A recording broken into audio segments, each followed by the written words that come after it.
Something Happened by Joseph Heller.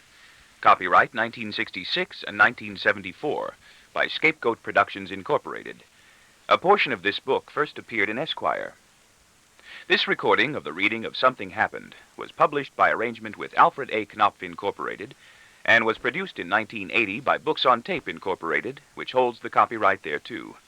Neither this recording nor any part thereof may be reproduced or used for any purpose without prior written authority from Books on Tape, Incorporated.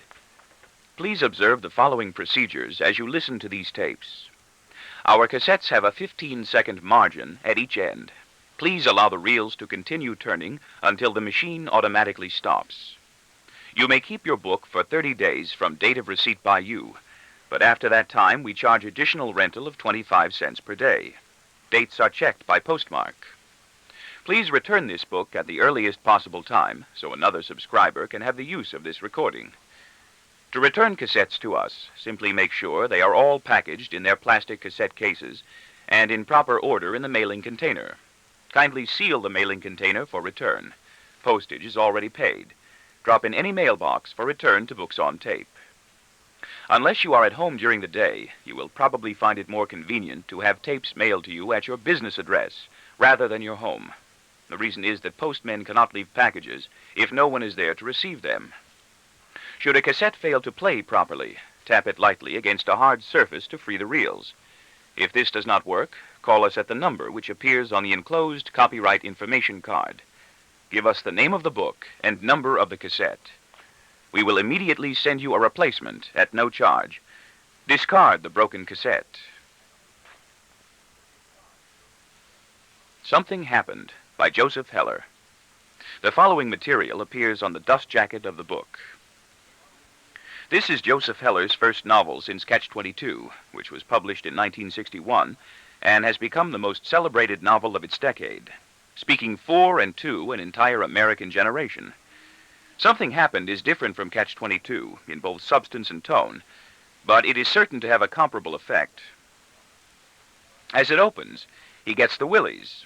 At the end, he has taken command. What happens in Something Happened happens to Bob Slocum, in his 40s, contending with his office, where just about everybody is scared of somebody, trying to come to grips with his wife. You did it, she says, you made me this way. With his daughter, she's unhappy. With his son, he's having difficulties. And with his other son, and with his own past and his own present.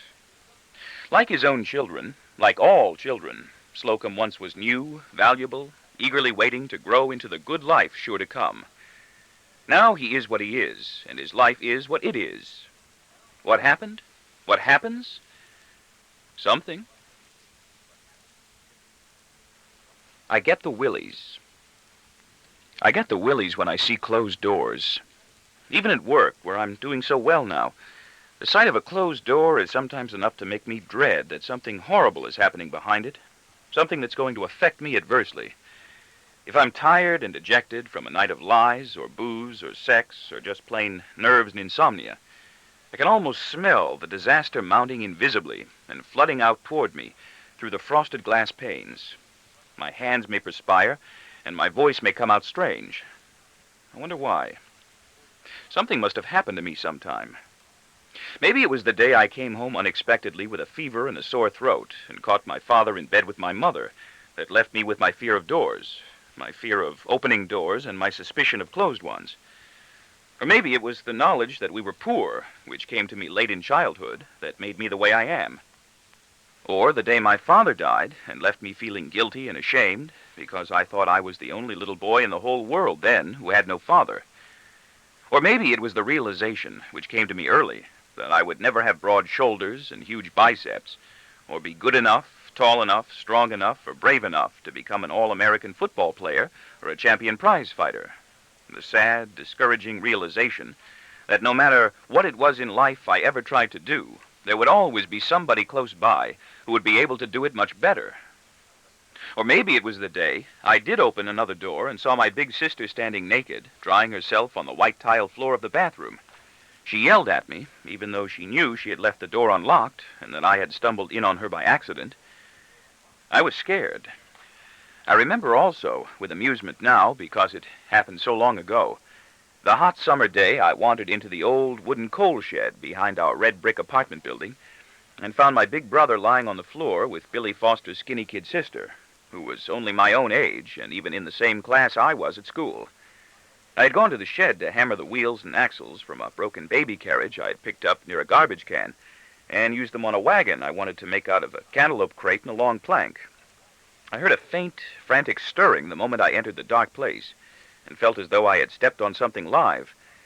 I was startled and smelled dust. I smiled with relief when I saw it was my brother lying on the floor with someone in the sooty shadows filling a far corner. I felt safe again. I said, "Hi, Eddie. Is that you, Eddie? What are you doing, Eddie?" And he shouted, "Get the hell out of here, you little son of a bitch!" and hurled a lump of coal. I ducked away with a soft moan, tears filling my eyes, and fled for my life. I bolted outside into the steaming, bright sunlight in front of my house, where I scuttled back and forth helplessly on the sidewalk, wondering what in the world I had done to make my big brother so angry with me, that he would swear at me like that and hurl a heavy lump of coal. I couldn't decide whether to run away or wait. I felt too guilty to escape and almost too frightened to stay and take the punishment I knew I deserved, although I didn't know for what. Powerless to decide, I hung and quivered there on the sidewalk in front of my house until the enormous wooden door of the old shed finally creaked open toward me, and they both came out slowly from the yawning blackness behind. My brother walked in back of her with a smug look. He smiled when he saw me and made me feel better.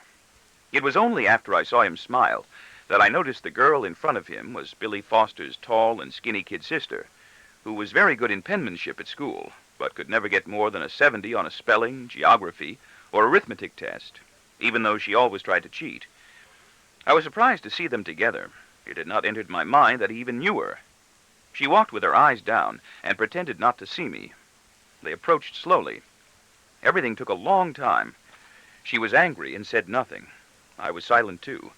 My brother winked at me over her head and gave an exaggerated tug to the top of his pants. He walked with a swagger I had never seen before, and knew at once I did not like. It made me uneasy to see him so different. But I was so grateful for his wink that I began wiggling with happiness and excitement and began giggling at him almost uncontrollably. I was giddy with relief and started jabbering. I said, "Hi, Eddie. What was happening in there, Eddie? Did something happen?" And he laughed and answered, "Oh, yeah, something happened all right. Didn't something happen, Geraldine?" And smirking, nudged her playfully on the arm with his elbow. Geraldine pulled away from him with a quick, cross smile of annoyance and moved past both of us without looking up. When she was gone, my brother said, "Don't tell Mom." He knew I wouldn't if he asked me not to. Later, when I began to visualize and dwell upon, I still do fantasize and dwell upon that episode when I look back, and I look back more and more often now. The many wet, scratchy, intense, intimate things that probably had happened on the floor of that coal shed that day.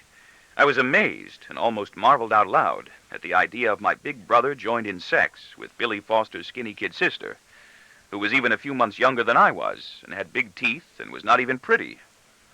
There was so much more I wanted to find out then about him and her on the floor of that shed, but I was never bold enough to ask, even though my brother was normally a mild, helpful person who was very good to me while he was alive. Today, there are so many things I don't want to find out. I'd really rather not know, for example, even though my wife and I feel obliged to probe, exactly what kind of games are played at the parties my teenage daughter goes to, or what kind of cigarettes are smoked, or what color pills or capsules are sniffed or swallowed. When police cars collect, I don't want to know why, although I'm glad they've arrived and hope they've come in time to do what they've been called to do. When an ambulance comes, I'd rather not know for whom. And when children drown, choke, or are killed by automobiles or trains, I don't want to know which children they are, because I'm always afraid they might turn out to be mine. I have a similar aversion to hospitals, and the same misgivings and distaste for people I know who fall ill. I never make hospital visits if I can avoid them, because there's always the risk I might open the door of the private or semi-private room and come upon some awful sight for which I could not have prepared myself. I'll never forget my shock in a hospital room the first time I saw a rubber tube running down inside somebody through a nostril still stained with blood. It was tan, that tube, and semi-transparent.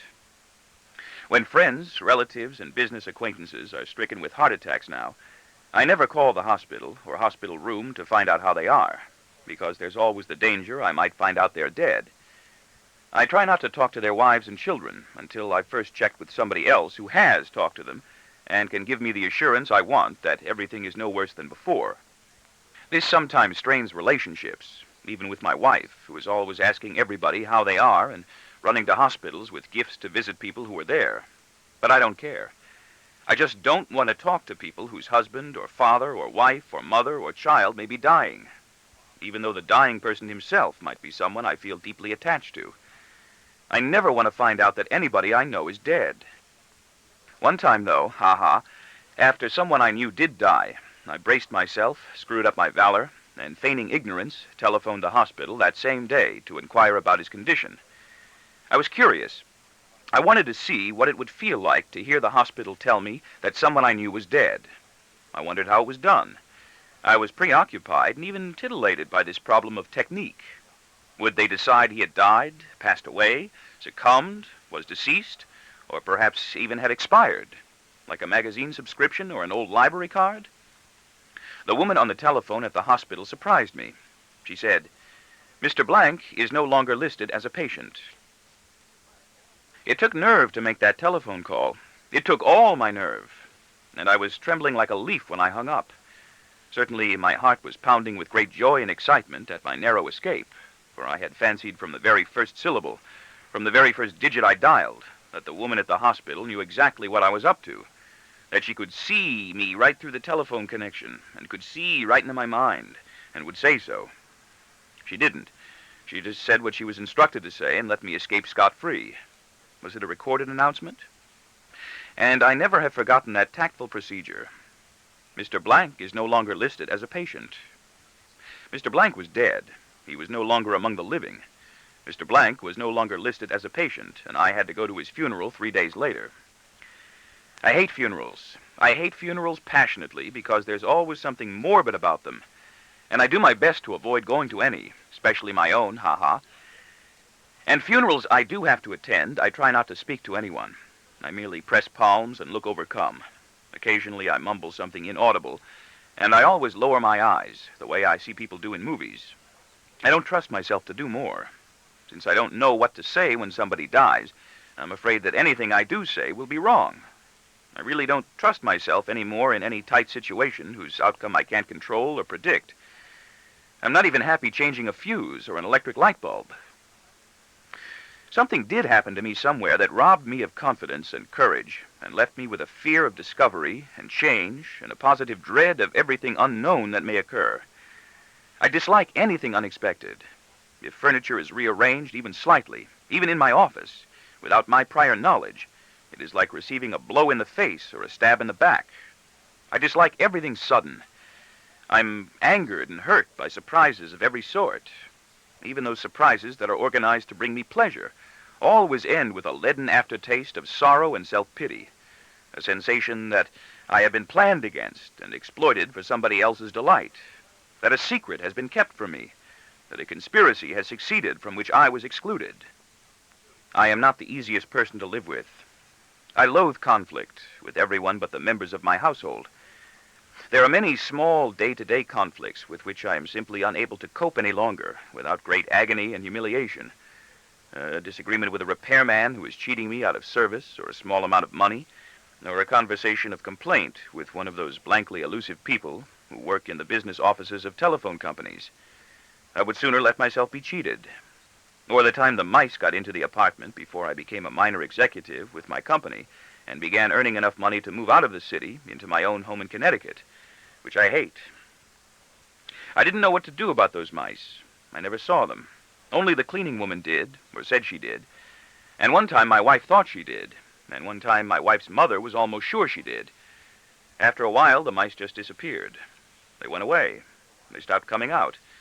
I'm not even sure they were really there. We stopped talking about them, and they seemed to be gone. And it was just as though they had never been there at all. They were baby mice, according to all responsible accounts, and must have squeezed their way in through the small squares in the grill covering the radiator. I didn't mind the mice too much, as long as I didn't have to see or hear them. although I would often catch myself listening for them, and occasionally believe I did hear them. But they gave my wife the creeps and kept her in a constant state of fright. She wanted me to do something about them. So every night I had to set traps for them. And every morning, while my wife and children watched fearfully over my shoulder, I had to open each of the closet and cupboard doors, peer behind each of the sofas and beds and corner armchairs, to see what new and ugly surprise was lying in wait for me to help launch that particular day. Even no surprise was a shocking surprise. It bothered me to have my family standing around staring at me in such grave absorption and suspense, because two of my children are high-strung and insecure to begin with, and were already scared enough. My other boy has brain damage and doesn't know anything, and I wasn't so sure even then that I liked my family well enough as a group to want them pressing upon me so closely in such a tense and personal situation. I never knew what I would find when I opened the doors to inspect my traps or looked behind the furniture, stove, or refrigerator. I was afraid I would catch the mice and find them dead in the traps and have to dispose of them. I was afraid that I wouldn't catch the mice, and that I would have to go through the same repulsive ritual of setting and inspecting the traps night after night and morning after morning for God knows how long. What I dreaded most of all, though, was that I would open a door in the kitchen and find a live mouse crouching in a dark corner that would hesitate only long enough for me to spy it, and then come bounding out past me beneath the thick rolled-up magazine I always gripped in my sweating fist as a weapon. Oh, God, if that ever happened. If that ever happened, I knew I would have to make myself hit it as hard as I could.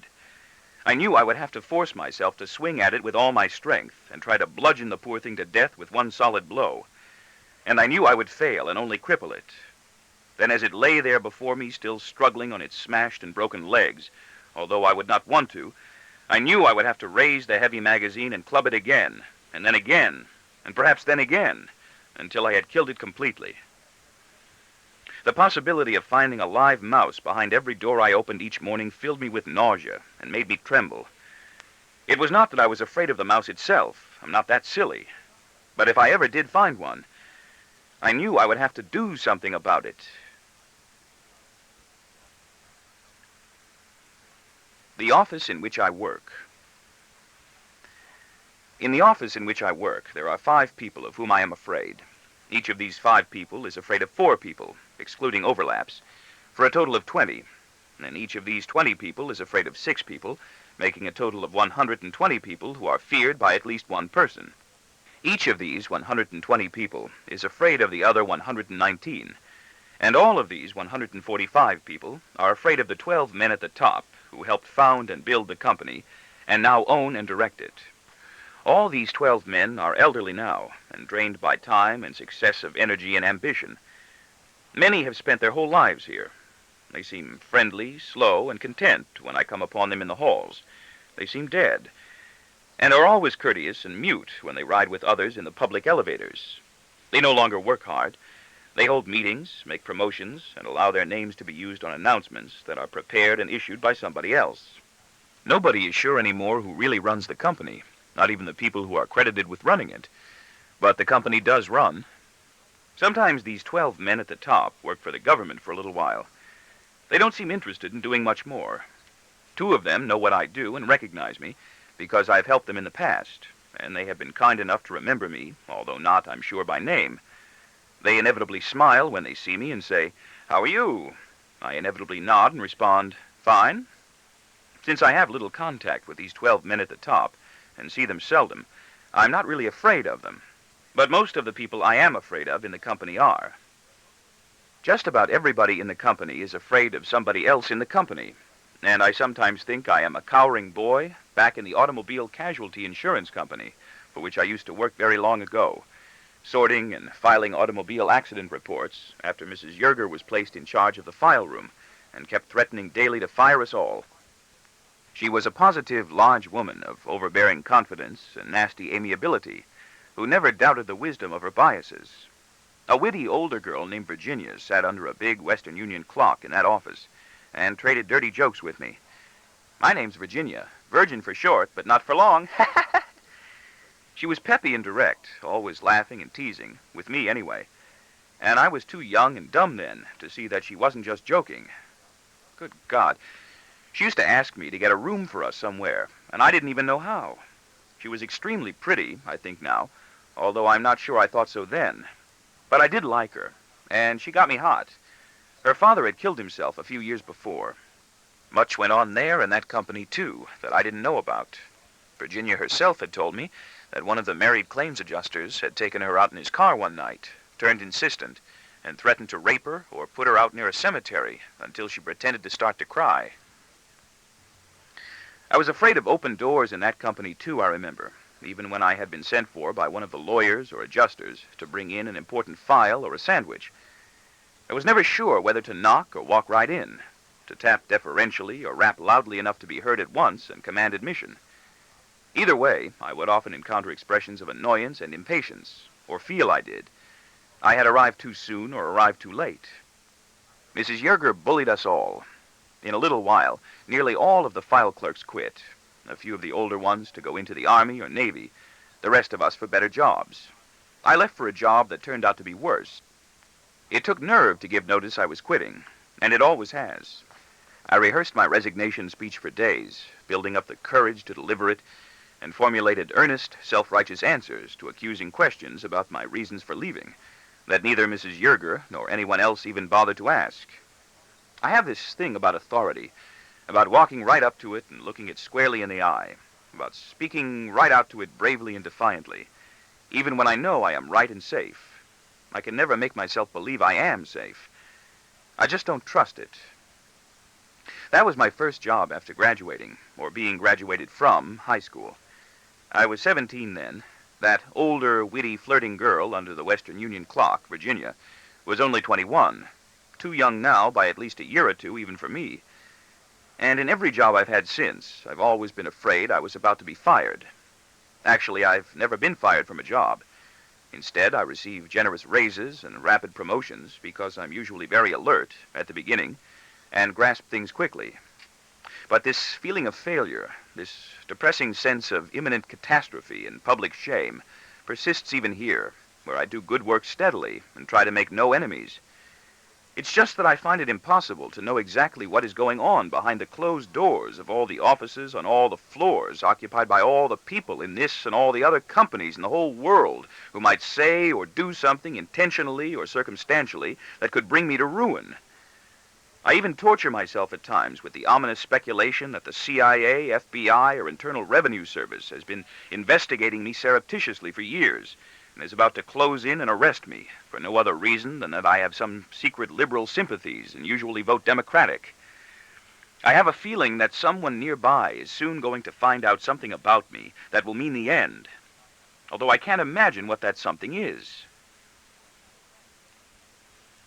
In the normal course of a business day, I fear Green and Green fears me. I'm afraid of Jack Green because my department is part of his department, and Jack Green is my boss. Green is afraid of me because most of the work in my department is done for the sales department, which is more important than his department, and I am much closer to Andy Cagle and the other people in the sales department than he is. Green distrusts me fitfully. He makes it clear to me every now and then that he wishes to see everything coming out of my department before it is shown to other departments. I know he does not really mean this. He is too busy with his own work to pay that much attention to all of mine, and I bypass him on most of our assignments, rather than take up his time and delay their delivery to people who have, or think they have, an immediate need for them. Most of the work we do in my department is, in the long run, trivial. But Green always grows alarmed when someone from any other department praises something that has come from my department. He turns scarlet with rage and embarrassment if he has not seen or heard it. He is no less splenetic if he has seen it and fails to remember it. The men in the sales department like me, or pretend to. They don't like Green. He knows this. They complain about him to me and make uncomplimentary remarks, and he knows this too. He pretends he doesn't. He feigns indifference, since he doesn't really like the men in the sales department. I don't really like them either, but I pretend I do. Generally, Green makes no effort to get along with the men in the sales department, and is pointedly aloof and disdainful. He worries, though, about the enmity he creates there. Green worries painfully that someday soon the corporate operations department will take my department away from his department and give it to the sales department. Green has been worrying about this for 18 years. In my department, there are 6 people who are afraid of me, and 1 small secretary who is afraid of all of us. I have 1 other person working for me who is not afraid of anyone, not even me, and I would fire him quickly, but I'm afraid of him. The thought occurs to me often that there must be mail clerks, office boys and girls, stock boys, messengers, and assistants of all kinds and ages who are afraid of everyone in the company. And there is 1 typist in our department who is going crazy slowly and has all of us afraid of her. Her name is Martha. Our biggest fear is that she will go crazy on a weekday between 9 and 5. We hope she'll go crazy on a weekend when we aren't with her. We should get her out of the company now while there is still time, but we won't. Somebody should fire her. Nobody will. Even Green, who actually enjoys firing people, recoils from the responsibility of making the move that might bring about her shattering collapse. Although he cannot stand her, detests the way she looks, and is infuriated by every reminder that she still exists in his department. It was he who hired her after a cursory interview on the strong recommendation of the woman in the personnel department, who is in charge of finding typists and sending them up. Like the rest of us, he tries to pretend she isn't there. We watch her and wait and pussyfoot past and wonder to ourselves how much more time must elapse before she comes on schedule to that last decisive second in which she finally does go insane, shrieking or numb, clawing wildly or serene, comprehending intelligently that she has now gone mad and must therefore be taken away, or terrified, ignorant, and confused. Oddly, she is much happier at her job than the rest of us. Her mind wanders from her work to more satisfying places, and she smiles and whispers contentedly to herself as she gazes out over her typewriter roller at the blank wall only a foot or 2 in front of her face, forgetting what or where she is and the page she is supposed to be copying. We walk away from her if we can, or turn our backs and try not to notice. We each hope somebody else will do or say something to make her stop smiling and chatting to herself each time she starts. When we cannot, in all decency, delay any longer doing it ourselves, we bring her back to our office and her work, with gentle reminders that contain no implication of criticism or reproach. We feel she would be surprised and distraught if she knew what she was doing, and that she was probably going mad. Other times she is unbearably nervous, unbearable to watch and be with. Everyone is very careful with her and very considerate. Green has complained about her often to the head of personnel, who does not want to fire her either, and has contacted her family in Iowa. Her mother has married again and doesn't want her back.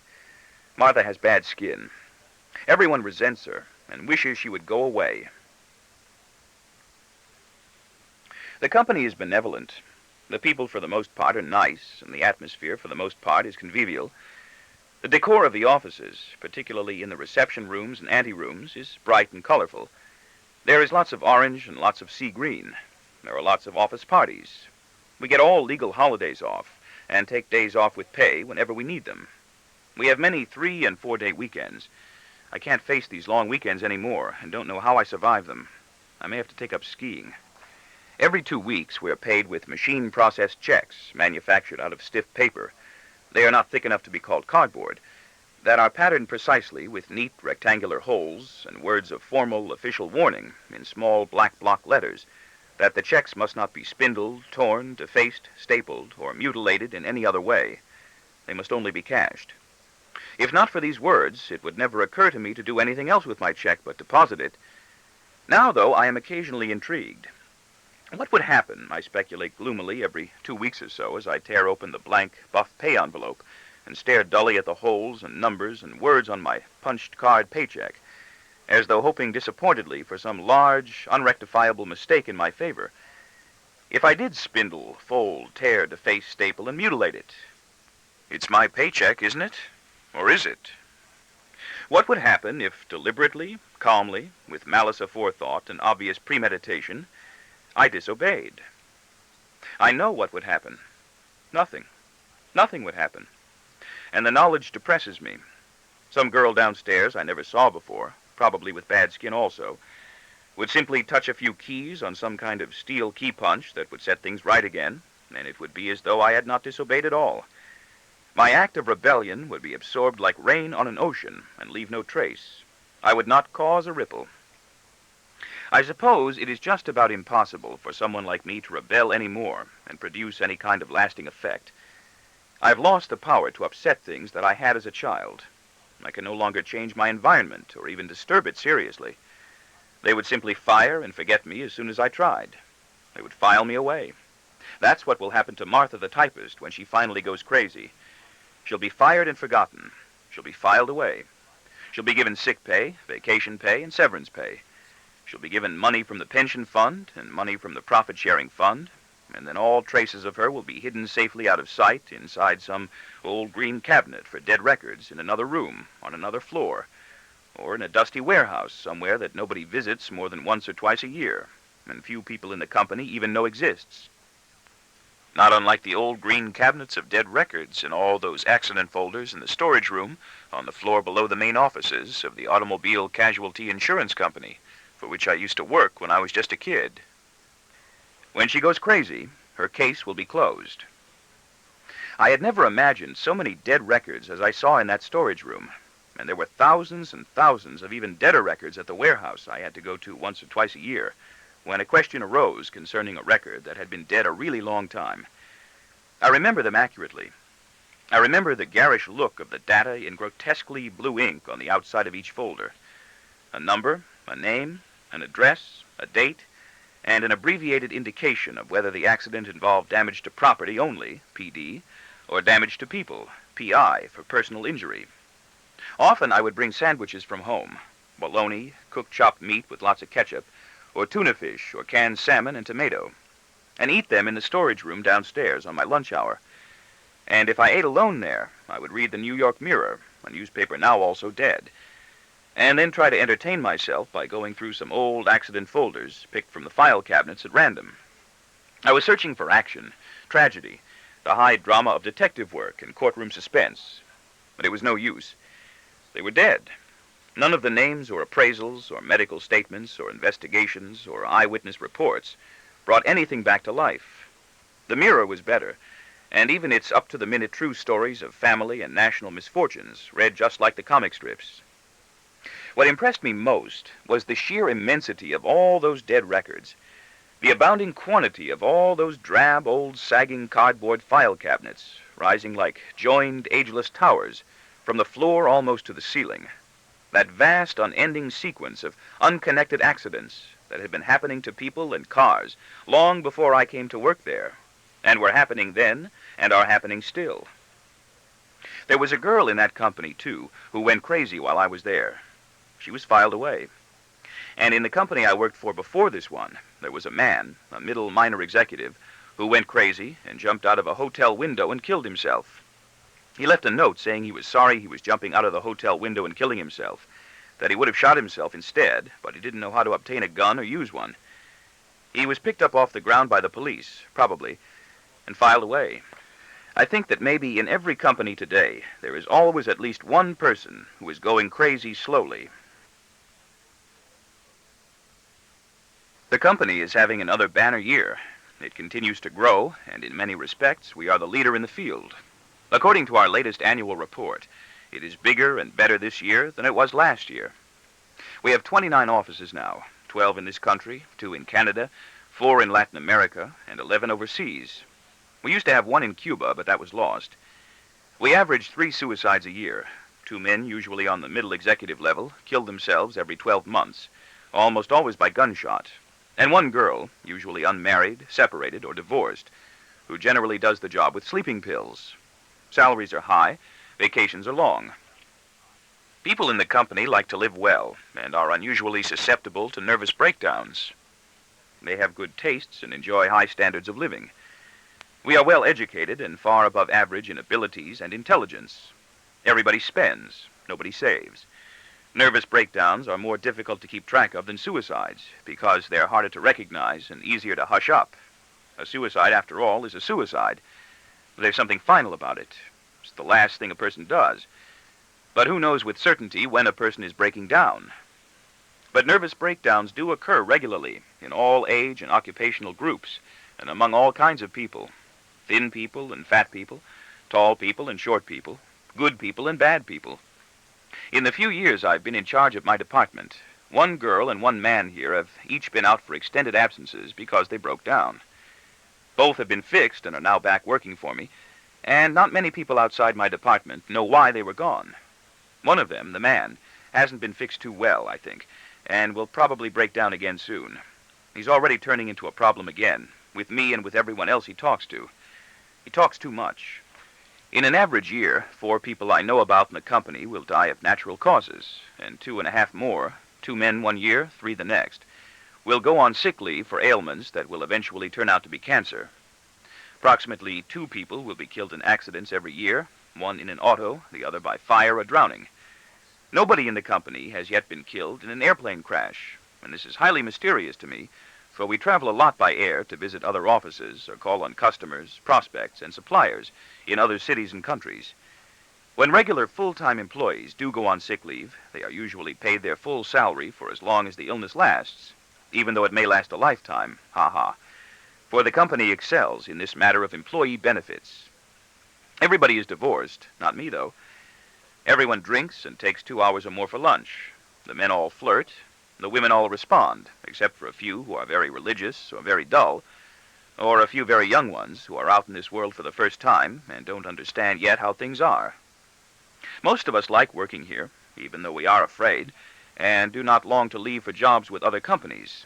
We make money and have fun. We read books and go to plays, and somehow the time passes. This fiscal period, I'm flirting with Jane. Jane is new in the art department, and not quite sure whether I mean it or not. She is just a few years out of college, where she majored in fine arts, and still finds things in the city daring, sophisticated, and intellectual. She goes to the movies a lot. She has not, I think, slept with a married man yet.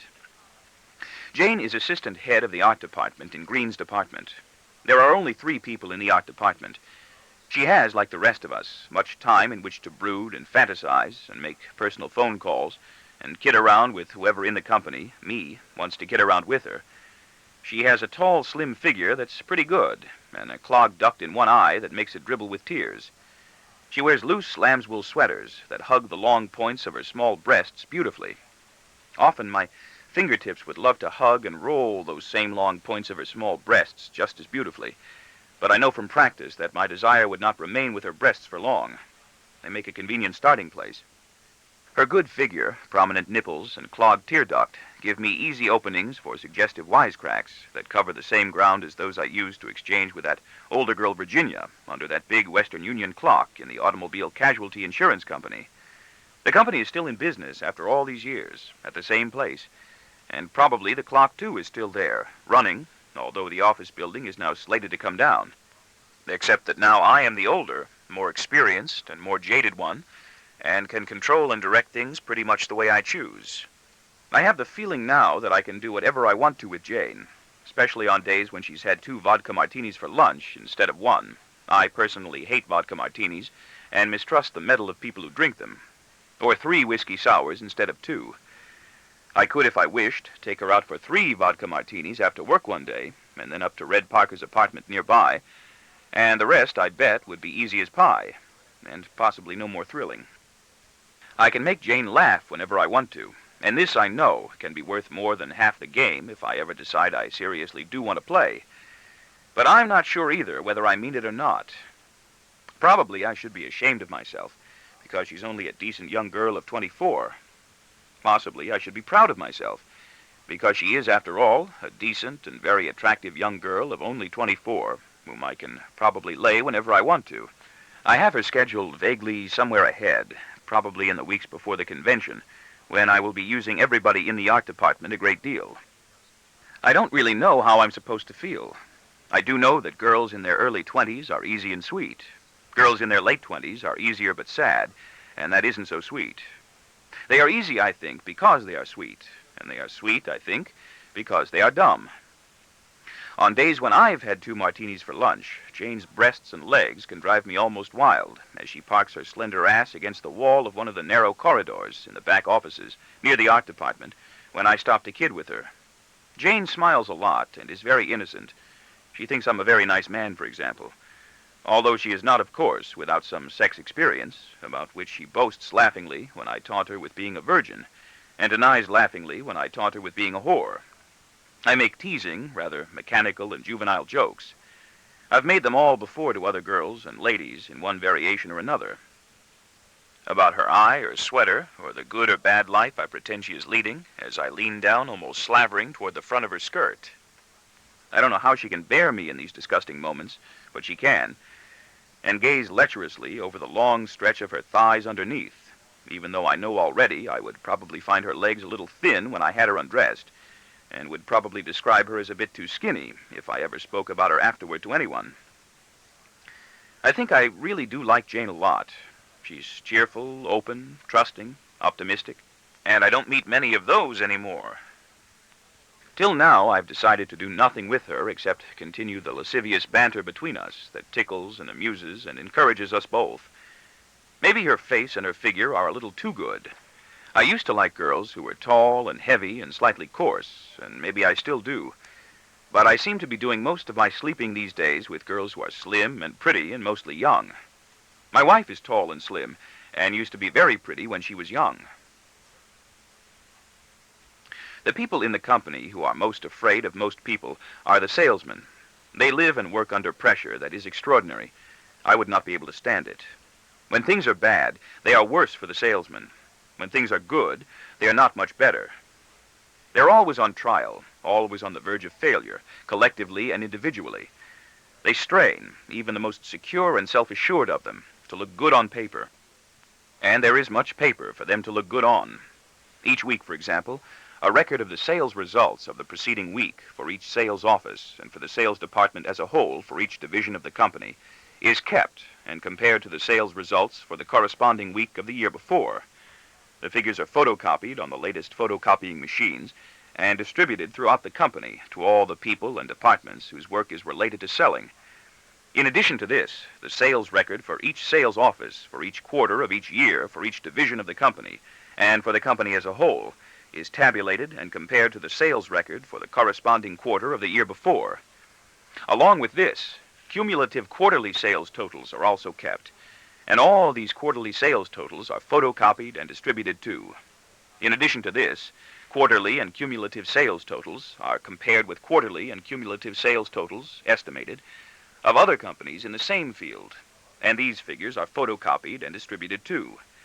The figures are tabulated in stacks and layers of parallel lines and columns for snap comparisons and judgments by anyone whose eyes fall upon them. The result of all this photocopying and distributing is that there is almost continuous public scrutiny and discussion throughout the company of how well or poorly the salesmen in each sales office of each division of the company are doing at any given time. When salesmen are doing well, there is pressure upon them to begin doing better, for they fear they may start doing worse. When they are doing poorly, they are doing terribly. When a salesman lands a large order or brings in an important new account, his elation is brief, for there is danger he might lose that large order or important new account to a salesman from a competing company, or from a competing division of this company, which shows how complex and orderly the company has become, the next time around. It might even be canceled before it is filled, in which case no one is certain if anything was gained or lost. So there is crisis and alarm even in their triumphs. Nevertheless, the salesmen love their work and would not choose any other kind. They are a vigorous, fun-loving bunch when they are not suffering abdominal cramps or brooding miserably about the future. On the other hand, they often turn cranky without warning and complain and bicker a lot. Some sulk, some bully and then sulk. All of them drink heavily until they get hepatitis or heart attacks, or are warned away from heavy drinking for some other reason. And all of them, sooner or later, begin to feel they are being picked on and blamed unfairly. Each of them can name at least one superior in the company who he feels has a grudge against him and is determined to wreck his career. The salesmen work hard and earn big salaries, with large personal expense accounts that they squander generously on other people, in and out of the company, including me. They own good houses in good communities and play good games of golf on good private golf courses. The company encourages this. The company, in fact, will pay for their country club membership and all charges they incur there, if the club they get into is a good one. The company seeks and rewards salesmen who make a good impression on the golf course. Unmarried men are not wanted in the sales department, not even widowers, For the company has learned from experience that it is difficult and dangerous for unmarried salesmen to mix socially with prominent executives and their wives, or participate with them in responsible civic affairs. Too many of the wives of these prominent and very successful men are no more satisfied with their marital situation than are their husbands. If a salesman's wife dies, and he is not ready to remarry, he is usually moved into an administrative position after several months of mourning. Bachelors are never hired for the sales force, and salesmen who get divorced or whose wives die know they had better remarry or begin looking ahead toward a different job. Red Parker has been a widower too long and is getting into trouble for that and for his excessive drinking. He's having too good a time. Strangely enough, the salesmen, who are aggressive, egotistical, and individualistic by nature, react very well to the constant pressure and rigid supervision to which they are subjected. They are stimulated and motivated by discipline and direction. They thrive on explicit guidance toward clear objectives. This may be one reason golf appeals to them. For the most part, they are cheerful, confident, and gregarious when they are not irritable, anxious, and depressed. There must be something in the makeup of a man that enables him not only to be a salesman, but to want to be one.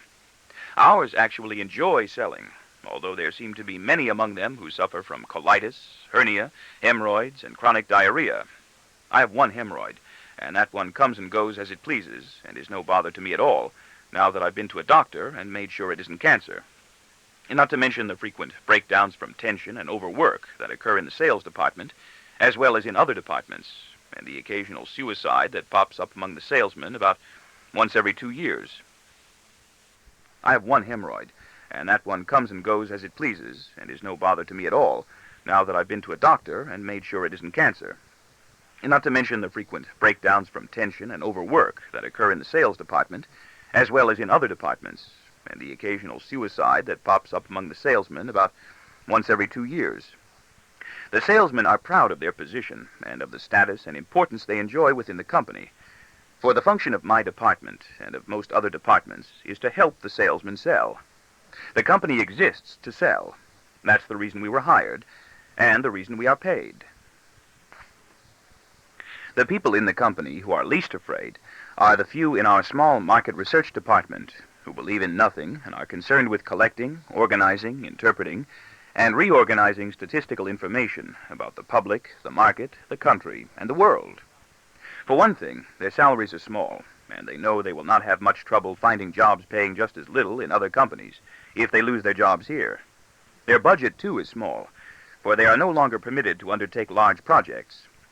Most of the information we use now is obtained free from trade associations, the U.S. Census Bureau, the Department of Commerce, the U.S. Chamber of Commerce, the National Association of Manufacturers, and the Pentagon, and there is no way of knowing any more whether the information on which we base our own information for distribution is true or false. But that doesn't seem to matter. All that does matter is that the information come from a reputable source. People in the market research department are never held to blame for conditions they discover outside the company that place us at a competitive disadvantage. What is, and they are not expected to change reality, but merely to find it if they can, and suggest ingenious ways of disguising it. To a great extent, that is the nature of my own work, and all of us under Green work closely with the sales department and the public relations department in converting whole truths into half-truths, and half-truths into whole ones. I am very good with these techniques of deception, although I am not always able to deceive myself. If I were, I would not know that, would I? Ha-ha. In fact, I am continually astonished by people in the company who do fall victim to their own, our own, propaganda. There are so many now who actually believe that what we do is really important.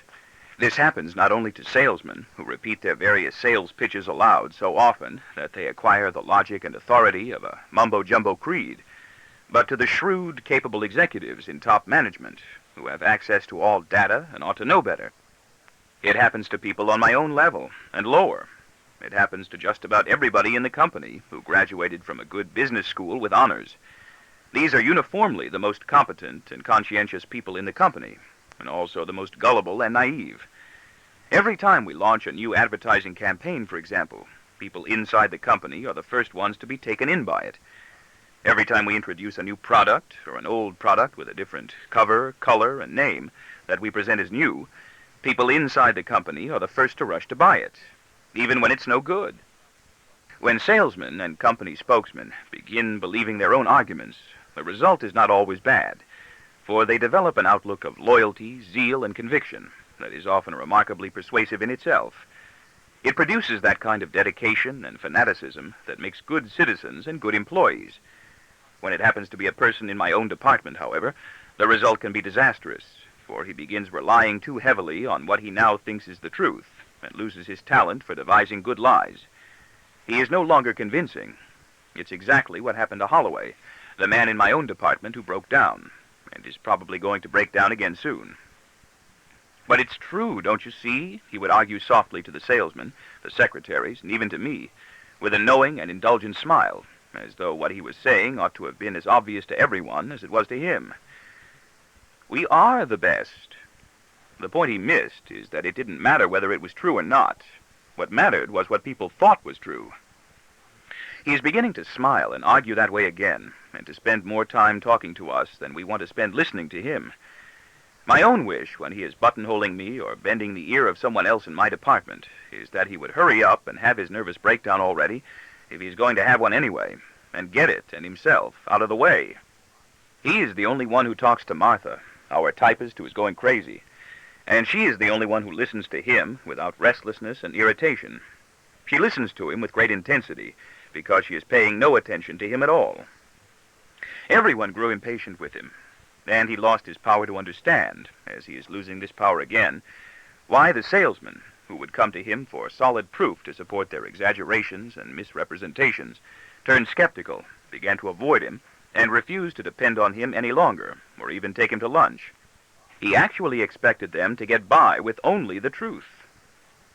It's a wise person, I guess, who knows he's dumb, and an honest person who knows he's a liar. And it's a dumb person, I guess, who's convinced he is wise, I conclude to myself, wisely, as we wise grown-ups here at the company go gliding in and out all day long, scaring each other at our desks and cubicles and water coolers, and trying to evade the people who frighten us. We come to work, have lunch, and go home.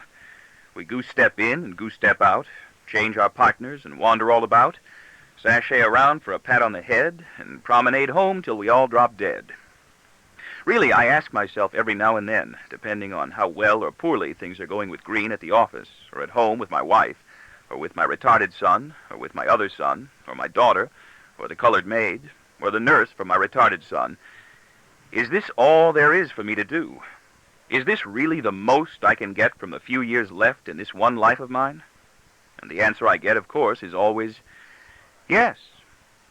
Because I have my job, draw my pay, get my laughs, and seem to be able to get one girl or another to go to bed with me just about every time I want. Because I'm envied and looked up to by neighbors and co-workers with smaller salaries, less personality, drab wives. And because I really do seem to have everything I want, although I often wish I were working for someone other than Green, who likes me and likes my work, but wouldn't let me make a speech at the company convention in Puerto Rico last year, or at the company convention in Florida the year before, and who knows I hate him for that, and will probably never forgive him, or ever forget it. I have dreams, unpleasant dreams that relate, I think, to my wanting to speak at a company convention, and they are always dreams that involve bitter frustration and humiliation and insurmountable difficulty in getting from one location to another. Green now thinks I am conspiring to undermine him. He is wrong. For one thing, I don't have the initiative. For another, I don't have the nerve. And for still another thing, I guess I really like and admire Green in many respects, even though I also hate and resent him in many others. And I know I am probably safer working for him than I would be working for anyone else, even for Andy Cagle in the sales department, if they did decide to move me and my department from Green's department to Cagle's department.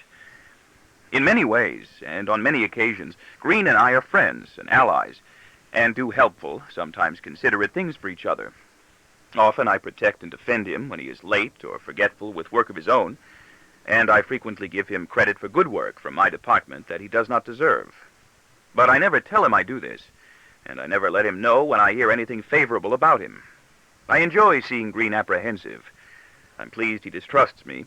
It does wonders for my self-esteem, and I do no more than necessary to reassure him. And I am the best friend he has here. So I scare green, and green scares white, and white scares black, and black scares brown and green, and brown scares me and green and Andy Cagle. And all of this is absolutely true, because Horace White really is afraid of conversation with Jack Green, and Johnny Brown, who bulldozes everyone around him with his strong shoulders, practical mind, and tough, outspoken mouth, is afraid of Lester Black, who protects him. I know it's true, because I worked this whole color wheel out one dull, wet afternoon on one of those organizational charts I'm always constructing when I grow bored with my work. I am currently occupied, as one of my private projects, with trying to organize a self-sufficient community out of people in the company whose names are the same as occupations, tools, or natural resources. For we have many millers, bakers, tailors, carpenters, fields, farmers, hammers, nickels. Puns are permitted in my utopia, how else could we get by? And butchers listed in the internal telephone directory. Possibly we'd be a much better organization if all of us were doing the kind of work our name suggests, although I'm not sure where I'd fit in snugly there either, because my name means nothing that I know of, and I don't know where it came from. Digging out valuable information of no importance distracts and amuses me. There are 11 greens in the company, counting Greenes, 8 whites, 4 browns, and 4 blacks. There is one Slocum, me. For a while there were 2 Slocums. There was a Mary Slocum in our Chicago office, a short, sexy piece just out of secretarial school with a wiggling ass and a nice big bust. But she quit to get married and was soon pregnant and disappeared. Here and there in the company, colored men, Negroes, in immaculate white or blue shirts and very firmly knotted ties are starting to appear. None are important yet, and nobody knows positively why they have come here or what they really want. All of us, almost all of us, are ostentatiously polite to them and pretend to see no difference. In private, the salesmen make jokes about them. Know what they said about the first Negro astronaut? What? The jig is up. I am bored with my work very often now. Everything routine that comes in, I pass along to somebody else. This makes my boredom worse. It's a real problem to decide whether it's more boring to do something boring than to pass along everything boring that comes in to somebody else and then have nothing to do at all. Actually, I enjoy my work when the assignments are large and urgent and somewhat frightening and will come to the attention of many people. I get scared and am unable to sleep at night, but I usually perform at my best under this stimulating kind of pressure and enjoy my job the most. I handle all of these important projects myself, and I rejoice with tremendous pride and vanity in the compliments I receive when I do them well, as I always do. But between such peaks of challenge and elation, there is monotony and despair. And I find, too, that once I've succeeded in impressing somebody, I'm not much excited about impressing that same person again. There's a large emotional letdown after I survive each crisis, a kind of empty, tragic disappointment, and last year's threat, opportunity, and inspiration are often this year's inescapable tedium. I frequently feel I'm being taken advantage of, merely because I'm asked to do the work I'm paid to do. On days when I'm especially melancholy, I begin constructing tables of organization from standpoints of plain malevolence, dividing, subdividing, and classifying people in the company on the basis of envy, hope, fear, ambition, frustration, rivalry, hatred, or disappointment. I call these charts my happiness charts. These exercises in malice never fail to boost my spirits, but only for a while. I rank pretty high when the company is analyzed this way, because I'm not envious or disappointed, and I have no expectations. At the very top, of course, are those people, mostly young and without dependents, to whom the company is not yet an institution of any sacred merit, or even an institution especially worth preserving, but still only a place to work, and who regard their present association with it as something temporary. To them, it's all just a job, from president to porter, and pretty much the same job at that. I put these people at the top because if you asked any one of them if he would choose to spend the rest of his life working for the company, he would give you a resounding no, regardless of what inducements were offered. I was that high once. If you asked me that same question today, I would also give you a resounding no and add, I think I'd rather die now. But I am making no plans to leave. I have the feeling now that there is no place left for me to go. Near the very bottom of my happiness charts, I put those people who are striving so hard to get to the top. I am better off, or think I am, than they, because first, I have no enemies or rivals that I know of, and am almost convinced I can hold my job here for as long as I want to. And second, because there is no other job in the company I want that I can realistically hope to get. I wouldn't want Green's job. I couldn't handle it if I had it, and would be afraid to take it if it were offered. There's too much to do. I'm glad it won't be. I'm sure it won't be. I am one of those many people, therefore, most of whom are much older than I, who are without ambition already and have no hope, although I do want to continue receiving my raise in salary each year and a good cash bonus at Christmas time, and I do want very much to be allowed to take my place on the rostrum at the next company convention in Puerto Rico, if it will be Puerto Rico again this year, along with the rest of the managers in Green's department, and make my 3-minute report to the company of the work we have done in my department and the projects we are planning for the year ahead. It was downright humiliating to be the only one of Green's managers left out. The omission was conspicuous, the rebuff intentionally public, and for the following 4 days, while others had a great robust time golfing and boozing it up, I was the object of expressions of pity and solemn, perfunctory commiseration from many people I hate and wanted to hit or scream at.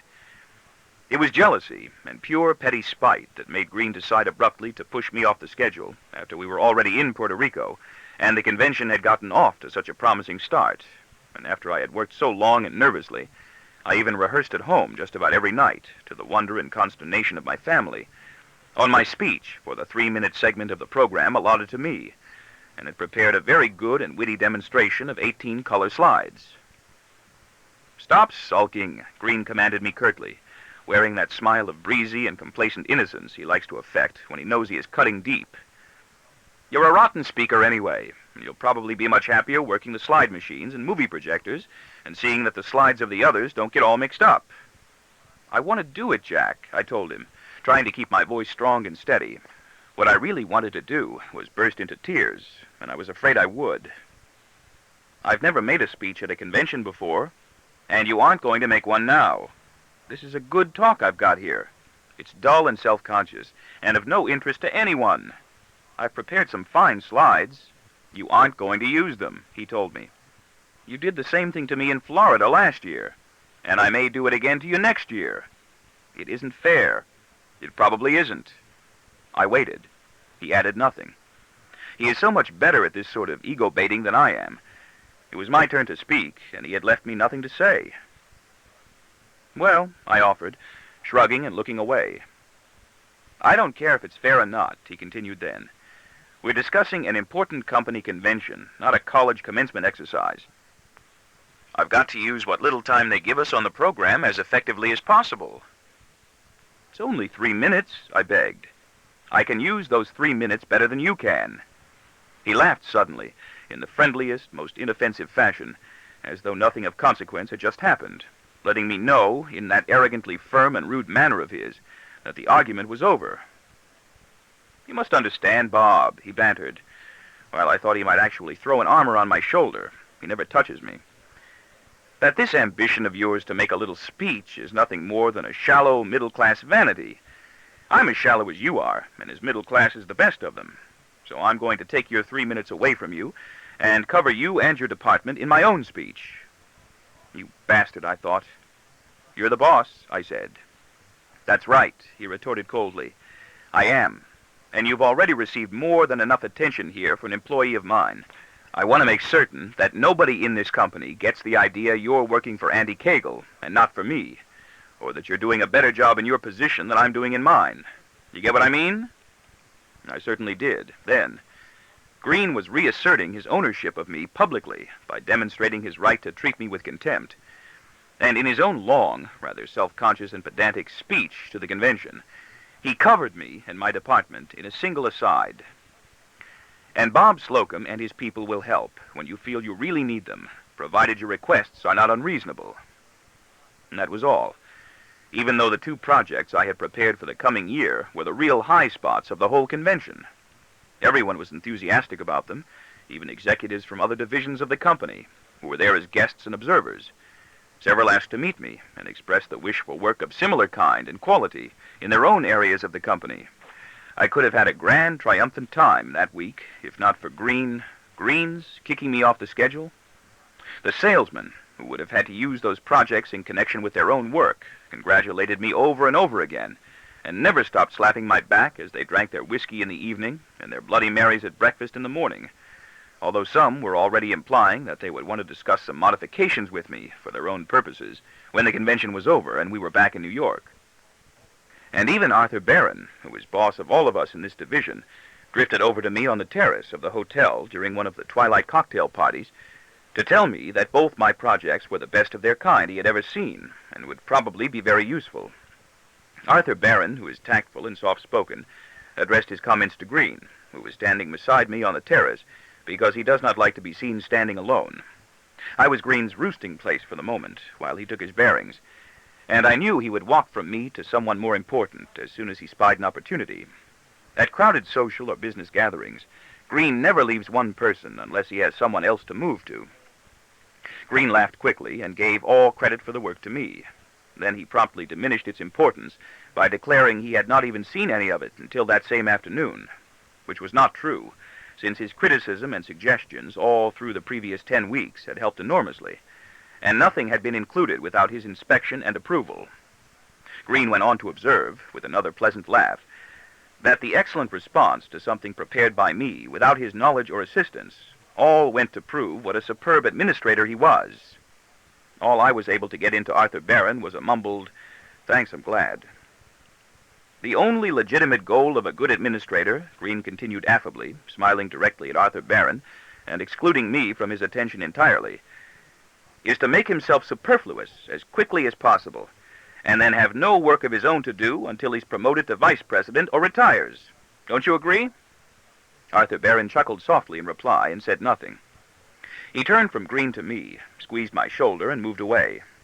Green beamed hopefully after him, then turned somber and began to worry, I guessed, that his hint to Arthur Barron about a vice presidency had been too broad. He was already regretting it. Green knows he often pushes too hard, even at the exact moment he is pushing too hard, but he simply cannot control himself. He is out of his own control. I am in it. I am dependent on Green. It was Green who hired and promoted me, and Green who recommends me for the generous raises and good cash bonuses I receive each year.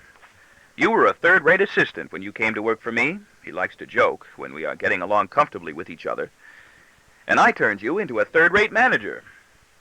I am grateful to Green for promoting me, even though he makes fun of me often and hurts my feelings.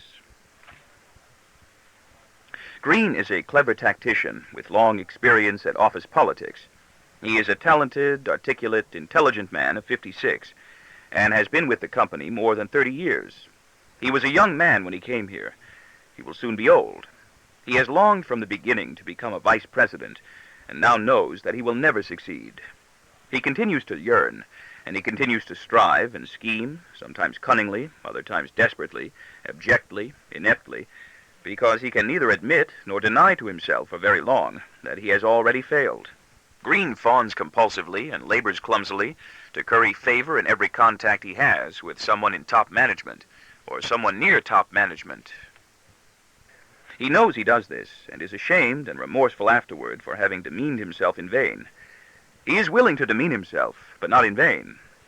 Often he will turn perverse afterward and deliberately offend somebody important in order to restore what dignity and self-respect he feels he has lost as a man. He is a baby. Green is a clever tactician at office politics, whose major mistake has always been to overestimate the value of office politics in getting ahead.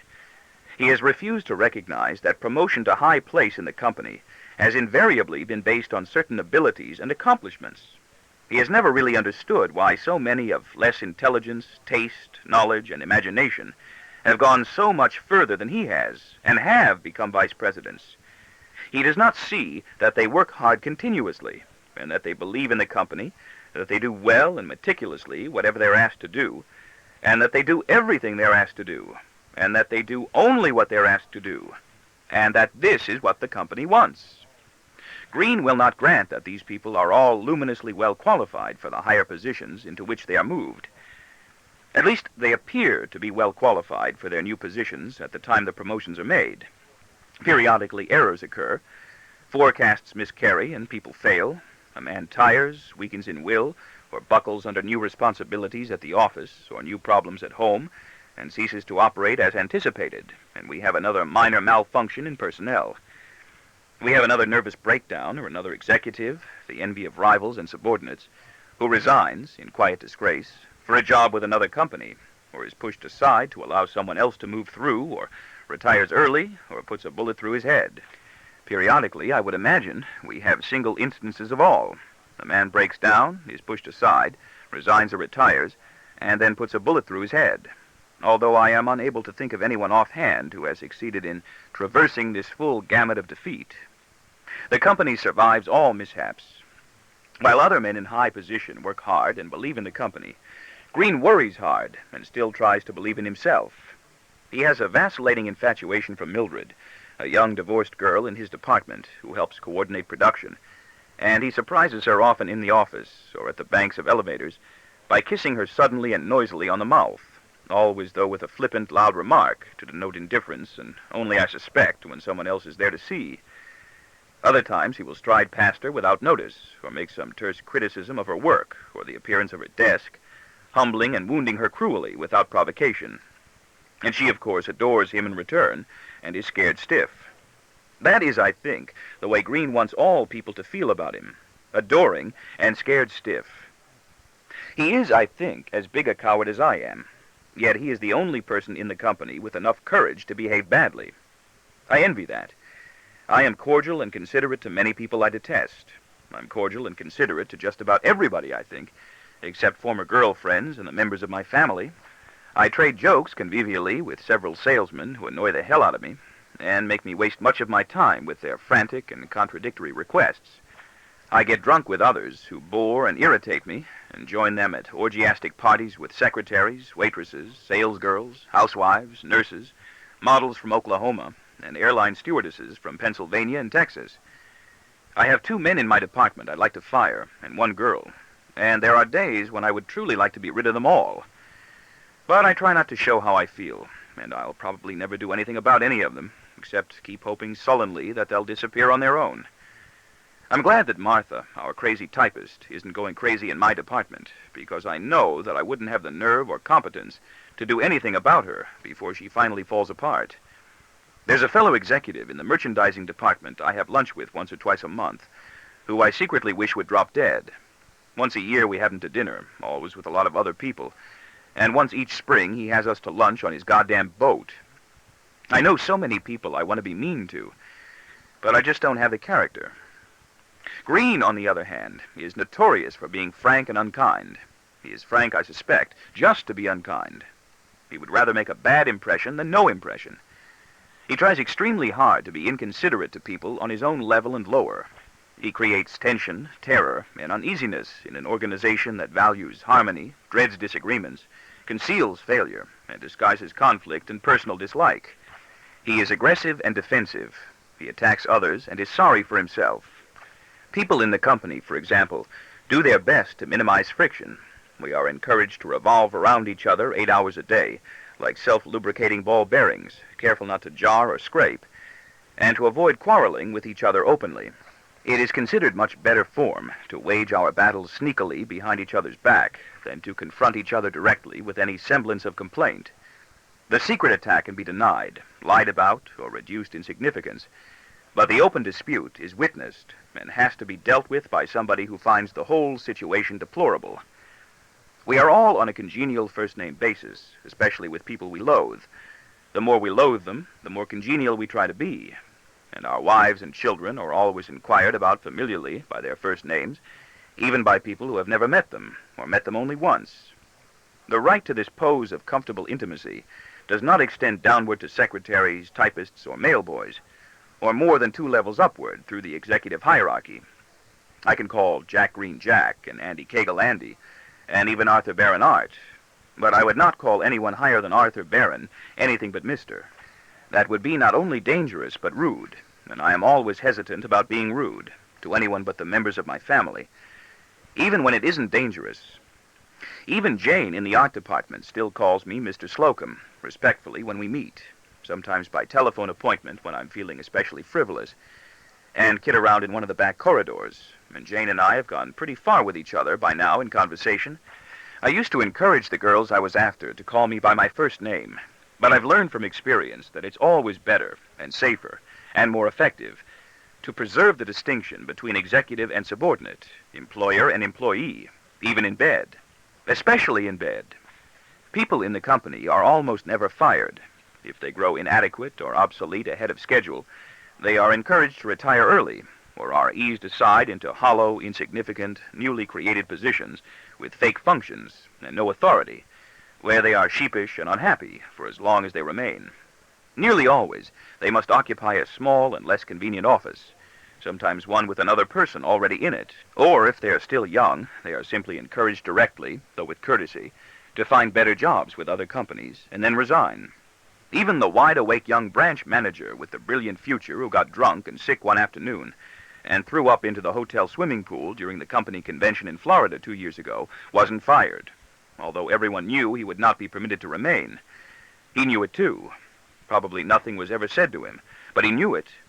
And 4 weeks after the convention ended, he found a better job with another company and resigned. Green, on the other hand, does fire people, at least 2 or 3 people every year, and makes no secret of it. In fact, he makes it a point to let everyone know immediately after he has fired someone. Often he will fire someone for no better reason than to cause discussion about himself, or to wake the rest of us up for a while. Most of us, who won't ever amount to anything really big here, including Green, do tend to sink into lethargy and coast along sluggishly on the energy and new ideas that helped us make it safely through the year before. That's one of the reasons we won't ever amount to anything much. Most of the men who do make it toward the top are persistent hard workers, if they are nothing else. And they are frequently nothing else. Ha-ha. Sometimes the people Green fires are people he likes personally, whose work is good enough. That may, in fact, be just the reason he does fire them, that he has no reason. Then he will grow compassionate and become seriously concerned with their plight, as though he were not the one who created it. He will begin an earnest effort to find other jobs for them somewhere else in the company.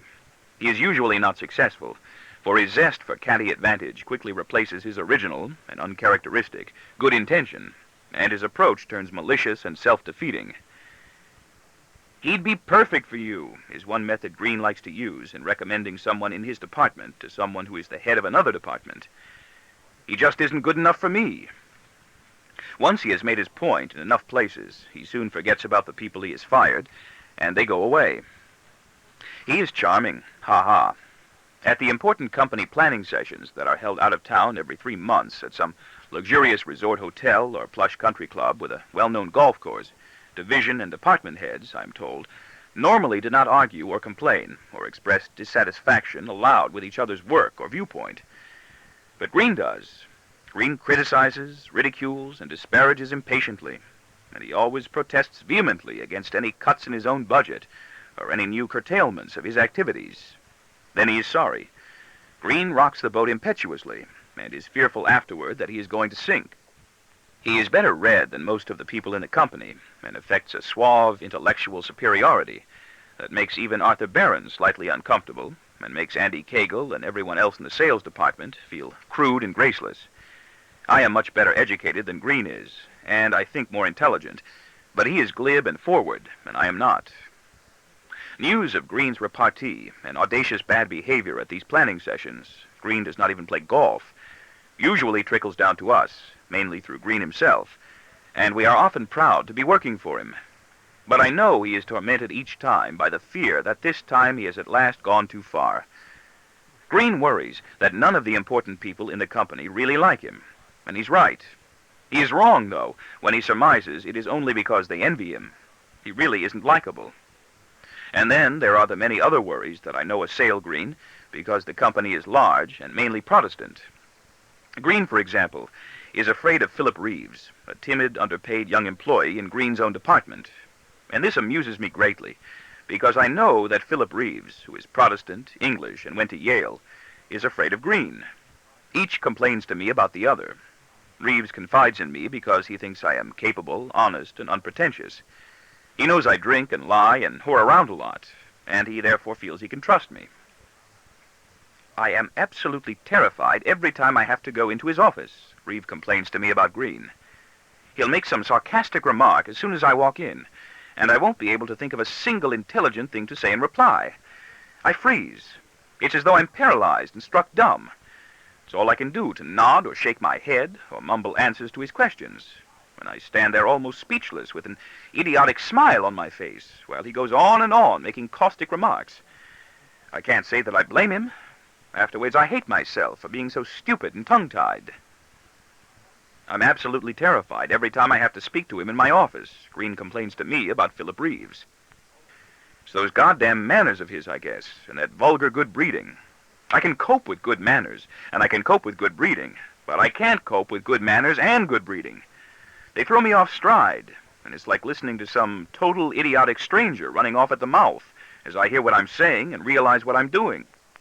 I'll make some innocent joke to him when he walks in, just to try to put us both at ease, and he'll just draw to a stop and stare back at me with that icy, superior smile frozen on his face. I can't get a response out of him. I become so rattled that I begin making one asinine remark after another in an effort to be friendly. But he just stands there in supercilious contempt and waits for me to finish. He must despise me by now, and I can't say that I blame him. God knows he does nothing to put me at ease. I can tell you that. Afterwards, I hate myself for being so stupid and weak. I wonder why don't I fire him? Because it would be an admission of defeat, that's why, even though his work is lousy. I do not tell either of them about the other, although I do try to cheer Reeves up. Neither would believe me, and it would do no good. They got the whammy on each other. It's as plain as that. And nothing can change the whammy that springs up between one person and another, and usually lasts a lifetime. Green's got the whammy on me. I think they've decided to fire me, Green blurts out to me unexpectedly. Kegel's the one they should get rid of, but I think that he and Horace White have finally persuaded them. Your pal. You hear things. Go find out from Kegel or Brown or someone else just what's going on, or I'll fire you. I don't think Green really intends to fire me, but I'm never that confident about it for very long. I'm not secure about it at all on days when I know he's in a bad mood, and I see his door shut for long periods of time. I know Green likes me, although we are not close, and confides in me, and I know he likes my work and the way I run my department for him. And I know Green is afraid of Andy Kegel, who likes me also and might try to protect me, and of Arthur Barron, who also likes me. I think he likes me. Arthur Barron always treats everybody as though he likes them. Him. Even people I know he doesn't like, so how can one be sure? And might not let Green fire me. Kegel has sworn, in fact, that he would protect me if Green ever decides he does want to get rid of me, and that he would take me right into his own department at a much higher salary, just to spite Green. So I seem to be perfectly safe until I go to Kegel to find out what I can about Green, and hear him say, as soon as I walk into his office, I think they finally decided to fire me. And where would I be if that happened? Andy Kegel, as head of our sales department, has a very powerful position with the company, and is now afraid of losing it. He may be right. His name is all wrong. Half wrong. Andrew is all right, but Kegel? So are his clothes. He shows poor judgment in colors and styles, as well as in fabrics, and his suits and coats and shirts do not fit him well enough. He moves to Madras and Paisley months after others have gone to linen or hopsack, or returned to worsted and seersucker. He wears terrible brown shoes, with fleur-de-lis perforations. He wears anklets, and I want to scream or kick him when I see his shin. Kegel is a stocky man of less than middle height, and was born with a malformation of the hip and leg, which also doesn't help his image much. He walks with a slight limp. Kegel has ability and experience, but they don't count anymore. What does count is that he has no tone. His manners are not good. He lacks wit. His wisecracks are bad, and so are the jokes he tells, and did not go to college, and he does not mix smoothly enough with people who did go to college. He knows he is awkward. He is not a hearty extrovert. He is a nervous extrovert, the worst kind, especially to other nervous extroverts, and so he may be doomed. Kegel is one of those poor fellows who started at the bottom and worked his way up, and it shows. He is a self-made man and unable to hide it. He knows he doesn't fit, but he doesn't know when he doesn't, or why, or how to alter himself so that he will fit in as well as he should. Gauche is what he is, and gauche is what he knows he is, although he is so gauche he doesn't even know what the word gauche means, but Green does, and so do I. He has a good record as head of sales, but that hardly matters. Nothing damages us anymore. He thinks it counts. He really thinks that what he does is more important than what he is. But I know he's wrong, and that the beautiful Countess Consuelo Crespi, if there is such a thing, will always matter more than Albert Einstein, Madame Curie, Thomas Alva Edison, Andy Kegel, and me. Kegel is a church-going Lutheran with a strong anti-Catholic bias that he confides to me in smirking, bitter undertones when we are alone. He begins small meetings at which Catholic salesmen are present, with joking references to the Pope, in an effort to radiate an attitude of camaraderie. The jokes are bad, and nobody laughs. I have advised him to stop. He says he will. He doesn't. He seems compelled. Kegel is not comfortable with people on his own level or higher. He tends to sweat on his forehead and upper lip, and to bubble in the corners of his mouth. He feels he doesn't belong with them. He is not much at ease with people who work for him. He tries to pass himself off as one of them. This is a gross and gauche mistake, for his salesmen and branch managers don't want him to identify with them. To them, he is management, and they know that they are nearly wholly at his mercy, with the exception of the several salesmen below him from very good families above him, who do mingle smoothly with higher executives in the company, who have him at their mercy, making him feel trapped and squeezed in between. Kegel relies on Johnny Brown, whom he fears and distrusts, to keep the salesman in line, to be the bad guy for him. And Brown does this job efficiently and with great relish. Brown is related to Black by his marriage to Black's niece. Brown's success in scaring the salesman merely strengthens Kegel's insecurity and weakens his sense of control. Kegel is convinced that Brown is after his job, but he lacks the courage to confront Brown, transfer him, or fire him.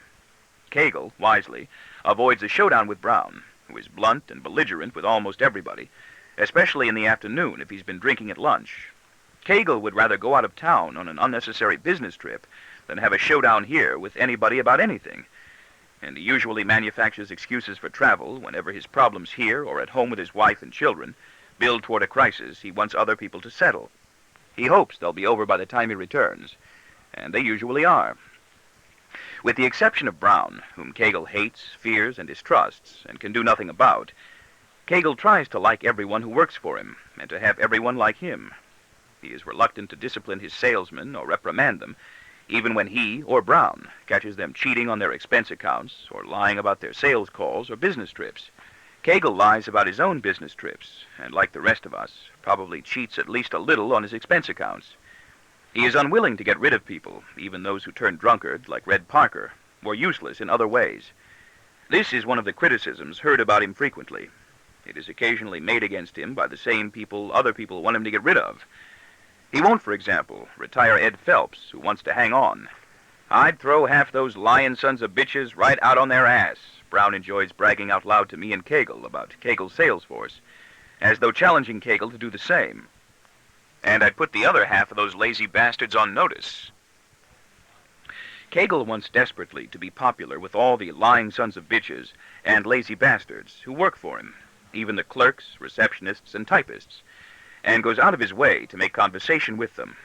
As a result, they despise him. The more they despise him, the better he tries to be to them. The better he is to them, the more they despise him. There are days when his despair is so heavy that he seems almost incapable of stirring from his office or allowing anyone but me in to see him. He keeps his door shut for long periods of time, skips lunch entirely rather than allow even his secretary to deliver it, and does everything he can by telephone. Kegel is comfortable with me, even on his very bad days, and I am comfortable with him. Sometimes he sends for me just to have me confirm or deny rumors he has heard, or made up, and help dispel his anxieties and shame.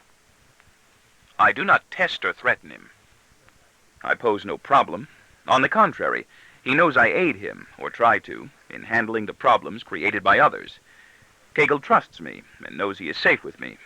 Kegel doesn't scare me any longer. In fact, I feel that I could scare him whenever I chose to, that he is weak in relation to me, and that I am strong in relation to him, and I have this hideous urge every now and then, while he is confiding in me, to shock him suddenly and send him reeling forever with some brutal, unexpected insult, or to kick his crippled leg. It's a weird mixture of injured rage and cruel loathing that starts to rise within me, and has to be suppressed, and I don't know where it comes from or how long I'll be able to master it. Kegel has lost faith in himself. this could be damaging for people here, like people everywhere, have little pity for failures and no affection. I have pity for Kegel, as though I have already delivered my insult or kicked him in his deformed leg viciously. I know it will happen sooner or later. The wish is sometimes so strong. As I have pity for myself.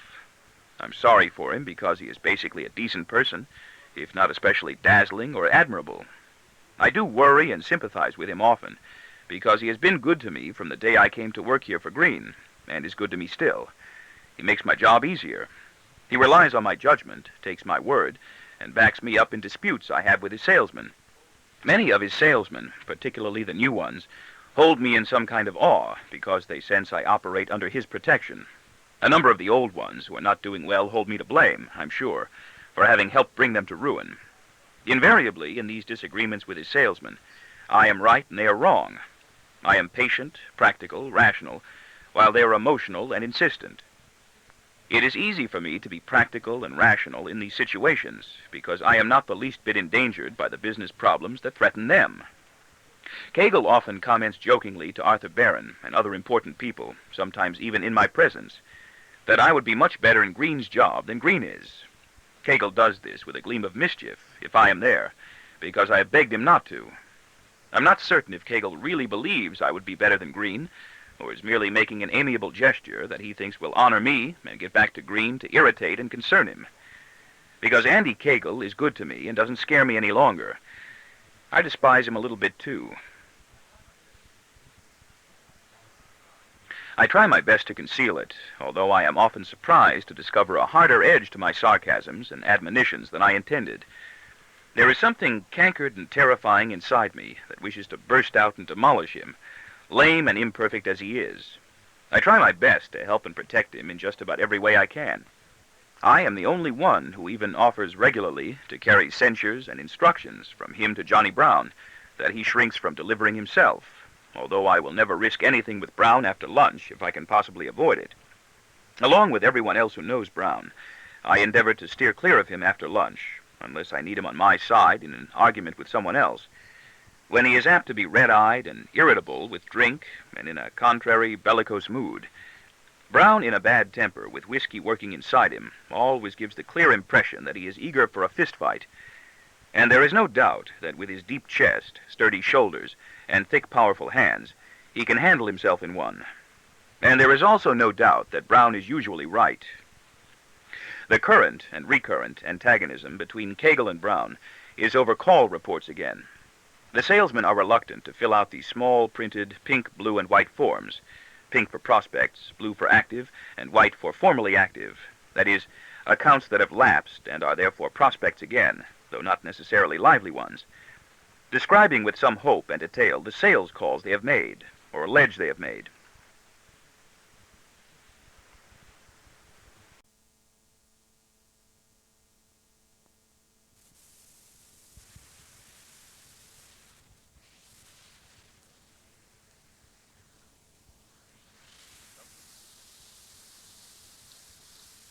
Something Happened by Joseph Heller. Continued.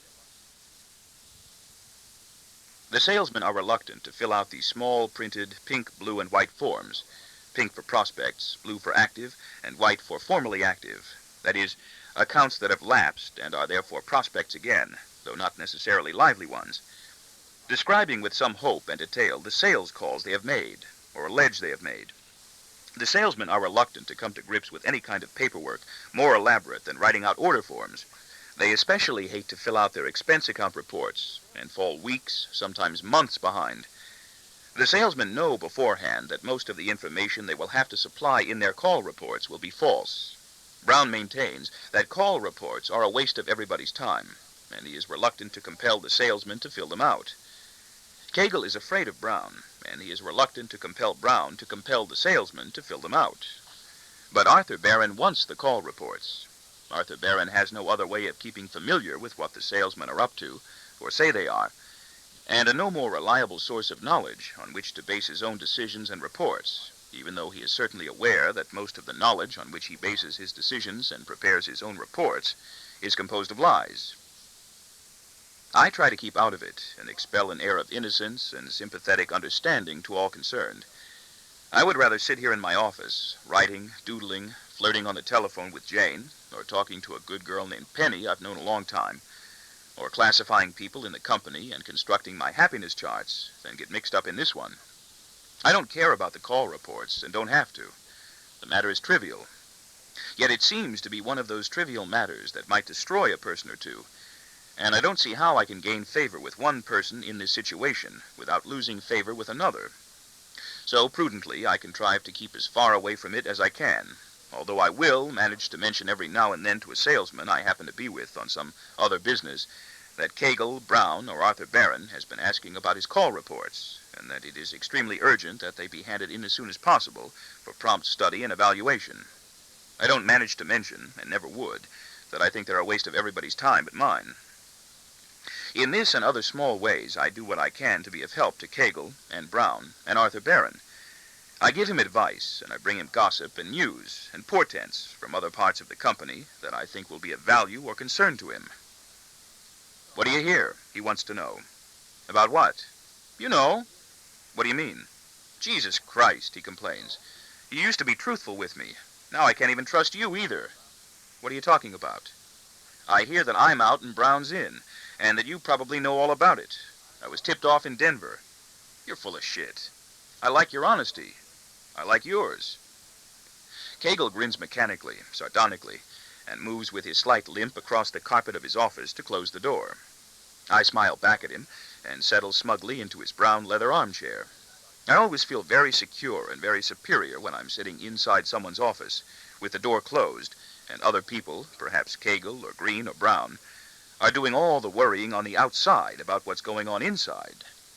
Kegel has a large, lush corner office in which he seems out of place. He looks nervous and tries to smile as he comes back and sits down behind his desk. Seriously, you hear everything, he says to me. Haven't you heard anything? About what? About me. No. The grapevine says I'm finished. They're going to listen to Green and Horace White and get rid of me. Brown's got the job. Who told you that? I can't name names, but I was tipped off by people in Denver who passed it along to me in strictest confidence. It's true. You can take my word for it. You're full of shit again. No, I'm not. There's nobody in our Denver office who would know something like that or tip you off about it if they did. Only about the Denver part. The rest is true. You tell terrible lies, I say. You tell the worst lies of anybody in the whole business. I don't see how you ever made it as a salesman. Kegel grins for an instant to acknowledge my humor, and then turns glum again. Brown tells you things, he says. Hasn't he given any hints? No, I shake my head. Everybody seems to think I know everything. You know everything, Brown said to me. What's going on? I didn't even know there was anything going on, I answered. Jane asked, what's going on? Are they really getting rid of the whole art department?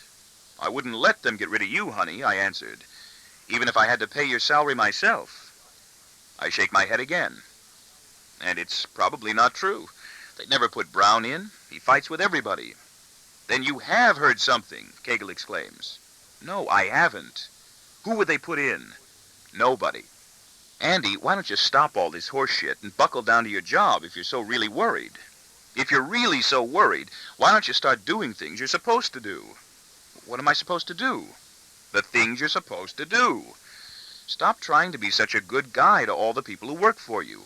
You ain't succeeding, and nobody wants you to be. You're a member of management now. Your sales force is your enemy, not your buddy, and you're supposed to be theirs and drive them like slaves. Brown is right. I don't like Brown. He knows his business. Make Ed Phelps retire. No. That's what Horace White wants you to do. Phelps is an old man now. He wants to stay. That's why you have to force him out. His son was divorced last year. His daughter-in-law just took his granddaughter away to Seattle. He may never see the little girl again. That's all very sad. How much does it cost the company to keep him on, even if he doesn't do anything? Very little. Then why should I make him retire?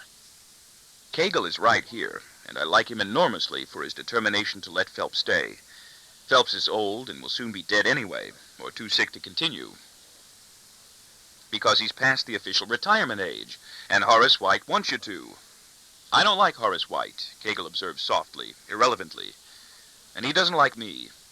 He knows his business also, I point out. How can I tell it to Ed Phelps? Kegel wants to know. What could I say to him? Will you do it for me?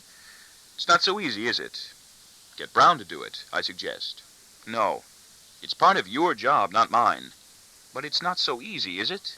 That's why they pay you so much. I don't get so much, he digresses almost automatically. What with taxes and all? Yes, you do. And stop traveling all the time. Nobody likes that. What the hell were you doing in Denver all this week, when there's nothing going on there, and you're supposed to be here, organizing the next convention, and working on your sales projections? I've got Ed Phelps working on the convention. A lot he'll do, and my sales projections are always wrong. So what? At least they're done. What else? Play more golf. Talk to Red Parker and buy a blue blazer. Buy better suits. Wear a jacket in the office and keep your shirt collar buttoned and your necktie up tight around your neck where it belongs. Jesus, look at you right now. You're supposed to be a distinguished white-collar executive. Don't take the name of the Lord in vain, he jokes. Don't you? I've got a good sales record, he argues. Have you got a good sports jacket? I demanded. Jesus Christ, what does a good sports jacket matter? More than your good sales record. Nobody wears jackets with round leather patches on the elbows to the office, unless it's on a weekend. Get black shoes for your blue and gray suits, and stop driving into the city in your station wagon. Okay. He gives in with a gloomy, chastised smile, and exhales a long, low whistle of mock surprise and resignation. You win. He gets up slowly and moves toward the coat rack in the corner of his office for his jacket. I promise. I'll get a blue blazer. It'll be too big. I can see it in advance, and hang over his shoulders and sag sloppily around his chest. And he will probably get his worsted blue blazer just about the time the rest of us have switched to mohair or shantung, or back to madras, plaids, and seersucker. It is already too late for him, I suspect. I suspect it is no longer in his power, if it ever was in his power, to change himself to everyone's satisfaction. For the moment, though, while I'm still with him, he makes an effort. He buttons his shirt collar and slides tight to his neck the knot of his tie, and pulls on his jacket. It is a terrible jacket of coarse imitation tweed, with oval suede patches at the elbows. Better? He wants to know. Not much. I'll throw out these brown shoes. Yeah, that'll help. How's Green treating you these days? He asks casually. Pretty good, I reply. Why? If you were in my department, he offers with a cagey, more confident air, and the beginnings of a mischievous smile, I would let you make as many speeches as you want to at the next convention. The salesmen are always very interested in the work you're doing for them and what you have to say. So long, I answer. I'll see you around. We both laugh, because we each know what the other wants and where the fears and sore spots are. Kegel knows I want to keep my job and be allowed to make a speech at the next company convention. God damn it, it would be an honor and an act of recognition, even if it is only 3 minutes, and I've earned it, and I want it, and that's all. And I know that Kegel wants my help in defending himself against Green, and Brown, and Black, and White, and Arthur Barron as well. You'll let me know if you do hear anything, won't you? He asks as we walk to the door. Of course I will, I assured him. But don't ask questions, he cautions with a dark, moody snicker. You might give them the idea. We laugh. And we are both still chuckling when Kegel opens the door of his office, and we find my secretary outside talking to his secretary. Oh, Mr. Slocum, she sings out cheerily, because that is her way, and I wish I were rid of her. Mr. Barron wants to see you right away. Kegel pulls me to the side. What does he want? He asks with alarm. How should I know? Go see him. What did you think I was going to do? And come and tell me if he says anything about getting rid of me. Sure. You will, won't you? Of course I will. For Christ's sakes, Andy, you can't trust me? Where are you going? Green wants to know, as I pass him in the corridor on my way to Arthur Barron's office.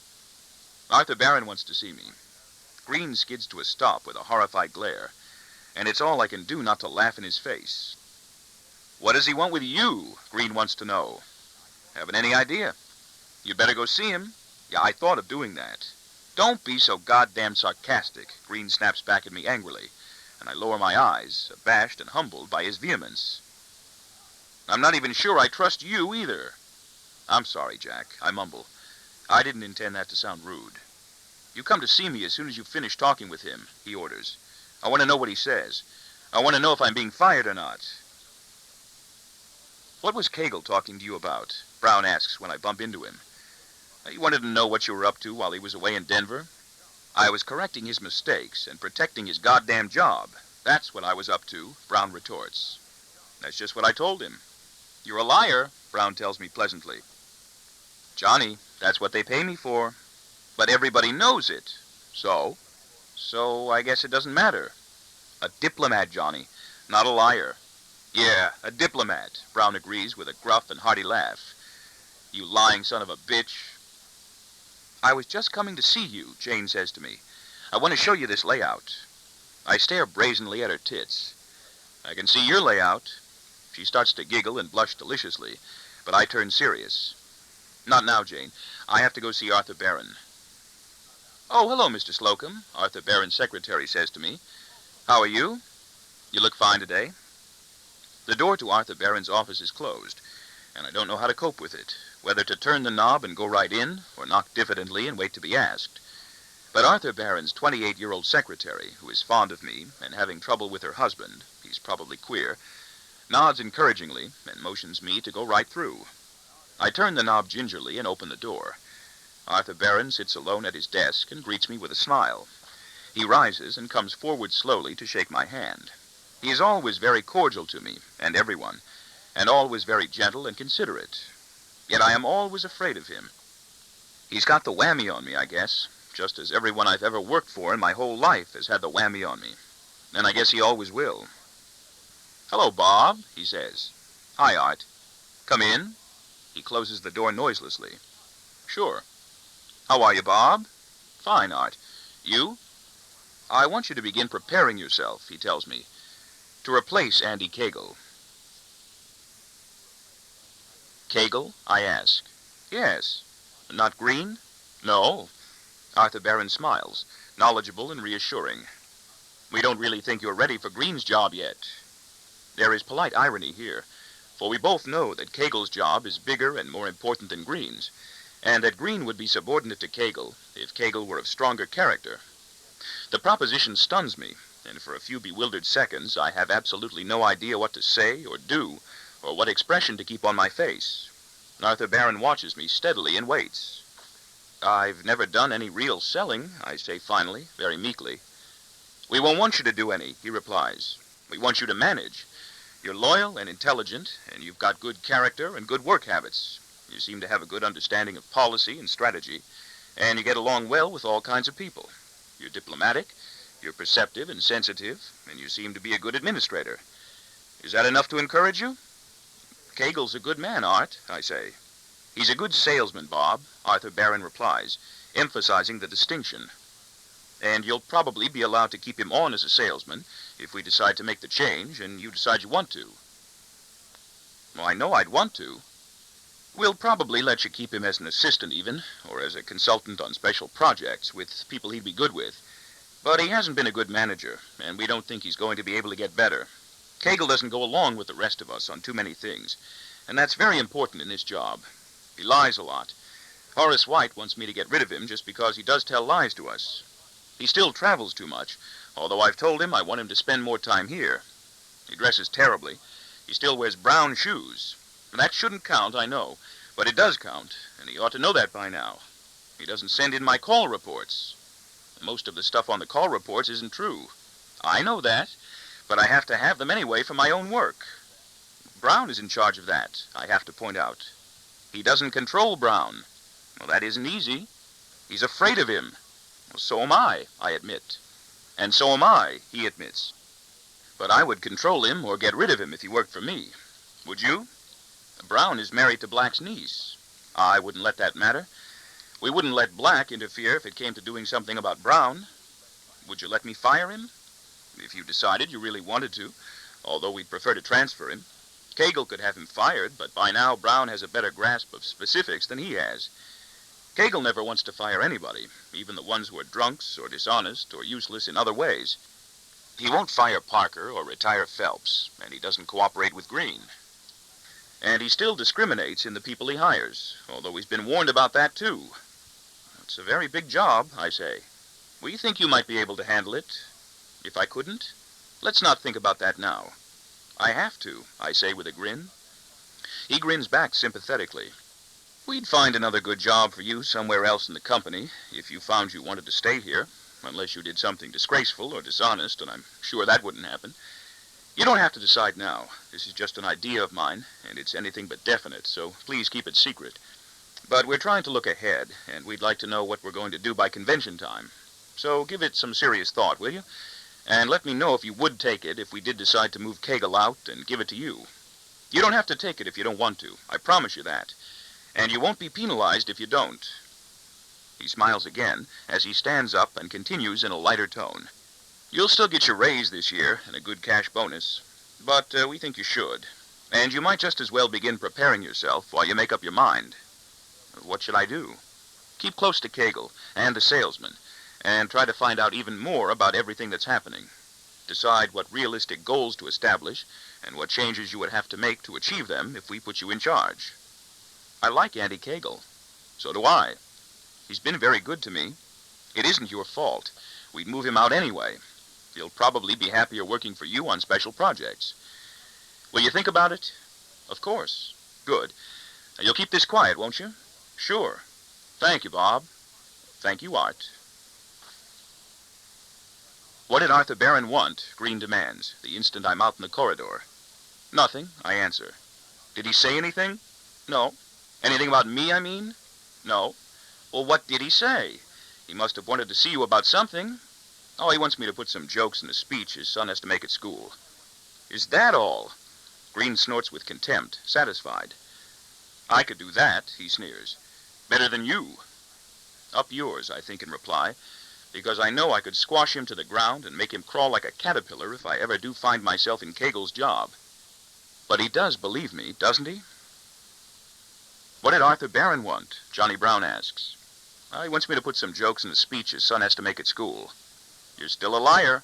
A diplomat, Johnny. But I'll find out. Should I start looking for another job? Asked Jane. I got a job you can do right here at hand. You're terrible, Mr. Slocum, she laughs, her color rising with embarrassment and pleasure. She is aglow, tempting. You're worse than a boy. I'm better than a boy. Come into my office now and I'll show you. What boy that you go with has an office with a couch like mine and pills in the file cabinet? I'd like to, she says, and for a second I am in terror that she will. But Mr. Kegel is waiting for you there. What did Arthur Barron want? Kegel asks, as soon as I step inside my office and find him lurking anxiously in a corner there. I close the door before I turn to look at him. He is shabby again, and I am dismayed and angry. The collar of his shirt is unbuttoned, and the knot of his tie is inches down. For a moment, I have an impulse to seize his shirt front furiously in both fists and begin shaking some sense into him. And at exactly the same time, I have another impulse to kick him as hard as I can in the ankle or shin of his crippled leg. His forehead is wet with beads of perspiration, and his mouth is glossy with a suggestion of spittle, and dry with the powdered white smudge of what was probably an antacid tablet. Nothing, I tell him. Didn't he say anything? No, nothing important. About me? Not a word. You mean that? I swear. Well, I'll be damned, Kegel marvels with relief. What did he talk about? Tell me. He must have wanted to see you about something. He wants me to put some jokes in a speech his son has to make at school. Really? Yeah. And he didn't say anything about me? Anything at all? No. Or the call reports, or the trip to Denver? No. Ha! In that case, I may be safe, you know. I might even make vice president this year. What did he talk about? Just his son, and the speech, and the jokes. I'm probably imagining the whole thing, he exclaims exultantly. You know, maybe I can use those same jokes someday if one of my kids is ever asked to make a speech at school. He frowns, his face clouding suddenly with a distant distress. Both my kids are no good, he reminds himself aloud abstractedly. Especially the boy. Kegel trusts me also, and I'm not so sure I want him to. Andy, I call out to him suddenly, why don't you play it safe? Why don't you behave? Why don't you start doing everything everybody wants you to do? He is startled. Why? He cries. What's the matter? To keep your job, that's why, if it's not too late. Why don't you start trying to go along? Stop telling lies to Horace White. Don't travel so much. Transfer Parker to another office if you can't get him to stop drinking. And retire Ed Phelps. Did somebody say something? No. Then how do you know all that? He demands. Who told you? You did, I bark back at him with exasperation and disgust. You've been telling me about all those things over and over again for months. So why don't you start doing something about them, instead of worrying about them all the time and taking chances? Settle down, will you? Control Brown and cooperate with Green. And why don't you hire a Negro and a Jew? Cagle scowls grimly and broods in heavy silence for several seconds. I wait, wondering how much is sinking in. What would I do with a coon? He asks finally, as though thinking aloud, his mind wandering. I don't know. Could use a Jew. Don't be too sure. We sell to Jews. They might not like it. But what would I do with a coon? You would begin, I advise, by finding something else to call him. Like what? A black. Call him a black. That's funny. Yeah. I've always called them coons, Cagle says. I was brought up to call niggers coons. I was brought up to call Negroes coons. What should I do, he asks. Tell me what to do. Grow up, Andy, I tell him earnestly, trying with all my heart now to help him. You're a middle-aged man with 2 kids and a big job in a pretty big company. There's a lot that's expected of you. It's time to mature. It's time to take it seriously and start doing all the things you should be doing. You know what they are. You keep telling me what they are. Cagle nods pensively.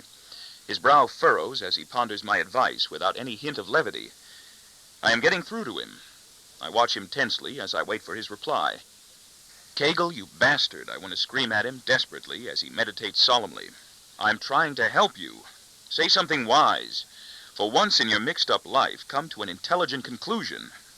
It's almost as though he hears me, for he makes up his mind finally and his face brightens. He stares up at me with a slight smile, and then, while I hang on his words hopefully, he says, Let's go get laid. The company has a policy about getting laid. It's okay. And everybody seems to know that, although it's not spelled out in any of the personnel manuals. Talking about getting laid is even more okay than doing it. But doing it is okay too, although talking about getting laid with your own wife is never okay. Imagine, boy, what a crazy bang I got from my wife last night. That wouldn't be nice. Not with gentlemen you associate with in business who might know her. But getting laid with somebody else's wife is very okay, and so is talking about it, provided the husband is not with the company or somebody anybody knows and likes. The company is in favor of getting laid if it is done with a dash of elan, humor, vulgarity, and skill, without emotion, with girls who are young and pretty, or women who are older and foreign or glamorous in some other way, without too much noise, and with at least some token gesture toward discretion, and without scandal, notoriety, or any of the other serious complications of romance. Falling in love, for example, is not usually okay, although marrying someone else right after a divorce is, and neither is having an affair, at least not for a man. Getting laid, or talking about getting laid, is an important component of each of the company conventions, and a decisive consideration in the selection of a convention site. And the salesmen who succeed in getting laid there soonest are likely to turn out to be the social heroes of the convention, though not necessarily the envy. That will depend on the quality of whom they find to get laid with. Getting laid at conventions is usually done in groups of 3 or 4. 2 decide to go out and try and take along 1 or 2 others. Just about everybody in the company gets laid, or seems to, or at least talks as though he does, or did. In fact, it has become virtually comme il faut at company conventions for the very top and very old impotent men in the company, in fact especially those, to allude slyly and boastfully to their own and each other's sexual misconduct in their welcoming addresses, acknowledgments, introductions, and informal preambles to speeches on graver subjects. Getting laid is a joking matter on all levels of the company, even with people like Green and Horace White. But it's not a matter for Andy Cagle to joke about now. Andy, I'm serious, I say. So, he says, am I.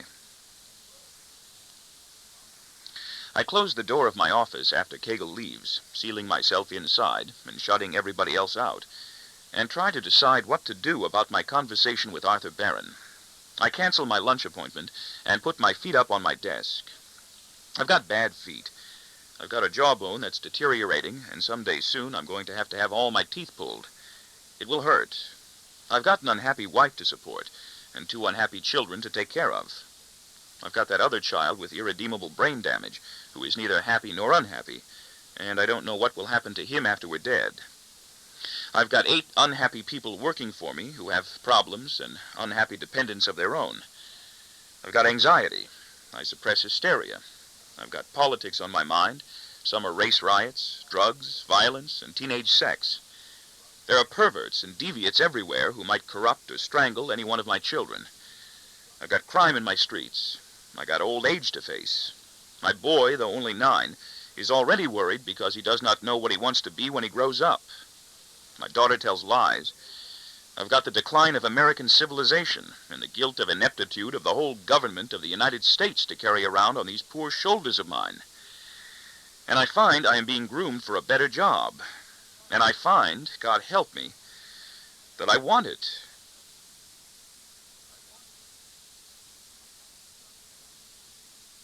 My wife is unhappy.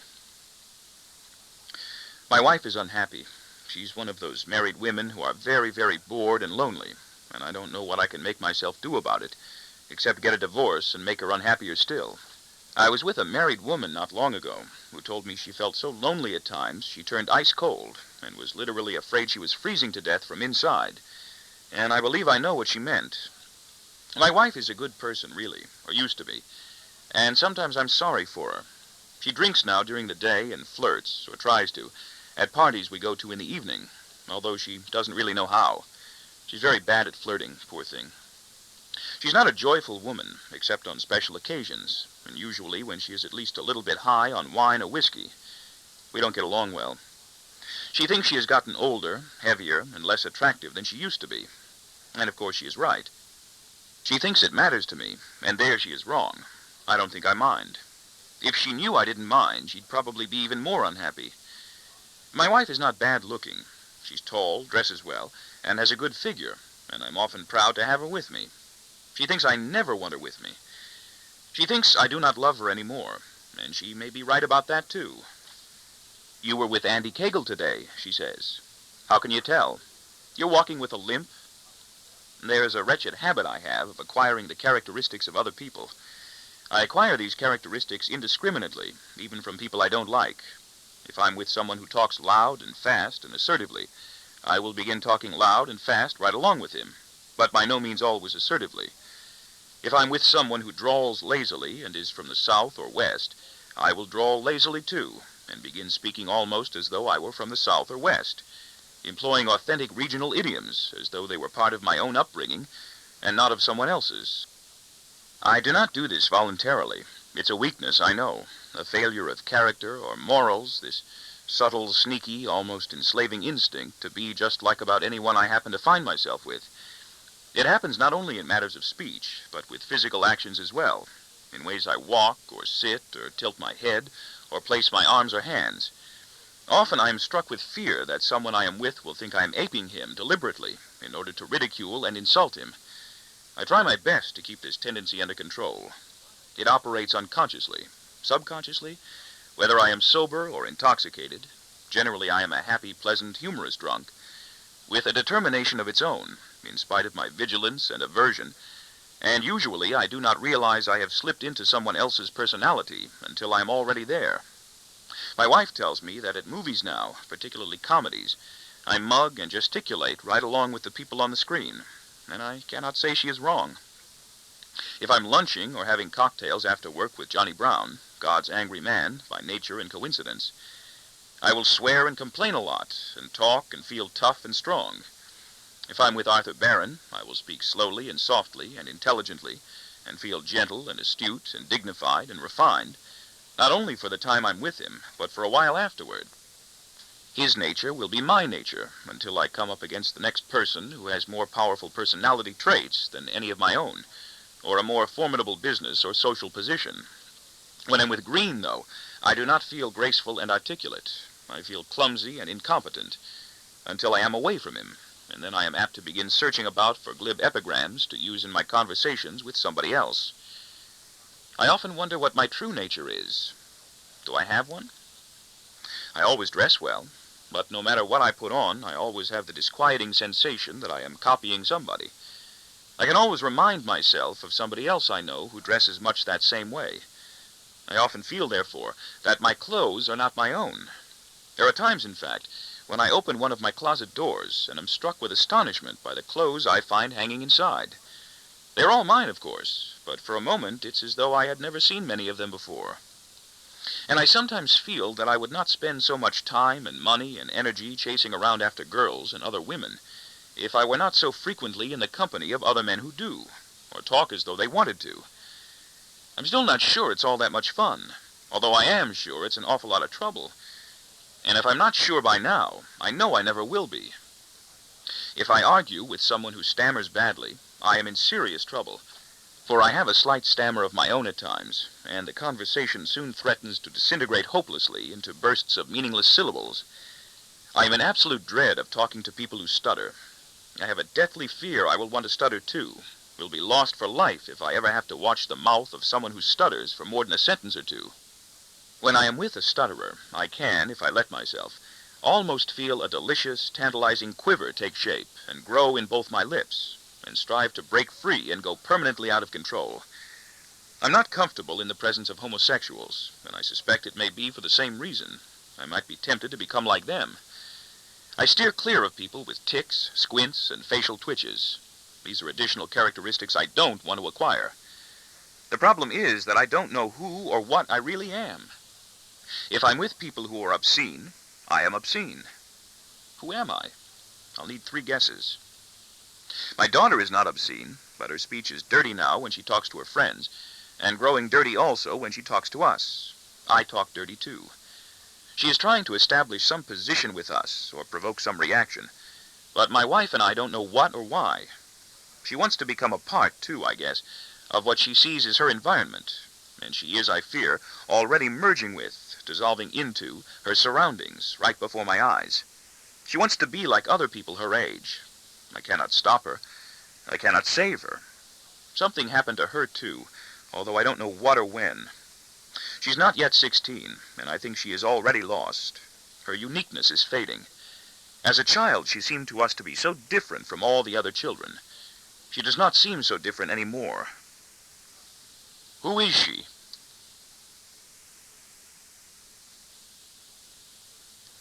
It amuses me in a discouraging way to know I borrow adjectives, nouns, verbs, and short phrases from people I am with, and frequently find myself trapped inside their smaller vocabularies, like a hamster in a cage.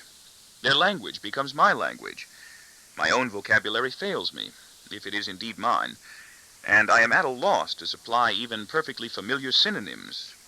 Rather than grope for words of my own, I fasten upon their words and carry their phraseologies away with me for use in subsequent conversations, even though the dialogue I steal may not be first-rate. If I talk to a Negro, spade if I've been talking to a honky who calls a spade, I will, if I am not on guard, begin using not only his vernacular, militant hip or bucolic Uncle Tom, but his pronunciation. I do the same thing with Puerto Rican cab drivers. If I talk to cab drivers at all, I try not to.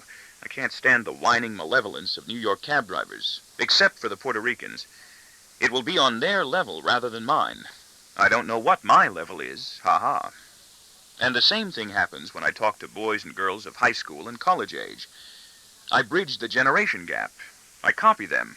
I employ their argot and display an identification with their tastes and outlooks that I do not always feel. I used to think I was doing it to be charming. Now I know I have no choice. Most of my daughter's friends, particularly her girlfriends, like me and look up to me. She doesn't. If I'm with Andy Cagle, I will limp. You were with Andy Cagle today, my wife says. We are in the kitchen. I have indeed been with Andy Cagle.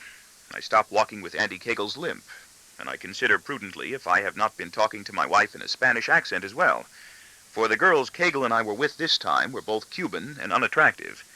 They were prostitutes. Nobody likes to call a prostitute anymore, least of all me. They're hookers, hustlers, and call girls. But that's what they were, prostitutes. And I have taken the high-minded vow again even as I was zipping up my pants and getting back into my undershirt, which smelled already under the sleeves from the morning's output of perspiration, that from this day forward, I am simply not going to make love any more to girls I don't like. We have done better with our whores, Kegel and I, than we have done this afternoon, and we have also done worse. Mine was the better looking of the two. Kegel always wants me to take the better looking of the two, with bleached red hair and black roots. She was not well educated, but her skin was smooth, no pimples, cysts, or sores, and her clothes were neat. Her nature was gentle, her manner tender. She wanted to save up money enough to open a beauty parlor. She was friendly and obliging, they aren't always, and wanted to please me. "Do you like to be teased?" she asked me softly. When Kegel cannot run away from his home and the office by going on a business trip, like the one to Denver he had just got back from, he likes to run away to New York whores in dark hotels or walk-up efficiency apartments with thin walls. He asks me to accompany him. I always refuse. "Oh, come on," he says, and I always go.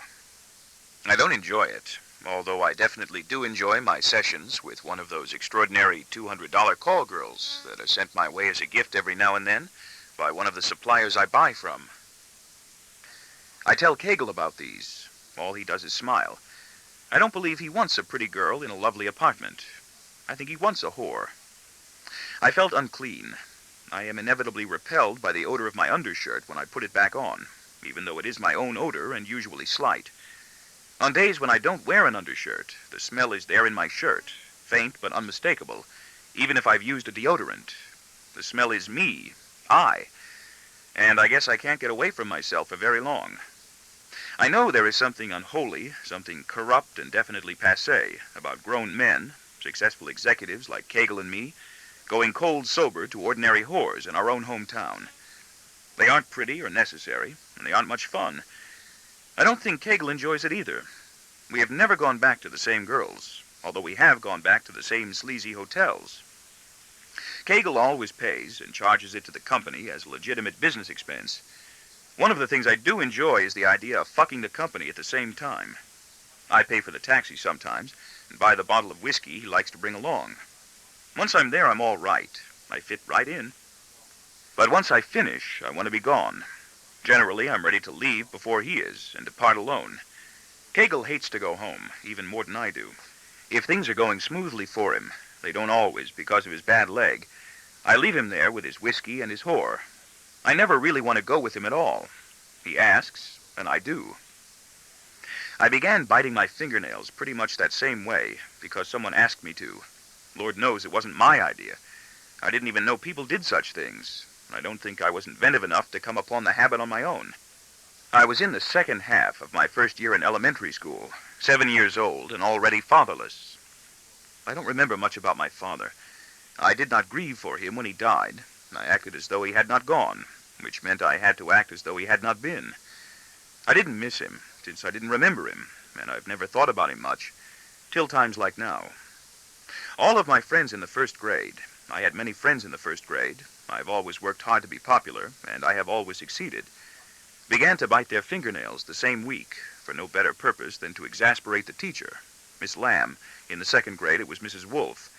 I have an uncanny memory for names and similar petty details, and their parents and older sisters. It originated as a childhood conspiracy. "Come on, bite your nails," they told me. So I did. I began biting my nails. In a little while, they all stopped, but I didn't. They grew up and went away, leaving their bad habit with me. I didn't even try. I know now that I didn't try to stop because I didn't want to, and because I understood even then that I would not be able to. And for all these years since, I have been nibbling and gnawing away, aggressively, swinishly, and vengefully at my own fingertips, obtaining an enormous satisfaction from these small assaults. It's not so much a habit, of course, as a compulsion, vicious, uncouth, and frequently painful, but I like it, and I don't think, at this stage, that I would want to live without it, and nobody has been able to tell me why. And I know now that I will continue chewing away at my fingernails and my surrounding flesh until I die, or until I have all my teeth pulled and I'm no longer able to. Ha. Even my handwriting is not my own. I borrowed it and never gave it back. I actually copied the handwriting I have now from an older boy who used to work with me in the file room of the Automobile Casualty Insurance Company, and liked to while away the time between busy periods, inventing, practicing, and perfecting a brand new handwriting. His own was not good enough. His name was Tom, or Tommy, depending on who was talking to him or calling for him. He was 21, tall, and very complacent and mature. He had a good deal to be complacent and mature about, for in addition to creating a new handwriting, he was laying Marie Jenks, the biggest blonde that our casualty company had to offer. He studied art lackadaisically in the evening, and tended to take things easy during the day, while he waited for the Army to draft him into World War II. Between chores and errands and smokes in the men's room, Tom would sit at the desk in the rear of the file room, out of sight of everyone who went by, for the file room was a cage of cyclone fence that rose from floor to ceiling and jutted right out into the center of the office, where everybody who did pass could look inside at us and devote himself industriously to his handwriting. I would sit beside him at that desk in back, tucked out of sight behind a bank of green metal file cabinets containing indexes by name to the accident folders, filed by number in the taller banks of larger, greener cabinets standing near the front, to learn and copy and practice his handwriting with him. It wasn't always easy work. Tom would experiment tirelessly with the arcs and slants and curlicues of a capital R, or Y, or H, or J, speaking little until he had achieved precisely the effect he thought he wanted, and then he would say, "I think that's it now." And if he didn't change his mind in a minute or two with a sober shake of his head, I would slide his sheet of paper with the finished product closer to me and set to work learning and practicing that letter, while he moved ahead with the foundations of design for another member of the alphabet. Sometimes, with a downcast, disappointed air, he would reverse his judgment about a certain letter after a week or two had elapsed, reject it, and start all over again from scratch. Some of the letters were simple, but others proved incalculably hard, and took an immeasurably long time. We were a pair of dedicated young calligraphers, he and I, of course, the apprentice, when we weren't scheming secretly and separately to satisfy the stewing miseries of our respectively emerging lusts. For he, like me, I was to discover one day entirely by coincidence, also had a very hot thing going with one of the women, girls, in the office, and here, too, he was way ahead of me. He had big, bossy Mrs. Marie Jenks, of all people, who was 28 and married, and he was already getting in regularly, down, of all places, in the storeroom. Wow, what a mixed-up maelstrom of people I felt when I finally found out about all of us, not realizing then, as I do realize now, that the only thing unusual about any of it was me. By the time old Mrs. Yerger was transferred all the way across the company offices into the file room to get us to do more work or clear us out, even though there was not that much more work to be done, it was Tom, in fact, who taught me that if I just walked around with a blank piece of paper in my hand, I could spend all the time I wanted to doing nothing. I spent a great deal of time doing plenty, or trying to, at a corner of that desk underneath the big Western Union clock, very close to Virginia, that pert and witty older girl of 21, who wore her round breasts loose some days, even then, knowing they looked fine that way too, if the breasts were good, and liked to arch her back and twist her shoulders slowly with a sleepy sigh, just to roll her breasts from side to side for my pleasure, or thrust them toward me. I had Tom's handwriting down pat, and I've been using his handwriting ever since. I found out about Tom and Marie Jenks only by coincidence one day, about 5 weeks before he left the company to go into the Army. I left the same day he did for a job that I didn't like in a machine shop.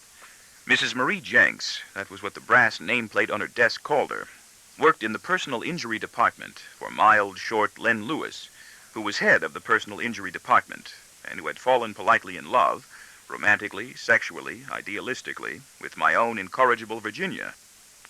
She encouraged him. I was amazed to find out about all of us, especially amazed about Marie and Tom. More amazed even than I'd been to find my big brother on the floor of that wooden coal shed with Billy Foster's skinny kid sister so many murky years back. Mrs. Marie Jenks was a much bigger catch than Billy Foster's skinny, buck-toothed kid sister. Marie Jenks was one great big whale of a catch, and I was in awe. To me, once I knew about her, she was a fantasy fulfilled, although for somebody else, a luscious, enormous, eye-catching, domineering marvel, and I could not stop staring at her. She was married. She was tall, blonde, and buxom. She was almost 28. She was striking and attractive, although not pretty. Virginia was prettier. And she was humping lucky 21-year-old Tom Johnson whenever she wanted to. What a gorgeous spot for lucky 21-year-old Tom Johnson to be in. It gave little 17-year-old Bobby Slocum something good to look forward to. When Len Lewis was away from his desk, Marie was boss of the whole personal injury department.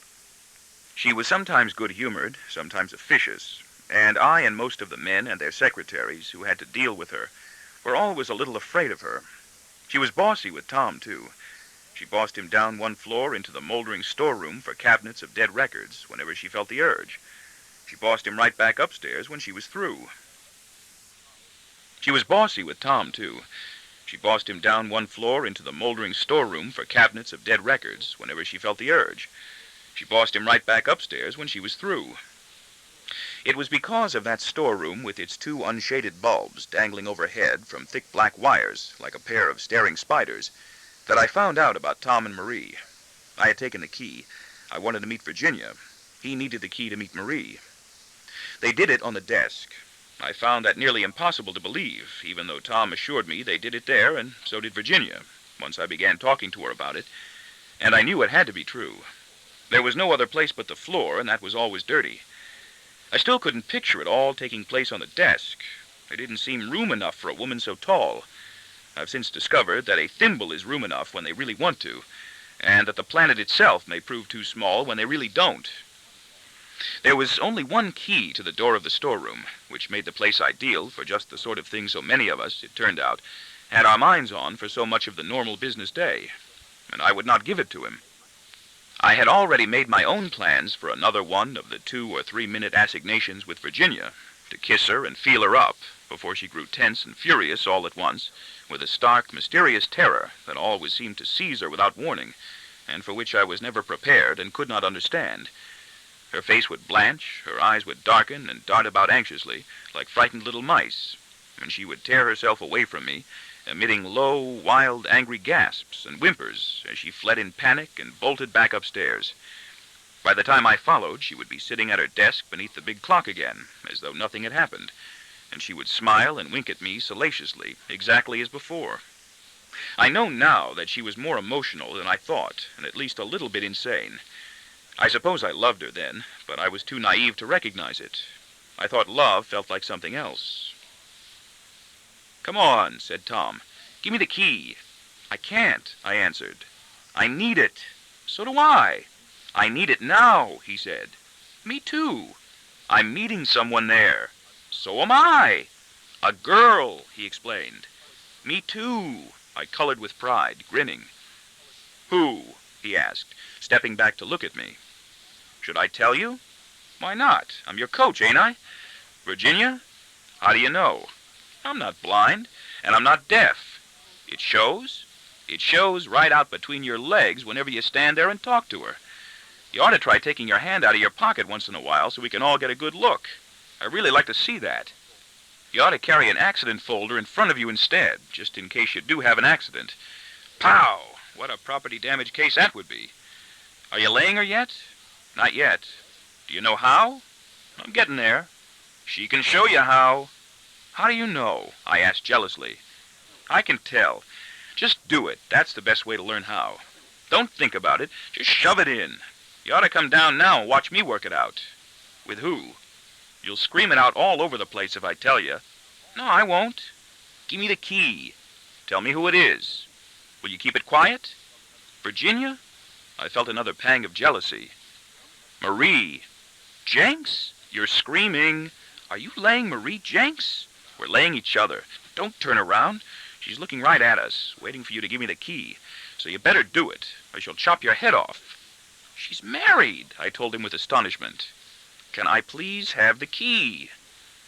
I relinquished the key obediently, in deference to his superior achievements, and as soon as he, then she, had gone, I hurried excitedly to the old wooden desk underneath the old big Western Union clock to postpone my own meeting with Virginia, and to let her in on what I had just found out. She was really the best friend I had in the company, or perhaps anywhere else. On days when I was unaccountably sad and lonely or had no money, She would notice and set right about trying to cheer me up or insist on lending me the $2 or $3 I needed until payday, even when she had to borrow it from one of the other girls. Why, she wanted to know, when I asked her to meet me on the staircase instead of in the storeroom. Can you keep a secret? Sure, she responded brightly. What do you want to do to me? No, it's about Tom. Would you believe that Tom Johnson and, of course, she said, with sure, right now? The more often the better, I always say. In the storeroom? Sometimes they do it in an apartment on 2nd Avenue. She has a divorced friend who lives there. How do you know? I demanded. She tells me. I was flabbergasted. Virginia's cheeks were red with delight, and her eyes were twinkling with merriment at my expression of amazement. How do they do it? I wanted to know. Well, she has this thing of hers, and he has this thing of his, and he takes his, down there. Where do they lie down? On the desk, she told me. Haven't you ever tried it? I'm going to as soon as they're through. Not with me, you aren't. I need a big hotel room. I like to move around a lot. You didn't move around so much in that canoe at college, I reminded her. I was a dope then, she laughed. I didn't know I was supposed to. Do you want to know a secret? She motioned me closer. Come around here so I can whisper and put my knees against you. Holding a blank slip of paper, I moved around to her side of the desk and began fussing with folders in a tray there, as though hunting for a particular one. As soon as I drew near her, she swung her knees around against my leg and began rubbing me with them methodically, watching me steadily with a knowing, kind of mocking smile. What's the secret? I asked. Take your hand out of your pocket. Fuck you. Okay. On the desk? Pretend you're working. I am. What's the secret? Mrs. Yerger was outside the entrance of the file room. Mrs. Yerger was always outside the file room, observing me balefully. I took my hand out of my pocket, picked up a property damage accident folder, and held it over my heart-on. Virginia saw, of course, and laughed out loud, showing the tiniest tip of shiny tongue between bright red lips and wet white teeth. Her cheeks were touched with red, too. They wore them rouged then, and she had dimples. I felt the strongest undertow of affection for her, but it was so inadequate. She was 21, and I was 17, and I found myself wishing I were as old as Tom, and had a better idea of what to do with her. Len Lewis and I, she told me, meet for drinks and dinner every Thursday night after work. He wants to tell his wife he wants a divorce, but I won't let him. He says that nobody in his whole life ever kissed him the way I do. I was surprised again, but excited to find this out. I was always fascinated by her sex adventures with other men. She had a fondness for sheer, silky blouses, and I often had an urge to put my hands on her shoulders when she wore one and delicately caress her. When she wore a sweater, I wanted to put my hands inside and squeeze. Do you sleep with him? I was always greedy for details. He's afraid. He's been married all his life and never did anything with anyone else. I feel sorry for him. I don't know what I'll say when I finally get him to ask me to. I like him, but I'm not sure I want to. I liked Len Lewis, too, and I had no doubt that nobody had ever kissed him the way Virginia did, for I had seen him at the office Christmas party with his wife, who was a short, shapeless, soundless woman, as old and meek as he was, and much more wrinkled and gray. For that matter, nobody in my whole life had ever kissed me the way she did, or touched and fondled me the way she could and did, over and over again in the storeroom downstairs, or on the staircase between floors. I wanted more and more of her. I never got all I wanted. She did not like me to do things to her. She liked to do things to me. We met on the staircase between floors several times each working day, where we would kiss and pet and clutch frantically for the few seconds before she always imagined she heard someone coming and bolted away. Or we would meet downstairs in the storeroom for 3, 4, or 5 minutes, where she would also pale suddenly and whirl away from me in violent alarm. I was never angry with her when she ran away from me, never felt resentful or cheated. I always felt lucky that I'd had any of her at all, and I was always sorry to see her so scared. I always wished there were some way I could help. She told me once, more than once, because I kept bringing it up in order to hear about it again, that in her freshman year at college, she attended Duke University for 2 years and never went back after her father killed himself one summer. She had been laid in a floating canoe by the backfield star of the varsity football team. I didn't believe her. I don't think I honestly believed then that anybody really got laid, that a boy like me took my thing and put it inside her thing, and then went on to do the rest, even though I had seen the drawings and photographs and listened to the dirty jokes and stories. She kept asking me to get a room. I didn't know how. I asked Tom how to go about renting a hotel room, and he told me, but even after he told me, I still didn't feel I knew how. I had an idea the desk clerk would start beating me up right there in the lobby if I ever tried to register for a hotel room for Virginia and me. And I didn't have the money for something like that. I was only a file clerk.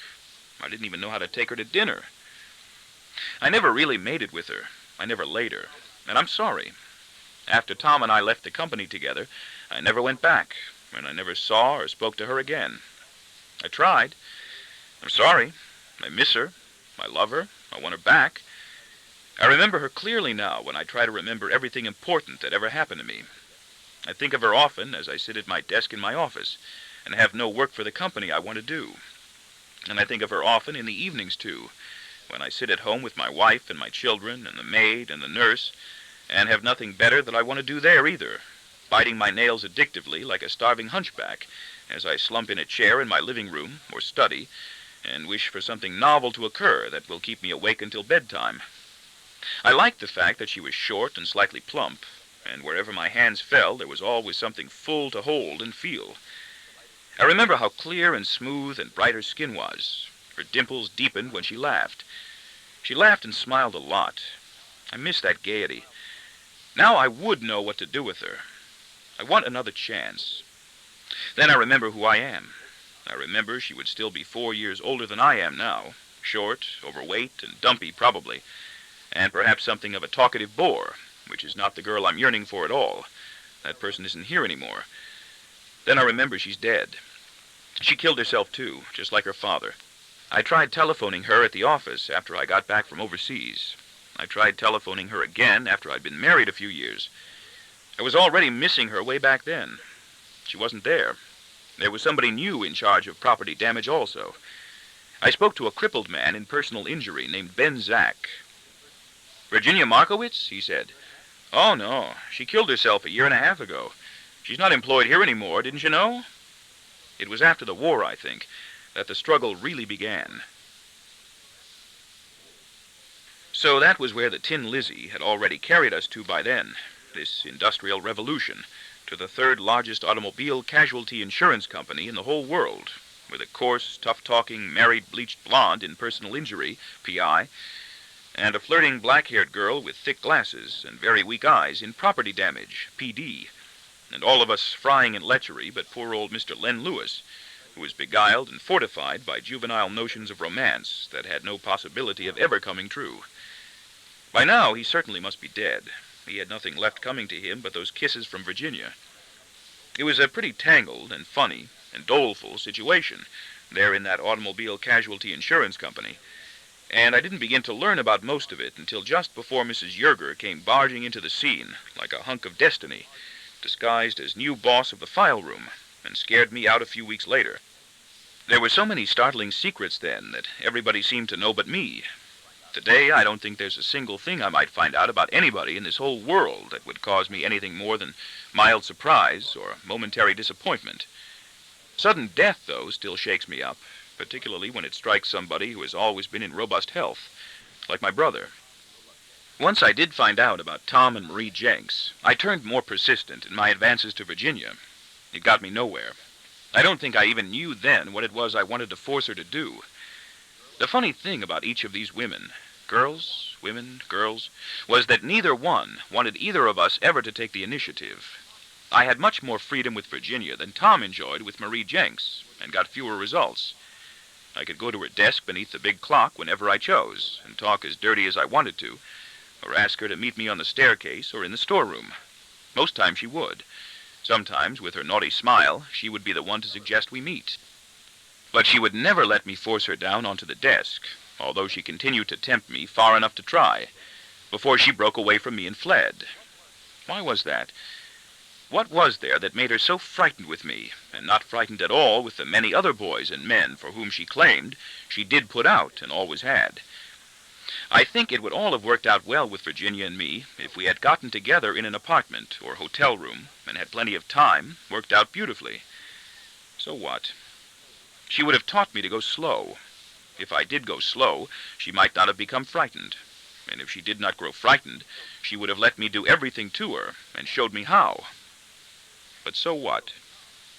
It would have passed sooner or later, just as she has passed already, just as I am passing now. Fuck her, she's dead. Her case is closed.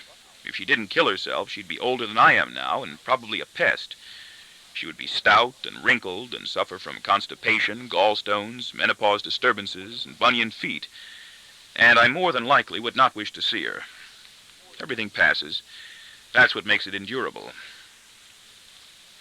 But the memory lives, but not for long, ha-ha.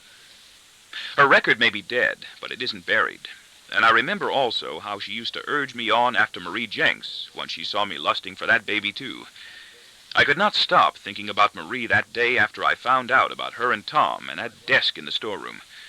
I used to eat my lunch at that desk 2 or 3 times a week and read the sports sections of the New York Daily News and Mirror. I wanted her too. I didn't know how to get her. Bang her, Virginia would exhort me. Go get her. How? Goose her. You're nuts. Grab her by the nipple. You're crazy. All I could decide to do was keep my eye on Tom and see what he did to her. And all he did was nothing. He practiced his handwriting. He knew enough to wait and never approach her. He sat unperturbed for days at a time, working on his handwriting with me and waiting tactfully and patiently for her to summon him into her office by buzzer or telephone, or by ordering one of the other file clerks, it might be me, to send Tom in. "Are you busy now?" she would ask. He would answer, "No." "Get the key," she would command. And down to the storeroom they would go, where records and folders of people in accidents were crumbling with age in the file cabinets. Virginia and I kept track of their comings, and goings. She was truly a stupendous catch for a lucky young man to make, or be made by, although I liked Virginia more, and so, for that matter, did Tom. She seemed twice as large as Virginia, 4 or 8 times as much in pure female bulk, that towering, sarcastic, frequently sympathetic, bleached blonde of a 28-year-old married woman in personal injury, who looked solicitously after poor old Len Lewis, who was suffering seriously from kidney trouble and dangerous related ailments, and in all likelihood didn't really want to divorce his poor little old wife, to whom he had been married all his life, and of whom he was probably still very fond, and did what she could to make his job easier. She was married to a cost accountant with a weak heart, weakened probably by her, and she bluntly took control of Tom whenever she wanted to, and put him to work banging her down in the storeroom or in her divorced friend's apartment after business hours, in much the same autocratic manner she might use to call him into her office and order him to do some filing. Tom never knew when she sent for him the kind of task to which he was going to be put, but he was perfectly willing to take the good with the bad. The farthest Tom would ever go toward getting her would be to put himself on display in her office by pretending to hunt for some file. She knew exactly what he was hunting for. Sometimes she would frown, and he would move off immediately, as though in preoccupied continuation of his search for some specific accident folder. Other times she would react as he had hoped, smiling caustically, almost grimacing, and demand, "Is there something in here you want?" "Yes." "Get the key." And down into the storeroom they would go again. "I'm not even sure she likes me," Tom confided indifferently to me one day in the file room, focusing much more emotion on the capital P's and Q's of the handwriting he was practicing than on the statement he was making. "But she sure likes doing it with me." I could not help wondering if she might not like doing it with me. So I tried to seduce her, and failed. I tried to steal her away from him. Not steal her away, actually, but merely to get, if I could, my own fair share of that musky, estrus, overpowering, inexhaustibly marvelous and voluptuous blonde married Viking, who was really just an overgrown, raw-boned Scotch-Irish brunette from Buffalo with very large pores. And I got nowhere. Virginia spurred me on energetically with outrageous counsel. "Go give her a fast bang," she would advise. "She's dying for it right now. A lady can tell. Walk right into her office and get her." "How?" "She'll be good for you." "How?" "Tell her." "What?" "What you want. Come right to the point. That's the best way." "Oh, sure." Grab her by the nipple. Slide your hand up under her dress. She'll kill me. No, she won't. Look, Mr. Lewis is out. Go right now and tell her you've decided you'd like to put it to her. She'll lock me up. She'll fall in love with you. You'll sweep her off her feet. She'll break my head and put me in jail. She won't be able to resist you. You're better looking than Tommy, and more fun, too. You've got nice curly hair. She'll tell Len Lewis or Mrs. Yerger and have me fired. She'll pull her dress up right there, throw open her arms and legs, and sing, "Ooh, come on, baby.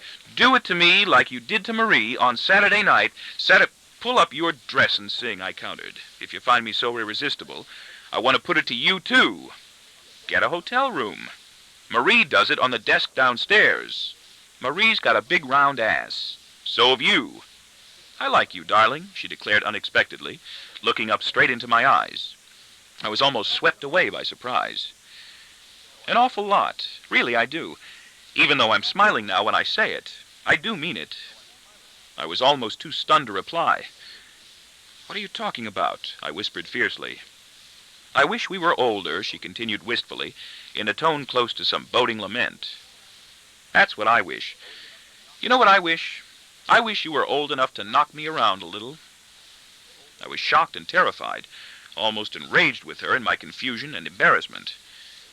"Why do you talk like that?" I demanded indignantly, afraid that something fateful I did not understand and could not cope with was already taking place.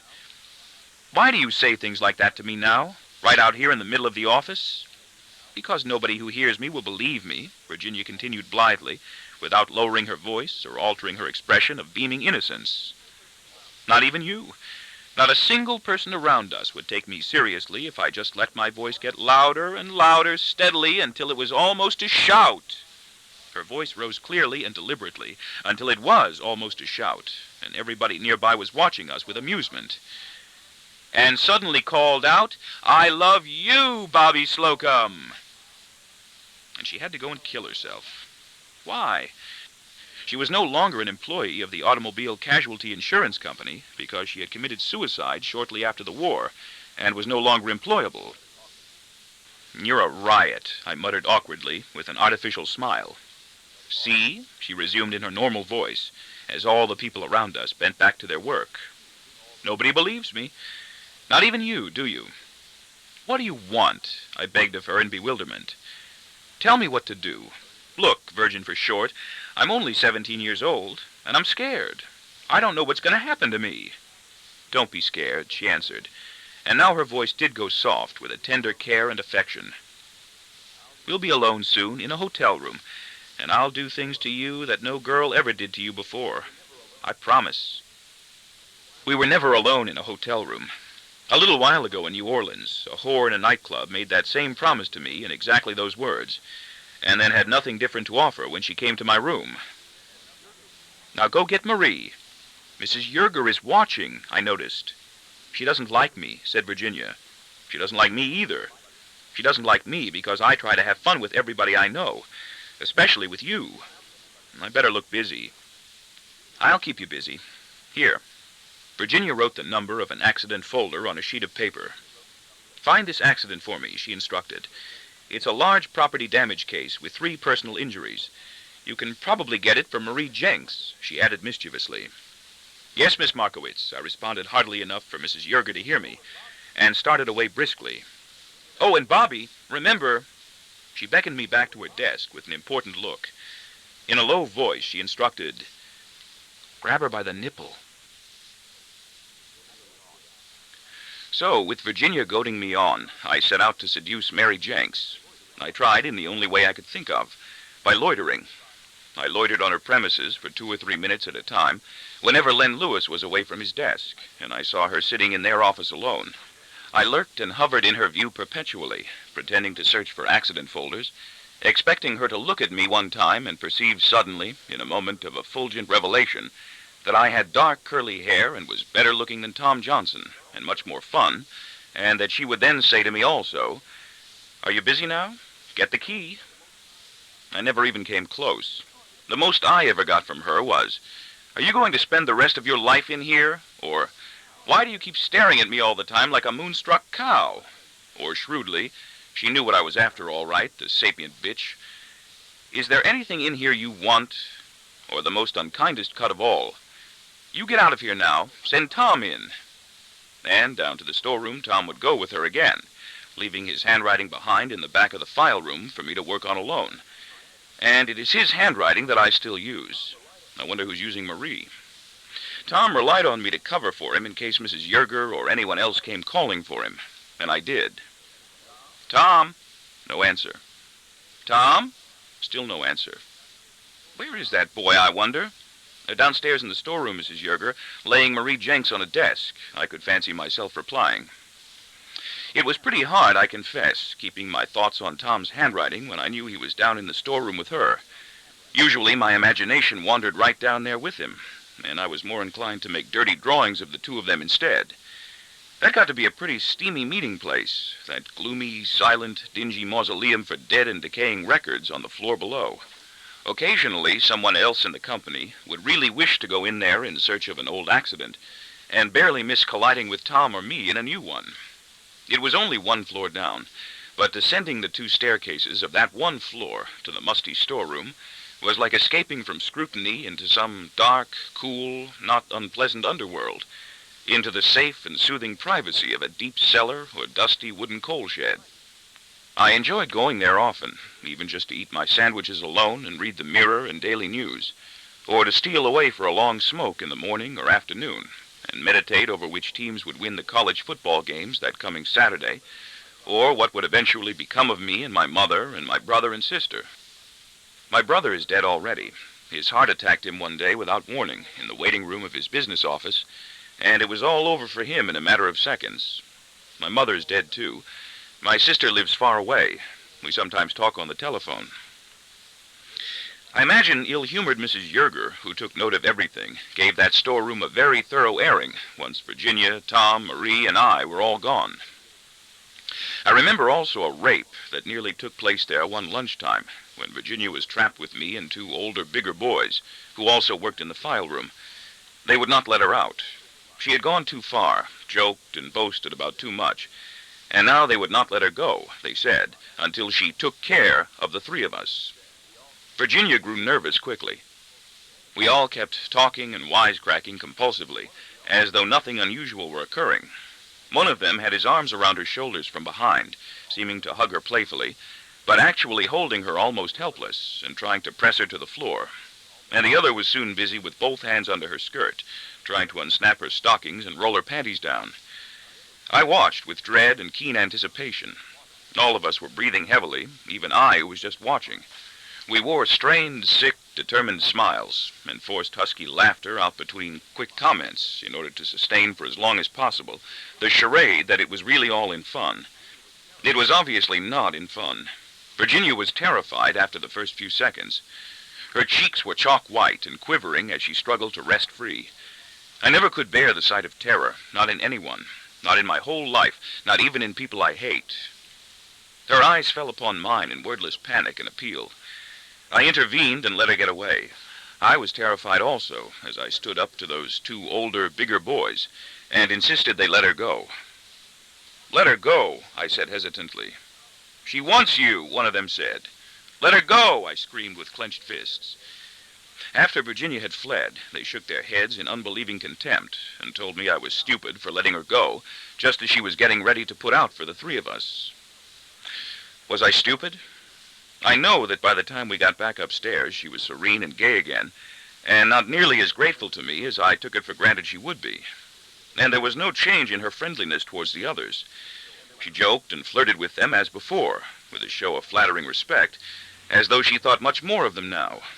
I couldn't understand that. I still can't. I do wonder, though, what would have happened between her and me if I had kept my mouth shut and joined with the others in making her put out for the three of us. Would she have thought more of me, too? How could she? But would she? She used to tell me that on her tombstone she wanted an inscription that read, "Here lies Virginia Markowitz. She was a very good lay, even though she was Jewish." I'll bet it isn't there. I'll bet I was stupid.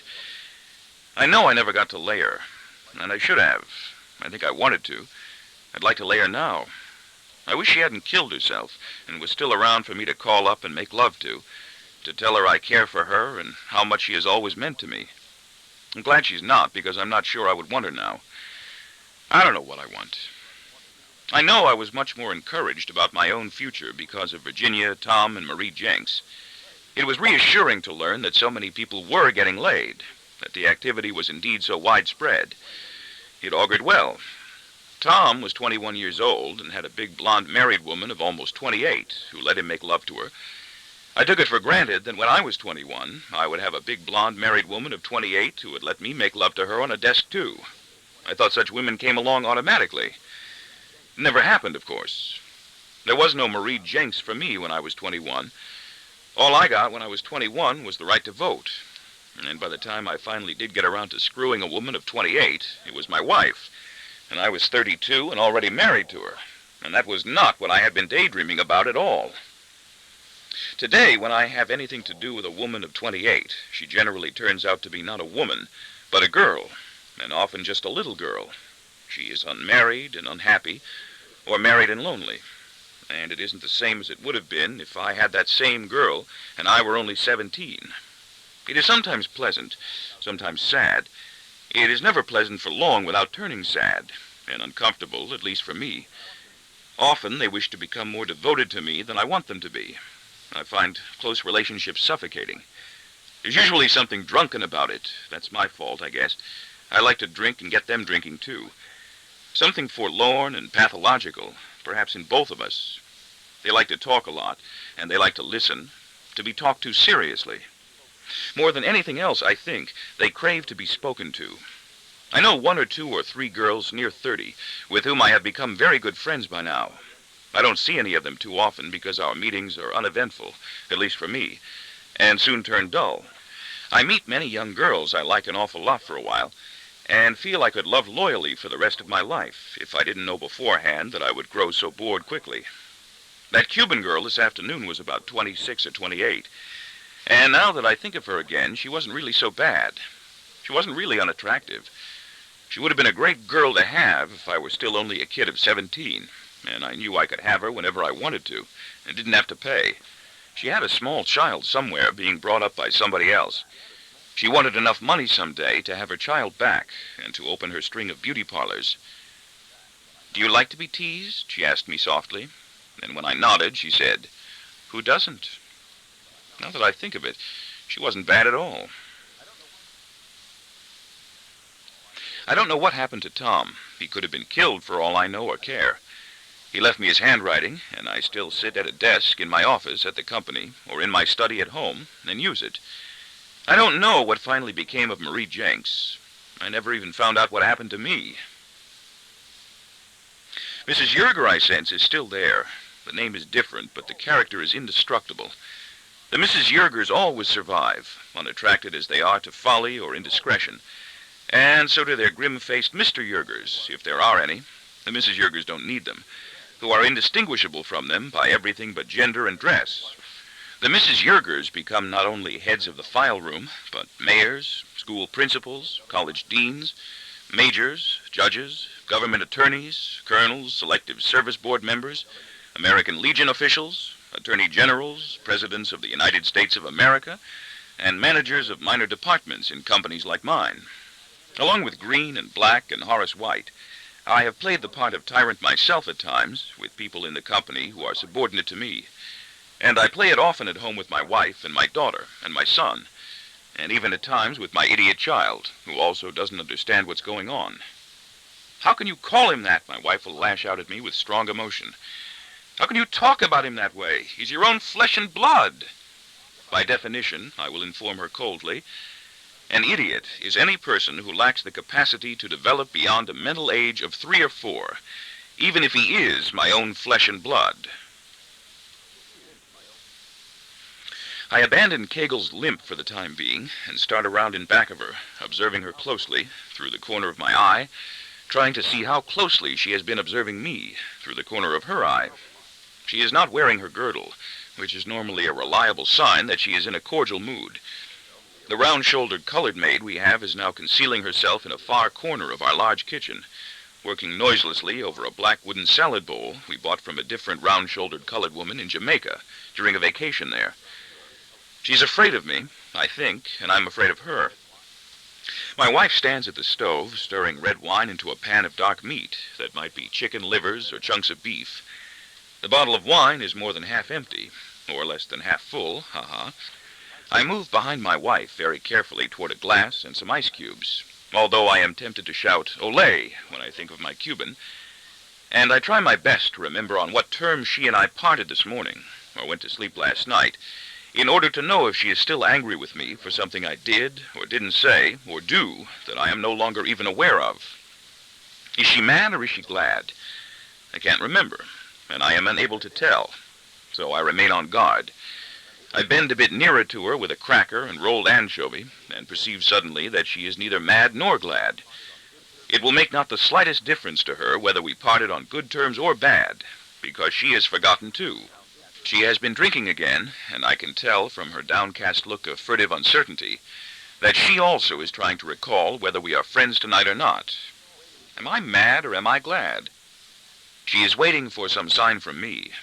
Am I mad at her for something she said or did wrong, or glad with her because she didn't? I don't know why she is so afraid of me when I am so afraid of her. She is rigid and alert, contrite already, for what, God knows. Tense as a bowstring as she stirs her simmering pan, and hopes that I'm not angry with her for something she did or didn't say, or do that she is unable to remember. It's almost enough to make me laugh. You're right, I say, just to get things going for both of us. About what?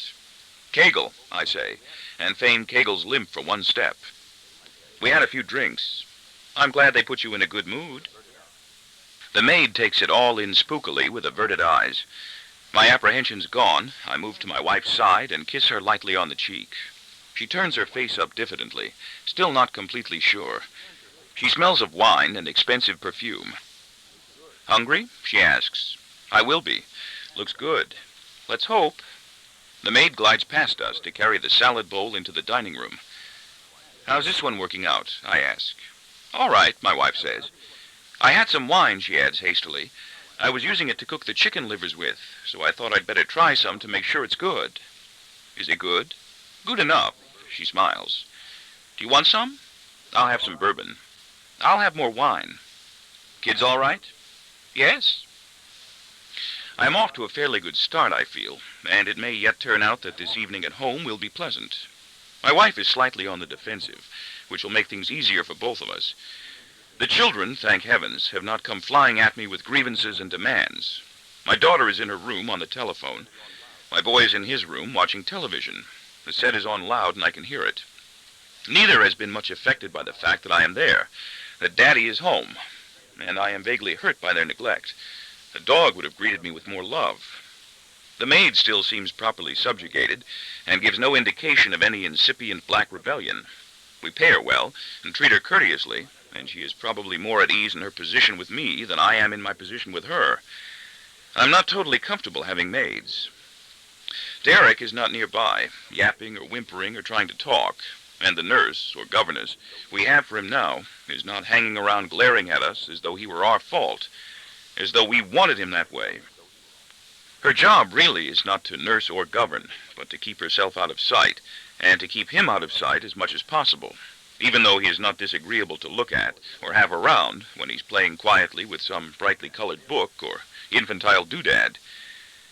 They're leaving me be. I have my whiskey. Wife has her wine. What did you do today? I ask routinely, before she can ask me. Nothing, she replies with a shrug, a confession of failure, a penitent admission that another day has been wasted. Stayed home, shopped, rested. I slept. Anybody come over? No. That is good, if she is telling the truth, for it means that she has been drinking only wine, and probably no more than a little bit at a time, for too much wine makes her sick. I believe she is telling the truth, for I don't think my wife has learned yet how to lie to me. My wife doesn't know how to flirt, and doesn't know how to lie to me. When she does have something she hopes to conceal, she remains silent about it, and hopes I will not inquire. If I ask, she will always tell me. She doesn't like to lie. I cooperate by not prying when I sense she has a secret she wants to protect. I try to keep away from whatever I think she's trying to hide.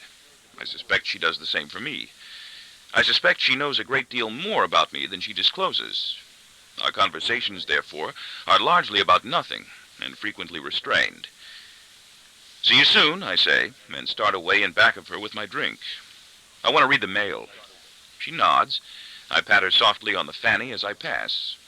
She's pleased, grateful, and presses her ungirdled ass back into my hand with a leer of lewd and tipsy delight. "Later," she says. "I hope you're in the mood." "You know me," I laugh.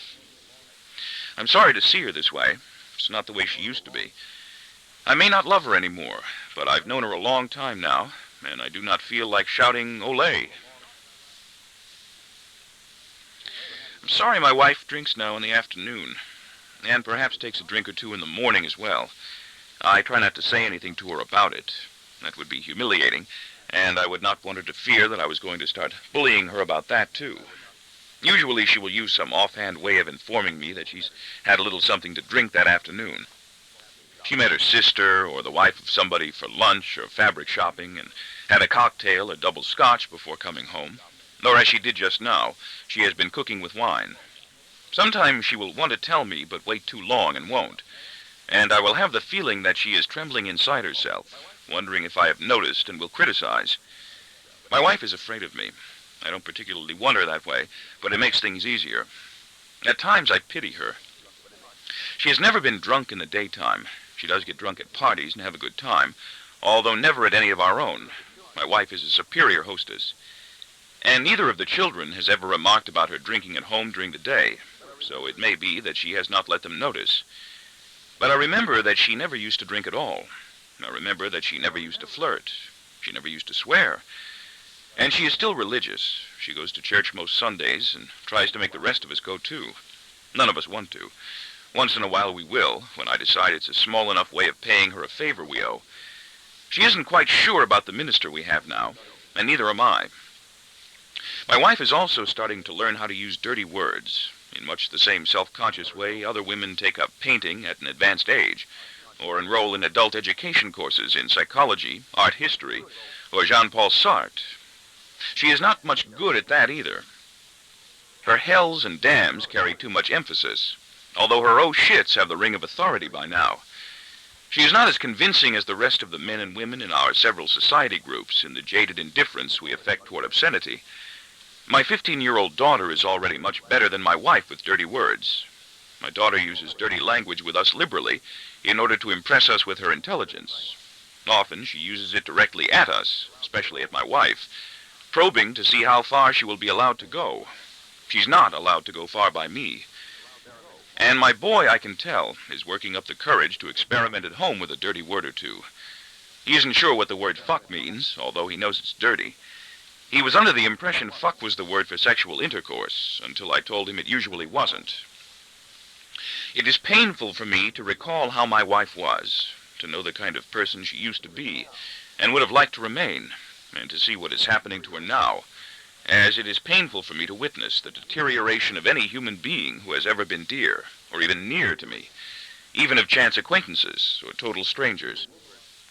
A spastic can affect me profoundly, and a person with some other kind of facial or leg paralysis can immobilize me with repugnance. I want to look away. I resent blind people when I see them on the street, grow angry with them for being blind and in danger on the street, and glance about desperately for somebody else to step alongside them before I have to, and guide them safely across the intersection or around the unexpected sidewalk obstruction that throws them abruptly into such pathetic confusion. I will not let myself cope with such human distress. I refuse to accept such reality. I dump it all right down into my unconscious and sit on it as hard as I can. Let it all come out in bad dreams if it has to. I forget them anyway as soon as I wake up. Martha, the typist, that young plain girl in our office, who has bad skin and is going crazy, is a total stranger to me, and was already well on her way toward going crazy when she was sent upstairs to us by personnel. To finish going crazy. I am not responsible. I do not know her. I do not know her mother in Iowa, who is married again and will not take her back, or her father, if she still has a father. or anyone else among the many people in this world who should be close to her. Yet if I let it, it could break my heart that she is going crazy. I say nothing to her about how I feel, or could feel, but I always speak kindly to her. My manner is undiscerning. I try not to let her see I care anything at all about what is happening to her. She might turn to me for help if she knew I knew. And I try not to let myself care. I try not to let her see I know. She might not yet know it herself. It would probably be upsetting for her to learn that everyone around her knew she was going crazy.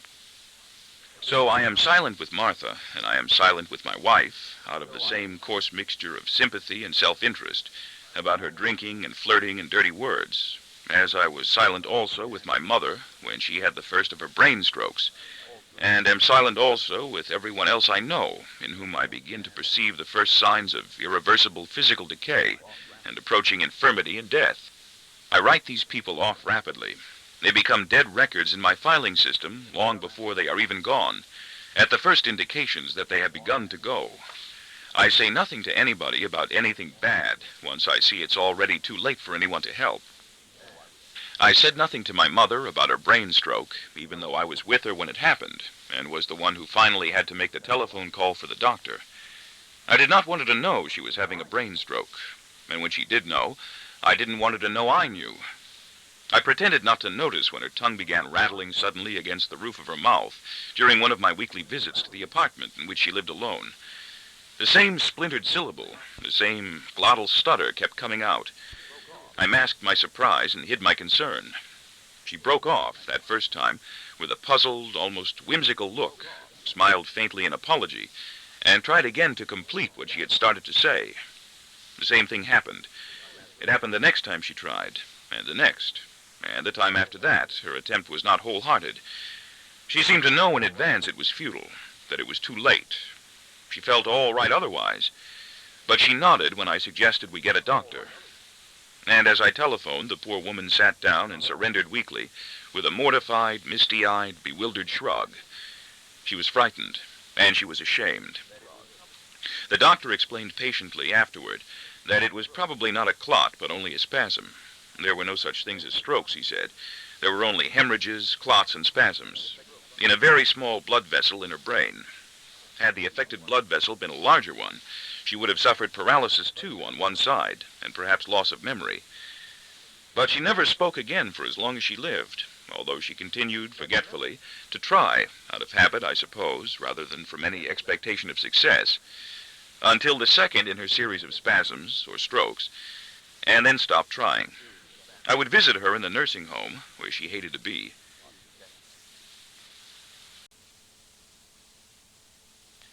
But she never spoke again for as long as she lived, although she continued, forgetfully, to try, out of habit, I suppose, rather than from any expectation of success, until the second in her series of spasms, or strokes, and then stopped trying. I would visit her in the nursing home, where she hated to be. I would do all the talking, and she would listen and motion for the things she wanted, or rise from her chair or bed, until she could no longer stand up either, and go for them herself. Occasionally she would jot a request on a scrap of paper. I never mentioned her stroke to her, or referred to any of the other growing disabilities that appeared and crept over her remorselessly, arthritis particularly, and a pervasive physical and mental indolence that blended finally into morbid apathy, as I sat by her bedside during my visits and talked to her about pleasant matters, soon running out of things to say about me, my wife, my children, and my job that I thought might make her feel good. She never knew that Derek had been born with serious brain damage, although she did know he had been born. I always told her he was fine. I always told her everybody was fine. We didn't know it either about Derek until he was a few years old, and by then it was too late. We'd already had him. He'd already happened. I wish I were rid of him now, although I don't dare come out and say so. I suspect all of us in the family feel this way. Except possibly my boy, who may reason that if we did get rid of Derek, we could get rid of him too, and is already concerned that we secretly intend to. My boy watches and absorbs everything having to do with us and Derek, as though waiting to see how we finally dispose of him, which is something, he senses, that sooner or later we will probably have to do. My conversation to my mother, like my visits, was of no use to her. I pretended, by not speaking of it, for my sake as well as for hers, for my sake more than for hers, that she was not seriously ill and in a nursing home she hated, that she was not crippled and growing older and more crippled daily. I did not want her to know, as she did know, and I knew she knew, as she knew before I did, that she was dying slowly in stages, her organs failing and her faculties withering one by one. I brought her food, which toward the end, when her mind was gone almost entirely, and she could barely recollect who I was for more than a minute or two, she would seize with her shriveled fingers and devour ravenously right from the wrapping paper like some famished, caged, wizened, white-haired animal.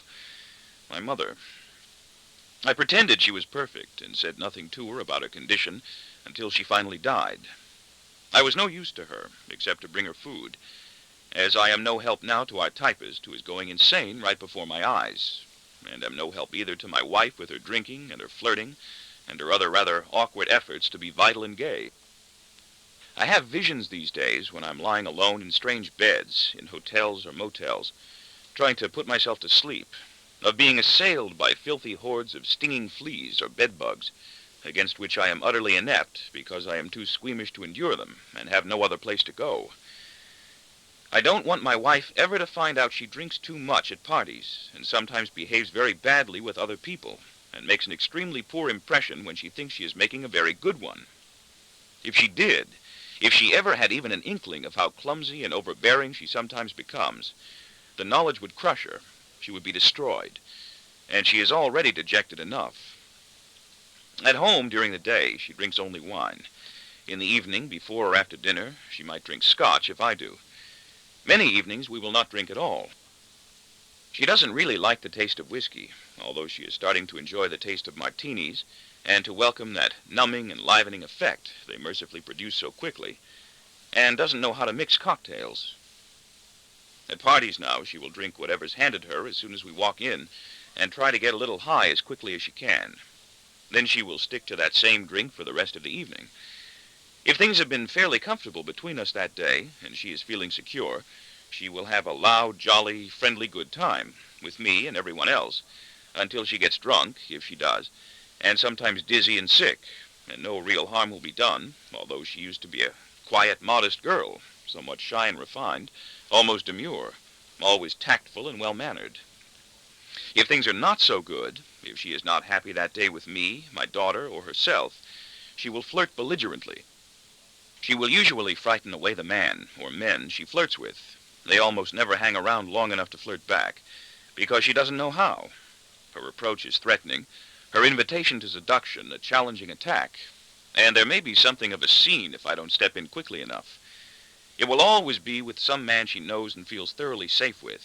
She doesn't really want to flirt at all, I suppose, and usually one who appears to be enjoying himself and bothering no one. Perhaps he seems smug. It is saddening for me to watch her. I do not want other people to dislike her. She will challenge the man openly, sometimes right in the presence of his wife, with a bald and suggestive remark or enticement, sliding her hand heavily up his shoulder blade if he is standing, or squeezing the inside of his thigh if he is seated. And then, as though he had already rejected her, turn taunting, vengeful, and contemptuous before he can respond at all.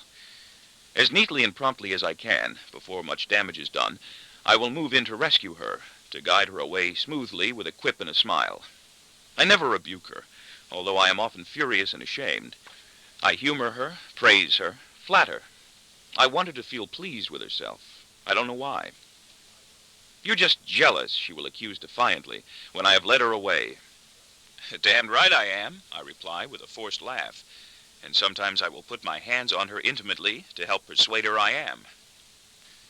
You'd better be, she'll gloat triumphantly. We have had better times together, my wife and I, than we're having now, but I do not think we will have them again. Dinner, my wife says, will be ready soon. My mood is convivial. So many times when I am at home with my family, I wish I were somewhere else. And I decide, magnanimously, that tonight, at least, I will do everything I can to make them all happy. Hello, I say as my children assemble. Hi, says my daughter. Hi, says my son. What's the matter? I ask my daughter. Nothing, she says. Was that a look? No. It was a look, wasn't it? I said hello, didn't I? She retorts, lowering her voice maliciously to a tone of unconcerned innocence. What do you want me to do? Oh, shit, I meditate pessimistically, my spirits sinking. What the hell is bothering her now? If something's wrong, I persist tolerantly, feeling myself growing incensed. I wish you'd tell me what it is. She grits her teeth. Nothing's wrong. Dinner's ready, says my wife. I won't like it, says my boy. What's bothering her? I ask my wife loudly as we move together into the dining room. Nothing? I don't know. I never know. Let's sit down. Let's try not to fight tonight. Let's see if we can't get through just one meal without anybody yelling and screaming and getting angry. That shouldn't be too hard, should it? That would suit me fine, says my daughter, emphasizing her words to indicate that it might not suit somebody else, me. She has not looked at me directly yet. It's okay with me, says I. I still won't like it, says my boy. What does that mean? I ask. I want 2 hot dogs. You can at least taste it, argues my wife. What? Asks my daughter. You can't keep eating hot dogs all your life. If you want them, you'll get them, I promise my son. Okay? Okay. Okay? I ask my wife. No fights? All right. Amen, I conclude with relief. What does that mean? My boy asks me. Olay, I answer facetiously. What does that mean? Okay. Have you got it? Since when? Intrudes my daughter. Olay, my boy replies. No, it doesn't, says my daughter in her soft, weary monotone without looking up, attempting, I know, to keep the bickering going. Olay doesn't mean okay. If you were in a better frame of mind, I josh with her, I would threaten to wring your neck for that. There's nothing wrong with my frame of mind, she replies. Why don't you threaten to wring my neck anyway? Because you wouldn't realize I was kidding now, and you probably think I really wanted to harm you. Ha! Can't we have a peaceful meal, pleads my wife. It shouldn't be so hard to have a peaceful meal together, should it? I grit my teeth. It would be a lot easier, I tell her amiably, if you didn't keep saying that. Forgive me, my wife answers. Forgive me for breathing. Oh, Jesus. That's right, says my wife. Swear. I didn't mean it that way, I tell her harshly. Lying, of course, because that was exactly the way I did mean it. Honest, I didn't. Look, we all agreed not to argue tonight, didn't we? I know I did, says my daughter. Then let's not argue, okay? If you don't shout, says my daughter. Olay, says my boy, and we all smiled. At last we have agreed about something. Now that we have agreed to relax, we are all very tense. Now I am sorry I'm there, although I do enjoy my boy. I can think of 3 girls I like a lot and know a long time. Penny, Jill, and Rosemary, I would rather be with. And the new young one in our art department, Jane, who I bet I could be having dinner and booze with instead, if I had taken the trouble to ask. None of us at our dining room table seems willing now to risk a remark. Should we say grace? I suggest jokingly, in an effort to loosen things up. Grace, says my boy, on cue. It's an old family joke that really pleases only my boy, and my daughter's lips droop deliberately with disdain. She holds that scornful expression long enough to make sure I notice. I make believe I don't. I try not to let it rankle me. I know my daughter often finds me childish, and that does rankle me. I have a bitter urge now to reproach her, to shout at her, to reach out and hit her, to kick her very sharply under the table in the bones of the leg.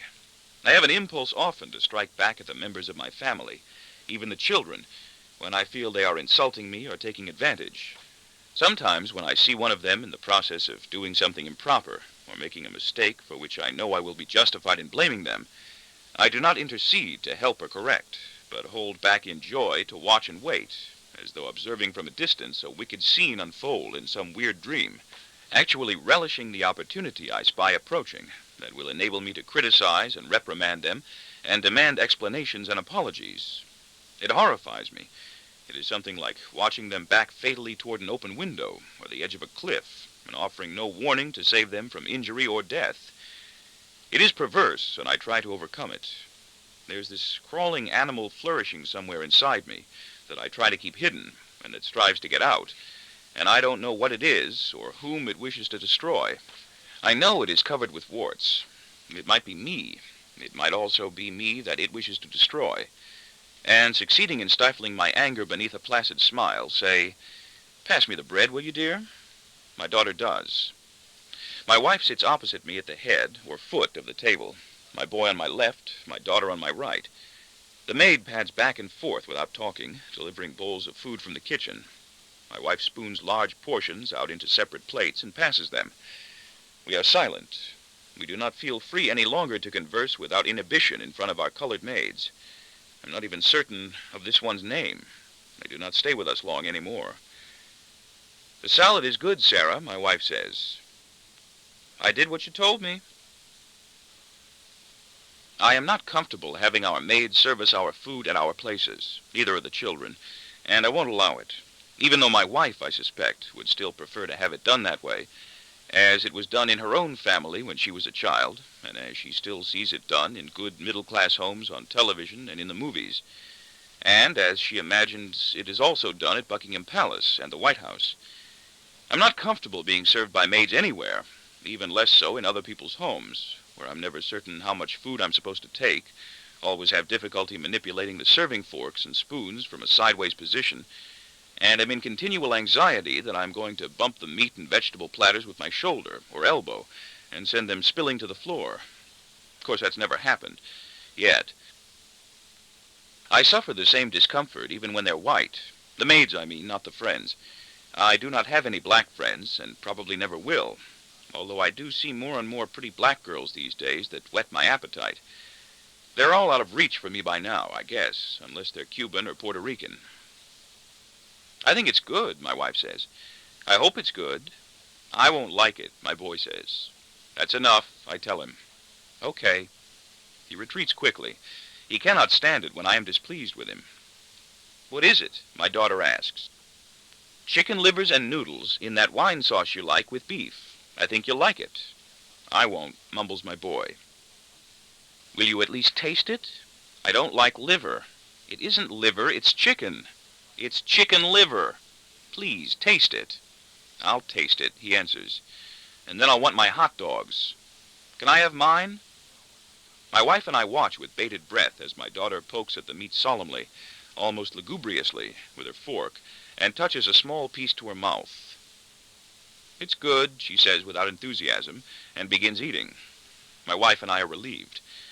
My daughter is somewhat tall and overweight and should be dieting, but my wife, who reminds her endlessly to diet, makes such things as noodles and serves large portions, and my daughter will probably ask for more.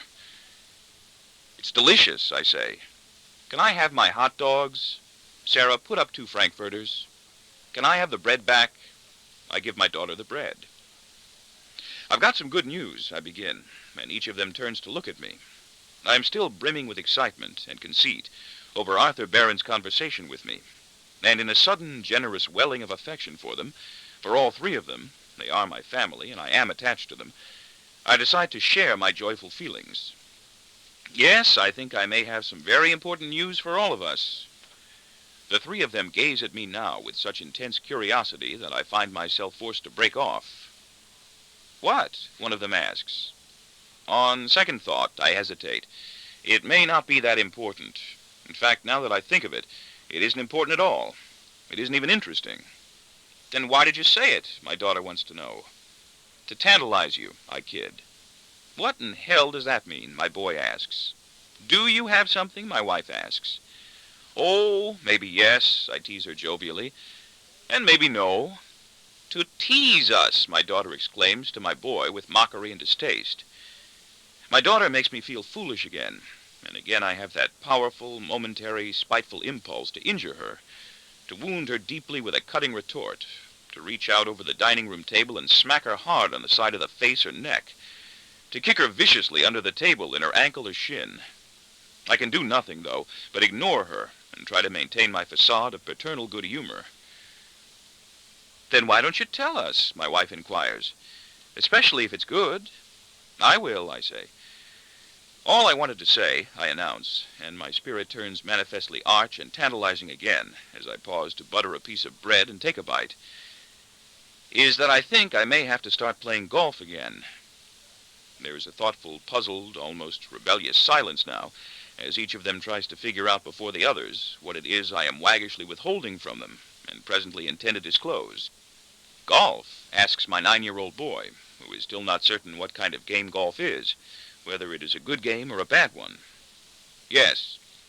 Why golf? Asks my wife with surprise. She knows I hate golf. Golf, I repeat.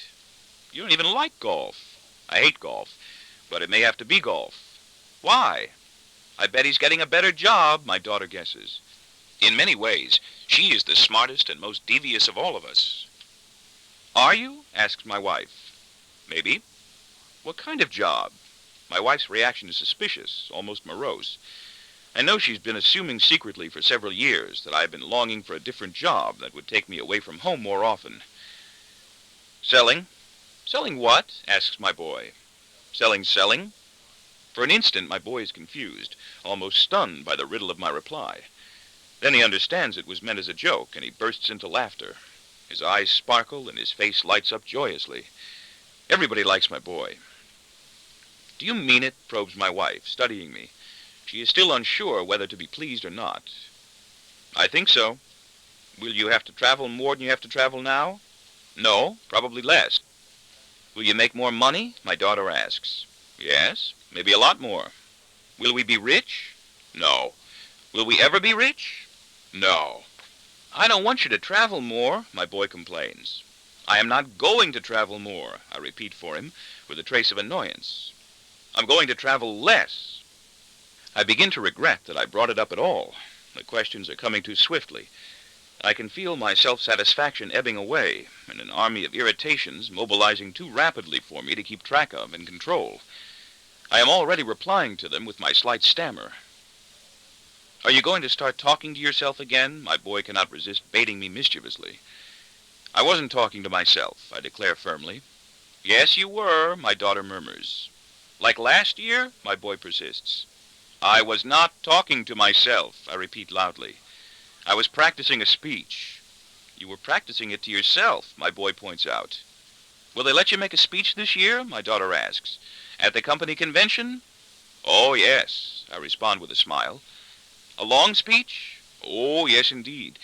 I imagine they might let me make a speech as long as I want to at the company convention this year. Will you be working for Andy Cagle? My wife asks. The question brings me to a halt. A little something like that, I stammer evasively. The fun goes out of my family guessing game, and now I am sorry that I started it. I laugh nervously.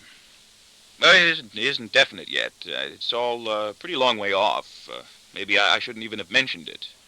I'm glad you'll be working for Andy Cagle, my wife asserts. I don't like Green. I didn't say I'd be working for Cagle. I don't trust Green. Don't you listen? Why are you snapping at me? I don't want you to be a salesman, my daughter exclaims with unexpected emotion, almost in tears. I don't want you to have to go around to other people's fathers and beg them to buy things from you. I'm not going to be a salesman, I protest impatiently. Look, what's everybody talking about it so much for? I haven't got it yet, and I'm not even sure I'm going to take it. You don't have to shout at her, my wife says. I'm not shouting. Yes, you are, she says. Don't you hear yourself? I'm sorry I shouted. You don't have to snap at everybody either. And I'm sorry I snapped. My wife is right this time. Without my realizing it, I have moved from optimistic conceit into a bad temper. And without my being conscious of it, my voice has risen with anger, and I have been shouting at them again. We are all silent at the table now.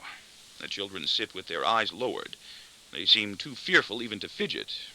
I am guilty. My forehead hurts me with tension. Another headache is threatening. I am numb with shame. I feel so helpless and uncertain. I wish one of them would say something that would give me a clue, that would point the way I must follow toward an easy apology. I feel lost. But no one will speak. I pounce upon an energetic idea. I whirl upon my son without warning, shoot my index finger out at him, and demand, "Are you mad or glad?" "Glad!" he cries with laughter and delight, when he recognizes I am joking again and no longer irate. I spin around toward my daughter and shoot my index finger out at her. "Are you mad or glad?" I demand with a grin. "Oh, Daddy," she answers. "Whenever you make one of us unhappy, you always try to get out of it by behaving like a child." "Oh, shit," I say quietly, stung by her rebuff. "Must you say that in front of the children?" my wife asks.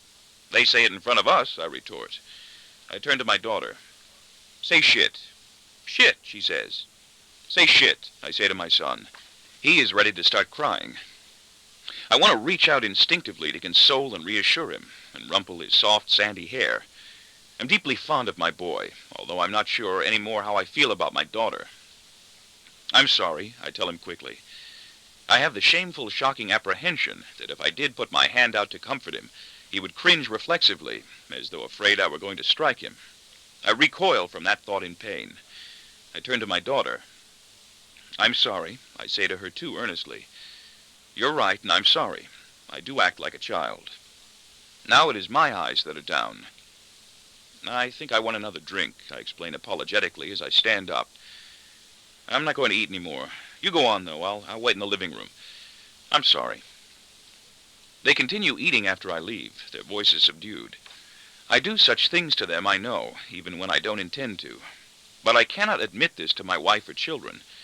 My wife would not understand. I cannot really say to my wife, "I'm sorry." She would think I was apologizing. My wife and I cannot really talk to each other about the same things anymore. But I sometimes forget this and try. We are no longer close enough for honest conversation, although we are close enough for frequent sexual intercourse. She would respond with something as vacuous and frustrating and galling as, "You should be," or "You didn't have to snap at everybody," or "You don't have to shout at me that way," as though my snapping or her snapping at me, she can snap too, or any part of the problem. She would say something exactly like that, and I would be brought to a stop again as though slapped sharply. I would be stunned. I would feel abandoned and isolated again, and I would sink back for safety again inside my dense, dark wave of opaque melancholy. I would feel lonely, and I would be brought face to face again with the fact that I have nobody in this world to confide in or reach toward for help. I would miss my mother and my father and my dead big brother, and I would begin daydreaming once again about some new job with a different company that would take me far away from home more often. Someday soon, someone may be dropping bombs on us. I will scream, "The sky is falling! They're dropping bombs! People are on fire! The world is over! It's coming to an end!" And my wife will reply, "You don't have to raise your voice to me." What happened to us? Something did. I was a boy once, and she was a girl, and we were both new. Now we are man and woman, and nothing feels new any longer. Everything feels old. I think we liked each other once. I think we used to have fun. At least it seems that way now, although we were always struggling about one thing or another. I was always struggling to get her clothes off, and she was always struggling to keep them on. I remember things like that. I remember the many times I had to pull my wife's dress up and her panties down because she didn't like to make love outdoors, or even indoors, if anyone else was even remotely in the vicinity. In the same house or apartment, in the next room, even at hotels, she would be petrified if she heard someone stirring in the adjoining room. In the next apartment, in the next house.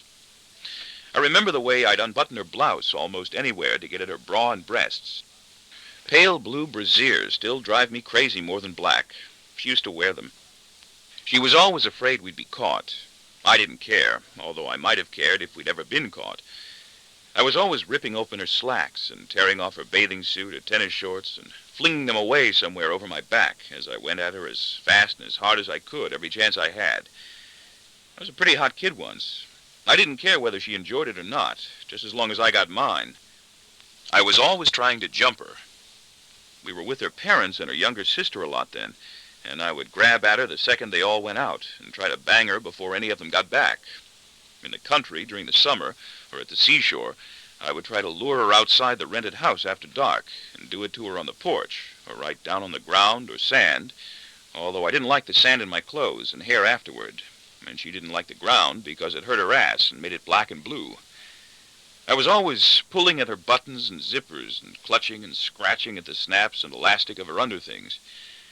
I was absolutely wild for her when she was a girl and I was a boy, absolutely out of my head with volcanic lust. I was all cock and hard-on. I wanted to come. I would give her no warning, no time to deliberate or converse or prepare or find any excuses for delay. and often she did not understand fully what was happening to her until I had her half undressed and was already swarming all over her, wholly on fire and stone deaf to all her objections and premonitions, and it was too late for her to make me stop. Sometimes I would sit scheming about her all through family dinner, plotting where and how I would spring at her the moment I had the opportunity, and selecting the way in which I would ravish her this time. No matter where it was, I trapped, seized, and finally overcame her. If it was anywhere outside the bolted door of our own bedroom, often it was even behind the locked door of our own bedroom, she would recline and heave submissively beneath me, with her eyes wide open in gleaming fright, turning her gaze from one side to the other rapidly and distressfully, to make certain no one was seeing, listening, or approaching. I think now that I probably enjoyed her terror and my violence. I didn't mind that her eyes were open and darting all about, and that her strongest emotions were not those of passion or entirely on me, just as long as I had her when I wanted her and got what I wanted. It might, in fact, have added something, that tangy, triumphant sense of frenzied danger, that ability to dominate rather than merely persuade, and I often wish I were driven now by that same hectic mixture of blind ardor, haste, and tension. It might, in fact, have added a great deal. Maybe that's what's missing. I'd lay girls now that are as young as she was then, and much more nimble, profligate, and responsive. But it isn't as rich with impulse and excitement, and generally not as satisfying afterward. There is no resistance. I have more control and maturity now, and can manipulate and exploit them coolly and skillfully. But it isn't nearly as much fun anymore as it used to be with her. And I miss her greatly, and love us both very deeply when I remember how we used to be then. I have large rooms now with big beds and all the privacy and time I want. The girls have places of their own, or I have Red Parker's apartment in the city and hotel rooms and suites on business trips out of town. But it's all rather tame now, rather predictable and matter-of-fact, even with someone I'm with for the very first time. And I often wonder, even while I'm in the act of doing it, why I bother. I'm no sooner in than I'm thinking about getting out. I no sooner come than I want to go. Let's go into the bedroom now, I will say, or they will say. All right. I think it was better the other way with me and my wife when we were both so much younger. Hurry, hurry, she would urge, beg, moan, pant, demand, murmur, pray, implore frantically as she lay and churned in my grasp, doing everything she could think of to help bring me to an end quickly before we were discovered. And I could work away at her, sometimes grinning when she couldn't see me, and have the time of my life.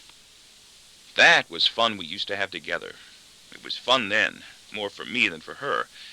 And it is fun now for both of us to recall and laugh about when we are laughing.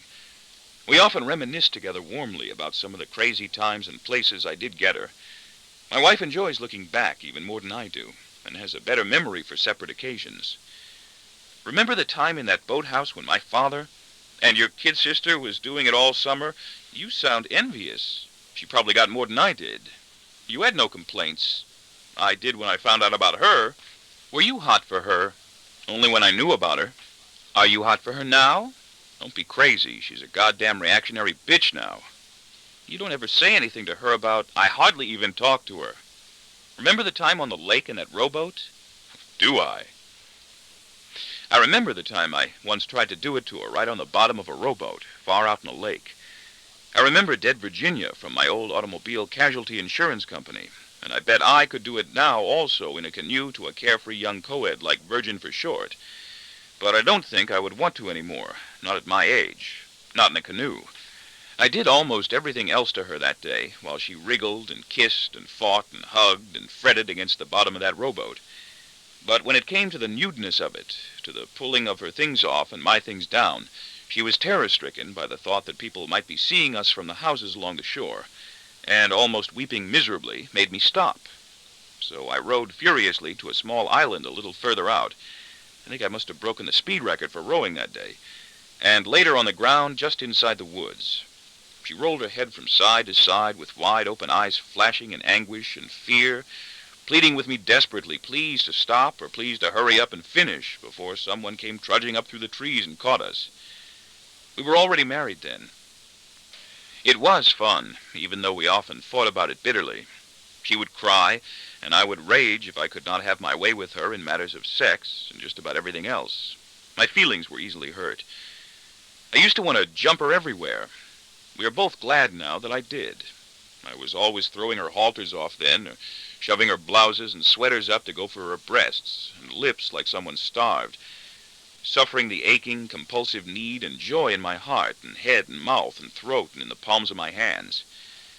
What a nutty kid I was, even then. Not now, she would say, or, do you love me, she would ask, and I would say something or nothing as I pushed and forced myself upon her. It took very little to get me excited then, usually nothing more than the sight of her, or just the thought when I had been away that I would be back with her soon. Then I knew what being horny really meant. When we were alone indoors and knew we had time, I could be different, and so could she. But there were many times when we could not be alone. And the trouble with my wife then was that she did not like to make love anywhere outdoors. She did not like to screw in parks or on beaches or in bushes or standing up against walls, doors, or trees. And I did. She did not want to screw in the back of my car or the front, and I always had to force her. There was frequently no better place we had for it then. And when there was, I often did not want to wait. My wife was something of a lady then, and I liked her for that. More than I like her drinking and flirting now, or her raucous tones when she is having a good time at parties and dinners. But I also liked getting laid. There was one whole summer at the lake when she did not want to make love at all, because we were sharing the house with her mother and father and sister, and one person or another was always around. That was the summer, I remember, that her sister got knocked up near the end and almost drove her mother and father insane before she would agree to the abortion. It was not that she wanted the baby. She was afraid of surgery, although it could have happened at college the first week she went back. My wife and I were married then, and what was clear, at least to me, was that her kid sister had been making out effortlessly all summer long, while I was having so much trouble, which made me wonder if I had not wasted the better part of that summer trying to get into the wrong sister, my wife. Once I found out about her sister, I wanted to lay her too, even though I didn't like her. Later, when we had our own place, my wife didn't want to make love until she was certain all of the children were sound asleep, and the door to the bedroom was locked, and the door to the apartment was double locked. God knows who she imagined might sneak in and catch us at it then. Burglars? There was a long, long period, even when we had our own place, when she did not want to screw any time during the day, even before we had children, and when there was no one else around. Nowadays, she'll do it with me just about any place, any time, especially if she's had a drink or two. She needed darkness, even at night. She wanted to be hidden. The lights had to be out, the shades drawn, the doors closed, even the closet doors. She would rather I did not watch her undress, and did not gaze at her when she was walking or lying naked. Often she came to the bed with her nightgown already on, having removed her clothes privately in the bathroom or closet, even though she knew I would slip it up and off her immediately.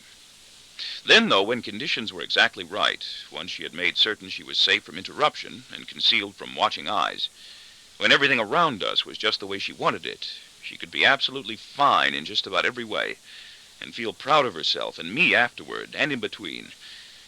And she wasn't so bad all those other times when I had to force her and we had to do it fast. She learned rapidly that the more zealously she pitched in to give me what I wanted, the sooner it would be over. Although she was never nearly as good at age 28 as my Cuban whore was this afternoon. She liked to be teased, she purred. I can hear her purring again. Of course I do. Maybe I never left my wife enough time to tease me then, or even to learn how. Nowadays, my wife is much better. Nowadays, my wife is completely different about this whole matter of sex. But so am I. She's almost always amorous nowadays, it seems, and ready to take chances that horrify even me. I can usually tell when she's been thinking about it the instant I walk in, by the bold, questioning, determined look in her eyes, and a funny, self-satisfied, slightly twisted smile. I know I am right if she's left her girdle off. Her girdle is off tonight. I remember when she didn't need a girdle and wouldn't wear one.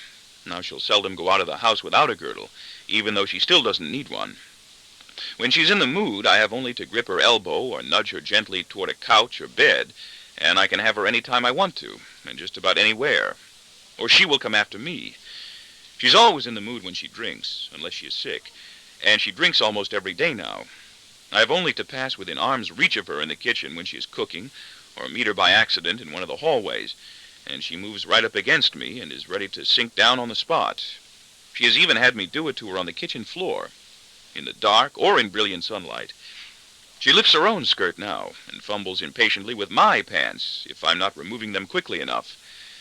I'm not sure I like her this way, although I would have liked it back then, but I'm not so sure about that either.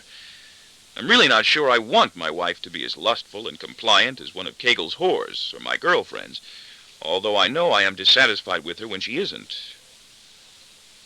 Do you really have a chance at a better job? She asks me later, when we're upstairs in our bedroom. I think so. Much better? And how? Will you make more money? And how? Oh, boy, she responds. And she swarms all over me irrepressibly, her arms and legs and mouth opening and entwining, with our bedroom door open and the children probably still awake. And I am the one now who wiggles free and rises from the bed to close and lock the door and extinguish the overhead light. You're some girl, I tell her admiringly, after a long, deep embrace during which we are both practically still. You did it, she agrees readily, with a boastful laugh, sitting astride me now and rocking back and forth. You made me this way. I can't believe it was all my fault.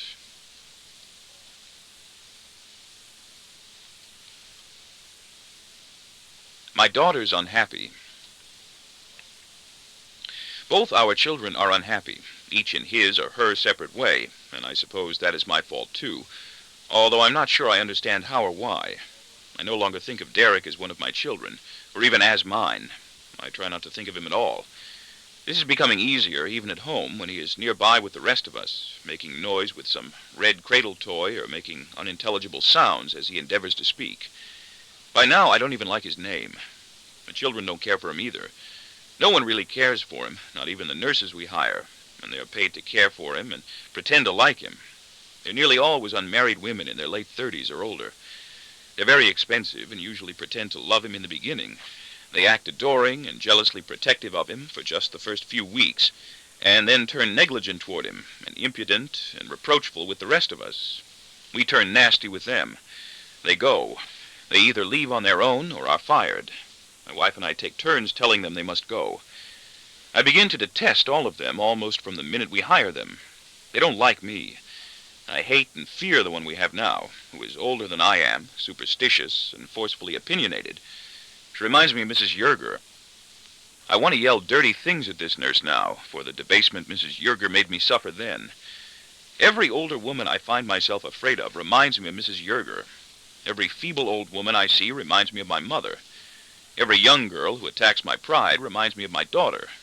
No one reminds me of my father, which is okay with me, I guess, since I don't remember a father for anyone to remind me of, except Arthur Barron. I think I may feel a little bit about Arthur Barron the way I might have felt about my father if he had lived a little longer and been nice to me. I hope this one quits soon. I want to be rid of her. If she doesn't quit soon, my wife or I will have to fire her, which never seems to upset any of them as much as it does us, and as much as it would upset me if I were ever fired. This will leave things at home dismal and disorganized for a while. I will go out of town on a business trip until a new one is found. I always like to leave things like that for my wife and her sister to take care of. Her sister is good at things like that. I always like to be out of town when we have to look for a new nurse or move from one house to another. I always like to be somewhere else when anything unpleasant is taking place. We will feel glad to be rid of her when we finally do make her go. But each one has to be replaced. We always have to find another. Or we will have to send Derek away early to a home for retarded people and never look at him again. We will erase him, cross him out, file him away, even though we go to visit him 3 or 4 times the first year, 1 or 2 times the second, and after that perhaps not at all. We will never really look at him again. We will put him out of sight, think of him less and less. He will visit us, maybe, in dreams. I wonder how he's doing, one of us might think of speculating from time to time, if either of us dared to face the consequences of a reply. And later, whatever happened to him? You know, that kid we used to have? Derek, I think his name was. The one with something wrong. Are we still in touch with him? My wife and I are not able to send him away yet. He is still too little. There is no hope.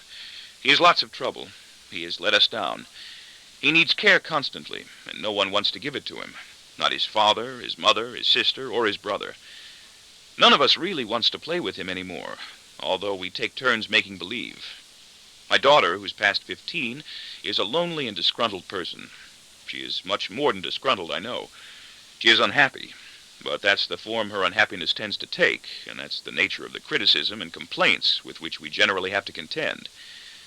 I wouldn't mind so much, I think, if she were unhappy and obliging, like my son.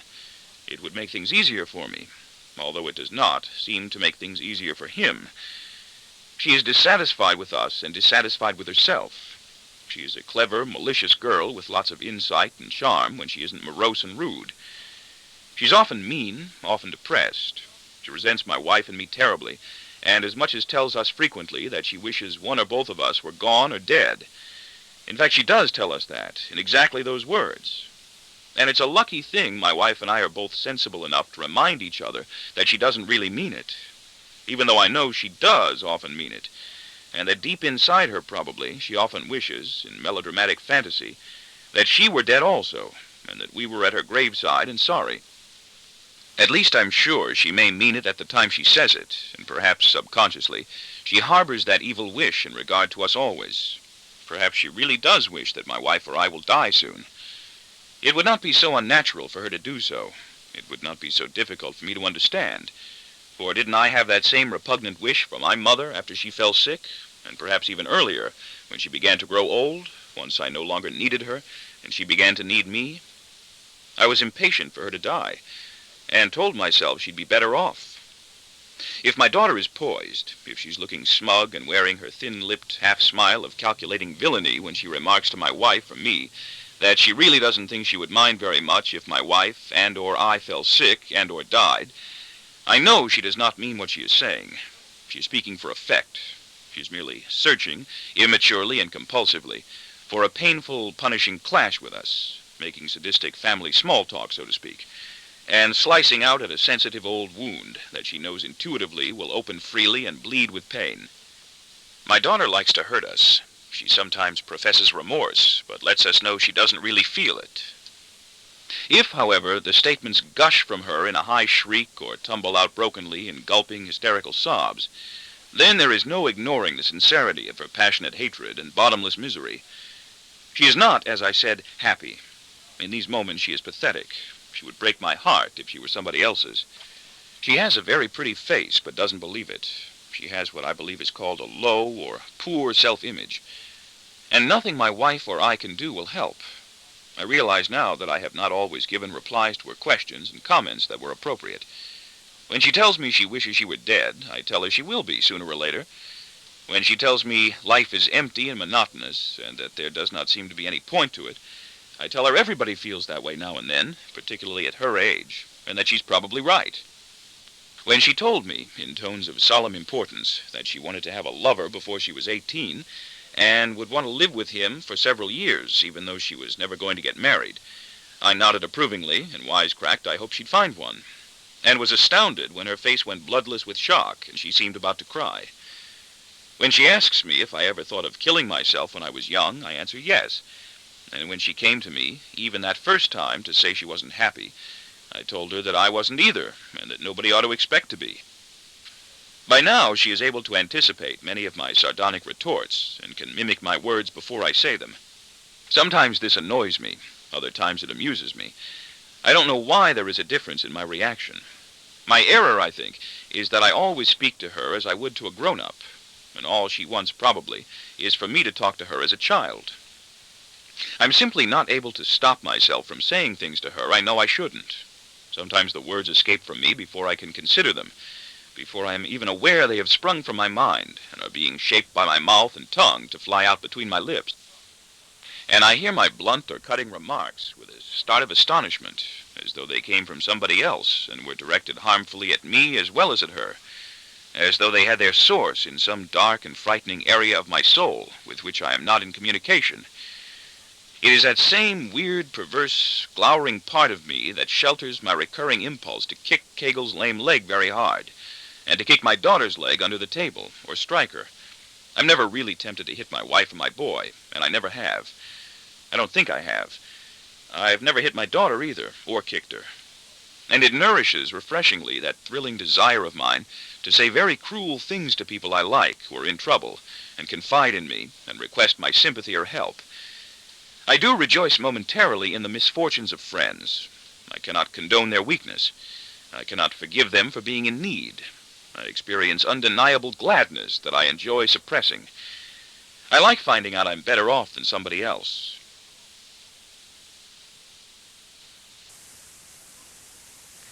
I do rejoice momentarily in the misfortunes of friends. I cannot condone their weakness. I cannot forgive them for being in need. I experience undeniable gladness that I enjoy suppressing. I like finding out I'm better off than somebody else. There are things going on inside me I cannot control and do not admire. My daughter doesn't laugh much anymore. She enjoys my boy a great deal, but picks on him often with bad intent, and has few interests or pleasures. The same seems true of the boys and girls who remain her friends. They like music, but not much, not as much as they seem to wish they could. None are cheerful. All are glum and creepy, usually. They cast a pall. I hope they outgrow it. I don't know how to talk to them. She sits alone in her room for long periods of time, doing absolutely nothing but thinking. I sit alone in my study for long periods of time, doing absolutely the same thing. And what she likes to think about most is herself. What interests her most is herself. What she broods about most is herself. What she likes to talk about most is herself. She's not much different from me, I suppose. I think, though, that I was happier than she is when I was young, and that all the boys and girls I grew up with and went to elementary and high school with were also much happier than she and her friends. I like to think that. But I really didn't know these other boys and girls as well as I know her, and perhaps they were not so happy as I think they were. And perhaps I was not. I didn't have as much to do with them when we were out of school and not in the street. I did not know them in the home and did not know them when they were alone.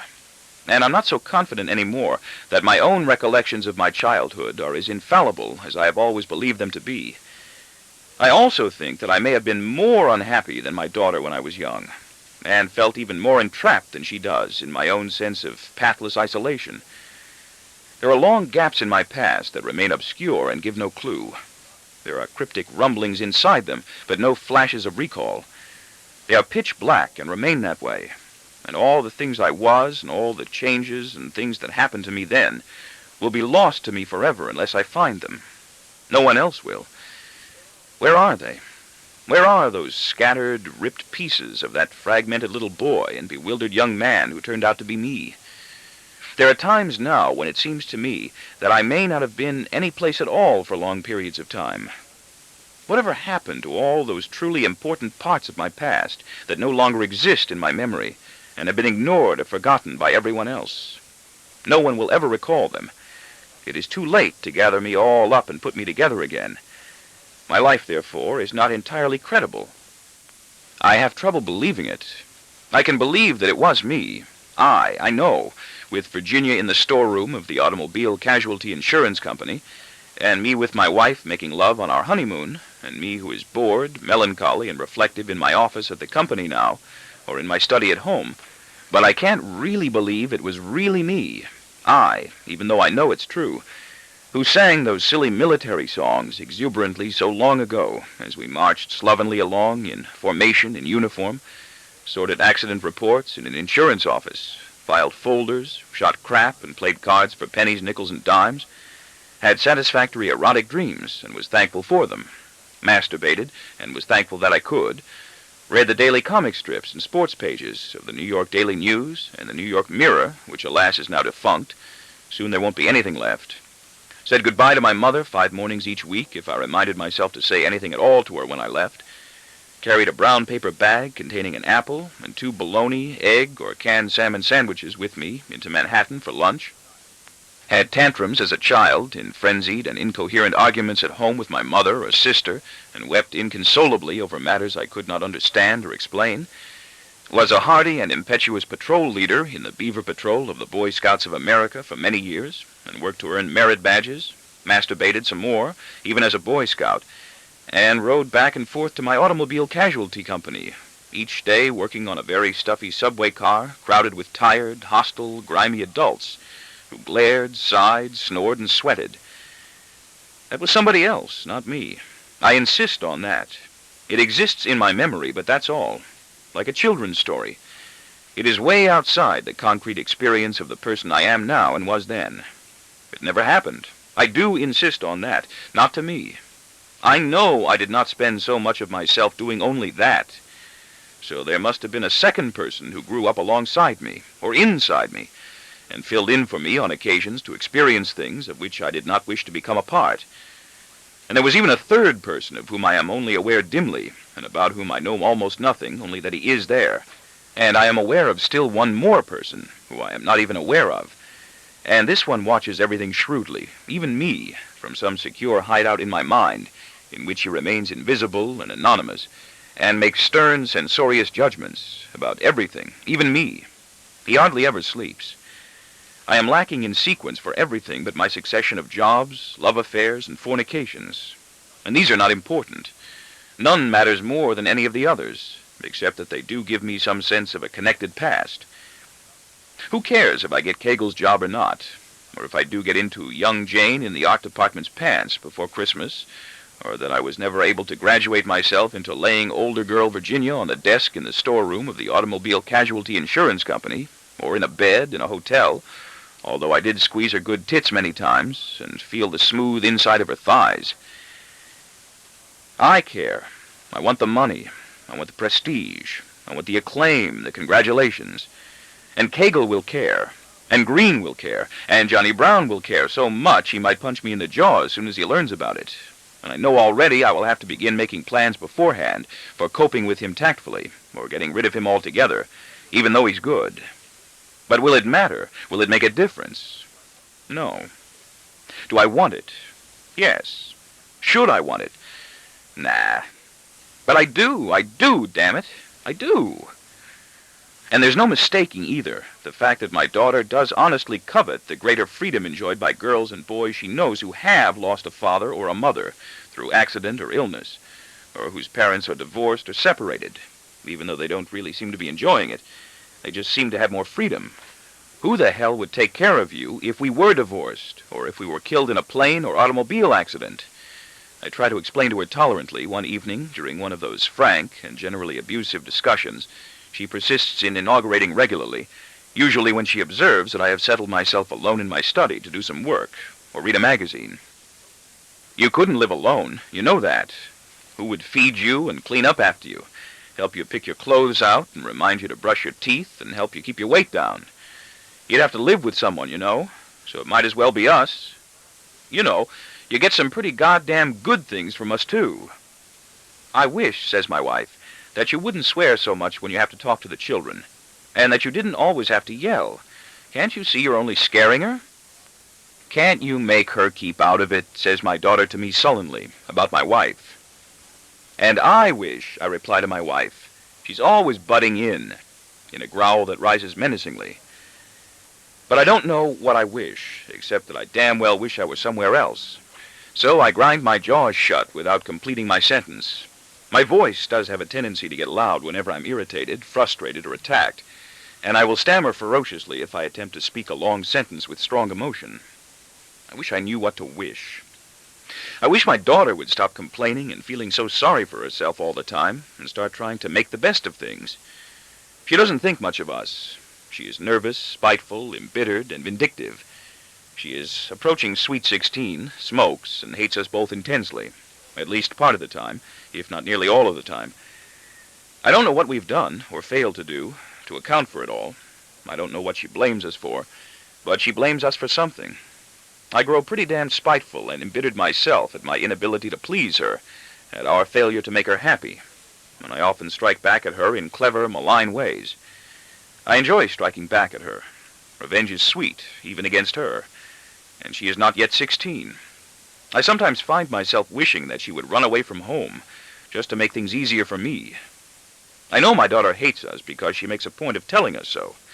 She may hate us singly, or she may hate us both together. She's versatile, my darling little girl, at least in this one respect, extremely gifted.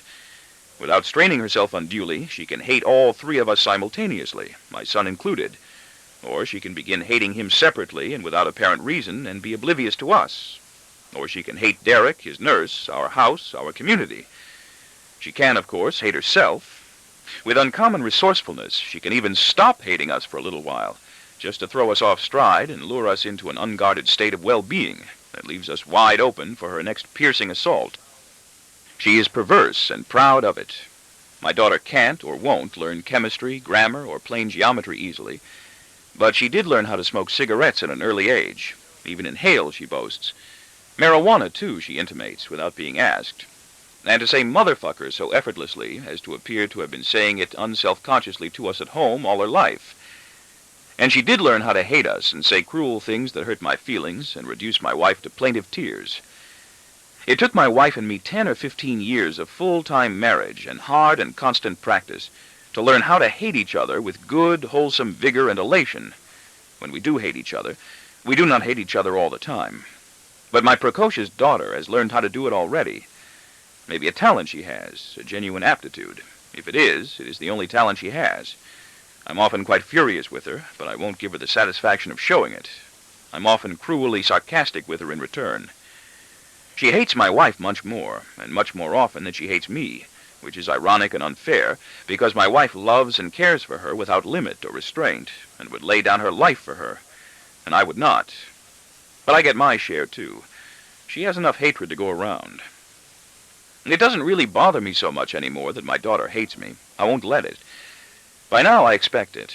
I am inured to it, and I am willing to bow to her assertion that there is good reason for her hatred, although I don't know what that good reason is, except that I have grown inured to it, which is reason enough, I suppose.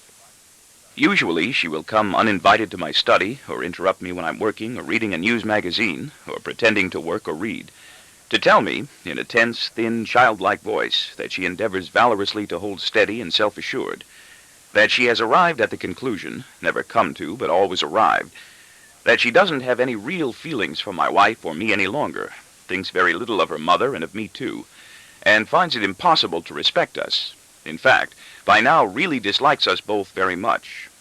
And that terrible as she knows it must sound, and even though she will admit that she probably ought to be ashamed of herself, but isn't, for feeling the way she does, she is certain that she really wouldn't be sorry if Mommy, my wife, were killed in an automobile accident, like Alice Harmon's mother. Alice Harmon, in fact, can't make herself feel sorry about her mother at all. Or if I were to get sick and die of a brain tumor, like Betsy Anderson's father, that she wouldn't actually take any pleasure in it, she wants me to know, and isn't actually wishing for that to happen, she wants me to understand, and might even regret it a little if it did, as she would regret it if it happened to anyone she knew. But she just doesn't think it would be the biggest tragedy in her life if I did get a stroke or a brain tumor, provided I died quickly and didn't need someone to take care of me for a long time, like some of those people who have brain tumors or strokes and go on living like vegetables. And is not saying all this just to start an argument with me or make me feel bad, but is only saying so because that just happens to be the way she feels. And she knows I want to know the way she really feels, don't I? Because I'm her father and she is my daughter. And then, if I have let her progress that far, sometimes I cut her off gruffly as soon as she begins, and kick her out right then. She might volunteer the information, again, with that same affected air of casual, unmotivated reflection, still struggling to keep her small voice from wavering and her trembling fingers from picking at things, that if my wife and I ever do get divorced, as she knows we have considered doing, and feels we should consider doing, since we are not so happy together anyway, and are not very much alike, she doesn't think she would want to have to live with either one of us, but would prefer to be sent away to boarding school, like Christine Murray, who is very happy now that she doesn't have to live with either one of her parents anymore, or even maybe to school in Switzerland, where she knows she will be content. In fact, she has arrived at the conclusion by now that she would be much better off living away from us anyway, even if we don't get a divorce, and that we would probably be much happier without her too, since she can tell we don't really want her there. Wouldn't we? Sometimes, with spiteful goals of my own, I will hear her through the silence of a stone, letting her go on this way for as long as she is able, saying absolutely nothing, and gazing at her all the while with a heavy expression that yields no flicker of emotion, forcing her to go on and on with increasing dismay and befuddlement. Although I look at her, she must wonder if I am listening to her, if I hear her, as the smug, malevolent composure with which she entered crumbles away into terrified misgivings, and she is left at last, standing mute and foolishly before me, shivering and exhausted, bereft of all her former confidence and determination. I can outfox her every time. And then, when she has run out of all things to say, and I know I have outfoxed her, if I maintain my silence and continue to stare at her oppressively with my dull, heavy, unresponsive look, she might stammer lamely in a final desperate attempt at bravado that fails. "I'm only trying to be frank with you." And then, with victory palpably before me, I might decide to speak. I might decide to move in skillfully for my own attack, simulating an air of smug composure that seems mockingly to impersonate her own. "No," I will say enigmatically, and this will confuse her. "No what?" she must ask. "No, you're not." "Not what?" she is forced to inquire, timid and suspicious now. "What do you mean?" "You're not trying to be frank. You're trying to be anything but frank, so please don't use that as an excuse for your bad nature." "What do you mean?" "Aren't you?" "I don't know. What do you mean?" "Don't you know what I mean?" I inquire with cool, invigorating vengeance. She shakes her head. "What I mean is that you aren't trying to be frank, and that you are trying to say the most shocking and outrageous things you can think of in order to hurt my feelings and make me angry at you."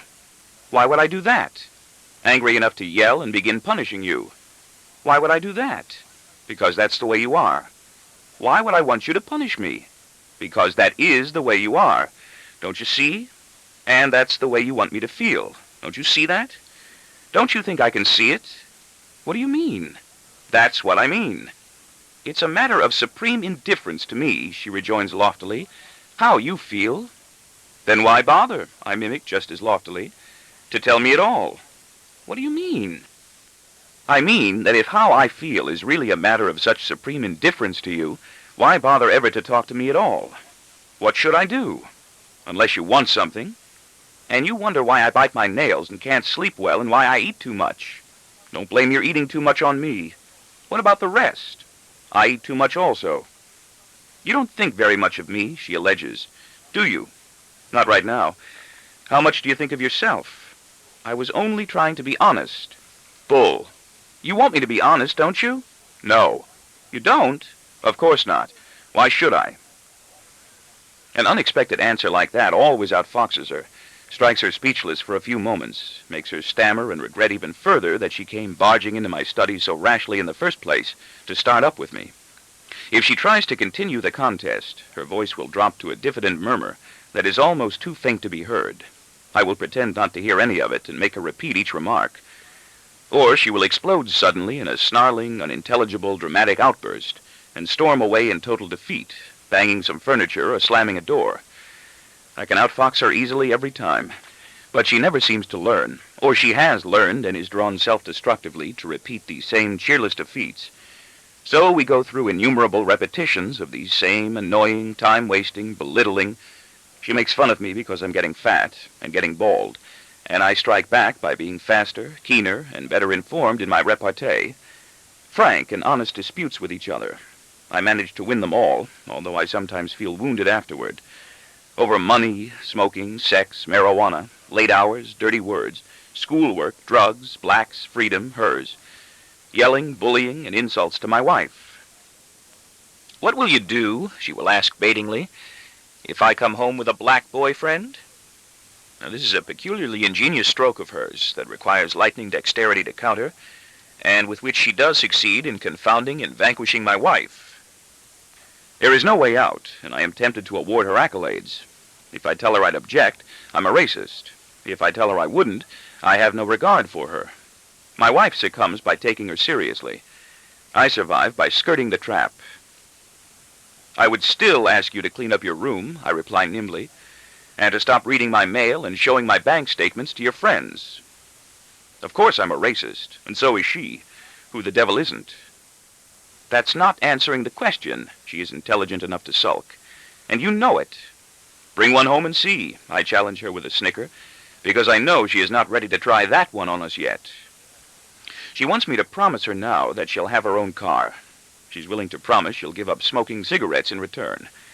I used to order her not to smoke because of the risk of cancer, until I grew so weary of bickering with her over that subject that I stopped caring whether she smoked or not, despite the risk of cancer. I did my best for a while as a responsible parent, and it did no good. So now she smokes regularly, she says, over a pack a day, she says. But I don't believe her, for she could be lying about that too. She lies about everything.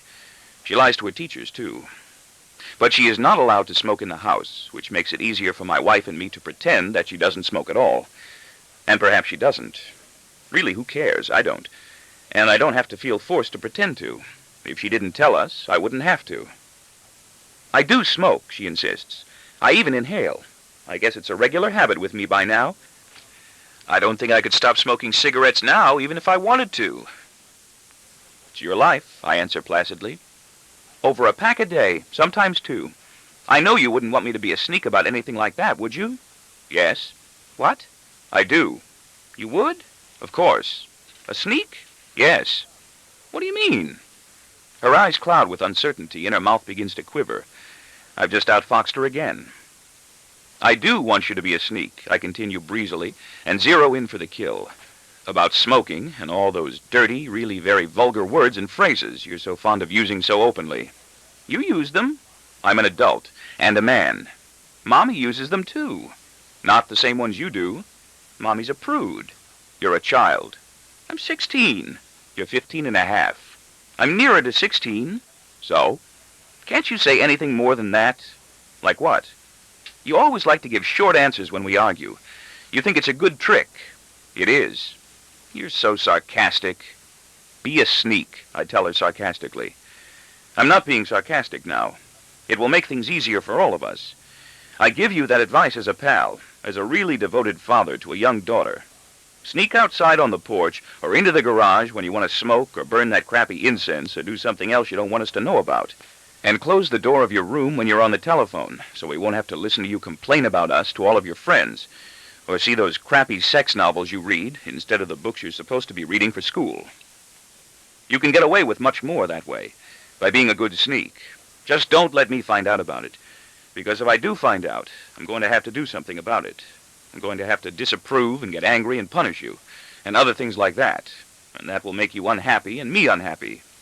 Why will it make you unhappy, she wants to know. Because you're my daughter, and I really don't enjoy seeing you unhappy. Really? Yes. Ha! And because I don't like to waste so much time fighting with you and yelling at you when I have other things I'd rather be doing. Like what? Anything. What? Working. Reading a magazine. Why must you say that? Why must you be this way? I don't know. What way? You know. I don't. I do. Why can't you ever pay me a compliment without taking it back? What compliment? You always have to have the last word, don't you? No. See? I'm not going to say another word. Now you're trying to turn the whole thing into a big joke, aren't you? She says reprovingly. You always have to try to turn everything into a big joke, don't you? I'm contrite. I feel a bit shamed, but I try not to let it show. Let me work now, I tell her quietly. I want to talk. Please. I was working when you came in. You are reading a magazine. That's part of my work. And I have to prepare a program for the next company convention and work on 2 speeches. Where is it, the convention? Puerto Rico again. Can I help with the speeches? No, I don't think so. Not yet. Is it more important than me? It's something I want to get done tonight. I want to talk now. Not now. Why? No. Why not? No. You never want to talk to me. Please, get out now. I know by now that I don't have too much in common with children, not even with my own, and that I dislike getting involved in long conversations with them. I really don't enjoy children for more than a couple of minutes at a time. It is difficult for me to keep interested in what they say, and difficult for me to think of things to say that might interest them, so I no longer try. Sometimes when my daughter is in buoyant spirits, for some reason, and feeling exceptionally strong and sure of herself, she will sweep into my study audaciously without any pretext or apology, and as though she and I were commonly on the most familiar terms, settle herself imperiously on my couch as though for a lengthy, top-level consultation, and begin complaining to me about my wife, grossly miscalculating my response, assuming mistakenly, I guess, that because my wife and I fight so much, I will welcome her allegiance. I don't allow her to speak disrespectfully about my wife. She ought to know that by now. It used to be that when my daughter was small, and it sounded so beguiling and precocious, I would encourage her to find fault with my wife. My wife would delight in this also, because my daughter really was so bright and entertaining, which may be one reason she reverts to it so frequently now. But I don't like it now. I will defend my wife, even when my daughter's complaints and unflattering comments are accurate and justified. Or I will cut her off curtly almost as soon as she begins, and kick her out with a stern admonition. My daughter's impression about me is correct. There are times when I simply don't want to talk to her. She is generally so contentious and depressing. My boy is always easier to take. Everybody says that. He's more straightforward and generous and much more likable. Unlike my daughter and me, he never rejoices in the misfortunes of other people. Instead, he grows grave and worried in the presence of anything woeful, watching always to ascertain if any in the ungovernable whirl of events around him pose any danger to his own existence. There are times now when I'm plain fed up with her, when I have had all I am able to take, when I just don't want to hear my daughter tell me one more time that I'm no good as a father, and my wife is no good as a mother, that the home is no good as a home, and the family no good as a family, and that Derek, our idiot child of course, and all the rest of us are spoiling her life, even though it all might be true. So what? What if it all is true? My mother wasn't much better, and my father was much worse, ha-ha. He was hardly around at all after he died, ha-ha.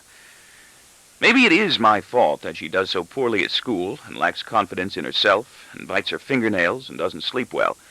And even my fault that she eats too much and is heavy and is having a boring and excruciating time of it. But so what? I've got my excuses ready too. What good does it do anyone to know that? Even if I agree, and I often do agree just to frustrate and befuddle her, it doesn't change anything, it doesn't make anything easier for her. So why must she dwell on it? It has grown so boring by now, never leads anywhere. Just plain boring to the point of maddening irritation, which is obviously all she hopes to achieve with me now, all she feels now that she can obtain from life, to goad me ruthlessly into these states of furious and intolerable resentment, in which I stammer, spit, bellow, and launch myself into blustering denunciations that cannot be concluded with dignified grammatical coherence, and which are enough to bring that detestable, unmistakable glint of baleful satisfaction into her cunning eyes. What does she want from me? You know, she might begin with deceptive tranquility, I really don't think I have anything in common with Mommy anymore, and I don't think you have either. I don't know why you still stay married to her. I know you're incompatible. She doesn't even know what incompatible means. If I do, to her enormous surprise and chagrin, cut her off right then and kick her out of my study, it is not improbable that she will go straight to my wife, pals with her all at once, and begin complaining to her about me. And she, of course, is the one who never wants to be a sneak. And then my wife, who is manipulated all too easily by my daughter, will come barging back into my study, unsuspectingly, to take up the cudgels for her, emboldened in her adventure by her sense of mercy. My daughter, smiling surreptitiously, will lurk in the background, anticipating with gleaming relish the fight that she hopes will now break out between my wife and me. My boy, on the other hand, is appalled when any two of us quarrel, and always looks unnerved and nauseated. It is my daughter's brazen look of gloating expectation, I think, more than anything else, that inevitably fills me with rage, and with a vicious need to retaliate. She says, my wife says, that you kicked her out of your study just now. She says she came in here to talk to you and you wouldn't listen to her. She says you never want to listen to her. You made her get out before she could even say anything. I hold my breath for a second or two and pretend to meditate. Did she? I ask. Yes. Uh-huh. Didn't you? He did. Uh-huh. Did he? Why would I say so? Uh-huh. Well? Well? Yes. What? You just heard her, didn't you? You kicked her out. Is that right? I ask my daughter tonelessly, staring at her with a look of frigid scorn. Didn't you? And did she also chance to tell you, I say to my wife, what it was she wanted to talk to me about? That isn't fair, my daughter blurts out in alarm. Her startled gaze shoots to the doorway as though she wishes she could run out. No? Oh. What? I kind of thought she might have been careless enough to leave that out. That she wouldn't mind very much, for example, if you got sick and died. Did she tell you that? That's not true, my daughter cries. Or that she really doesn't think she would care very much if you or I got killed in an automobile or plane crash, like Alice, whatever the hell her last name is, Harmon's mother. or passed away from a stroke or a brain tumor. I didn't say that. You could. I didn't. You have. That isn't what I wanted to talk about. I know. What she does want to talk to me about is that she doesn't think you and I have anything in common and wonders why I continue to stick it out with you instead of getting a divorce. Is that it? I only began that way. No? Then let's continue. What was it then that you did want to talk to me about? Oh, never mind, my daughter mumbles in moping embarrassment and lowers her eyes. No, please, I persist. I want to. I want to give you that chance to talk to me. You always say I never do. Why can't you leave her alone now? My wife demands. She's trying to tear us apart, my dear. Don't you see? Why can't we all be nice to each other? My wife wonders aloud, imploringly, out of the innate goodness of her heart. Must I listen to a sentence like that? What's wrong with it? My wife retorts sharply. What's wrong with wishing we would all try to get along once in a while, instead of picking on each other all the time? We don't pick on each other all the time, my daughter interjects condescendingly, in a tone of sulky contempt, trying to insinuate herself back onto my side in opposition to my wife. I'm familiar with this tactic of hers. She flicks her gaze to my face tentatively to see if I'm going to let her succeed. I ignore the overture. That's what my wife's innate goodness of heart gets her. I'm tired, I remark deliberately with an exaggerated sigh. That's because you drink too much before... I'm tired, I interrupt resolutely, letting my voice get louder in order to drown out my wife's. Of listening to you tell me I drink too much before I come home, and listening to her tell me over and over again how bad you and I are and how much she hates me. I've got better ways to spend my time. Let her hate me. Hate me if you want to, and if you think it solves your problems for you. You've got my permission. I don't care if she hates me. But I do mind, goddammit, if she comes in here to tell me about it every goddamn time I sit down in here and try to do some work. He was reading a magazine. That's my work. She doesn't hate you, my wife declares. What do I care, I answer. It's a matter of supreme indifference to me whether she hates me or not. And you're supposed to be so intelligent, my wife exclaims. What does that mean? She wants you to pay some attention to her once in a while. Can't you see that? And you're supposed to be so intelligent. Will you stop that? You think you're always so smart, don't you? Stop. All right. But if you'd only take the trouble to look at her once in a while and listen to her, you'd see she doesn't hate you. She loves you. You never even show you know. Okay. You make her feel like a nuisance. Okay, I said. She doesn't hate you. Okay. Okay. I turn to stare at my daughter searchingly, my face still hard and scornful and belligerent. My defenses are up until I can make certain hers are down. She is standing perfectly still, as though meekly awaiting a verdict. I am awaiting some sign from her. She looks humble and penitent. She is alone. Her downcast eyes are grave and moist, and her ashen lips are pinched together sadly, and are twitching, as though despite all the forces of will she has amassed to hold her poor self together, she's going to collapse into shambles before us and begin crying helplessly, without pride. She is tense. My feelings soften with a sensation of irredeemable loss, of something precious gone forever, of someone dear destroyed, as I study her pale, drooping, vulnerable face. I am tense too. I am unable to speak. Maybe I do love her.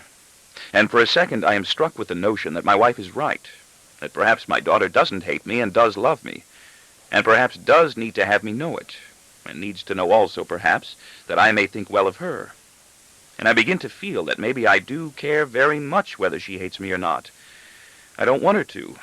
She must matter to me, I think, for I'm nearly overcome with grief and pity by her look of tearful misery, and I want to cry myself, and I want to put my arms out to her shoulders and hold her gently, and console her, and confess, and apologize, even though I have a vivid premonition suddenly that it is all a typical trick, that she will pull away from me in a taunting, jubilant affront as soon as I do reach out to comfort her, leaving me standing there ridiculously with my empty hands outstretched in the air, abashed and infuriated. I decide to risk it anyway. She's so pathetic and forlorn. I know I can survive the rebuff if it comes. Smiling tenderly, stepping toward her repentantly, I reach my hands out to take her in my arms, apologize, and hug her gently. She pulls away from me with a vicious sneer, and I find myself standing there stupidly, with my empty hands in the air, feeling hurt and foolish. And my wife picks exactly that moment to cry, "I'm the one she hates, not you. I'm the one she can't stand." And I turn around to gape at her incredulously. I'd forgotten she was even there. "Don't you ever hear her?" my wife continues stridently, and runs toward my daughter as though she intends to smack her. My daughter flinches, but holds her ground steadily, glaring insultingly up into my wife's eyes with stubborn defiance, daring her, with a small, cold smile, to do more. "What have I ever done to you?" my wife shouts at her. "What have I ever done that she should hate me so much? Look at her. Don't you see the way she's looking at me right now?" "Christ, yes," I shout back at my wife. "What the hell do you think I was talking about? Why the hell do you think I kick her out?" "And you're no better," my wife accuses me. "You don't care either, do you?" "Oh, Jesus," I wail. "Nobody in this house gives a damn about me," my wife laments. "Nobody ever loved me, not in my whole life, not even my own mother. Am I so horrible? What did I ever do to you or anyone else that you should all hate me so much? What makes me so horrible that you should all feel you can treat me this way? Tell me." "Oh, shit," I groan disgustedly. "Don't talk to me that way. Must I really spend the rest of my life in rotten conversation like this? What's so rotten about me? Nothing. What do I do that's so horrible?" And I find myself wondering once again, just what in the mystifying hell an able, well-read, fairly intelligent, sensitive, personable, successful minor organization executive like myself, sound in health, if not in tooth, provocative in wit, still virile and still attractive to many susceptible ladies my own age and much younger, is doing engaged seriously in such a low, directionless argument with two such people, children, as them. My shallow, melancholy, slightly inebriated, self-pitying wife. I often try to figure out what it was I ever saw in her so long ago that made me think I loved her and wanted to spend the rest of my life with her, except her good and willing ass, which is still not so bad, and now even more willing. All, in fact, in the long run, I think I enjoy fucking my wife more than I do any of the others, although most of the ones I've gone with a second time have been pretty good too, and full of very surprising surprises for a while. Jane in the art department will be a headache. I sense that already. She's gullible and unsophisticated, and she likes to talk. Her skin will be so clear and smooth, it will almost hum to my touch. But she is still too young and pleasant, or simple-minded, to make much sense to me now. Some girls laugh a bit too loudly at just about everything amusing I say, and drive me batty, between erections, once I recognize they laugh so readily and talk too much. That will be young, sweet, pleasant Jane. I know her already, but I also know I will grab for it lecherously at the next company party or sooner, and that I don't think I will want her to keep on working there with me after I do. She is a present I intend to give myself for Christmas this year, or earlier, and I am already in the process of wrapping her up.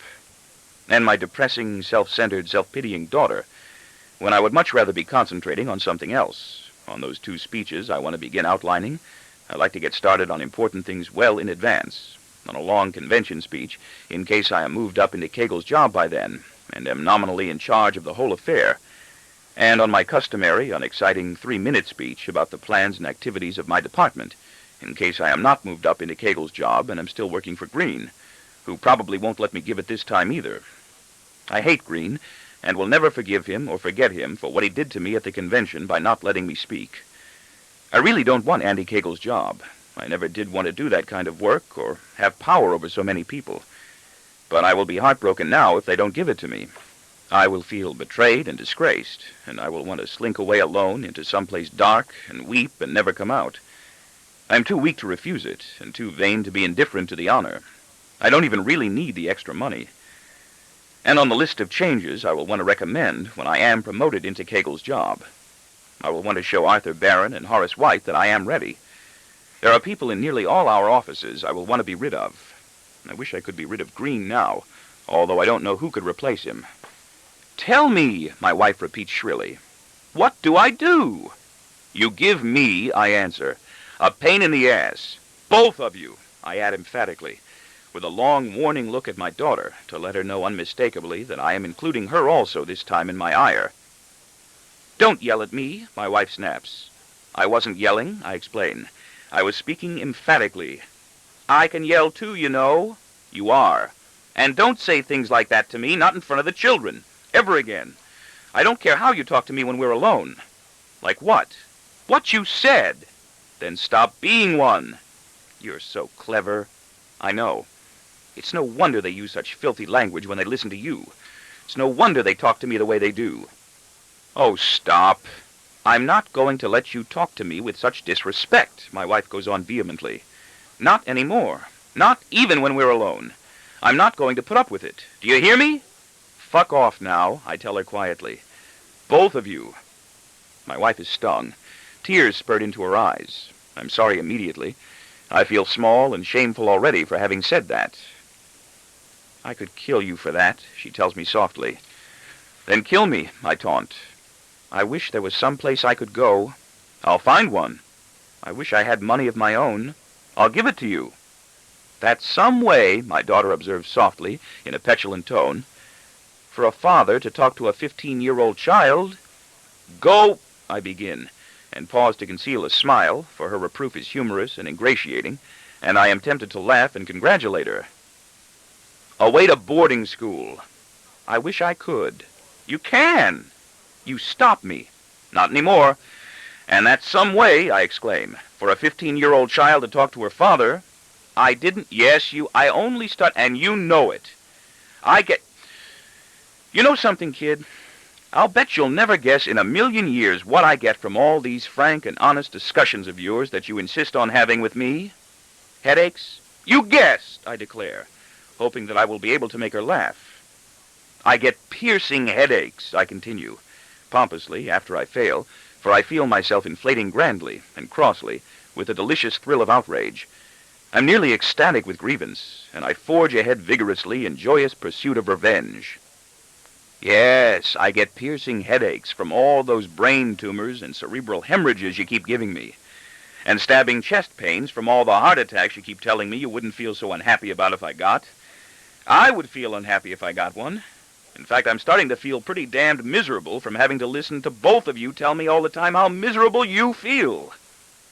My wife and daughter are silent now, and cowering submissively, and a flood of self-righteous gratification begins to permeate and sweeten my throbbing sense of injury. I feel so sorry for myself, it is almost unbearably delicious. I also feel mighty. I feel potent and articulate, and part of me wishes that Green or someone else I yearn to impress, like Jane or Horace White, or perhaps some terribly rich and famous beauty with marvelous tits and glossy hair, were in a position to witness me so fluent and dominating. I'm sick, I remarked misleadingly in a falling voice, just to puzzle them further for a moment. Yes, by now I am sick and tired of having both of you people come barging in here into my study whenever you feel like it, just to tell me what a lousy husband and father you think I am. You were reading a magazine, my wife remarks. You too, I jeer. We're going. This is my study, I remind her caustically and desperately, in a surly, rising voice as she turns to leave. Isn't it? And now that I think of it, just what the hell are both of you doing in here right now, in my study, when I've got so many important things I want to get done? Which is more important, my wife makes the mistake of asking.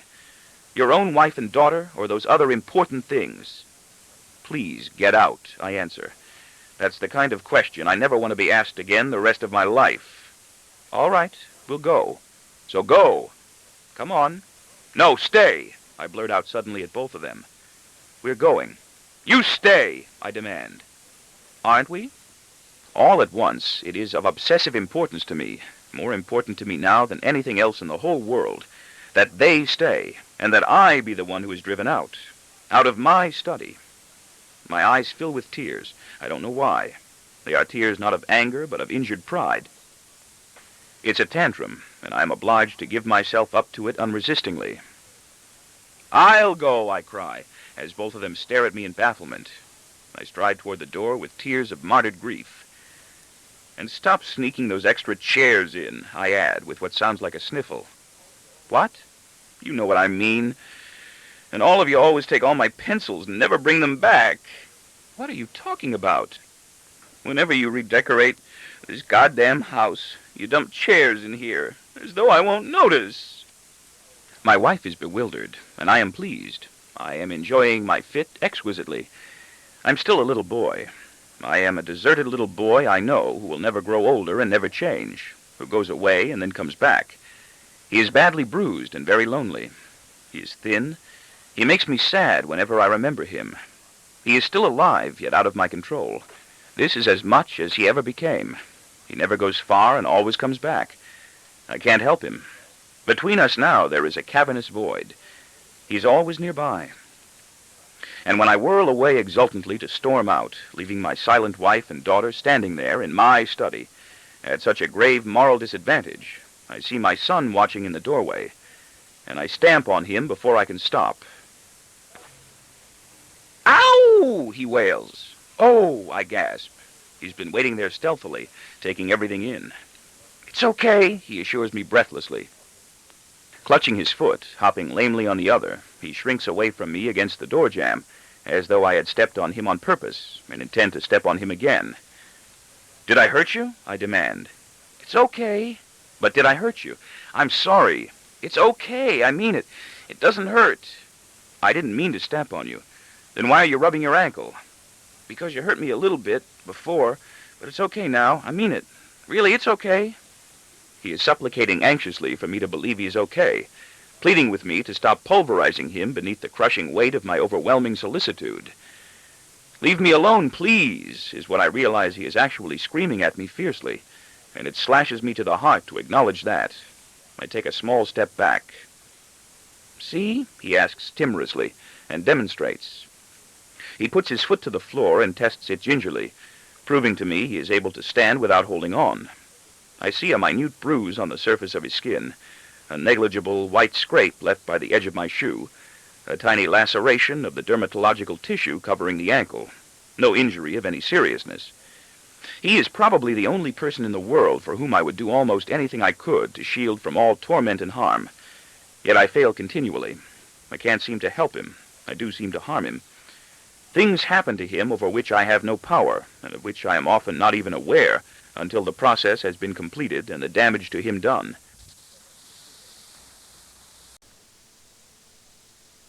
He is probably the only person in the world for whom I would do almost anything I could to shield from all torment and harm. Yet I fail continually. I can't seem to help him. I do seem to harm him. Things happen to him over which I have no power, and of which I am often not even aware, until the process has been completed and the damage to him done. In my dreams, sometimes, he is in mortal danger, and I cannot move quickly enough to save him. My thighs weigh tons. My feet are anchored. He perishes, but the tragedy in my dreams is always mine. In real life, he is suffering already from secret tortures he is reluctant to divulge, and from so many others he is unable to comprehend and describe. He is afraid of war and crime. Anyone in uniform intimidates him. He's afraid of stealing. He's afraid to steal anything and afraid of having things stolen from him. He seems out of breath and waxen with fright as he stands below me now, watching me stand there watching him. The delicate oval pods beneath his eyes are a pathological blue, and he is trembling in such violent consternation as he waits for me to do something that it seems he must certainly shake himself into broken little pieces if I don't reach out instantly to hold him together. I don't reach out. I have that sinking, intuitive feeling again that if I do put my hand out toward him, he will think I'm going to hit him and fall back from me in dread. I don't know why he feels so often that I'm going to hit him when I never do. I never have. I don't know why both he and my daughter believe I used to beat them a great deal when they were smaller, when I don't believe I ever struck either one of them at all. My boy can hurt me in so many ways he doesn't suspect, and against which I have no strength to defend myself. Or maybe he does suspect, and does do it with motive. When I think of him, I think of me. And I know why he is quaking now, squirming awkwardly and plucking nervously and obliviously at the small bulge of penis inside his pants, as though he is tingling to urinate. I know I must have seemed enormous to him as I spun wrathfully to storm away and stamped down blindly upon him. I must have seemed inhuman, gigantic, like that monstrous, dark, hairy, splay-footed tyrant. That flying cock elsewhere is not the only fur-bearing blot on that ugly father card in the Rorschach test. Then what are you looking so unhappy about? I want to know timidly. If it doesn't hurt. You're yelling? I'm not yelling. You were yelling before. I'm not yelling now. I wasn't even yelling at you, I argue with comic fervor, trying to appease him. I want to make him smile, too. I can't stand to see him upset, particularly when I am the cause. I smother furious impulses against him when he fails to be as fully content with life and me as I would like him to be. Was I? No, he replies without hesitation, twisting in one place again, as though he would like to wrest his feet free from the floor and fly away, and patting his knees spasmodically with fluttering palms. But you're going to yell at me, he guesses cagily, with a gleam of insight in his eyes. Aren't you? No, no, no, no, I assure him.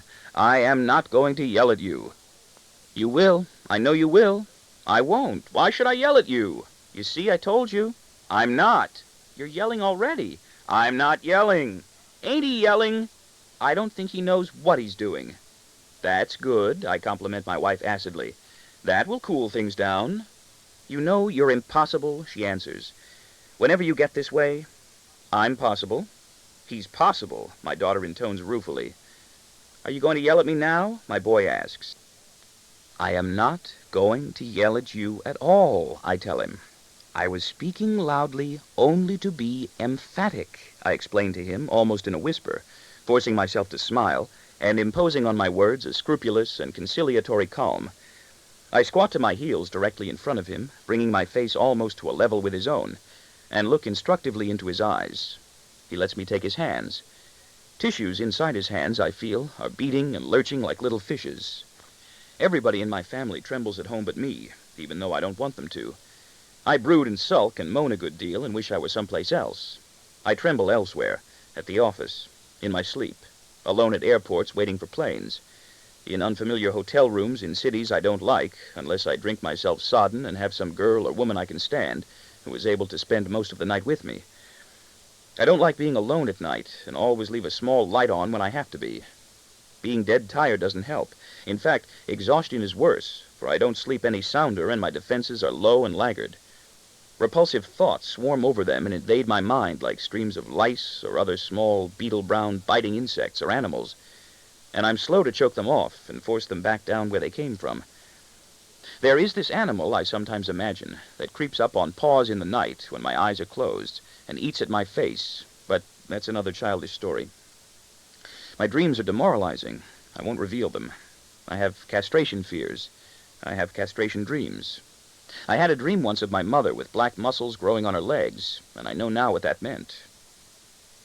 Please, don't be afraid of me, I urge him tenderly, almost begging.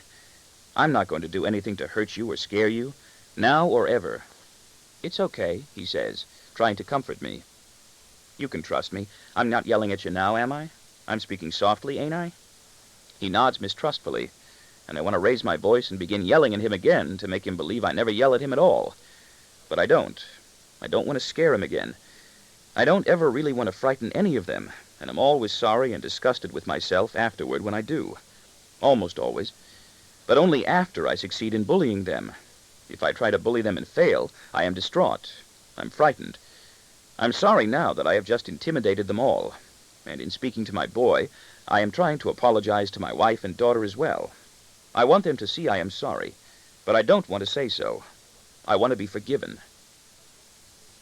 Why do you look that way? I ask him, in a troubled, slightly nagging voice, pleading with him to relax and feel free and safe and happy with me.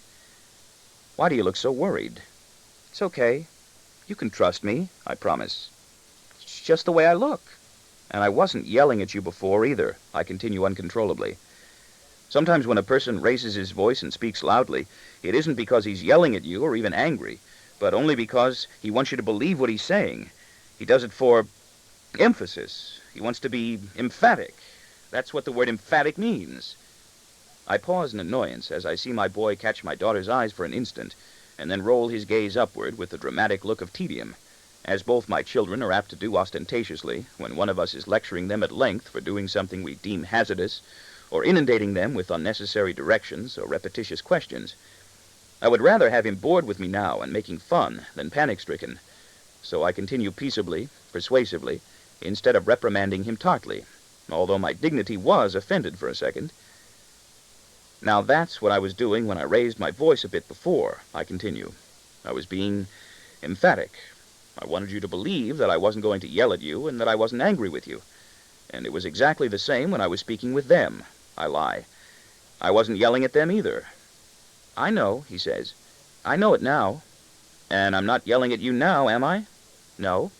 So I was right, wasn't I? Yes. It's okay. Good. I'm glad you understand. And that's why, I conclude wryly with a smile, and somehow I know he guesses the joke I'm about to make, and that he's going to interrupt and make it for me. I pause to give him time. You yelled at me, he says. Right, I guffaw. Our minds are very much alike, his and mine, in our humor and our forebodings.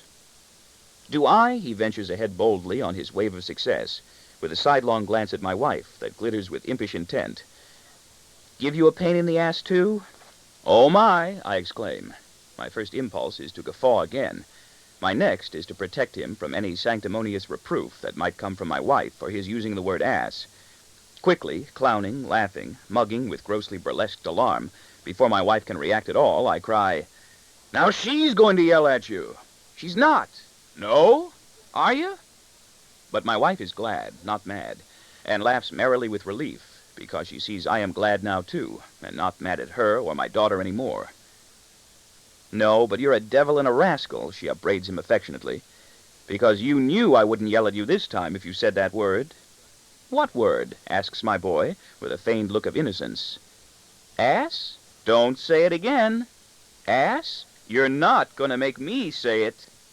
What, ass? Asks my daughter, joining in friskily. I give up. My wife throws her arms out mirthfully in exasperation. What am I going to do with them?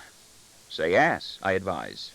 Ass, my wife blares obligingly, extending her face out toward both of them like an elephant's trunk. They roar with gulping laughter. Ass! Ass, ass, ass, ass, ass! All of them are laughing hysterically now. My daughter is unable to keep her balance in the sweeping exhilaration she experiences at finding herself released so unexpectedly, without penalty, from the excoriating conflict she had devised, and in which she had so swiftly found herself the tortured victim. She falls against my boy joyously. They hug each other with immense delight, and go staggering wildly all about my study, bumping into us and each other, and into the superfluous chairs my wife keeps sneaking in when she has no better place to put them. My boy is pleased with himself beyond measure, beside himself with glee and ecstasy at having used his dirty word with impetuous imagination and gotten away with it, and at having transported us all to a spirit of warmth and generous good feeling from the savage rancor with which we had been smashing each other. We are close now, intimate, respectful, and informal. The children bump and hug each other and continue to laugh hilariously. I watch them with affection, feeling complacent and benign. I'm glad they're mine. They're really such good kids, my wife murmurs pensively in my ear, so that only I will hear. I nod in agreement, feeling wistful and pleased, with myself too, and with her. I slip my arm around her waist and draw her to my side. She moves willingly, her body limber, and fits herself against me compliantly. I get an erection. I would lay her now if we were alone. We would lay each other. I slide my hand down over her ass and follow the curve in at the bottom toward her box. She stretches away. Later, she cautions guardedly. No, now, I demand, teasing. You're crazy. I might not have it later.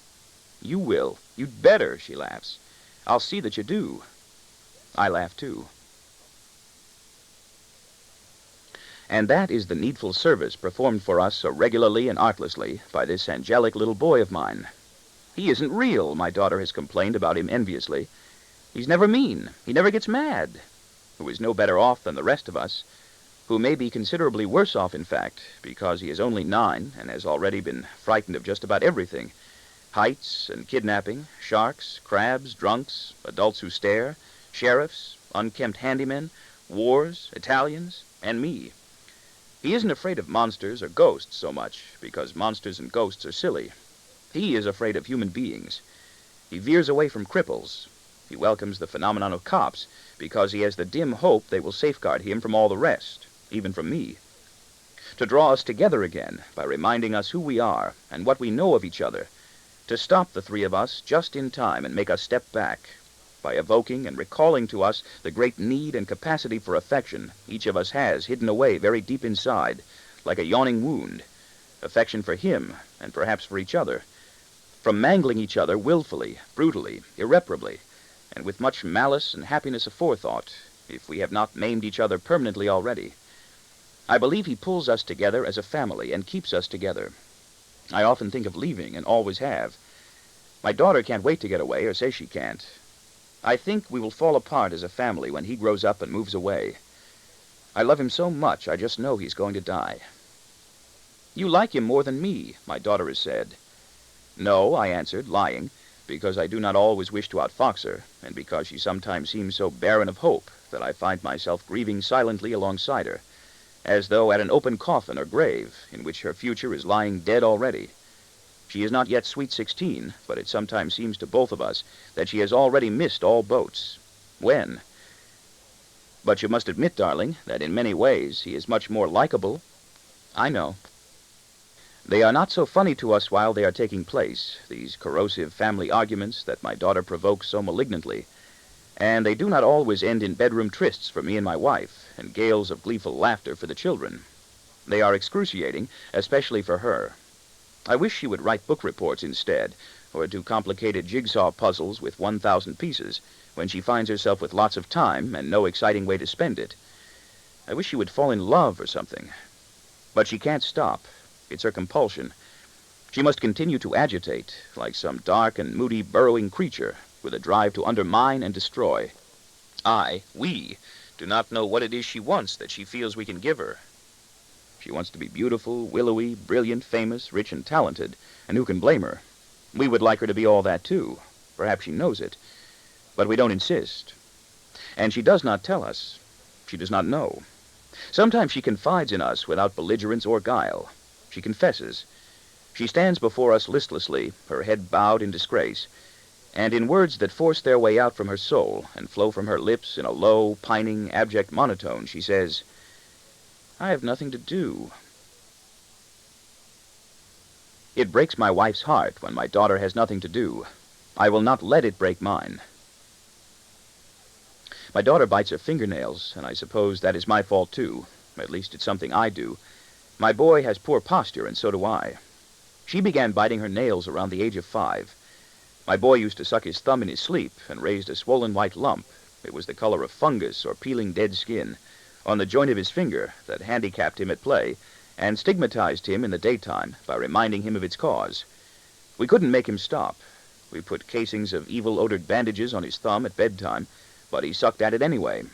We even tried the vile-tasting liquid we had used without avail years before to discourage my daughter from biting her fingernails. That didn't work either, so she still bites them. I don't know how he finally stopped. I don't know how he ever made himself stop doing things in his sleep. Often I can stop unpleasant dreams from developing by bounding wide awake alertly at their first portentous overtures, as though in response to some well-recognized primal alarm. Like a good censor or movie director, I can yell, "Cut!" at the first specter of something askew in my dream scripts, and make them start all over again in another direction. The words I actually speak to myself are, "Oh no, none of that again," and keeping guard vigilantly over my slumbering intelligence until my dreams rewrite themselves into scenes and themes that are more to my taste. Then I can relax securely, fall back into sleep, and give them free rein.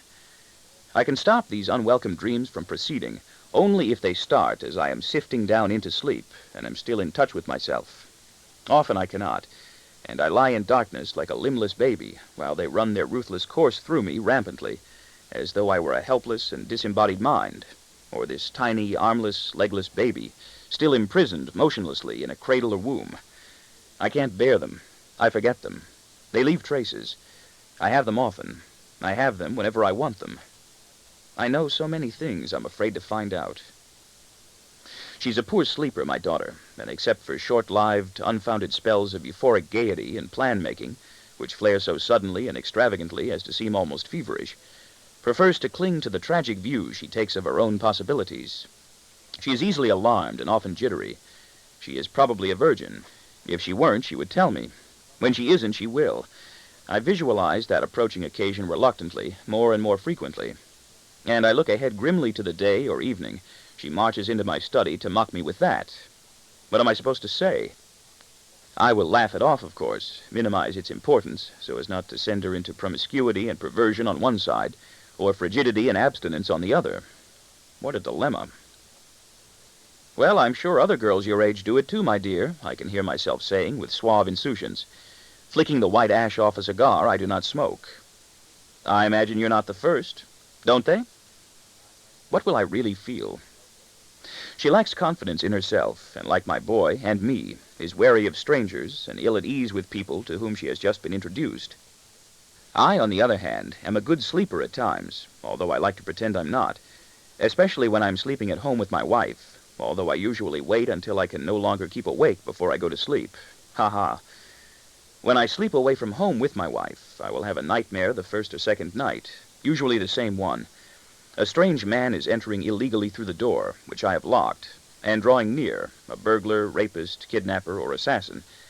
He seems to be black, but changes. I think he's carrying a knife. I try to scream, but can make no sound. I have this same dream at home often, even though I carefully lock all my doors before going to sleep. I've had it dozens and dozens of times. I've always had it. I must make some sound, though, while I'm having the dream, and trying in vain to scream, for my wife awakens with the noise of my struggles, and rouses me by calling my name, and tells me, as though I didn't know, that I was having a nightmare. Sometimes, even when I am trapped deep in my agony, and whatever menaces me is moving right up to my bedside, some different section of me is turned in omnisciently to the nature of the experience, knows and reassures me it is all just a very bad dream, and watches from outside it tranquilly and smugly, and waits expectantly, with enjoyment, for my wife to be disturbed by my noises and motions, and to call me by name and shake me awake by the shoulder to tell me I was having a nightmare. I think people have more than one brain. I like the idea of scaring my wife with my nightmares. Sometimes, when she is having a nightmare, I revenge myself on her by not waking her up, and allowing it to torture her for as long as it wants to, while I watch her from outside, idly and smugly, leaning on my elbow. I have piss dreams, too, but they're funny. I think they are. When I'm sleeping away from home without my wife, I'm often worried I will have this same bad dream, or a different one just as horrifying. Who will wake me? Will I survive it if no one does? I don't have this dream when I'm alone. Will I be embarrassed and apologetic with whoever wakes me in the next room or same bed? There are many nights now when I am grabbed wildly by insomnia the instant my head touches the pillow, and am then tumbled about violently all night long. My body, particularly my legs, shoulders, and elbows, is heavy and unmanageable. I have no place to put them. My soul is fragile. My mind is tissue-thin and easily pierced by emotions and images. I can do nothing at all. My head fills and races with disconnected thoughts. By now I can identify this tumultuous insomnia in the first second or two. I no longer try to overcome it. It is useless.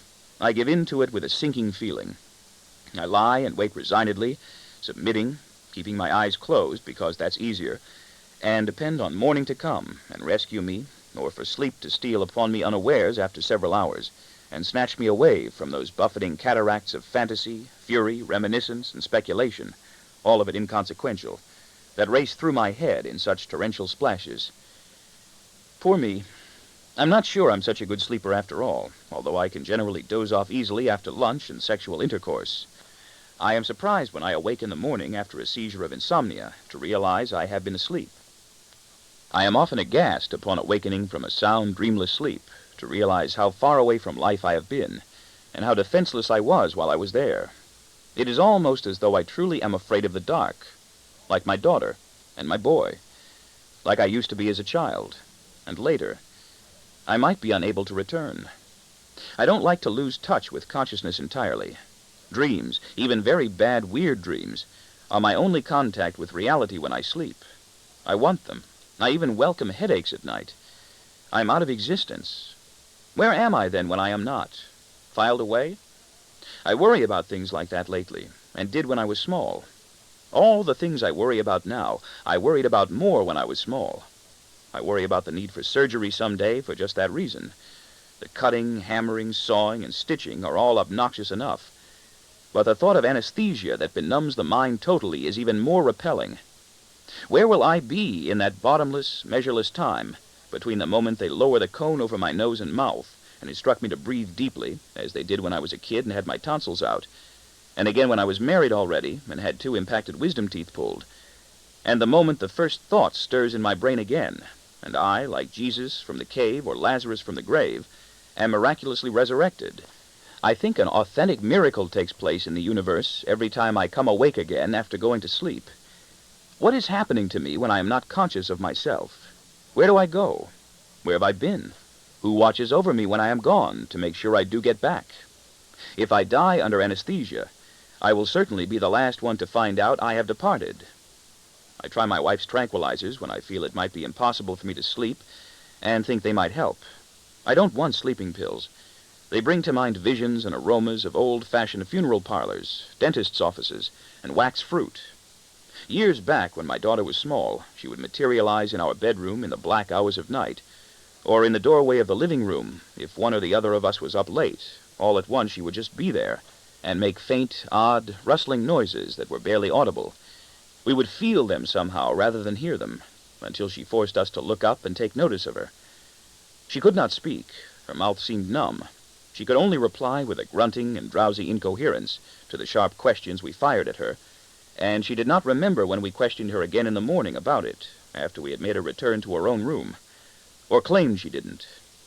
We tried gropingly to relate these episodes to her tonsillectomy, but they had started earlier, and there had been no complication over the operation, at the hospital or at home, before or afterward.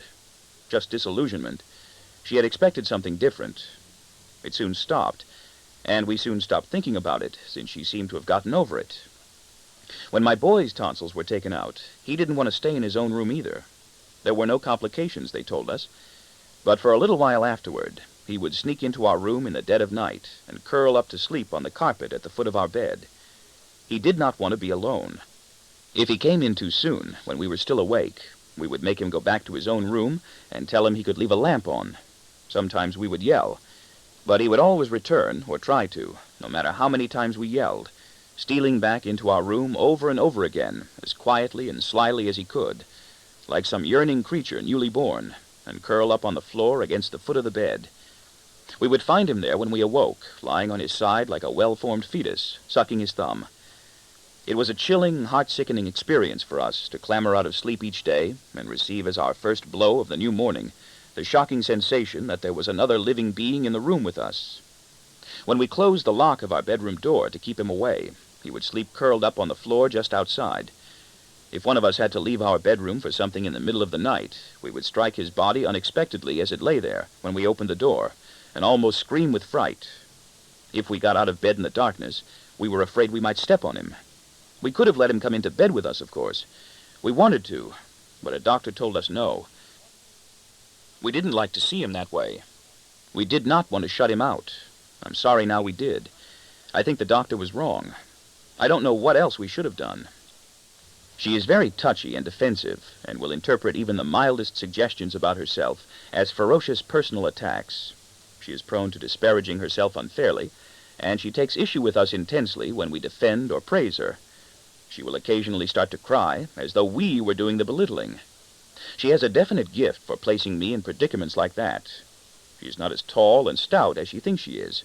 Her skin is not as oily as she fears it is, and her face is much, much prettier than she is willing to believe. She's actually quite attractive. But she doesn't believe her eyes, and she cannot believe our assurances. She envies all other girls she knows for one quality or another. This one's figure, that one's hair, the next one's money, the next one's brains or talents, and does not know who it is she should want to emulate.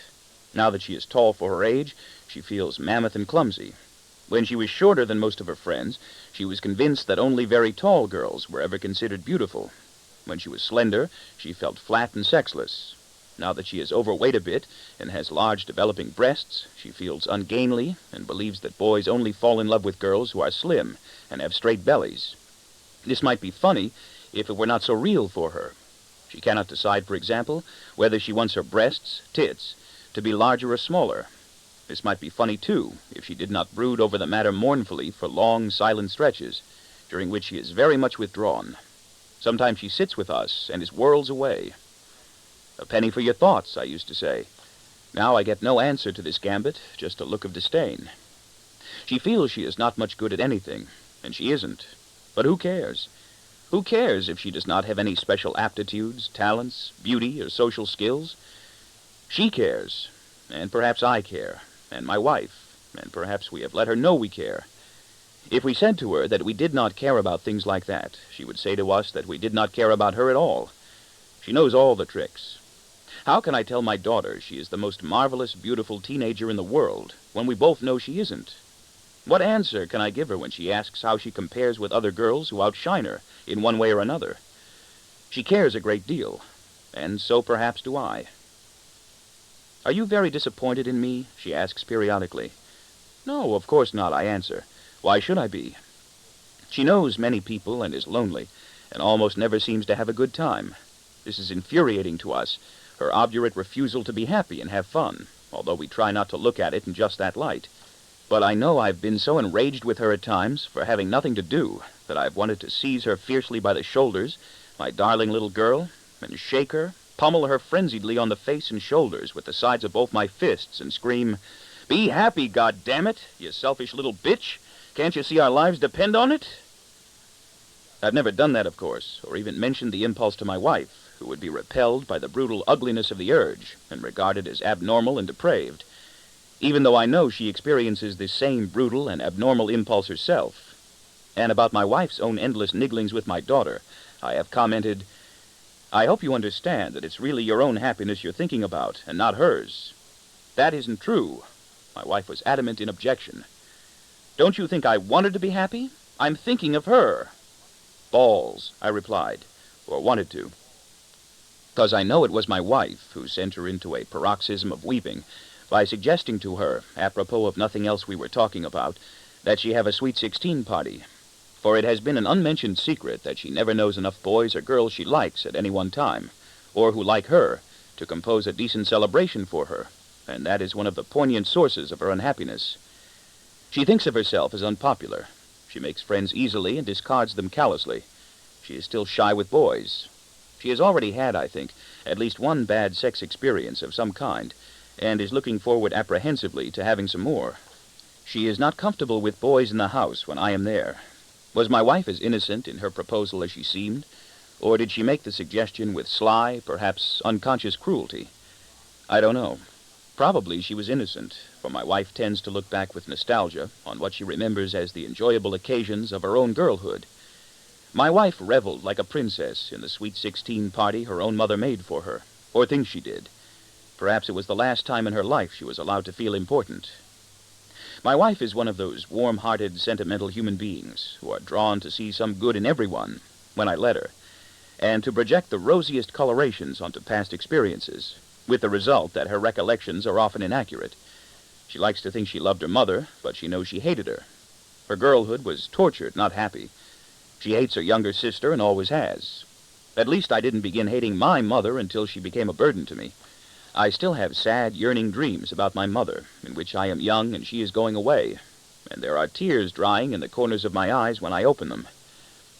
My daughter doesn't really like her friends very much. She shuffles them in and out of her good graces arbitrarily, and neither do I, with the exception of one classmate, half a year older, who is slim and pretty and secretive, and who, I am just about convinced, is flirting with me, leading me on. I encourage her. She is not, my daughter tells me, a virgin any more. She has a knowing, searching air about her that sets her apart from the others. She keeps her look on me when I am near, and I keep mine on hers. I'm not sure which one of us started it. I think it was me. Perhaps we recognize something, the same thing in each other, and she thinks that I am flirting with her, which may be true, but if I am, I'm only kidding. I hope I'm only kidding. 16 would be too young, even for me. Or would it? Someone is going to be laying that provocative, pretty, hot-pants little girl soon, if someone isn't doing it already. And why shouldn't it be me, instead of some callow, arrogant wise guy of 18 or 21, who would not relish her as much as I would, regale and intoxicate her with the spell of flattery and small attentions I could weave, or savor the piquant degeneracy of it, nearly as much as I would be certain to, although I'm not so sure I would want to tell anyone about this one. No, 16 is too young. Young enough to be my daughter, ha-ha. And I turn irritable whenever my daughter comes out of her room to chat with us, wearing only a nightgown or a robe that she doesn't always keep fully closed on top or bottom. I don't know where to look. I either walk right out without explanation, seething with anger but saying nothing, or command her in a brusque, irascible voice to put a robe on or put her legs together, or keep the robe she does have on closed around the neck and down below her knees if she wants to stay. She is always astounded by my outburst, her eyes open wide. She does not seem to understand why I am behaving that way. I cannot explain to her. I can't even explain it to my wife. I find it hard to believe my daughter is really that naive. But what other interpretation is there? Afterwards, I'm displeased with myself for reacting so violently. But there is little I can say to apologize. Where am I supposed to look when my tall and budding buxom daughter comes in to talk with me, wearing almost nothing, sprawls down negligently with her legs apart, her robe open? How am I supposed to feel? Nobody ever told me. They're all morbidly alike, the girls and boys in this somber social circle of adolescence, of which my daughter is a part. None are happy. Much more so than the girls and boys and men and women I work with in the company, although to them, we might all seem alike. None are well-adjusted. I am well-adjusted, which is not exactly the best recommendation for adjustment, is it? They manifest defiance, displeasure, lassitude, and indifference. They generally have nothing they want to do. There is nothing they want to be when they grow up. They have no idols. Neither have I. There is now no one else I would rather be than me, even though I don't really like me, and I'm not even sure who it is I am. They are not comfortable with adults, me. They pose and attitudinize when they're with us. They strive to be as reticent and solitary as moles. They do not want us to hear what they say when they talk to each other. I used to believe they were always feigning. Now I believe they really are as cynical and disheartened as they think they are pretending to be. They don't want to be doctors when they grow up, or aviators, or heavyweight champions of the world. They don't really want to be lawyers. None of them wants to be President of the United States, Chief of Staff, Chairman of the Board of E.I. DuPont de Nemours and Company, or me. Why should they? There are enough other people to do that kind of work. Me, for instance. I will do it because by now I have nothing else I can do. They have good reason to be so pessimistic, I feel. The pity is, they found it out so soon. Some of the girls and some of the boys always do seem to be having an easier time of it than the others. But this only lasts a little while for any of them, and even my daughter will surface buoyantly every now and then, and whiz along vivaciously until something happens. Sometimes that something is so elusive that it cannot even be identified. It is almost as though she suddenly runs out of her supply of joy, the way a car runs out of gas. That breaks her morale and dissolves her confidence, and she sinks back sluggishly and safely into her accustomed mire of regret. Some of the boys she goes with swagger and boast a good deal more than the others, but the worldly self-assurance they affect is transparently unreal.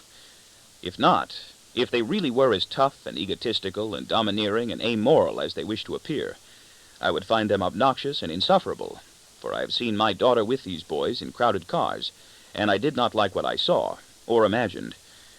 But what difference does that make? What difference does it make, really? What she is or isn't doing already with those boys I could so easily dislike, and perhaps even with girls. Just about all of the young girls I do it with these days brag now about having done it at least once with other girls, too. In those crowded cars she drives into pizza joints with loud music. I don't really like most of their music, although I sometimes pretend to just to please my daughter. Or to parties with the same loud music in other people's darkened houses. As long as they don't drive recklessly and get killed or maimed in an automobile accident. What difference does it make anymore who is screwing whom? It is already too late for anything else. It is too late, I think, for me to stop her or change her, and I would not know any more how to try. Something happened to both my children that I cannot explain and cannot undo. I can't be good to them, it seems, even when I want to. Listen, I say to both of them anxiously, practically pleading with them to allow me to help them. What do you want to be when you grow up? Tell me. What do you want to do? I don't ever want to get married, my daughter mumbles moodily, or ever have children. Work in a filling station? My boy answers. Well, that's a bit better. I approve, nodding with a look of praise. Why not? Own his own business? Make some sense? Profitable franchise? Exxon, Texaco, Sunoco, Shell, Gulf? Sure, it's something. A start. Okay. Why? I like the smell of gasoline. Christ. Jack, you've got kids, I appealed to Green at the office, almost in desperation, that are older than mine. You've got a boy in college, haven't you? What does he want to be when he gets out? A suicide. I'm not joking. You think I am? I got a daughter in college, too. She has abortions, between suicide attempts. She lays bums. They don't want to continue. There have been 3 attempts between them that I know about. 1 by slashing, 2 by drugs. Sounds like Paul Revere, doesn't it? They're both on drugs. My new wife is crazy, too. So's her mother. So's mine. It's not my business anymore. I'm sorry, I didn't know. Go do some work. It's not your business either. He has written his children off, filed them away, closed them out like dead records that are not his business anymore. But I still have my children, and I wish to engulf them in devotion and safeguard them against every slight. I want them to believe I love them. Listen, I exclaimed to them frantically. You don't have to do what everybody else does. You can be whatever you want to be. I'll help. You don't have to join the Cub Scouts or play baseball or go to Sunday school or even to college. What do you want to do? Join the Cub Scouts and play baseball, says my boy. Go into my room and play my records now, says my daughter. Good God, has it happened to them already? They don't care, or they don't know. When did it happen? Where? Where was I when the decisions were made that determined he would want to join the Cub Scouts and play baseball now, and all she would want to do is go into a room to talk on the telephone and play her phonograph records? Is it really too late? It is too late, I feel, for me to save her, or even to help her, and I really don't think I would know what to do any more to try, except to sit apathetically and watch her go her unhappy way. It would do no more good for me to try to change her now than it has done in the past, when she was more credulous and suggestible, and more eager to please. I have tried. I have taunted, reasoned, thundered, whined, disciplined, flattered, and cajoled, to no avail, and perhaps much harm, until I confessed to myself one day that it was not merely hypocritical of me, but futile, and therefore foolish. Then I stopped. Now I go through perfunctory routines. I acknowledge to myself also that I was not really as exercised as I maintained by her shortcomings and mistakes, and by the frameworks for future disasters that I watched her constructing. All that seemed calamitous to me was her disobedience and her unwillingness to believe me. All that endangers me now is her resistance and disrespect. What was the purpose in continuing to try to influence her, other than to be able to say some day, now, that I tried? I know I have no power over her now. If I knew she were about to become a heroin addict and then a common prostitute, I wouldn't know what to do to avert it. I would rail and curse my fate, but none of that would help, so I wouldn't try at all. She doesn't know yet that I have no power over her, so I bluff, and for the time being, redundancy coming, we have a modus vivendi. All I have left is the power to cripple her. Where was the morality, duty, and good sense in trying to turn her into a kind of person I do not like, and one that she was probably never able to become anyway? I know where it will end, and I do not like it. I do not like knowing it, but what can I do? Nothing. I know that much too. She is already what she is, already well on her way to being what she is destined to become, good and or bad, and I don't think there is any longer a single thing I or anyone else can do at present to help her or change her. She is going to become a lonely, nervous, contemporary female human being. She is too smart to be dumb. She is much smarter than my wife, which means, for one thing, unlike my wife so far, that she will sleep with other women's husbands, and that she will not be overly impressed for long with her own. I can't stop that. I cannot fight and nullify a whole culture, an environment, an epoch, a past, especially when it's my own past and environment as well as hers, and I myself am such a large part of hers, and I have made my own adjustment to them all so contemptibly. Why should I expect her, or even want her, to be different from other girls and women I know and like, except that they're not happy? But who is?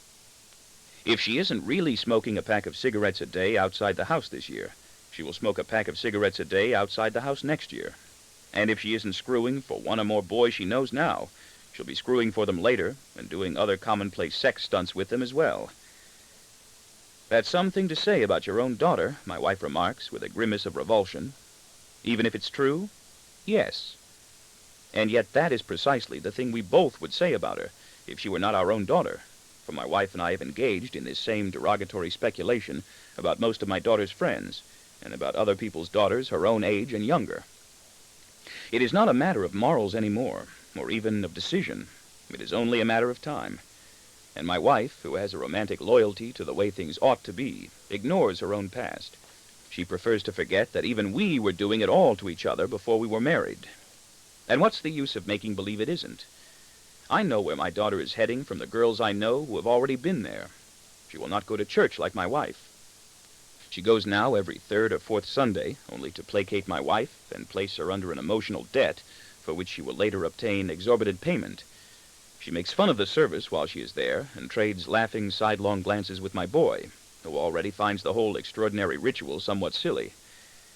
She will drink whiskey for a while instead, then stop, then start in again after she's been married several years, and drink whiskey regularly from then on, like my wife. She will have 2 children or 3, and be divorced, unlike my wife, and she will marry a second time if she and the children are still young when the first marriage breaks up. She will smoke marijuana, who doesn't? Even Ivy League fraternity boys on the executive level at the company smoke it now, and so do I when it's proffered at any of the parties I attend in town without my wife, if she isn't doing it already. If she doesn't smoke pot and hash at least once in high school, she will smoke it when I send her away to college, and everyone interesting she meets there is already smoking it. She will get laid. There is just no other way to deal with that fact, and the best one can wish for her in this area is that she enjoy it wholesomely from the start, although I find it hard to wish it. And I hope she never decides to confide in me about that. She will go wild for a while and think she is free, have all-night revels and bull sessions, complain about her teachers and curriculum requirements, have no interest in any of her academic subjects, but getting passing grades in all with very little work, if she doesn't drop out altogether because of sheer dejection and torpor, which she will eulogize into something mystic and exalted, like superior intelligence. She will experiment with pep pills, ups, barbiturates, downs, mescaline, and LSD, if LSD remains in vogue. She will have group sex at least once, homosexual sex at least once, and at least once more with a male present as a spectator and participant, be friendly with fags, poets, snobs, nihilists, megalomaniacs, dress like other girls, have abortions, at least one, or lie and say she did. Just about every young girl I meet these days has had at least one abortion, or claims she did, and feels compelled to boast about it to me. And sleep for a while with Negroes, even though she will probably enjoy none of it, and might really not want to do any of it. She is a strong-minded girl who is far too weak to withstand a popular trend. If it isn't one type of self-destruction and self-degradation she cultivates for a while, it is certain to be another, and she will emerge, if she is lucky, from this period of wanton profligacy and determined self-expression after 2 1/2 to 4 2/3 years, feeling tense, worthless, spent, and remorseful, having searched everywhere and found nothing, with no ego at all, and pine for just one good, stable, interesting man to marry, like myself, and live happily ever after with. She will wish she had children. She won't find that one man she wants, of course, because we're not that good. I hope she stays away from addictive drugs so that she will be able to come out of it when she decides she wants to. I hope she doesn't get pregnant and have to have that abortion. I hope she doesn't insist on telling me about any of it. I hope she never falls so deeply into some kind of trouble that I have to find out. I hope she doesn't get killed in a car crash.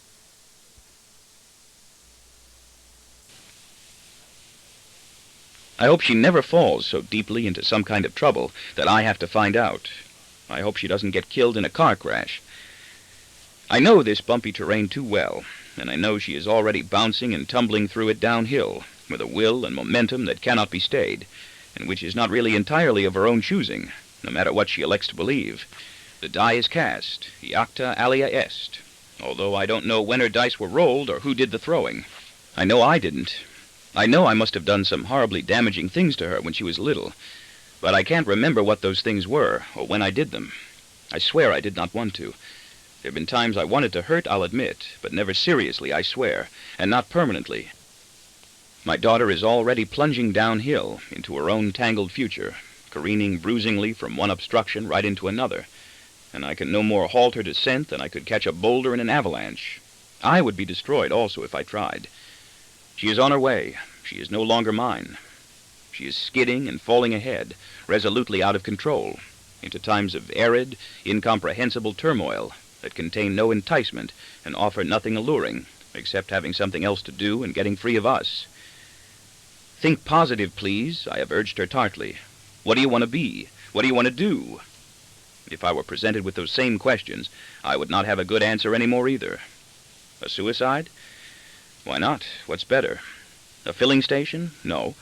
But what's the hurry? If I did not have girls to play around with and such serious problems at home to contend with, I think, sweet bleeding Jesus, I would go out of my mind from this fucking job of mine.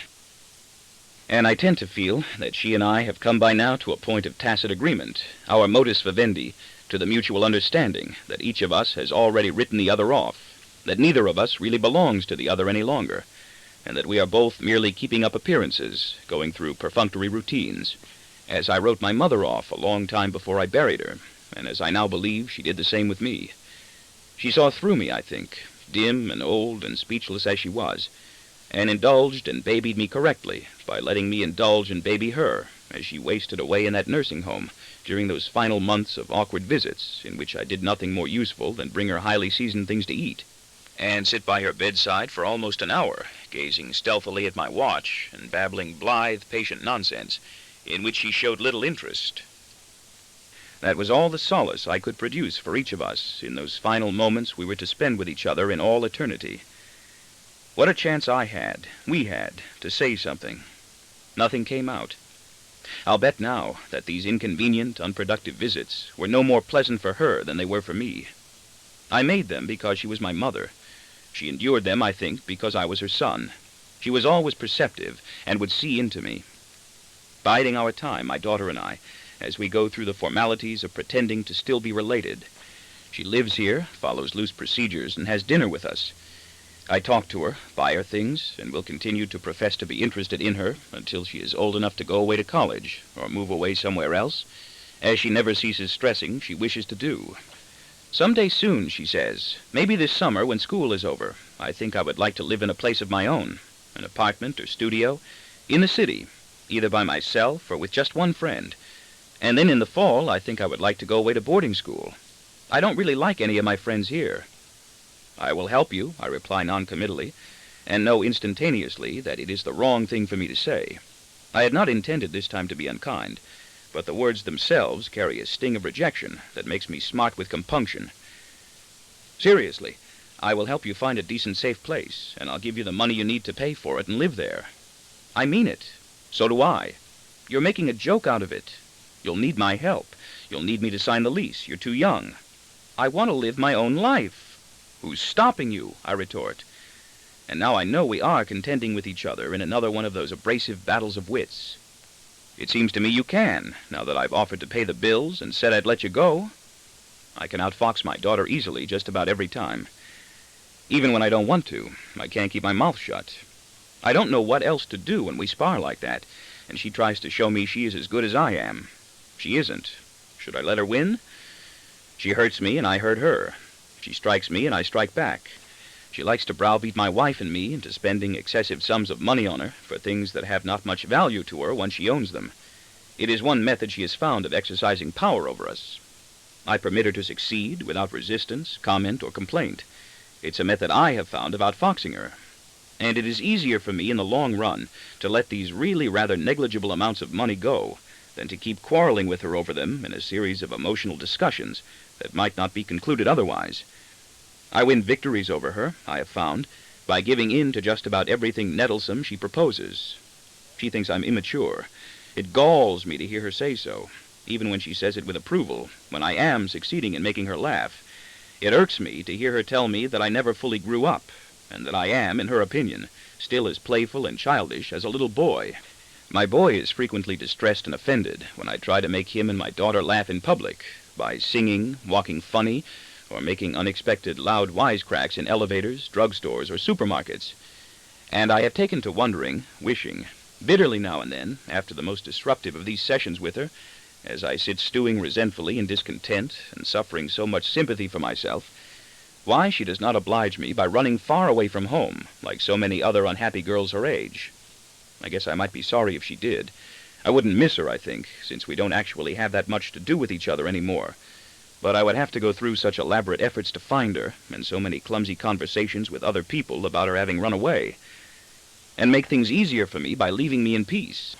And it is my wife, of all people, who brings me to a halt on these occasions, who makes me stop and reflect when I am feeling most murderous and sour, when I am out of my mind with wrath and a boil with a blazing yen for revenge. My wife, who utters the words that shed some light, and even hope, and make me remember what I ought never allow myself to forget. She calls me stupid.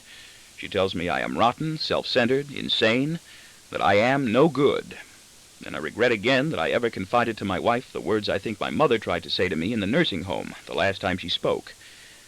It is my wife, maudlin, discouraged, repetitious, often inane, who, abused by my daughter and oppressive to her in return, berates me with grief and compassion, and makes the surprising observation that puts my daughter back into vivid focus suddenly.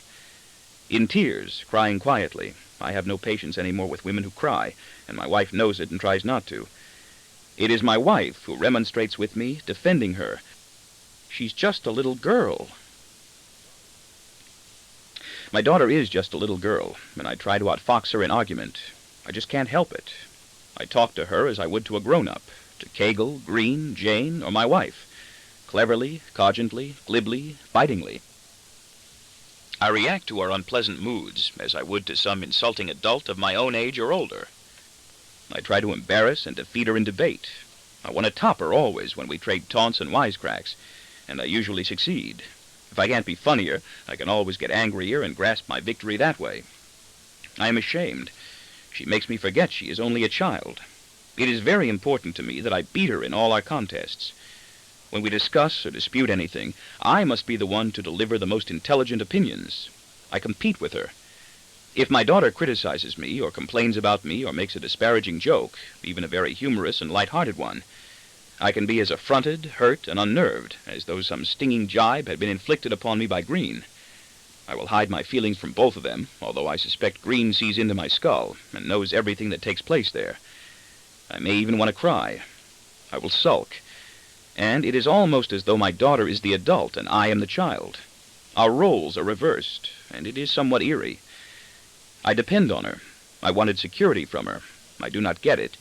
Instead, she troubles me with her problems. She takes my time.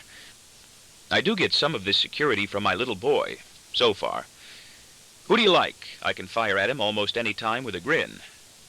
I love you, Daddy, he will cry with joy, and hurl himself forward to embrace me with an ardor that jars us both. But he is afraid of spiders and bees, so am I, and of crumbling ankle bones, and I sense much trouble ahead for both of us. I've never felt only sadness at the death of a friend or relative, or the departure to a faraway place of someone I like, or perhaps even love. Always there has been simultaneously a marked undercurrent of relief, a release, a secret, unabashed sigh of, well, at least that's over with now, isn't it? I wonder how I would feel about the death of a child. She still has power to wound me. I have power to wound her, so maybe we have not really written each other off entirely yet. Maybe that's why we want to. We are dangerous to each other. My wife can't hurt me. My daughter can. I don't want to hurt her. I do not want her to hurt me. I want her to like me. I want Green to like me, and everyone else I've met in the whole world to like me, except the people I've already met, handled, found inconsequential, and forgotten about. I want her to obey and admire me, and will hit back brutally at her when she is rude or disparaging. I can't bear defiance from any member of my family, or from waiters or other public servants who are supposed to be subordinate, although I often keep silent with these others and nurse my injuries covertly. I want respect from my daughter and continual kindness. I don't get it. She doesn't dislike you, my wife will say to me, when I go to her sometimes for help and advice. She adores you, can't you tell? She never says she does. Neither do you. I don't adore me. You know what I mean. Why are you joking now if you really care? She's always angry, I complain. Even when she isn't really angry, she comes in and pretends she's angry, and then she gets angry. She does that with you, too.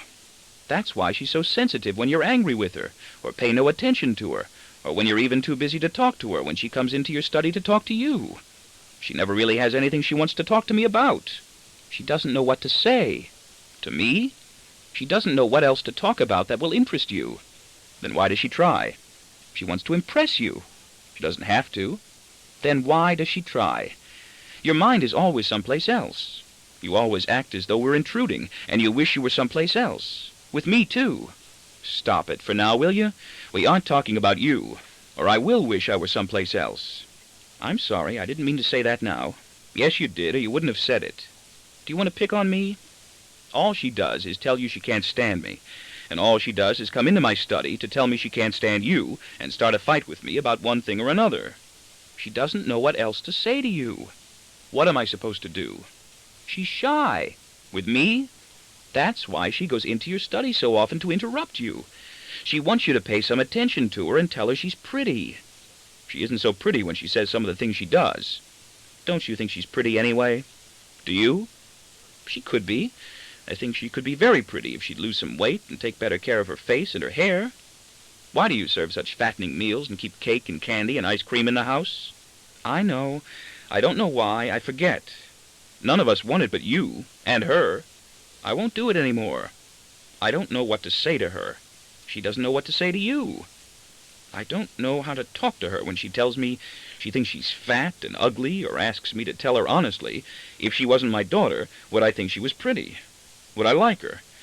She's not fat and she isn't ugly and she knows it. What am I supposed to say? She doesn't know what else to say to you. She's afraid to say anything else. I don't know what to say to you either. I have trouble talking to her too. What are you talking about? None of us know what to say to you. You're always so irritable. You always get so mad. Oh, come on. It's true. You make us feel so stupid. You try to. I'm not that bad. Maybe if you came home earlier or didn't sleep in the city so often. What has that got to do with anything we're talking about? I work late. Or came home less often. Sometimes we all get along better when you aren't here. Maybe I shouldn't come home at all. I didn't mean that.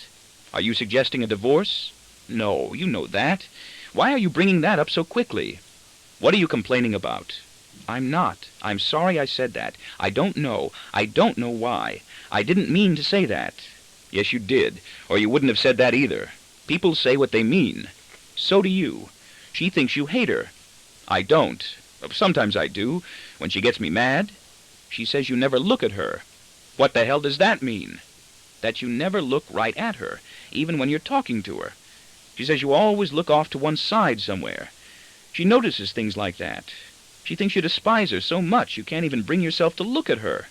She's nuts. That's not true. Do you look at her? Sure I do.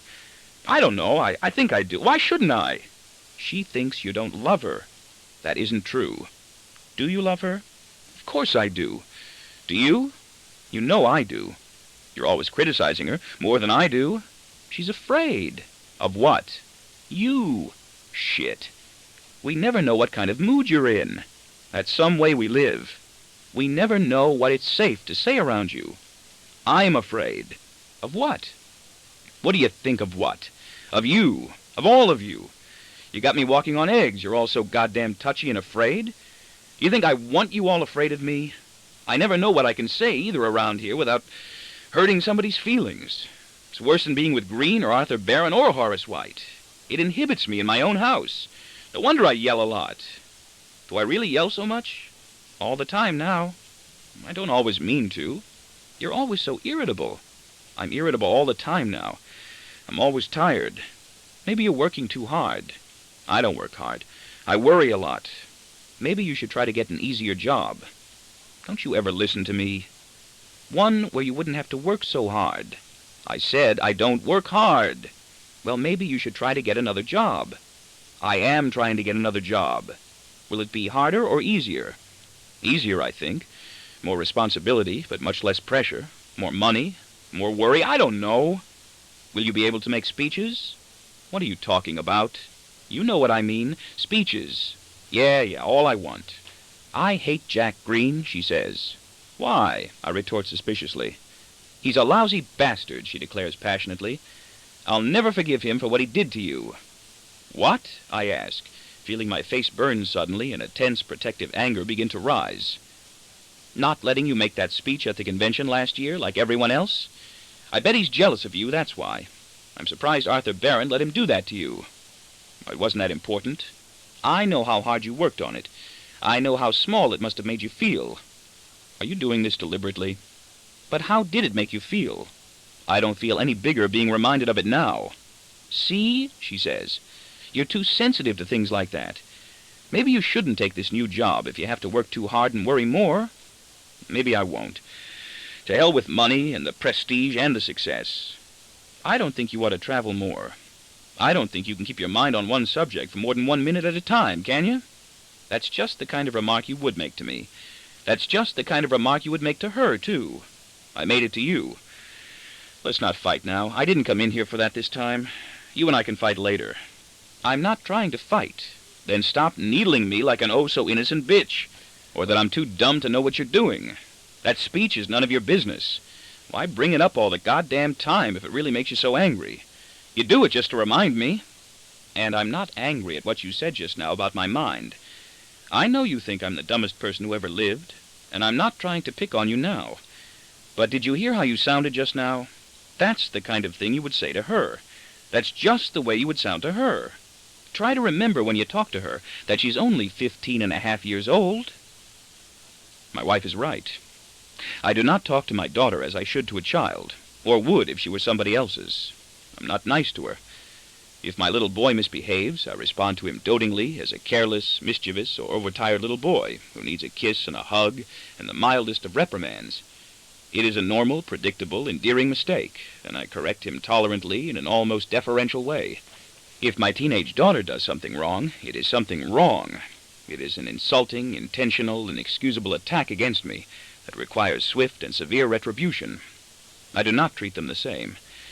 I wonder why. Is it because she's a daughter, or a first child, for whom my aspirations were too high, and in whom I am now therefore disappointed?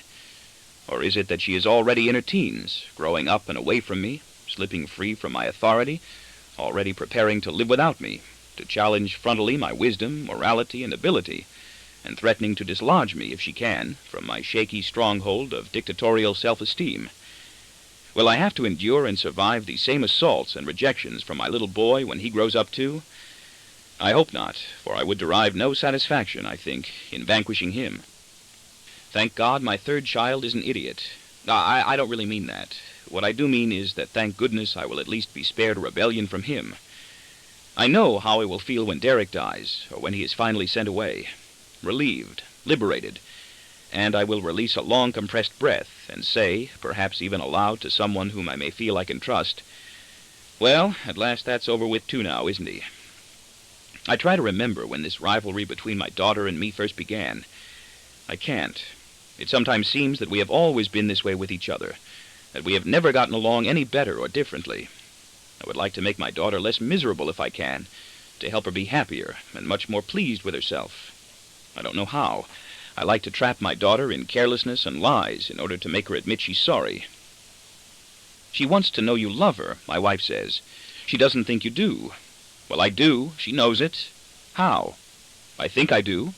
By your actions? You never tell her. That isn't so. When? She's my daughter.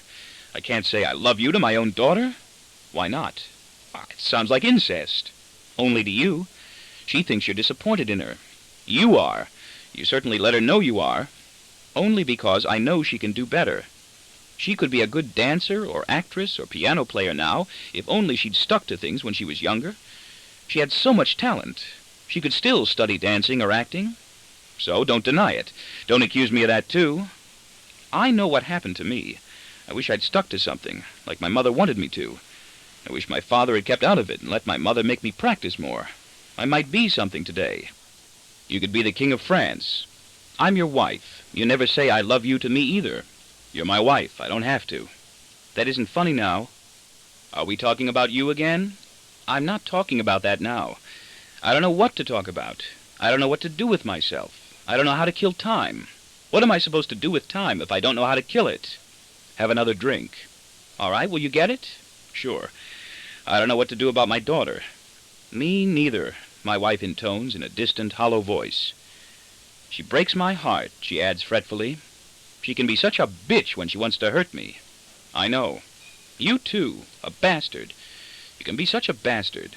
You could at least try to be friendly with her when she wants to talk to you, even if it hurts. I do, and it does hurt. That's why she does it. It's the only way she knows how to make you notice her. What about you? Maybe me too. I don't even have that way anymore. I don't think you even care whether I'm nasty or not.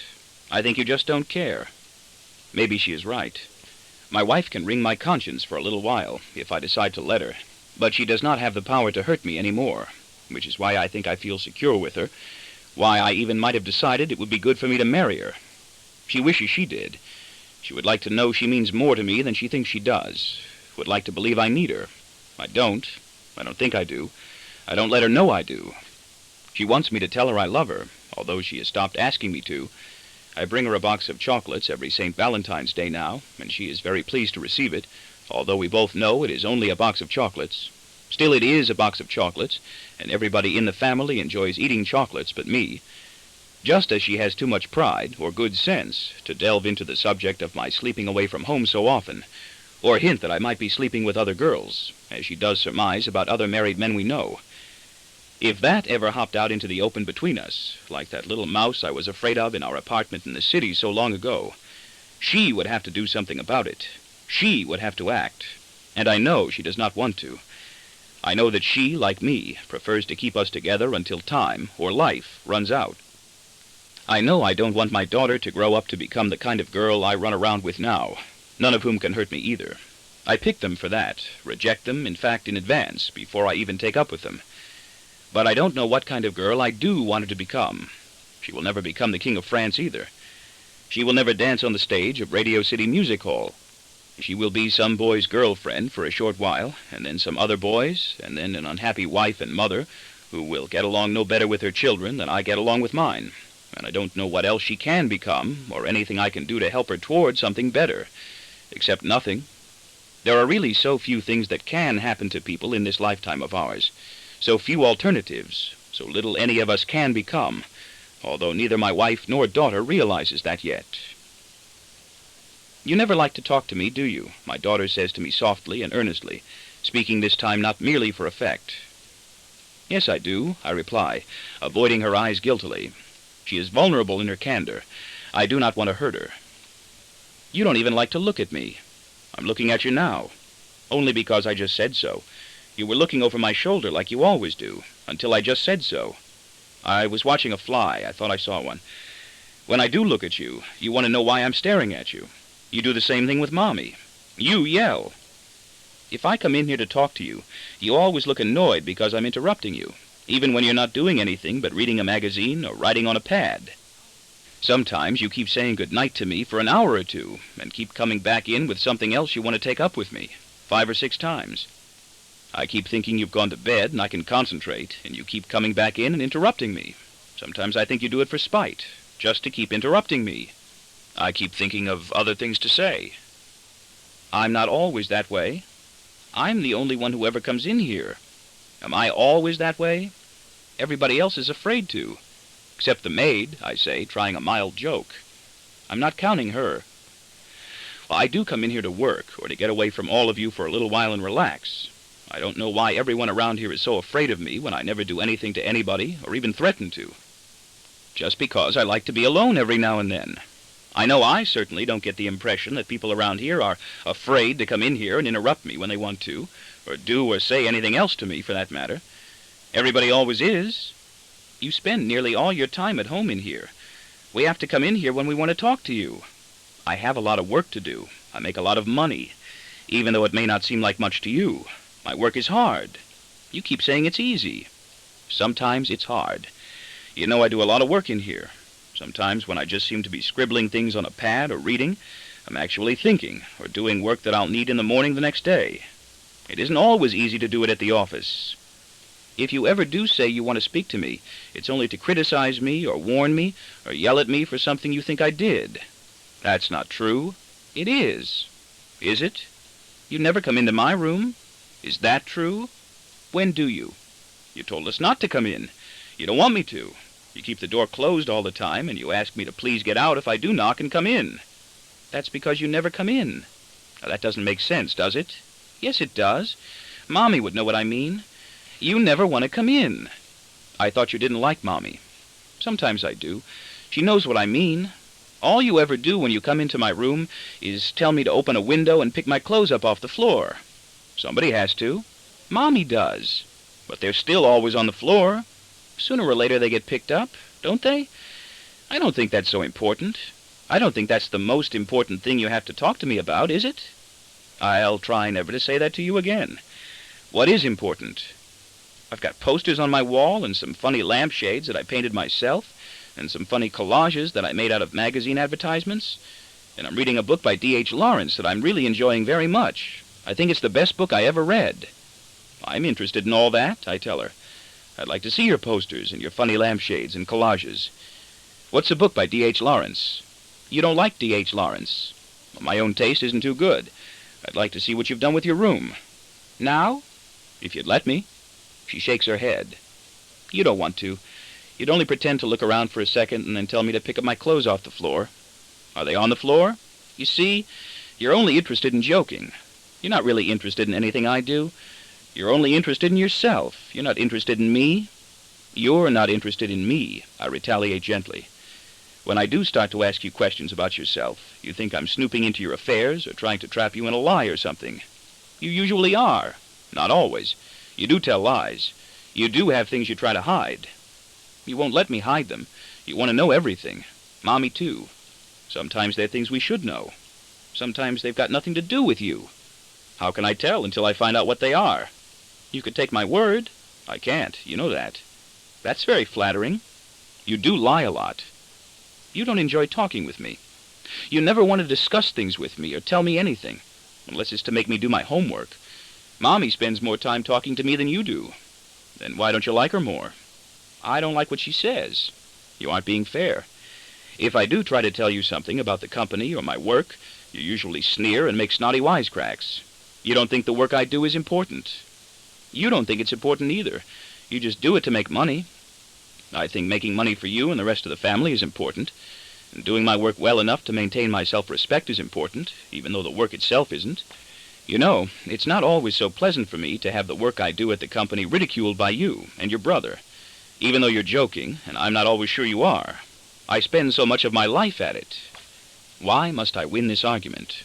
And why must I use this whining plea for pity to do it?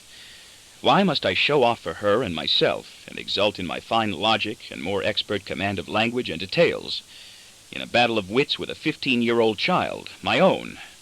I could just as easily say, "You're right, I'm sorry, please forgive me," even though I'm right and not really sorry. I could say so anyway, but I can't. And I am winning, for her look of resolution is failing, her hesitations are growing, and now it is her gaze that is shiftily avoiding mine. I relax complacently, with a momentary tingle of scorn for my inferior adversary, my teenage daughter. I am a shit, but at least I am a successful one. My daughter replies apologetically. I'm interested in your work, she tries to defend herself. Sometimes I ask you questions. I always answer them, with a wisecrack. I know you're going to sneer. If you didn't wisecrack, maybe I wouldn't sneer. I promise never to wisecrack again, I wisecrack. That's a wisecrack, she says. She is bright, and I am pleased with her alertness. So is that, I retort, before I can restrain myself, for I suppose I have to show her that I am at least as good. My daughter doesn't return my smile. See, you're grinning already, she charges in a low, accusing tone. You're turning it into a joke, even now when we're supposed to be serious. I turn my eyes from her face and look past her shoulder uneasily at the bookcase on the wall. I'm sorry, I was only trying to make you feel better. I was trying to make you laugh. I don't think there's anything funny. No, I'm not. I'm sorry if you thought so. You like to turn everything into a joke. I don't. Now don't get rude, or I'll have to. You start making fun of me. You never want to talk seriously to any of us. That isn't true. That's the third time you've made me deny it. You always try to laugh and joke your way out whenever something serious comes up. That's the fourth. Or you get angry and bossy and begin yelling, like you're starting to do now. I'm sorry, I say, and pause to lower my voice. It's my personality, I guess. And my nerves, I'm not really proud of it. What you have to try to remember, honey, and nobody seems to, is that I've got feelings too.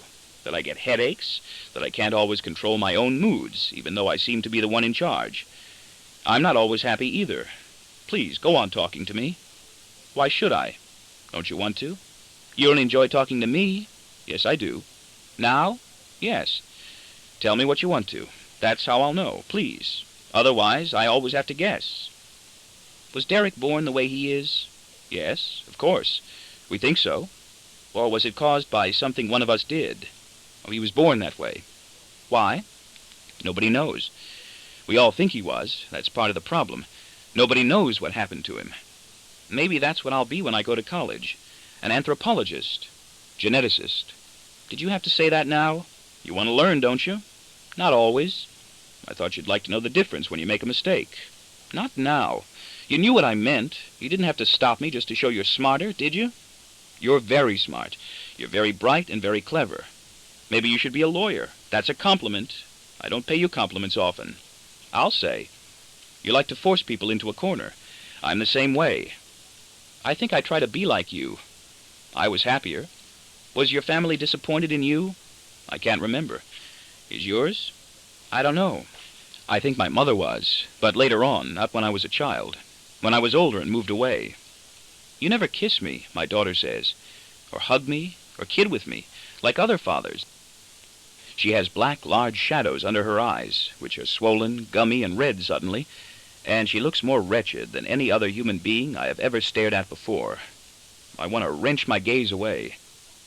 You stopped wanting me to kiss you, I explained softly, with tenderness, feeling enormous pity for her, and for myself.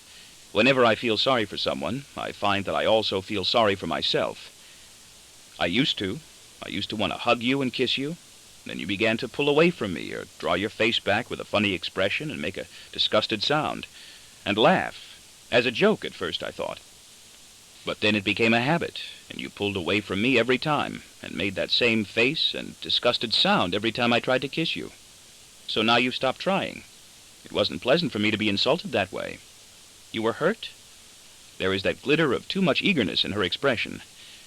Did it make you unhappy? Yes. We are talking in monotones. I don't remember when it really did begin to hurt me deeply each time she pulled away from my demonstrations of affection with signs of mock revulsion. I also don't remember when it stopped bothering me at all. I was very unhappy. My feelings were hurt. You never said so. I wouldn't give you the satisfaction. I was little then. It was still very painful. I was just a little girl then. Wouldn't you give up just a little bit of your pride to satisfy me if that's what I wanted? No, I didn't. Would you do it now? I'm not. You won't? Nope, I don't think so. I don't think I'll ever let you get any satisfaction out of me that way. You must be very disappointed in me. Why? I'll bet you are. You and Mommy both. Why should we be? I know she is. I'm not good at anything. Like what? Neither am I. I've got a greasy scalp and skin, and pimples. I'm not pretty. Yes, you are. I'm too tall and fat. For what? I'm not even sure I want to be. I don't know what I'd do if I was good at anything. Like what? Like art. I can't paint or sculpt. I'm not very smart. I'm not good at music. I don't study ballet. I don't study ballet either. It's not funny. I'm not trying to be. I was trying to be. We're not good at those things either. I'm not even rich. That's my fault, not yours. At least that would be something. I could be proud of that. Are we ever going to be? I mean really rich, like Jean's father or Grace? No, unless you do it. I can't do anything. Should I be ashamed? Of what? Because we're poor. We aren't poor. Of you? At least you're frank. Should I be? What would you expect me to say? The truth. Of me? I hope not. Being ashamed is something you either are or aren't, not something you do because you should or shouldn't. I do well enough. Jean is ashamed of her father because he's mean and stupid and thinks I'm better. Isn't she? So is Grace. I think Grace likes me a lot more than she does her father. I'm never going to be anything. Everybody is something. You know what I mean. Like what? Famous. Few of us are. I don't blame you. I don't blame you for being disappointed in me. We're not. Do you think we'd be disappointed in you just because you aren't good at anything? Then you never expected anything of me, did you? She accuses, with a sudden surge of emotion that catches me by surprise. Now you're not being fair, I insist. It's not funny. Honey, But she is gone. And I am left again by myself in my study, with my empty hands outstretched in the air, reaching out toward nothing that is there. There is something I have done to her, or am doing to her now, for which she refuses to forgive me, and I don't know what that something is, or even if it is to her I am doing it. I know she acts angry and hurt when I'm drunk or even a little high. She does not like it either when I flirt with her friends. I try to remember when it began, this mordant, stultifying sorrow into which she sneaks away to bury herself so often. I know it was nothing that happened this year, for she was not much different last year, and it was nothing that happened last year, for she was not much different then than the year before. She is not much different at 15 from what she was at 12, and not much different at 12 from what she was at 9. Almost as far back as I can recall, in fact, she has always been pretty much the same person she is now, only smaller. And yet there must have been a break somewhere, an end and a starting point, a critical interval in her development of some breadth and duration that I cannot remember or did not notice, just as there must certainly have been a similar start of metamorphosis somewhere back in my own past that I took no notice of then and cannot remember now. For she was an infant once. Indeed she was, I do remember that. A playful, chubby, gleeful, curious, active, giggling, responsive baby, easily pleased, quickly interested, and happily diverted. Whatever happened to it, that baby she was? Where did it go? Where is it now? And how did it get there? Such beings, such things, just don't happen one day and stop happening the next, do they? What happened to the lovely little me that once was? I remember certain things about him well, and know he used to be. What happened to her early childhood, that unmarked waste between the infant we had then and the daughter we have now, and have kept reasonably good track of? Where is it? Where was it? When? I can remember intact everything in her history, and I don't know. Did it take place? I know this much. There was a cheerful baby girl in a high chair in my house once, who ate and drank with a hearty appetite and laughed a lot with spontaneous zest. She isn't here now, and there is no trace of her anywhere. And I am sure of this much. There was a little boy who surprised his big brother with a girl in a coal shed once, and had a lump of coal thrown at him, and opened a door once on his father and mother embracing in bed, or thinks he did. The mother and father are dead, and the little boy is missing. I don't know where he came from. I don't know where he went. I don't know all that's happening to me since. I miss him. I'd love to know where he's been. Where in her lifetime, and in mine too, of course, was that legendary happy childhood I used to hear so much about? Those carefree days of joy and sunshine, ha-ha, that birthright that she is entitled as a human being to be enjoying, even right now, along with all those other moldering, moody, incapacitated kids her own age who are her friends, and should be at liberty to look back upon fearlessly later with intense and enriching gratification. Like my wife, whose childhood was really like some kind of suffocating ashland until I swept into the picture and carried her away from unhappiness into her present life of uninterruptible bliss, ha-ha. When life turns old, threadbare, teeth come out, toes abrade, arches begin to ache, and spinal columns too, and shoes no longer fit, dry and sour. Where is that pleasurable childhood everybody keeps thinking everybody else has? I know I didn't have one, although I might have thought I did, and could have thought I knew why I didn't in case I thought I didn't. If I was unhappy, I could always tell myself it was because my father was dead. If my daughter is unhappy, she might feel it's because her father is alive. Freud or not, I've never been able to figure out how I really did feel about my mother, whether I liked her or not, or even felt either way about her at all. I think I felt nothing. I had the same feeling or absence of feeling most of the time toward the other members of my family and my best friend, with whom I am not on very friendly terms anymore. We grew tired of each other, and I am relieved. He needed money. I couldn't give it generously more than once. I've never been sure I ever really cared for anyone in this whole world but myself and my little boy. But I still do have these grief-filled dreams about my mother. There's a part of me I can't find that is connected to her still, as though by an invisible live wire transmitting throbs. It refuses to die with her, and will continue to live inside me, probably, for as long as I survive. In my final coma, I suppose, even if I live to be 1,000,000, my self-control will lapse, and I will die moaning, "Ma, Mama, Mama," which is pretty much the way I began. I feel lucky sometimes that I don't remember my father, that he died without making an impression on me, or I might be having dreams about him, too, in case I ain't having them already.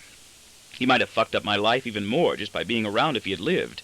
just the way I seem to be fucking up everyone else's around me, even though I don't want to. I swear to Christ, I never consciously wanted to. Maybe I'm having bad dreams about him anyway and just don't know it. Soon after I die, nobody will ever think about him again. And soon after my children die, nobody will ever think of me. I had no happy childhood, if I recall correctly, and neither did my wife, who prefers to recall incorrectly when I let her.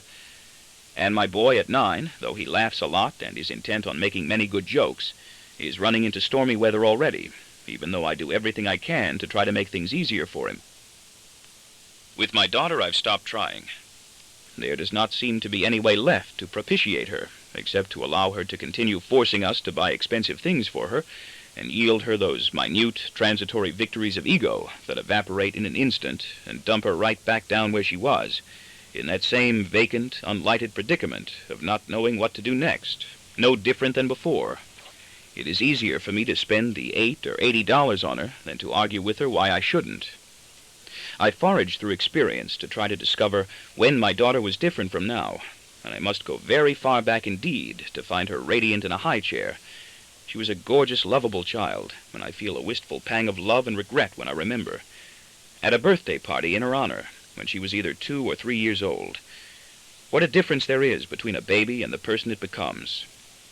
She is our only child. Relatives from both sides of the family are present. My wife and I are younger. My mother is alive. Many people have assembled. The apartment bustles. Our attention is dispersed. We are absorbed in each other, and my little girl is forgotten until she suddenly strikes the table board of the high chair, sharply with the plastic pink party spoon clutched in her dimpled fist, and calls out clearly and gloriously, "Good girl, Grandma!" It takes a moment for us all to comprehend, and when we do, all simultaneously it seems, we roar with laughter and begin applauding and congratulating this little girl and ourselves exuberantly.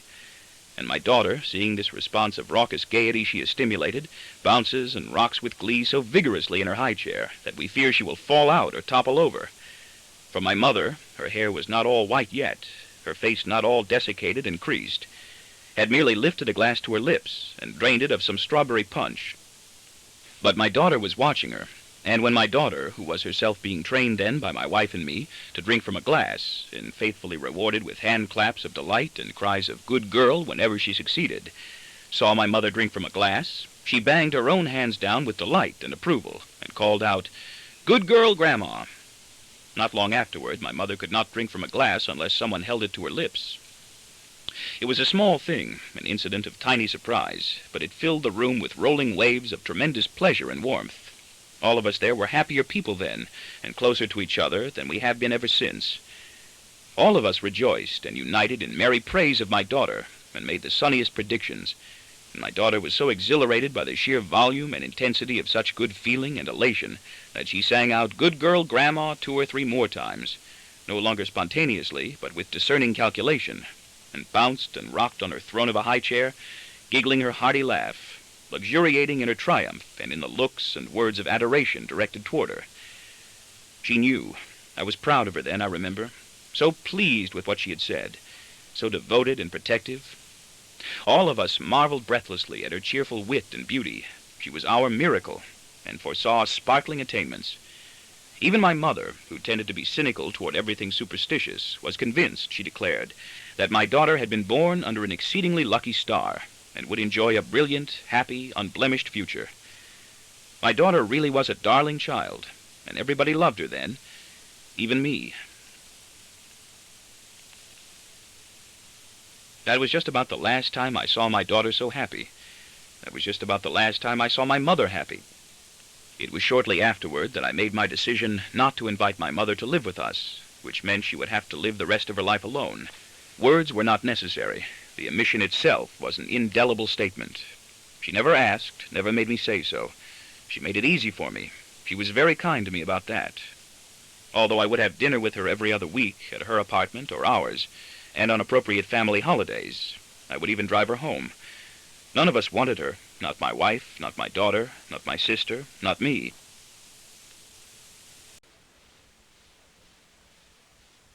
Although I would have dinner with her every other week at her apartment or ours, and on appropriate family holidays, I would even drive her home. None of us wanted her. Not my wife, not my daughter, not my sister, not me. Not much after that, she suffered the first in her series of crippling brain spasms that robbed her at the outset of her inability to speak, and at the end of her ability to think or remember. As my mother faded away, speechless, in one direction, Derek emerged, speechless, from the other. And there you have my tragic chronicle of the continuity of human experience, of this great chain of being, and the sad legacy of pain and repudiation that one generation of Slocums gets and gives to another, at least in my day. I got little, I gave back less. I have this unfading picture in my mind, this candid snapshot, and it can never be altered, as I have a similar distinct picture of my hand on Virginia's full, loosely bound breast for the first time, or the amazingly silken feel of the tissuey things between her legs the first time she let me touch her there, of this festive family birthday celebration in honor of my little girl, at which my old mother and my infant daughter are joyful together for perhaps the very last time. And there am I between them, sturdy, youthful, prospering, virile, fossilized and immobilized between them, as though between bookends, without knowing how I got there, without knowing how I will ever get out, saddled already with the grinding responsibility of making them and others happy, when it has been all I can do from my beginning to hold my own head straight enough to look existence squarely in the eye, without making guileful wisecracks about it, or sobbing out loud for help. Who put me here? How will I ever get out? Will I ever be somebody lucky? What decided to sort me into precisely this slot? What the fuck makes anyone think I am in control, that I can be any different from what I am? I can't even control my reveries. Virginia's tit is as meaningful to me now as my mother's whole life and death. Both of them are dead. The rest of us are on the way. I can almost hear my wife, or my second wife, if I ever have one, or somebody else saying, "Won't you wheel Mr. Slocum out of the shade into the sunlight now? I think he looks a little cold." A vacuum cleaner that works well is more important to me than the atom bomb, and it makes not the slightest difference to anyone I know that the Earth revolves around the sun instead of vice versa, or the moon around the Earth, although the measured ebb and flow of the tides may be of some interest to mariners and clam diggers, but who cares about them? Green is more important to me than God. So, for that matter, is Kegel, and the man who handles my dry cleaning, and a transistor radio that is playing too loud is a larger catastrophe to me than the next Mexican earthquake. Someday, it must have crossed my mother's mind at least once, after my denial and rejection of her since she was only human. This will happen to you. Although she was too generous to me ever to say so. But I know it must have crossed her mind. When I was a baby, my daughter asks, "Did you ever play with me?" "Sure," I reply. "What do you think?" A warning shudder of some kind shoots through me at her question, turning my skin icy. "Did you ever pick me up and toss me into the air?" she inquires. "Or give me piggyback rides, or tell me stories before I went to bed, or carry me around in your arms and talk baby talk to me and say very funny things?" "All the time," I answer. "Of course I did." Her look of doubt shocks me. "What kind of monster do you think I am? You don't do anything like that now. You're a big girl now. I always yell out hello when I come home, don't I? You don't even answer." "Did I have parties when I was little? Birthday parties?" "You sure did. Very beautiful parties. Mommy went to a lot of trouble to make them very good ones." "I don't remember them." "Yes, you do. You mention them. I mean when I was very little, and all our relatives came and made a big fuss over me and gave me expensive presents." "Yes. I used to play with you a lot. I used to go right in to see you every day as soon as I came home from work. You were the first person I wanted to see. I always played with you." "Mommy told me you did, but I didn't believe her." "What kind of person do you think I am?" "You're never the same. You always change. Sometimes you laugh at something I do. Sometimes you get angry and annoyed when I do exactly the same thing and want me to go away. I don't like it when you drink. I never know what to expect. You're like that, too. You're a father. It isn't easy. You don't know how to be a father." "I try to be. I always tried my best. I try now. I used to play with you every night as soon as I came home from work." I rush on earnestly, the words pouring from me in a torrent of virtuous reminiscence as I seize the chance to explain to her once and for all and exonerate myself forever from whatever blame and neglect she charges me with. "I even played baseball with you with a plastic bat and ball when you were a little girl and didn't know it was a boy's game, and taught you how to swim. I'm the one who taught you. I asked you to put your face down in the water and float and promised that nothing bad would happen to you if you trusted me, and did.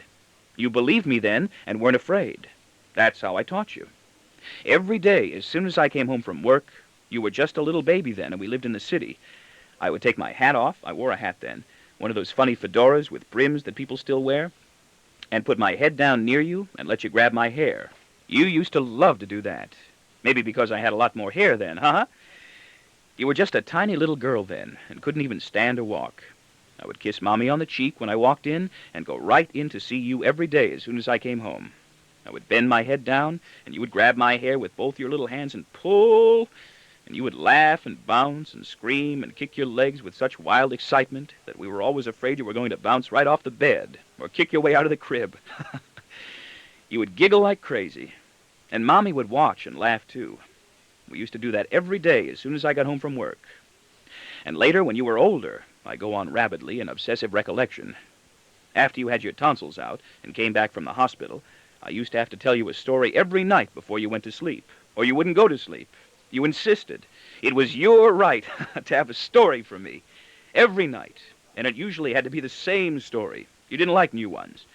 First it was Cinderella, and then it was Peter Pan, too, after you saw Peter Pan on television. I used to have to act Peter Pan out for you. You would make me. I bet I nearly broke my legs every night jumping from the couch to the floor when I pretended to fly for you. Then there was Peter and the Wolf and Siegfried.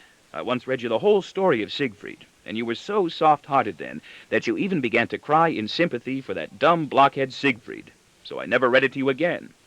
And that one about the rabbit and the tar baby. And for a while I tried telling you the little boy who cried wolf, but you didn't like that one at all because the little boy got eaten up at the end, I think. So we went back to Peter Pan and Cinderella. And in Cinderella, whenever I came to the part where the prince asks Cinderella to marry him, you would interrupt and answer, "Sure, Prince." Don't you remember? Mommy does. "Sure, Prince," you would cry, and we would both laugh. And Mommy would stand in the doorway and listen, and she would laugh too. When I was out of town, I would try to get to a telephone in the evening before you went to sleep and tell you the story long distance. And I had to tell the stories in exactly the same way every time. You would make me. If I chanted a line or even tried to leave something out just to speed things up, you would correct me right away very severely and make me do it exactly the way you wanted me to. Oh, you were so strict and determined, like a stern little princess. You knew all the stories by heart, and you didn't want me to change a word. Every night. Don't you remember? But she doesn't believe me, and I don't care.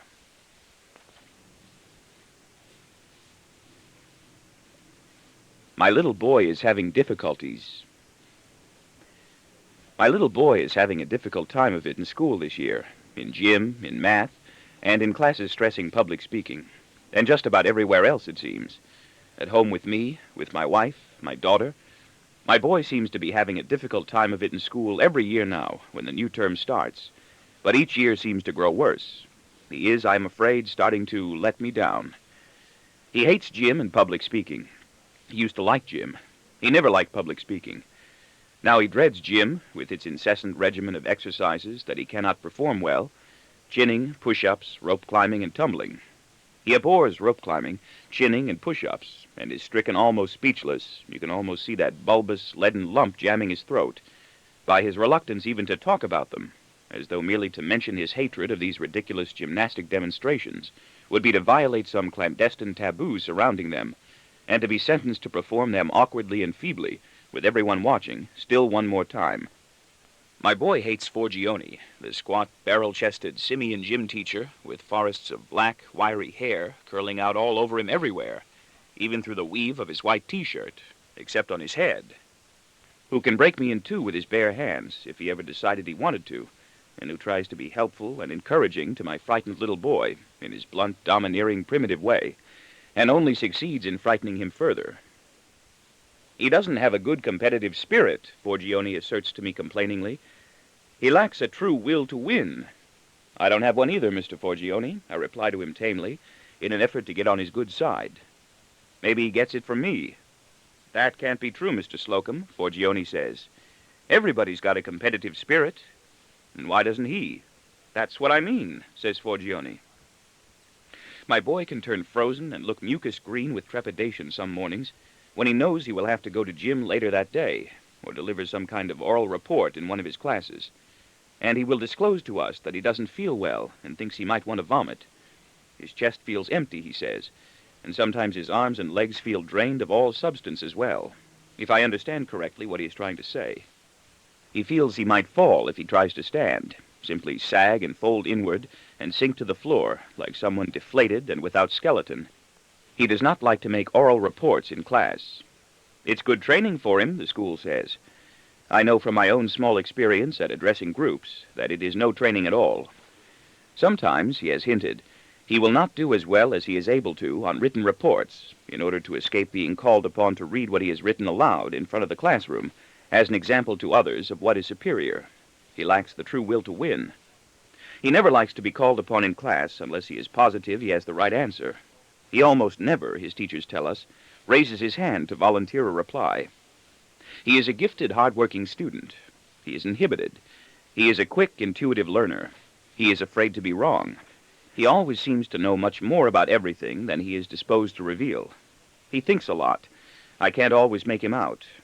He fathoms privately, his clear face grave and remote. He worries, or seems to. Sometimes when I ask him what he looks so worried about, he glances up at me with a flicker of astonishment and replies that he isn't worrying. I don't know if he's lying to me or not. I worry a lot that he may be worrying. It is impossible for us to tell any more whether he likes school or not. He used to like school, or seemed to, although he generally manages to adapt to the different people and procedures of each new school year, and then begins enjoying himself immensely. It takes a while, and he girds himself for the effort. He is distant with people he doesn't like. He grows close swiftly with schoolmates he does. He is guileful enough by instinct, it seems, to get on friendly and respectful terms with tough guys and bullies.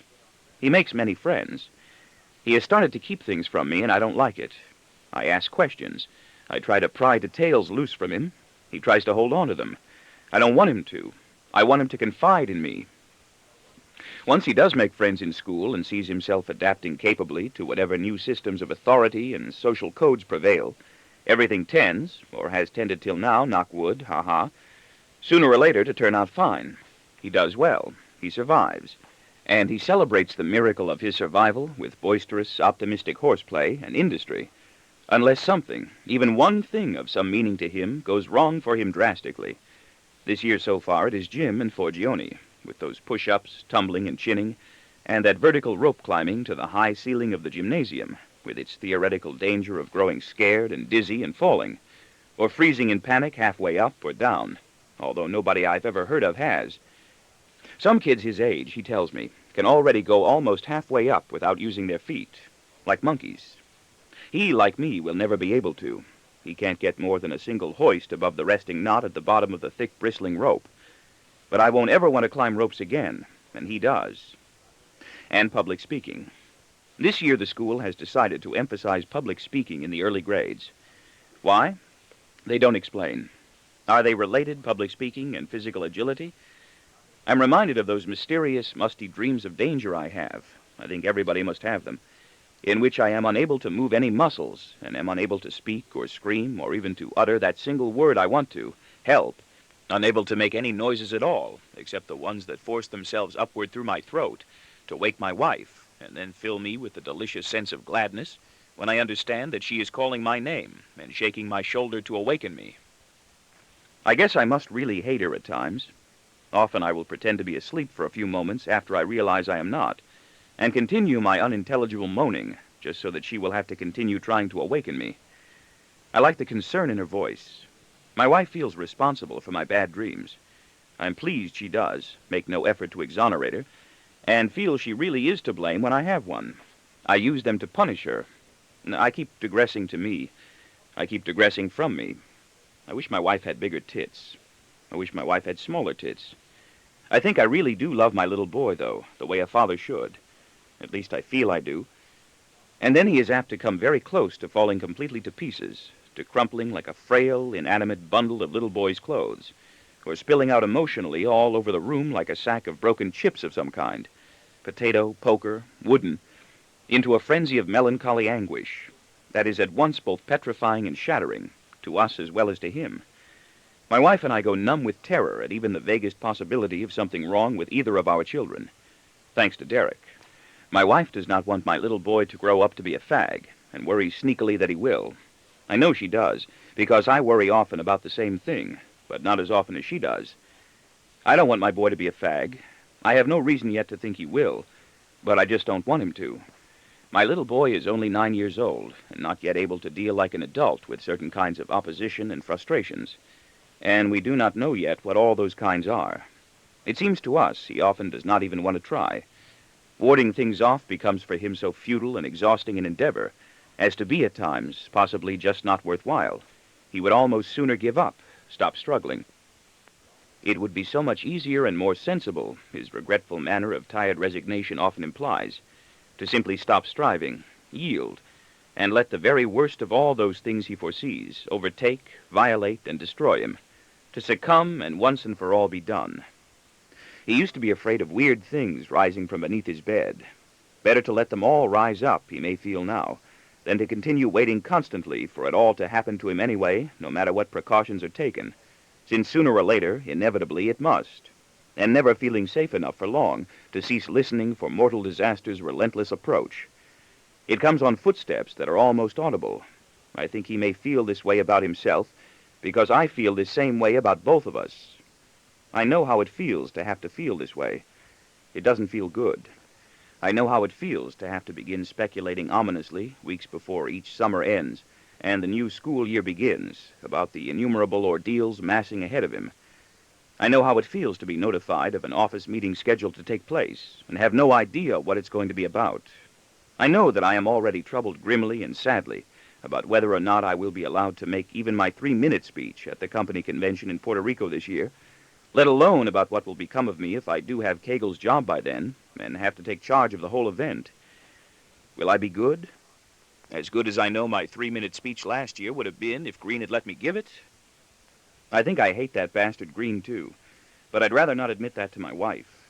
Why would I want to admit to anyone that I hate and fear the man I work for, yet continue to work for him? Why do I let myself agonize over what even at best would have been no more than an amusing 3-minute speech? The sky is falling, tumbling down on all our heads, and I sit shedding tears over an unhealing scratch on a very tender vanity. At least my boy's problems are real. They occupy space.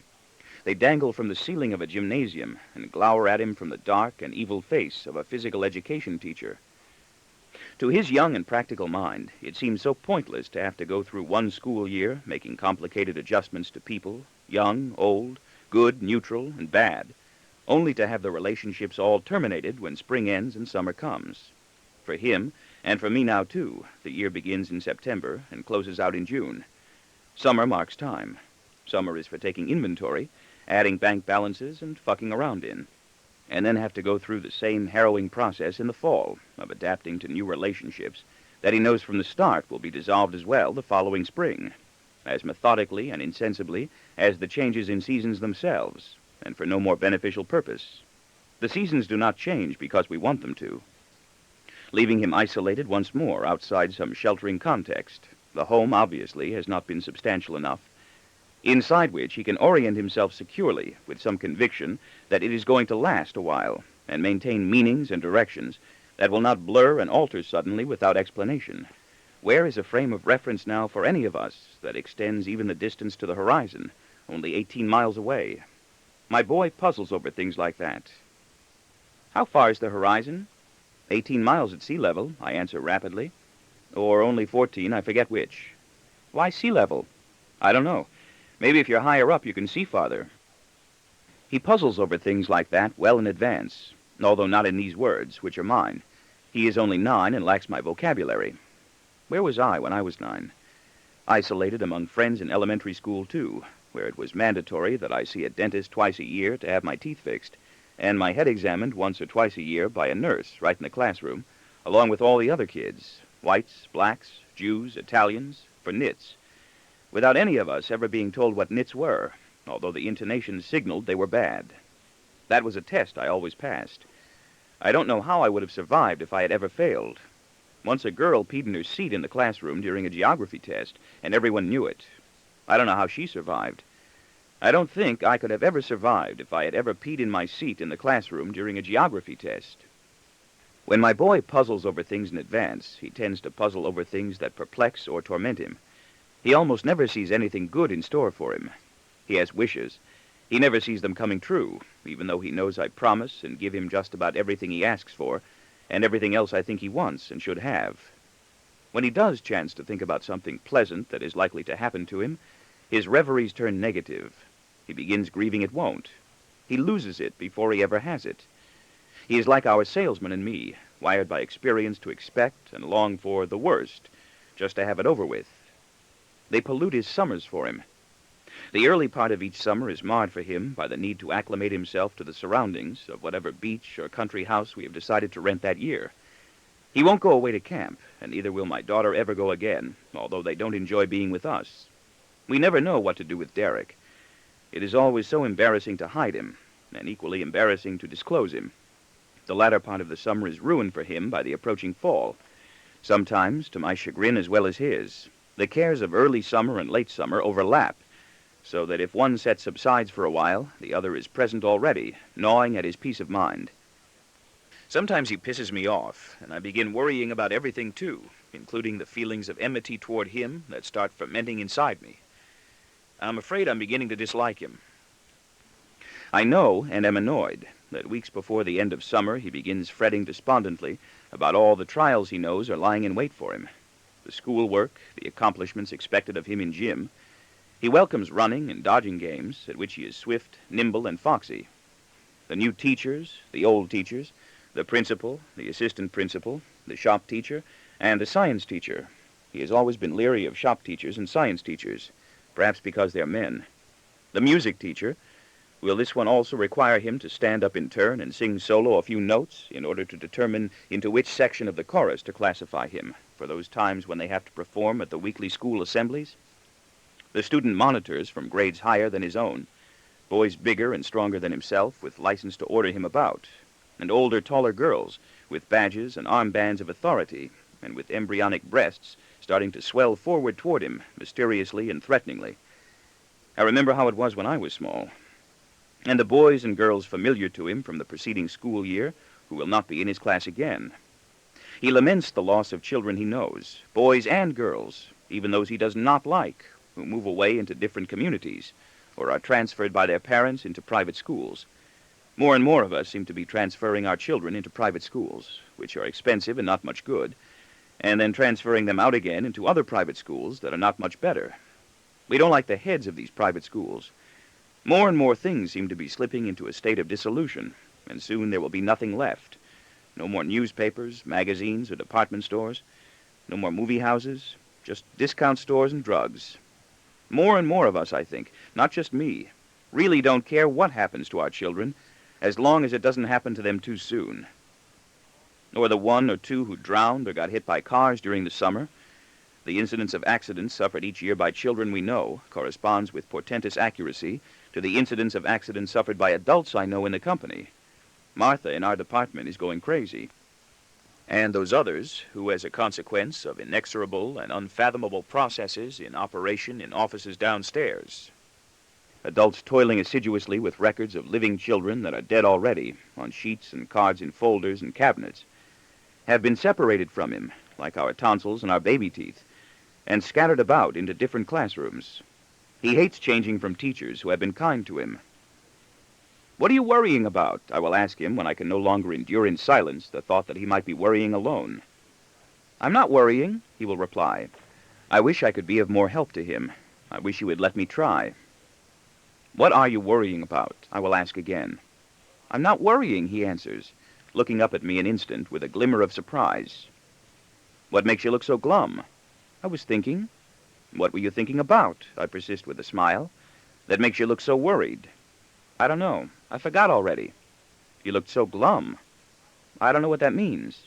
"Sad." "I'm not sad." "Tired?" "Maybe I'm sleepy." "Did you stay up late?" "Sometimes I don't fall asleep right away." I sometimes wonder if he really worries as much as I think he does. I sometimes think he worries more. He is a cautious little thing, or seems to be. I know I worry for him and expect the worst to happen to him also. So does my wife. I used to worry about my daughter, too, when she was little, but now she is past 15 and the worst hasn't happened. What is the worst? I'm not sure. Maybe the worst has happened and went unrecognized, because my boy, now that I look back, has never had an easy time of things, and my daughter is having a lousy time of it now, unless she is acting too. Wouldn't it be funny if both were acting more unhappy than they are merely to spite and upset us? Ha ha. I wouldn't find it funny at all. Even as an infant in a playpen, he always seemed to be siphoning everything around him in through large, mysterious, intelligent eyes, and judging everything he absorbed tentatively before making up his mind and allowing himself to react. Even when he reacted spontaneously, as when grinning or giggling suddenly, there always seemed to be a premeditated delay, an infinitesimal lag, but a lag nonetheless, during which a decision had been arrived at. Even an offer of money or an ice cream pop would bring a moment's weighty consideration before acceptance. I lose patience with him often. I shout and shame him sometimes, then deny I shouted and try to persuade him I was only being emphatic. It's no way to build confidence. I try to be generous and companionable to make up for it. Say yes or no, I demand of him in explanation. What difference would it make if you are wrong? What would you lose by making a mistake? He is confused. He is afraid of making mistakes, so he makes them with me by vacillating. I know he must wonder now why his life has been arranged to be so unceasingly difficult, why I shouted him so frequently, or seem to, why I undoubtedly do raise my voice, or if there ever will come a time of tranquility and bliss for him, in which no implacable demons are waiting in ambush for him, stirring in time as the moment of contact draws near, making ready for him, practically in view. I know I wonder all of that for him. When will he be able to relax and take things easy, so I can relax and take things easy too? Tell me, what do you want to do? I ask him so many times out of disconsolate, moody concern. What do you want to be? I would like to learn how to drive a car someday. Everybody does that. If I can. Do you think I will? He likes the smell of gasoline and is afraid of fire, height, and speed, but not of airplanes if he is in one. How weary, I feel, he must be already of challenges and adversity, like a spent and weather-beaten old man, homunculus, or a resigned, moribund, white-haired old woman, embracing her own demise with relief. Often, when something of a particularly eroding nature seems to be preying on his mind, a shadow of gaunt consternation will fall across his fragile, fine features, a stricken look of transfixing amazement, as though he is troubled deeply by the fact that he is troubled at all. He hardly seems altogether at ease anywhere but at home, although he has always laughed a great deal when with people he knows. He makes jokes. He has wit and a talent for giddy and imaginative tricks. They are mainly verbal, always harmless, usually successful by one light or another. He seeks safety and invisibility in humor. I do too. I find it in sex, which is always humorous too.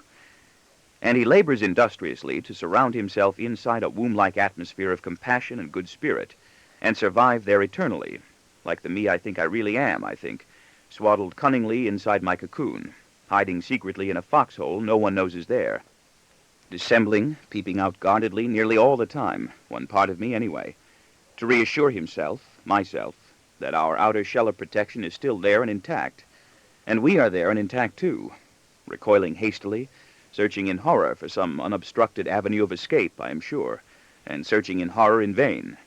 When we spy, or think we spy, any omen of any hazard of puncture, deflation, and disintegration. He is upset by basketball, which he does not understand. His impulse always is to be endearing. He wants no enemies, dislikes disagreements, and does not enjoy competition. He feels least in jeopardy when everyone around him is happy and sated with contentment. He feigns complete indifference to Derek when we let him, and tries to pretend he is able to ignore him. He feels most in jeopardy in proximity to somebody sullen or someone manifesting anger, especially me. He is as much afraid of me at times, I believe, as he is of any sullen stranger glaring to himself in a cafeteria, or even as he is of Forgione or Forgione's assistant, with their demands for rope climbs, chinning, tumbling, push-ups, and basketball games that my little boy finds impossible to do well and baffling to understand. He is the only member of my household who hesitates to come into my study to interrupt me. He is even too diffident to come inside to say good night to me at bedtime, though I keep asking him to do so, and keep assuring him that I will not mind. "Good night," he will call out to me from the hallway, keeping himself so deeply withdrawn that I will be unable to see him when I turn my head and look up, and recedes skittishly into his own room, unless I call right back, "Good night. Come here a minute, will you?" Unless I make him.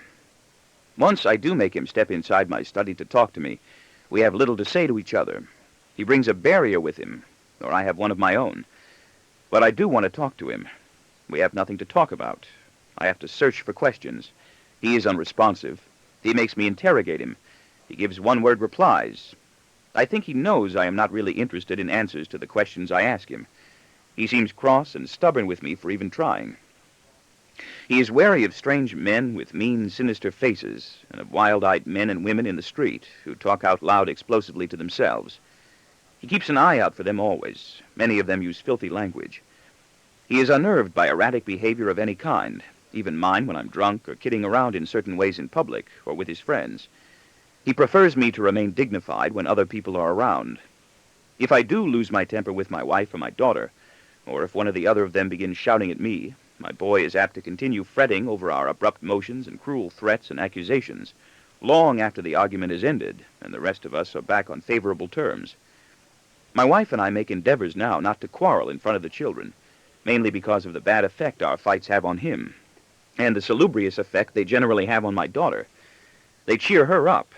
My daughter will come sniffing up avidly whenever she scents the elements of a marital quarrel brewing, and will often gratuitously and shrewdly supply the remark needed to make it erupt, although she will sometimes blanch and shrink out of sight in dismay if the outburst she had hurried up so enthusiastically to observe, and so hopefully to participate in, turned more vicious and hurtful than she could have envisioned. There were times, in large, noisy, crowded cafeterias or restaurants, near sports arenas, circuses, or shopping centers, or in hotel lobbies or railroad stations or other cavernous, ceilinged areas, in which we found ourselves surrounded by strangers, when he would feel that someone there was glaring at him with a hot fury and cold dislike, planning something hurtful. He told me this, and sometimes he would describe and single out the person, always without daring to turn his own face around to look again. When I moved my own eyes swiftly to gaze at the man he was indicating, I was unable to be positive he was wrong. But I always told him he was imagining it. I did this to reassure him. He has a patient habit of mulling things over privately for long periods of time, roving through his mind in search of keys to secret riddles, and I am often unable to determine positively if he is indeed bogged down in something clutching and constraining, or if he is merely relaxing, and I am only imagining that he is in difficulty. I make him enigmatic. I do not want my boy to be troubled by things he is unwilling to discuss with me, even if I am prominent among the things that are troubling him. I do not like him to keep things from me. I would like to know he confides in me. I would like to be certain he is eager to answer all my questions fully, even though his answers might be lacking in excitement and amount to little of interest to either of us. How can I know something he is thinking about is boring until I know what it is? I would like him to want to tell me everything he thinks of, even before it occurs to me to ask. He is, after all, really my only son, and I think he should understand how much I need him. He's a good-looking son, kind and inquisitive, and everyone likes him, or seems to. You never can tell with people, although he can. I know I do. He has fine sandy hair, a sense of humor, impish and intelligent, and pale, slight shoulders and arms. He is not strong. He is slim. His health is good. We are pleased with him. My daughter is pleased with him now, too, although she used to be envious and nasty, and we all enjoy talking about him to others. It is like pulling teeth from him sometimes to get him to complain. We tend to think of him as happy, and to diagnose his occasional episodes of disobedience, resistance, or distress as symptoms of fatigue or sore throat and fever, or as normal lapses into tolerable childish misconduct. He is a good little boy, and always has been. He is, as my wife and I reflect aloud with pride on occasions, almost too good to be true. And he isn't. Something's wrong, and I think I have always known it, although I have never been brave enough to say so, or even to face the thought without diverging from it in haste. All my wife worries about is that he not grow up to be homosexual, although there is not a single reason to suspect he will. I worry about that only a little. He's being good just to spite me, my daughter will allege impulsively in his presence. During some of those playful or tempestuous disputes, one or the other is always instigating, sometimes in humor, sometimes with virulence. Nobody is that good all the time. Lesbo, he retorts winningly. And we are all compelled to chuckle in affectionate appreciation, although my wife is not certain such language is appropriate in front of us, or healthy or proper for either one of our children to use, or even know. That something is wrong, I think, although I have always kept my chilling doubts to myself, as though by not taking notice of anything unpleasant that might be emerging, it will go away. There are people who believe they cure their own cancers that way. My wife, something bad is going to happen to him. I know that now. I know it will. And something bad is going to happen to me, too, because it does happen to him. Perhaps it is happening to him already. I think it is. It started far back, with the foolish, unarticulated prayer that, primarily for my benefit rather than his, it would heal itself adequately by and spare me the anguish and difficulty of having to deal with it, or at least that it would remain dormant and undetected by anyone else until I had lived out my allotted 70 years and 10 in joy, prosperity, and fullest contentment, and am dead of natural causes, and can no longer be harmed by whatever tragedy it is that pains and cripples him severely. I can't stand pain, or strikes him down fatally. I'm skeptical about my chances, for I have noticed that people tend to grow up pretty much the way they began, and hidden somewhere inside every bluff or quiet man and woman I know, I think, is the fully formed but uncompleted little boy or girl that once was, and will always remain as it always has been, suspended lonesomely inside its own past, waiting hopefully, vainly, to resume, longing insatiably for company, pining desolately for that time to come when it will be safe and sane, and possible to burst outside exuberantly, stretch its arms, fill its lungs with invigorating air, without fear at last, and call, "Hey, here I am! Couldn't you find me? Can't we be together now?" And hiding inside of me somewhere I know, I feel him inside me, I feel it beyond all doubt, is a timid little boy just like my son, who wants to be his best friend, and wishes he would come outside and play. On the positive side, he seems to be outgrowing his fear of bees, spiders, caterpillars, crabs, and jellyfish, he tells me, and I want very much to believe him. "I am," he repeats insistently. "The last time I saw a bee, I didn't even want to move away." "But were you afraid?" I question him closely. "Did the bee come near you?" "I was with someone," he admits. He is marvelous at math and good at science, but no longer cares to excel in either, to the chagrin of his teachers, who expressed disappointment with him. He is puzzled by their disapproval. Mixed in with all his confusion, I'm sure, is an unresolved Oedipal conflict of staggering dimensions and attendant horrifying castration fears. Mine, of course. But he is still too young, to be bothered by any of that stuff now. He thinks, I think, that he is much smaller than he actually is.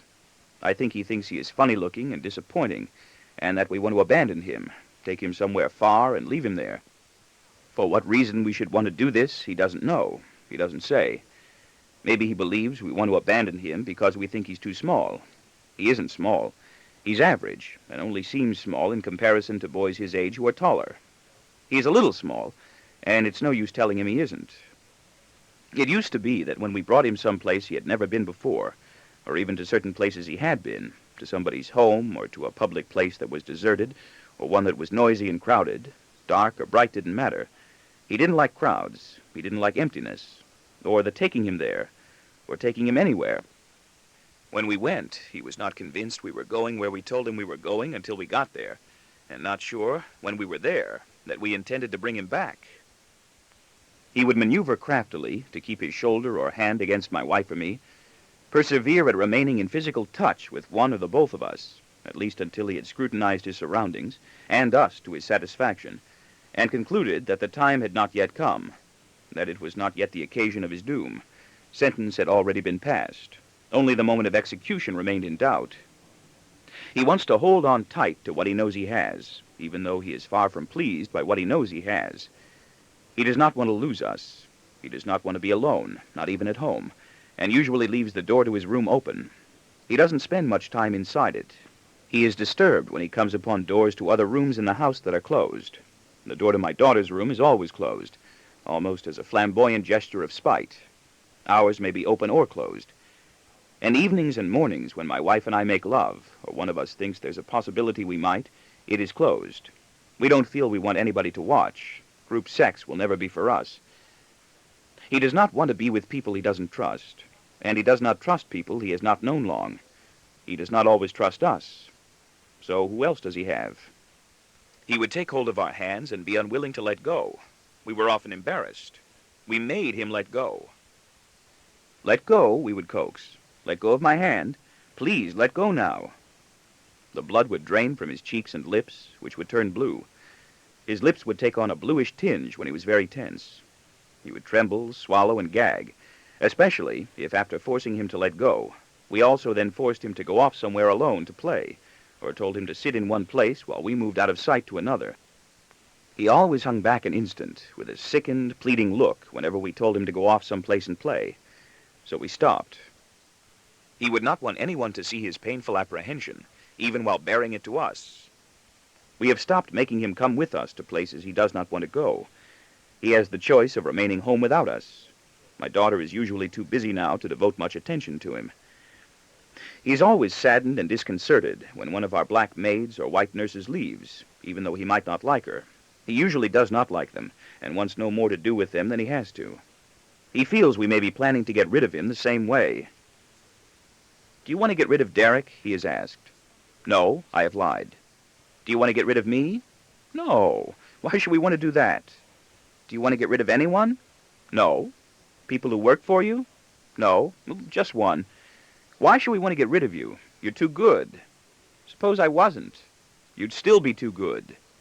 Sometimes, he confesses ruefully, with a soft, perhaps tricky smile, I dream at night that I'm all alone someplace, and I don't know where to go, and I cry.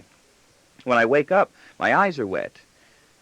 Sometimes, he continues humbly, now that he has decided to tell, I'm not even asleep when I have this dream. His look is sad when he finishes, and he waits in silence for my answer with a searching, sagacious air. I do not know any more whether he tells me things like this because they're true, or because he observes how strongly they affect me. Mistrust and acrimony are starting to cloud my emotions toward him. More and more frequently, I am incited to react toward him contentiously and competitively, the way I do toward my daughter. I try not to. Are you angry? He will ask. No, I will lie. Or, as he asked of us one day when we dressed him in a shirt, knitted tie, and jacket to take him to what we told him was the circus. It was the circus, although he did not seem to believe it, and he looked so lovable, wholesome, and neat in the pink tattersall shirt I had bought for him in the boys' shop at Brooks Brothers, and miniature blue blazer we had also bought for him at Brooks Brothers, with his shiny silken hair, which was his own and not from Brooks Brothers, clean, wet, parted, and combed. Am I clean enough? He asked, turning from the full-length mirror after he had been scrubbed and dried and dressed. Clean as a whistle, I assured him. Shiny clean, added my wife. Are you going to put me in a taxi and leave me there? No, of course not, I retort with anger, appalled. Now why in the world would we want to do that? He responds with a self-effacing shrug. I don't know. But he does seem to know. Are you playing games with me, I demand? Or do you really mean that? Do you really think we would leave you in a cab? What would the cab driver say? Can I ask you, he requests meekly. What? What I want to? I won't get angry. You're angry now. I won't get angrier. Go ahead, my wife says. If you do want to get rid of me, how will you do it? With hugs and kisses, I answer in exasperation. You're ruining the whole day. This is a hell of a conversation to be having with a handsome boy who's all dressed up in a tattersall shirt, tie, and blazer. And we're taking you to lunch at a fine restaurant, too. I don't want to go. Yes, you do. You'll enjoy it. I don't even want to go to the circus. Yes, you do. You'll enjoy it. I don't like the subway. I have had scared, terrifying fantasies centering around him, in which he does get lost, or has been misplaced on a subway, but never thoughts or dreams in which I leave him someplace deliberately, or even want to. The door closes between us before we can both get off or on together, separating us, or we are walking together and I turn my head away for an instant, and when I turn it back, he is gone. Or I forget about him. He slips my mind, and I remember only afterward, when he is no longer present, and has disappeared without trace from my dream, that he is supposed to be with me. I am unable to guess where he is gone. There is only void. I feel lonely then, and it is not possible to be certain which one of us has been lost. I feel lost, too. He withdraws from bad smells. He thinks perhaps of rot, poison gas, or suffocation. He does not want to fly to the moon, ever, and neither do I, and is alarmed by unexpected loud noises, or creeping, mystifying, stealthy ones. So am I, and so, for that matter, are antelopes. He tends to believe that he is the only one who reacts to such things, and that he is the only one who ever feels in danger. He does not want to fly to the moon, ever, and neither do I, and is alarmed by unexpected loud noises, or creeping, mystifying, stealthy ones. So am I, and so, for that matter, are antelopes. He tends to believe that he is the only one who reacts to such things, and that he is the only one who ever feels in danger. He cannot understand why wars, muggings, bees, math, spiders, basketball, rope climbing, nausea, ferocious, menacing men, real and adduced, and public speaking, all have to be there for him to contend with, lying in wait for him visibly, stinking, inevitable, unmovable, and unappeasable. And frankly, neither do I, although there does not seem to be much that I or anyone else can do about it. It is the custom. Why he is expected to work harder at math and learn much more and attach more importance to it just because he is good at it, and why his classroom teachers, most of them female, who used to be so delighted with him because of his precocious insight into numbers, are now disappointed with him because he has lost interest in math for math's sake, and why they let him know they are displeased. They feel he has rejected them, he has let them down, or why he must try harder, strive to excel, determined to be better than all other boys in pushball, kickball, throwball, shoveball, dodgeball, baseball, volleyball. It all does seem indeed like an awful lot of balls for a young little man like him to have to carry around, doesn't it? He particularly hates basketball. He does not know what he is supposed to do, and will not let me explain to him. He will ask a specific question, and accept only the answer to that question and no more. He cuts me off curtly if I try to go on. He rebuffs me.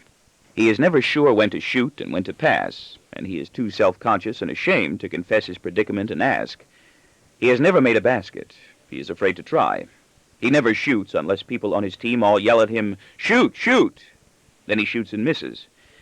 He is never able to keep straight in his mind when he is supposed to block and obstruct, and when he is supposed to catch, pass, cooperate, and shoot. He relies on his instincts, and his instincts are not reliable. In the bewildering disintegration of his judgment, he tends to lose track of which of the other kids are on his team, and which are on the other, as the thumping action swarms and slithers around him, like the grasping, unfurling long legs of a large spider, I would imagine. He has never told me this. He passes the ball away to opponents and commits other errors, just as conspicuous, and he is pushed and yelled at as a result, and often does not know why. He does not learn from these mistakes because he does not understand what they are. The danger that he may repeat them hobbles his thinking and increases the chances that he will. Forgione shakes his head in disgust. My boy takes it all in. I imagine all of this, too, and melt with pity for him. My boy would like to make baskets and be able to pass and dribble flawlessly. He doesn't want to shoot because he knows he will miss. He's afraid to play basketball and wishes he didn't have to. By now, he does not want to go to school at all on days he has gym, or public speaking, or knows he must make an oral report or read a written one. He has gym 3 days a week. He worries about gym 3 of the other 4 days. Saturdays he takes off. 1-day school holidays afford no surcease, unless they fall on a day he has gym. Then he is ecstatic. By now he is afraid of Forgione and feels despised, and of the assistant gym teacher, whose name he doesn't know. Nor does anyone, he seems to indicate, and he does not describe him, so I have no idea how old or large he is, which must be another ghastly danger for him to have to stave off. How would you like to be a tame, somewhat shy and unaggressive little boy of 9, somewhat shorter and thinner than average, and find yourself put 3 times a week, every Monday, Wednesday, and Friday, as regularly and inexorably as the sun sets, and the sky darkens, and the globe turns black and dead and spooky, with no warm promise that anyone anywhere will ever awaken again, into the somber, iron custody of someone named Forgione, older, broader, and much larger than yourself, a dreadful, powerful, broad-shouldered man who is hairy, hard-muscled, and barrel-chested, and wears immaculate tight white or navy blue T-shirts that seem as firm and unpitying as the figure of flesh and bone they encase like a mold. whose ferocious dark eyes you never had courage enough to meet, and whose assistant's name you did not ask or were not able to remember, and who did not seem to like you or approve of you. He could do whatever he wanted to you. He could do whatever he wanted to me. He doesn't try to win, Forgione asserts to me in reproach about my boy, after I can no longer, in good conscience, postpone going to the school to remonstrate with him privately on behalf of my boy. My wife has been nagging me to speak to Forgione or to complain about Forgione to the principal, which I hesitate to do because that would be sneaky and perhaps unnecessary, and perhaps even produce disastrous repercussions. It's your child, isn't it? It is my child, and I suppose I really can't, in good conscience, have him suffering such nauseating sorrow 3 mornings a week, as systematically as clockwork, can I? Although there may prove to be nothing I can do about alleviating the situation without making a raucous pest of myself, and I am not like that. There must be something I can do. I have a shaming feeling there is something other fathers would do. I'm sure he does his best. He doesn't want to beat the next fellow. That's his nature, I guess, I murmur apologetically. That's not his nature, Mr. Slocum, Forgione persists sententiously. He wasn't born that way. That's his nature now. He doesn't have that true competitive spirit. He doesn't try his best to win. He lacks a will to win. You aren't going to give him one by picking on him, Mr. Forgione, I venture timidly, in as harmless a tone as I can manage. I don't pick on him, Mr. Slocum, he protests earnestly. I try to help. He's afraid of you, Mr. Forgione. He used to enjoy coming to gym and have fun playing games. When he was little, he always liked to play. Now he doesn't. Now he doesn't want to come here at all. He has to come here, unless he has a medical excuse. I'll have to get him one. You're not blaming that on me, he protests defensively. I'm not trying to blame it on anyone. The advantage I feel is now mine, and I continue with more confidence. I'm trying to find some way of making the situation here easier for him. How is he at home? Fine, when he doesn't have to worry about coming here. It's no good to make things too easy for him. I don't want to make things too easy. He has to learn to cope. With what? Rope climbing? He has to do that here. He'll have to do it other places. Where? In high school? In the army, maybe? He has to do lots of things he doesn't want to if he wants to get ahead. I don't want to argue with you. I don't. I want to try to help him try to work things out. I help him, Forgione maintains. I try to encourage him, Mr. Slocum. I try to give him a will to win. He don't have one. When he's ahead in one of the relay races, do you know what he does? He starts laughing. He does that. And then slows down and waits for the other guys to catch up. Can you imagine? The other kids on his team don't like that. That's no way to run a race, Mr. Slocum. Would you say that's a way to run a race? No. I shake my head and try to bury a smile. Good for you, kid, I want to cheer out loud, but it's not so good for him. I guess not. I have to chuckle softly, and Forgione grins and chuckles softly also, shaking his trim, swarthy head complacently in the mistaken belief that I am chuckling because I share his incredulity.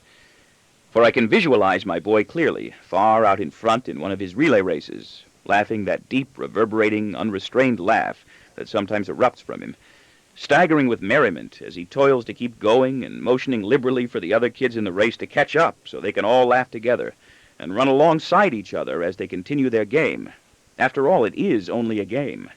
I am gratified, I am thrilled by this picture of my boy, but I know I must not reveal this to Forgione or display any mockery or superiority, for Forgione does have him totally at his mercy 3 times a week, and can get back at me effectively by inflicting all sorts of threats and punishments on him, while I am safely encapsulated in my very good job in my office at the company, smothering and accumulating hours, aging and suffocating in stultifying boredom, or quivering intolerably with my repressed hysteria, or otherwise ambitiously preoccupied in something idle or sensual. Who can possibly imagine all the vicious crimes and atrocious accidents that might befall my boy, or my wife, or my daughter, or Derek, while I am biting my nails at my desk, or peeing in a urinal here, or ducking encounters with Green, or feeling Betty's, Laura's, or Mildred's tit in Red Parker's apartment, or flirting with Jane in the narrow corridor outside the art department? I can imagine them all, and then fabricate new ones without end. Disasters troop across my mind unbidden and unheralded, like independent members of a ghoulish caravan from hell, or from some other sick and painful place. I see skeletons in decaying, winding sheets as I study company reports, and they aren't grinning. I smell strange dust. I shudder and am disgusted. I am often contemptuous of myself for imagining the catastrophes I do. They are not worthy of me, and I will often catch myself at it with a scornful rebuke, and make myself get busy on something immediately to evade the sinking feeling in my chest, and the network of tremors I experience coming alive inside me, like a wicker basket of escaping lizards, or a gale of colorless moths beating their wings. Or I telephone home in order to make sure that everything is all right, as far as whoever answers the telephone there knows. The most I can generally find out, though, is that there has been no news of anything bad. Even if I undertook daily the fantastic effort of calling each member of my family in turn at the different places they are, I would have no binding assurance that some tragedy had not struck the first one I called by the time I had finished talking to the last one. Of course, I could use 3 or 4 telephones and get them all on at the same time. At least that way I could be sure, until I hung up. At least a policeman or ambulance attendant does not pick up the telephone when I call home, and I am thankful for that. In these situations, it's a case of no news being good news, I always say, until the bad news comes. Ha-ha. I'll bet I haven't said that once, until just now. Ha-ha again. And I therefore dare not risk offending Forgione, or causing him to dislike me, for my little boy's sake, if not, eventually, for my own. What troubles him troubles me. So I am meek, humble, respectful. Does he have to race? I inquire. I am deferential and disarming with Forgione. I control my urge to be sarcastic. I do feel superior to him, and afraid. I know I am better than he is, and that I am weaker. Isn't there something else they can do? Or him? Life is hard, Mr. Slocum, Forgione philosophizes, and I would like to tell him to take his philosophizing and shove it up his ass. He has to learn now that he has to be better than the next fellow. That's one of the lessons we try to teach him today to prepare him for tomorrow. I feel sorry for the next fella. Ha ha!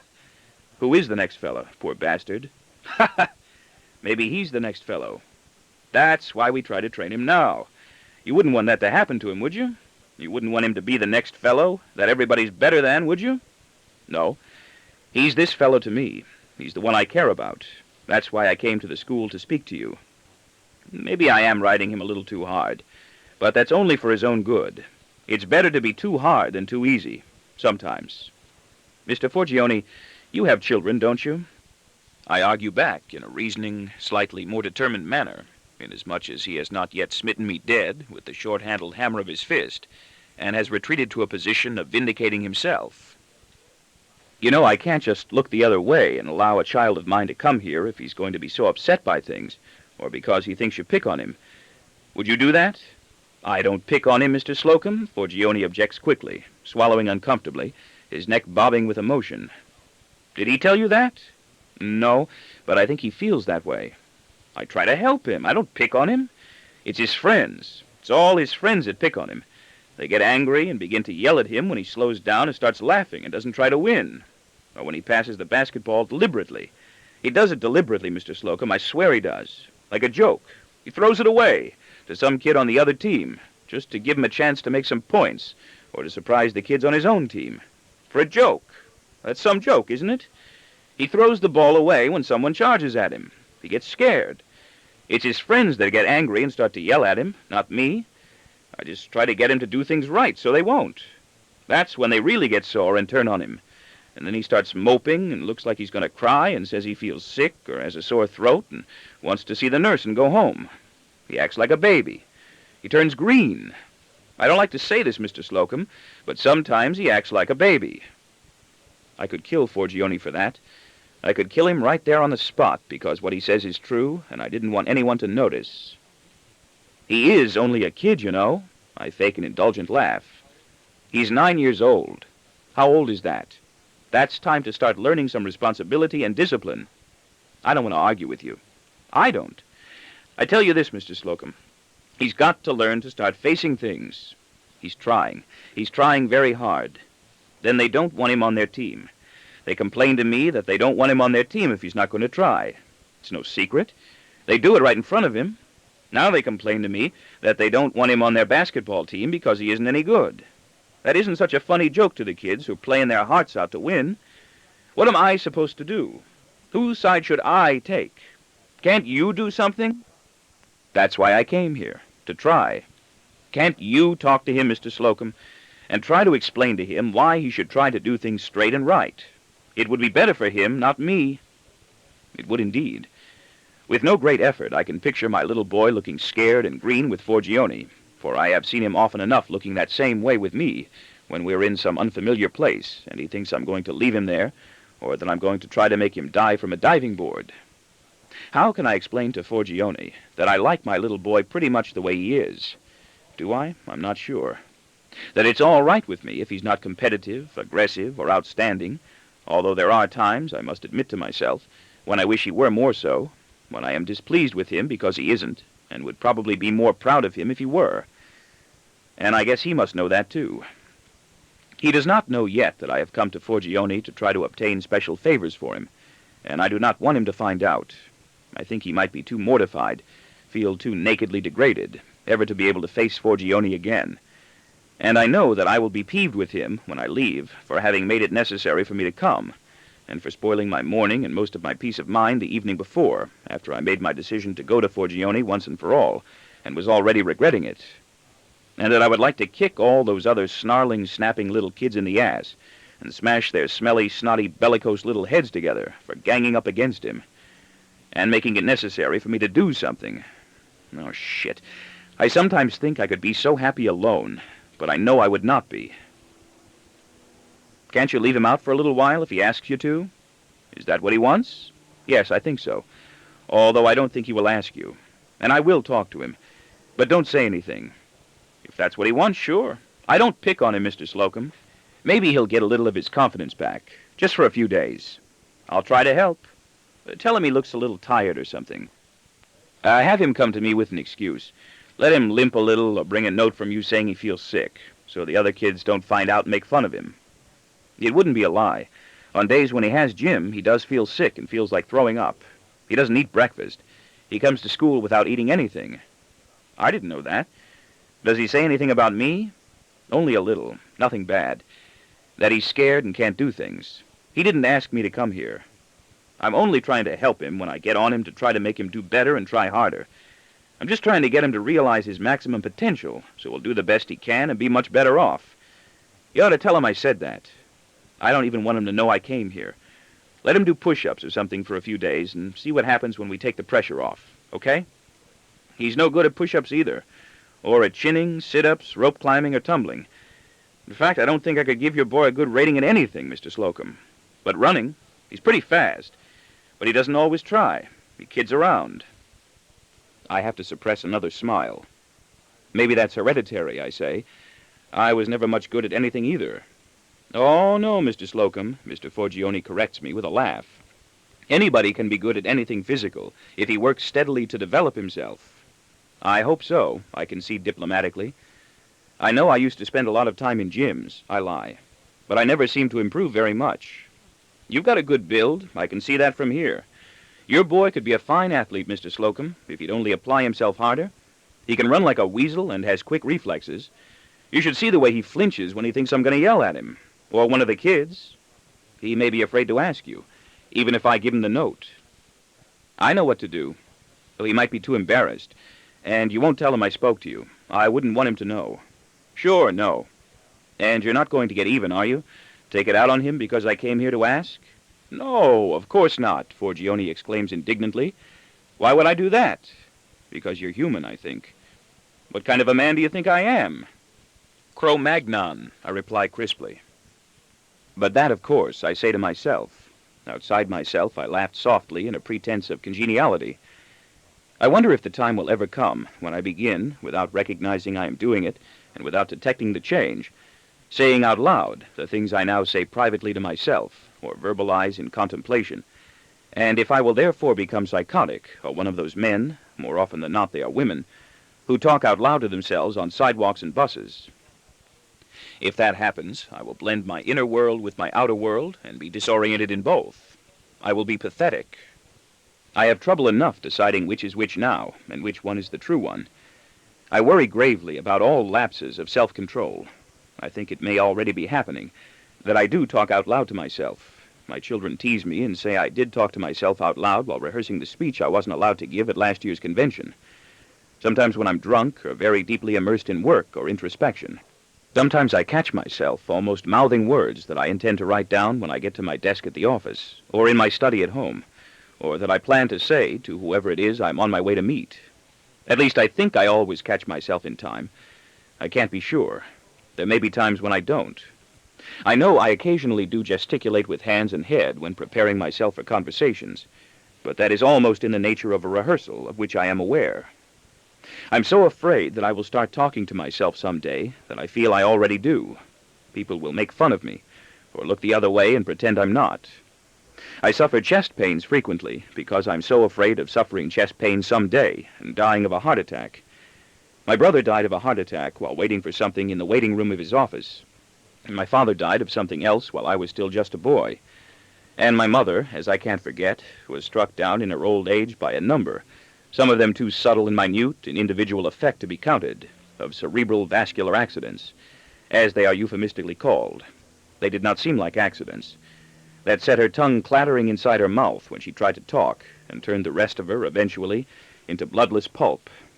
God, how I grew to detest the sight of her, and wanted to cry in love, sympathy, and self-pity, and would not let myself do anything like that. I kept control. I was strong. I can be strong and unemotional when it comes to someone else.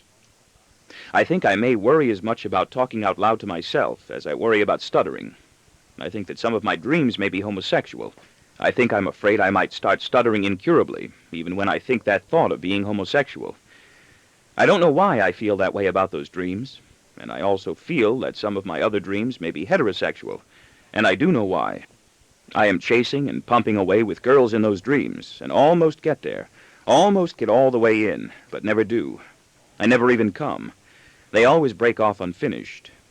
Is it my mother, nude and cooperative? And know also that much of my waking life is composed of defenses against behavior I am not aware of and would find difficult to justify. Why do I feel like crying so often, and why do I refuse to let myself do so? Ever. There are times afterward when I wish I did and regret I didn't. I often used to feel like crying after quarreling with my daughter. I'm no longer proud that I can remain unmoved. I hope desperately that my little boy never finds out I'm a fag, if that is what I really am, although I think I might derive some nasty gratification if my wife began to harass herself about that possibility. I hope I never lose control of myself in anything. I never have, not even with a girl. I wish I wanted to. I'm glad I don't. I hope I never have a stroke that makes me stutter or renders me paralyzed or speechless. I hope I never have a heart attack. I hope I'm never senile and pee in my pants and want to molest children. I wonder what kind of person would come out if I ever did erase all my inhibitions at once. What kind of being is bottled up inside me now? Would I like him? I think not. There's more than one of me, probably. There's more than just an id. I know that. I could live with my id if I ever looked upon it whole, sort of snuggle up and get cozy with it, exchange smutty stories. Deep down inside, it might really be great. Deep down inside, I think not. I hope I never live to see the real me come out. He might say and do things that would embarrass me and plunge him into serious trouble, and I hope I am dead and buried by the time he does. Ha-ha. Ha-ha, Forgione, is what I do say, to indicate to Forgione that my question was not intended to be taken seriously. I do. I really do, Mr. Forgione. What? Appreciate it. I'm glad you understand. That's okay, Mr. Slocum. I'd do that to help any kid. Thank you, Mr. Forgione. I feel much better now. I put my hand out eagerly in order to shake his, and find that I feel much worse when I depart from him. I went there braced for battle, prepared to take on all comers if necessary. I've won my point too easily, and go away feeling I've lost. I am depressed. Good God. I catch myself wondering as I commute to the city by train to my office again. What in the world have I done to my poor little boy now? I find myself furious with my wife for having prodded me to go there. Suppose Forgione is intent upon revenge. I don't want to have to go looking around for a private school to transfer my little boy to, not now. Yet Forgione can make me. I am in his power, and he is not in mine. Last year it was a saturnine battle axe of an arts and crafts teacher. His Mrs. Yerger, and mine too for that time. For every season there is a Mrs. Yerger, it seems. There always has been. And a Forgione, too. That came very close to making me move him out of his public school.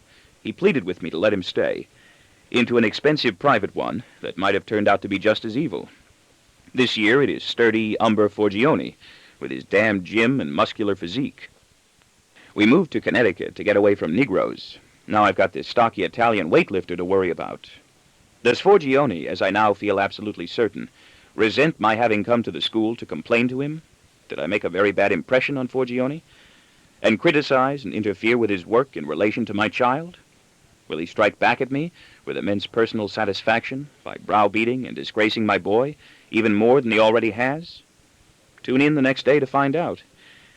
And I do tune in shakily all the next day to find out, with a telephone call home at lunchtime to ask ostensibly if there is any important mail, but really to make certain he is still alive, that no word of his death has come from school, and with another telephone call home late in the afternoon. "Guess what?" my boy exclaims cheerfully, answering the phone, to my vast relief and amazement. For Forgione, bless his noble heart, turns out fine. I am more tense about Jim than my boy at breakfast that morning. My coffee is flavored with the bitter taste of bile.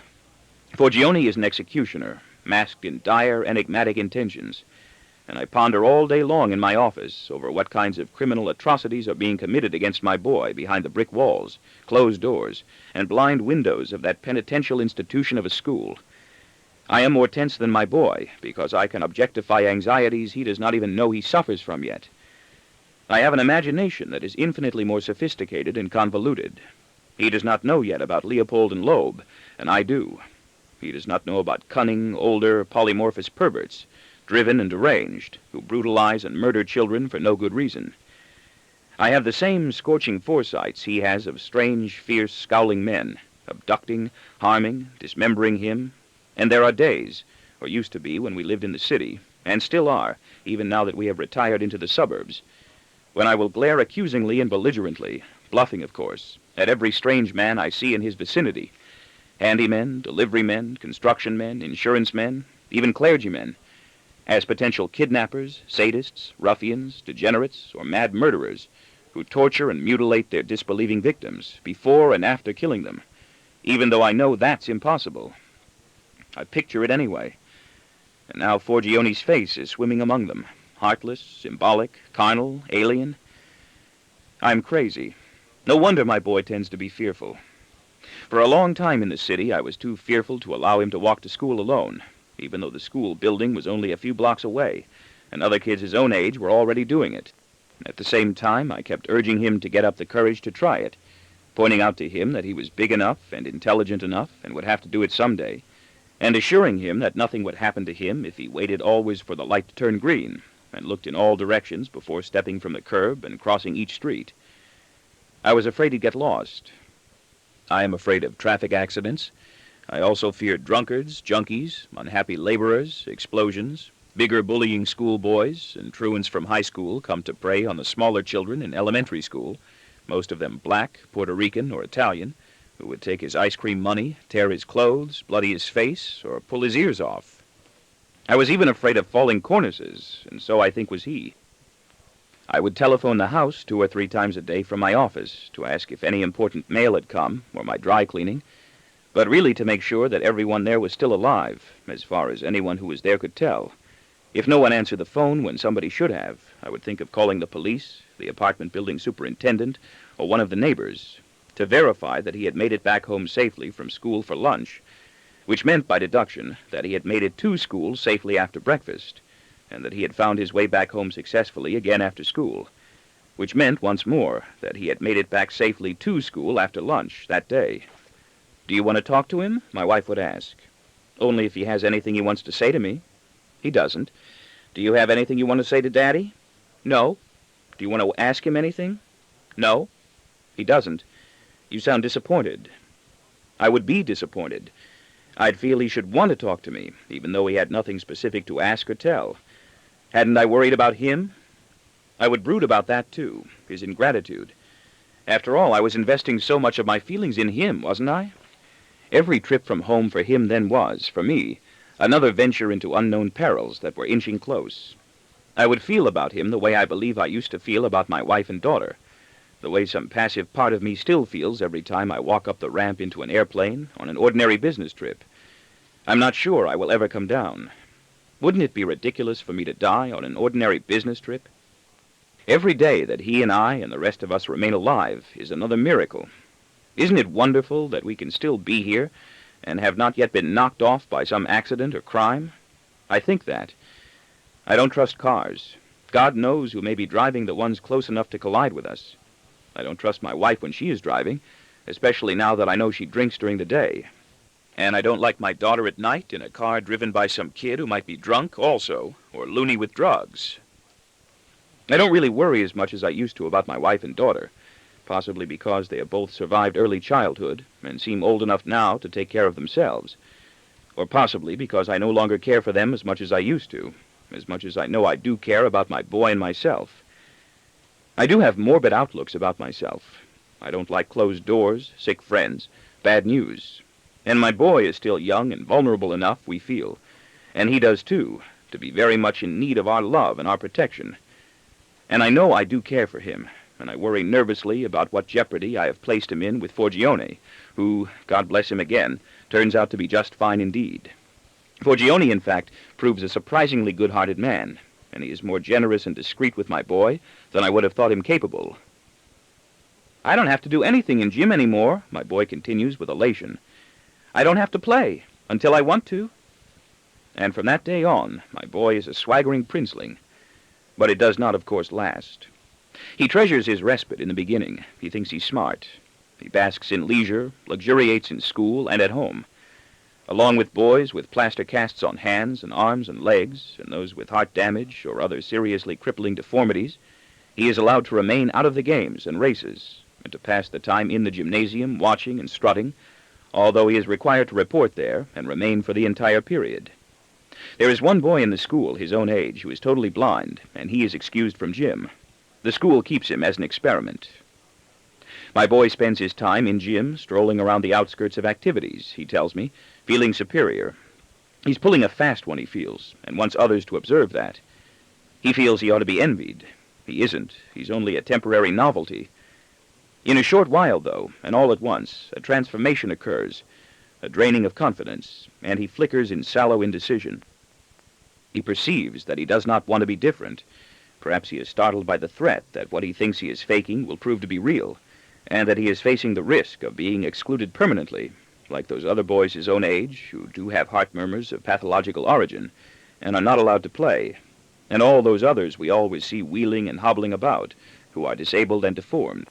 He wants to be the same as healthy ones, part of a normal group, before he is left behind and finds he can no longer catch up, even though he does not esteem the group and does not enjoy what the group is doing.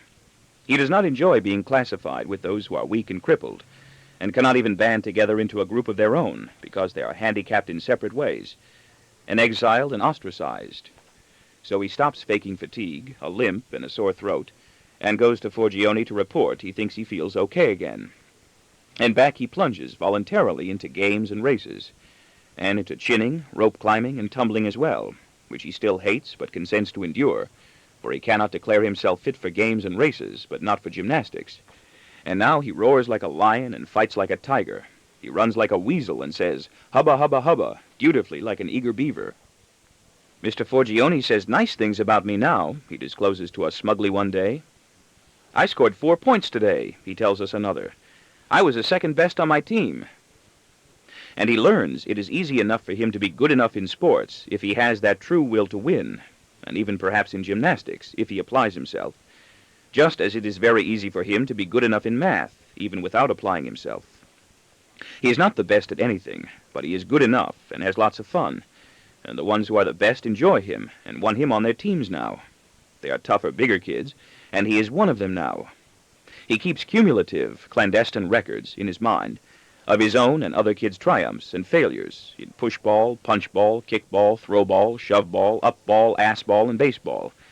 He is back now with all his balls, ha-ha, and is aware always of how he stands in comparison with others. He is like our sales staff at the company. In relay races and in basketball, he will connive to place himself opposite some fat boy on the other team, whom he knows he can beat. He feels guilty about that fat boy and sorry for him, but someone is going to beat the fat boy anyway, so it might as well be him. It is not so much that he wishes to look good, but that he wants to avoid looking bad. It doesn't really bother me any more that my boy does not want to be the best. Maybe I do, he hints enigmatically. Then why don't you try? Maybe I know I can't, he replies, with a trace of a mysterious smile. And it is impossible for me to know, as I study him, whether he means what he implies, or is merely practicing slyly some cryptic and discerning and unpleasant game he has devised to confound me. Is he clever enough for that? At least we do know he is smug. On days when he does do as well as he hopes to in gym, when no one makes fun of him or criticizes, or when nothing at all happens to him there, or in public speaking, he comes home confident, jubilant, and composed, swaggering almost conceitedly, with an exalted view of himself, so it all isn't all bad. On days, though, when something bad happens, he turns cranky and anguished, and declares he hates things and people, so it isn't all good either. He sits motionless, then rises abruptly to move about in rage and shame that he only expresses in dribs, yearning, we see, to cry, but restraining himself unhappily. It is pitiful to watch him. My wife and I want to cry, too. And infuriating, I want to yell at him in displeasure, perhaps beat him for reacting so disconsolately. He doesn't want to talk about unpleasant events beyond a certain point, and he continues to try as hard as he can at chinning, push-ups, and rope climbing. He improves, but slowly, and he probably is already gazing ahead in discouragement to high school, and more chinning, push-ups, and rope climbing, and to swimming nude with others in the chlorinated pool. He probably will not want to swim nude. I know I didn't. If he is like so many of the rest of us, he will think that his cock is small and in danger of vanishing. I will have to tell him, if he lets me, to stare at it in a mirror, if he wants to see it look as large as it appears to other people. I will not go into the phenomenon of foreshortening, unless he asks me. He does not like having his hair cut, even when we leave it long, and is afraid of having his teeth pulled or his gums injected with Novocaine. If he had to have his tonsils taken out now, he would probably refuse to cooperate and would have to be lugged to the hospital by force. We clipped them from him at the right time. He doesn't like injections of any kind, except those in the side of his ass when he really does have a red throat and is too disoriented by fever to remember he's afraid. Forgione is pleased with his hubba hubba hubba, for my boy, under Forgione's tutelage, tries hard now, competes vigorously, and has developed, or at least displays for Forgione, Forgione's assistant, and others in the gymnasium, that good competitive spirit. "You didn't tell me," my boy murmurs to me accusingly, "that you went to see him. How did you find out?" "I did." "Who told you?" "I did. You told me, just now, by answering me. I guessed." "You did, didn't you?" "You ought to be a lawyer, too." "I figured it out." "You wanted me to do something, didn't you?" "I know you did." "You didn't tell me," he answers peevishly, "so I'd know." "What else did you think I could do?" He shrugs. "You aren't being fair to me now, if you don't tell me what else you think I could do." "I don't know." "You're glad I did, aren't you now?" And soon, almost imperceptibly, because things have worked out so well for him, he moves back to worrying again about going to school on days when he has gym and public speaking, worrying that he might perform poorly and his team might not win because of him. Because he has shown a good competitive spirit and a true will to win, he is now afraid of losing. He does not want the blame.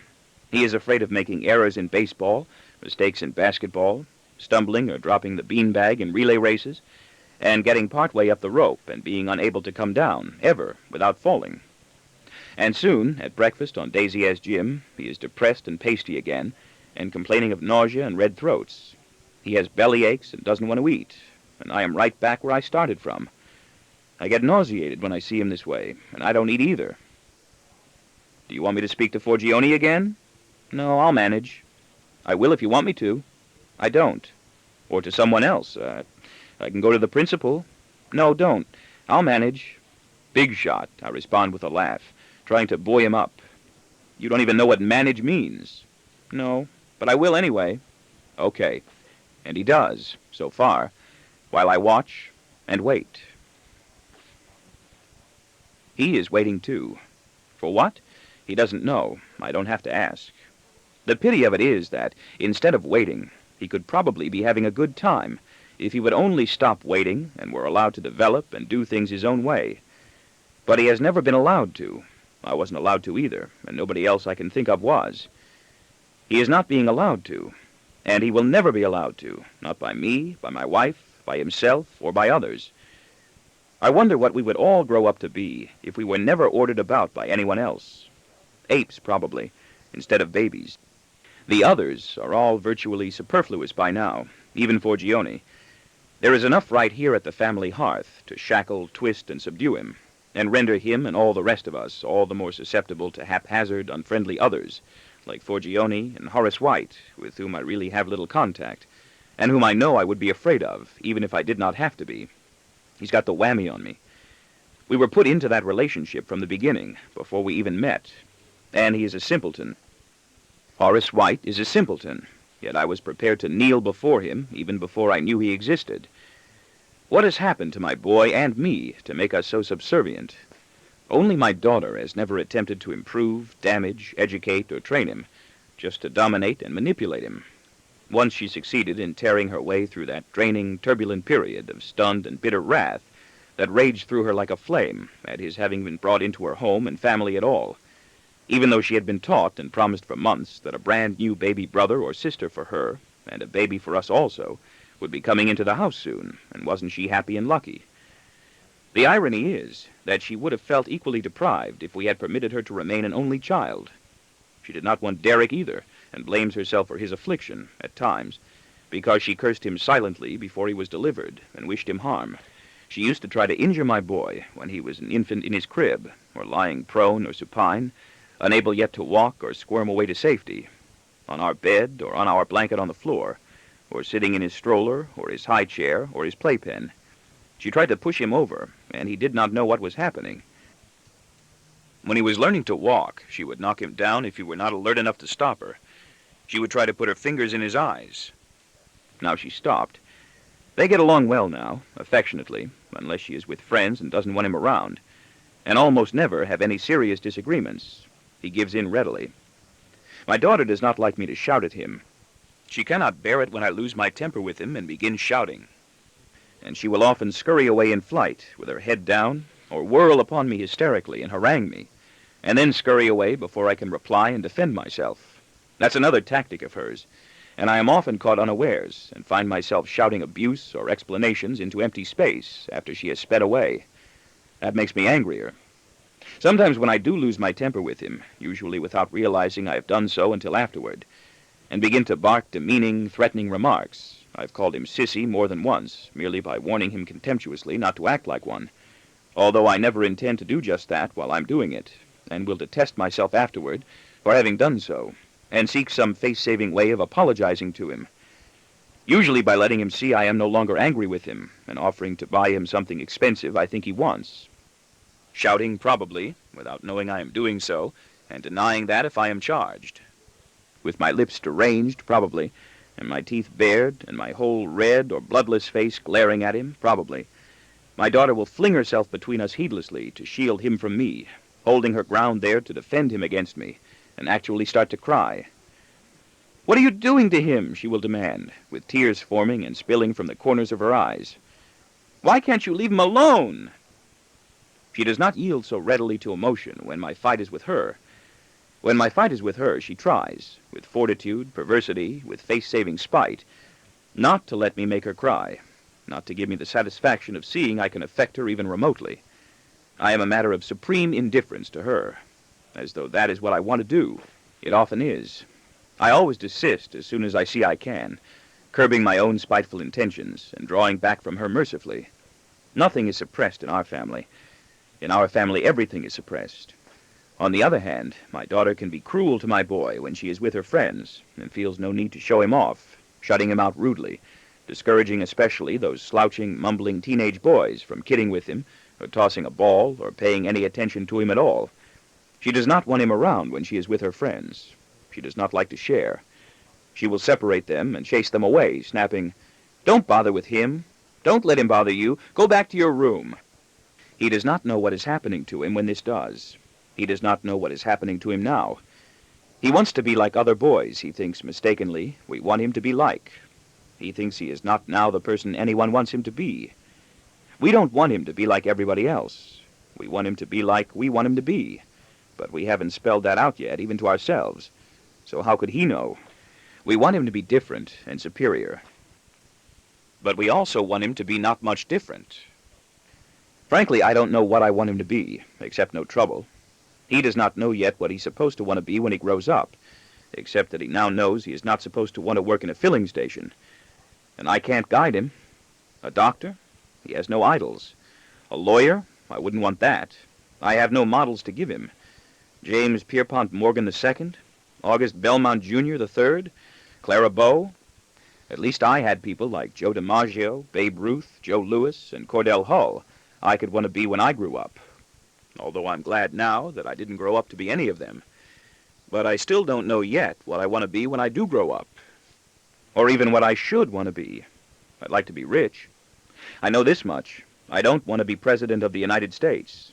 They have bad reputations and ruin neighborhoods.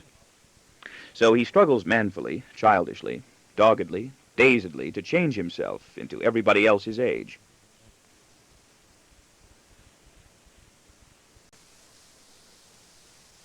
I know this much. I don't want to be President of the United States. They have bad reputations and ruin neighborhoods. So he struggles manfully, childishly, doggedly, dazedly to change himself into everybody else his age. He wishes to be able to conform successfully without effort or thought. He wants to wear, at 9 years old, what other boys of 9 or 10 are wearing, even though he might not like what they are wearing, and experience the same enthusiasms and frustrations. He really doesn't care about baseball anymore, I feel, and also feel he doesn't know that yet. One time when I was very young and had doubts, probably, that I would ever grow larger or older, there must have been a time, I think I recall, when I was unable to believe I would ever be any different from the lonely, isolated little boy I was then. I wanted to be a jockey in a cerise and white cap and ride racehorses, even though I had never been on a horse and was too frightened even to step near the ponderous, spiritless ones that delivered ice or milk or laundry or dropped dead in the street like people. I never could feel friendly with my brother's wife after he died, and never see her now. I'm not clear in my mind anymore just where in New Jersey or Long Island she and her 2 children, my niece and my nephew, live, and soon attracted dense, buzzing clouds of green and blue pot-bellied flies. As a jockey, in a red and white cap, astride a huge, speeding, lunging thoroughbred, I think I felt I could trick everyone into believing I was a tiny man instead of a little boy. I'm glad I never became a jockey. I would be too heavy now and would not win many races. And this is unfortunate in many ways, not for me but for him, because there is so much about him entirely his own that is profoundly endearing. There is also much about him that he would be better off without, and maybe he will be able to shed that all someday, although I doubt by now that he will be able to shed any of it. By now I feel we remain pretty much the same. We grow scar tissue instead, or corns and calluses in our soul that cover, and we forget, when we can, what's there, until occasions remind us. And what there is about him that is good, I'm afraid we all, not my daughter, but me, my wife, Forgione, the world, and even those dusty, ghostly rocks and craters familiar to us on the moon now, connoting dark times and transparent specters, collaborate to destroy. Even Derek exerts a haunting effect upon him, and tall buildings. If we were stones instead of people, we would have an effect upon him, perhaps that same one. Everything does. Perhaps we are stones to him. I do not know what he thinks of us. I know I do not always think of my children as children. I know I remember my father now, and other dim adult males from my early childhood, and even my big brother when he was alive and I was small, as figures of voiceless stone, capable of swift, unobservable journeys from one locale to another, and communicating always obscure intimations of awful, indefinable things about to occur. He has a lively, imaginative taste for the comic, some courage, and a warm heart. And even the colored maid we have now, who pads about on tiptoe in my presence, and is rarely valiant enough to talk in anything louder than a faltering mumble, will grin at something unpredictably funny he has said or done, and blurt out impulsively, "That boy, oh, that boy of yours, he is really something." We think so, too. We are somewhat vain and braggarty about those precocious intuitions and idiosyncrasies of his, in which we can take proprietary delight, and, like rigid, high-powered machines not really in charge of ourselves, operate automatically to change him, to harden him, soften him, smarten him, desensitize him, lying to him and to ourselves, as I lied and knew I was lying when I filed my mother away into that repulsive nursing home that I described to her and others with false energy as being beautiful, new, and comfortable as a modern hotel. That it is for his own good, and not for ours.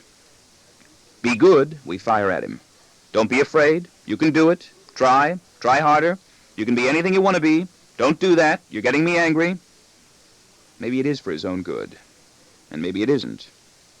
And even the nurse we have for Derek now, who is considerate to none of us, and especially dislikes my daughter, who is defiant and impolite to her, and never truckles at all, not even to Derek anymore, I suspect, singles my boy out periodically for loud flattery that embarrasses him, and clumsy, possessive hugs that make him miserable as he sees her scowling reproachfully at the rest of us, in taunting contrast, even though she does not approve of the way he acts toward Derek either. It's no wonder he doesn't want to play with him. She has censured the rest of us in his presence. When he sees how the rest of you treat him, none of you want to play with him. My boy does not like Derek's nurse, or the harsh spotlight of her praise. I think he senses he's being used by her to get at us. He is actually afraid of her, as he is afraid of most of his teachers and the school nurse, and wishes, without evincing any of his dislike, he is always afraid to show antagonism to anyone, to avoid all possibilities for conversation with her, and to escape her pinches, touches, and embraces. He finds her obnoxious. Get rid of her, I decide on cranky impulse, and snap at my wife. She sighs.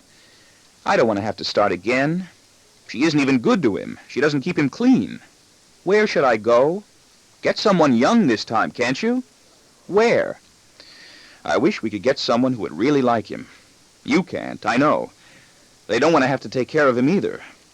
Maybe I should do it. Maybe I should devote my whole life to taking care of him. Holy you. What do you mean? Become a nun. Maybe I should. Not if you think about it that way. You don't mean it. You'd probably be worse to him than any of them. Fuck you. I like the way you swear now, I joke. You say fuck you much better than you used to. Practice. You taught me. I'm proud. Only with you. You make it very easy to say fuck you to you. You do it better, too. Any complaints? Not at this moment. Well, fuck you again. She rolls away from me. We are nearly naked. I continue laughing. I'm trying to, I tell her, coaxing her back. I'm trying to get to you. Maybe we should start thinking about sending him away someplace. Maybe we should stop talking about him now. I want to. No. Where he'll be much better off. No, I said. We'll have to, sooner or later. Think about it, I mean. You never want to think about it. I don't want to talk about it. We'll have the money now, won't we? You don't understand, do you? I'm asking. If I decide to take the job, I got money enough for that anyway. It isn't money. Maybe you should decide to take it. I don't want to talk about it now. I'm talking about the job. I don't want to talk about that either. No, you're not. You're not talking about the job. You lie a lot about yourself. We have to talk about it sometime. We're going to have to decide. Stop a minute, will you? You can't keep ducking away forever. I can till I die. Don't joke about it. And leave you with him. Don't joke about that either. And her. And him too. Won't you be busy? None of that's funny. Don't you want me to die? You know I can't stand talking about things like that. He's still too small. I don't want to talk about him now. When the kids might hear. Should I lock the door? You're just as bad, I remind her. If I say yes, you say no. When I say send him away, you say we can't. It's for his own good. No, it's not. Maybe we should send them all away, she observes hopelessly. What do you mean by that? I don't know what I mean, she retracts. The kids are embarrassed by him, ashamed. Maybe we should send them both away and keep him. How would it help to send them away? I didn't mean that, you know that. I'm just feeling bad. They don't like to have their friends come to the house and have to see him. Neither do we. Talk about yourself. I'm more comfortable about him than you are. No, you're not. You just pretend. You put on an act. He makes everyone uncomfortable. He makes everyone who comes here put on an act. Fire the old cunt. How would that help? It would help us. She's rude to everyone. And don't use that word. You know I don't like it. That's why I use it. You ought to get used to it by now. I am. In fact, I'm starting to get very used to it right now. It's easy for you. Sure. I know you. You'll probably be out of town the day I tell this one she has to go, and the day the new one comes. You bet. You can laugh about it. You don't even want to interview them. I don't know what to ask. And then you're disappointed. You're never satisfied with the one I get. I'm just glad you can get anybody at all. Until you get used to them, until you can't stand them and then want me to fire them. Get a younger one, can't you? Can't you get a psychology major or something? We need someone full-time. She has to do everything for him. He can't do anything. You never like to face anything unpleasant. Do you? Don't you ever feel guilty doing this while we're talking about the children, or even Derek? No. Why? Even the day my grandmother died, you wanted to make me do it. I wanted to make you do it the day your father died, too. Don't say that. You know how I felt. What does one thing have to do with another? I do. I don't feel right about it. Why should I? It doesn't seem right. Do you want me to stop? I will if you want me to. It seems all wrong now. It seems dirty again. I don't know. I don't feel right. Don't you like feeling dirty? No, you do. You feel fine. Am I coarse? Am I ever common? Now I do. Yeah, I guess I do feel guilty. You did that. You do that a lot. We don't do it that often when we're talking about the kids or something serious. I feel dirty. Then I will stop. It's no fun for me. You want me to? Lying here talking about sending him away. You were doing that. I wasn't. Is that what's making you feel dirty? Or me? Do you love me? I'm trying to. My hardest. Feel how hard I'm trying to love you? Don't do that. This? You know what I mean. This? Fuck you again. Lock the door. You lock the door since you're feeling so peppy. Fire the old cunt. Christ, you're vulgar, she says, and means it. You're profane, I answer. Suppose your new minister could hear you now. I'll bet he'd like to see you now. Aren't you glad I'm vulgar? No feelings. Feelings, I maintain. Plenty of feelings. Feel my feelings. No, I'm not glad. What do you want? I don't know. I'm ready. I'll lock the door. I'll start looking around. I think he's getting much better, isn't he? No. Don't you? He isn't. You always say that. If I don't, you do. I know, she admits. I think he listens more. He understands now. He keeps himself cleaner. She shakes her head firmly. I don't think she's doing him any good at all. Don't you see it? No. He's not supposed to get better. He's never going to. That's what they say. Then let's fire the fucking old cunt. None of us like her. She doesn't like us. She reminds me of old Mrs. Yerger, falling into decay. Who's Mrs. Yerger? A woman I used to work for when I was a kid. Did you ever do it to her? Christ, no. She was worse than my mother. I'm ready, I said. Why do you keep doing that? I like it. You're supposed to like it, too. All bosom and no breasts. Like me? Unlike you. I've got small breasts, you keep telling me. They're big enough. I like 'em small. You've tried any other kind? Never. Did you lock the door? Yeah. So how come you were so worried? Locked it? Open up. I try to close my eyes sometimes when I'm making love to my wife, and try to think of somebody better than Mrs. Yerger or Derek's old hag of a nurse to spice things up. I try to think of pink and feckin' Virginia and can't.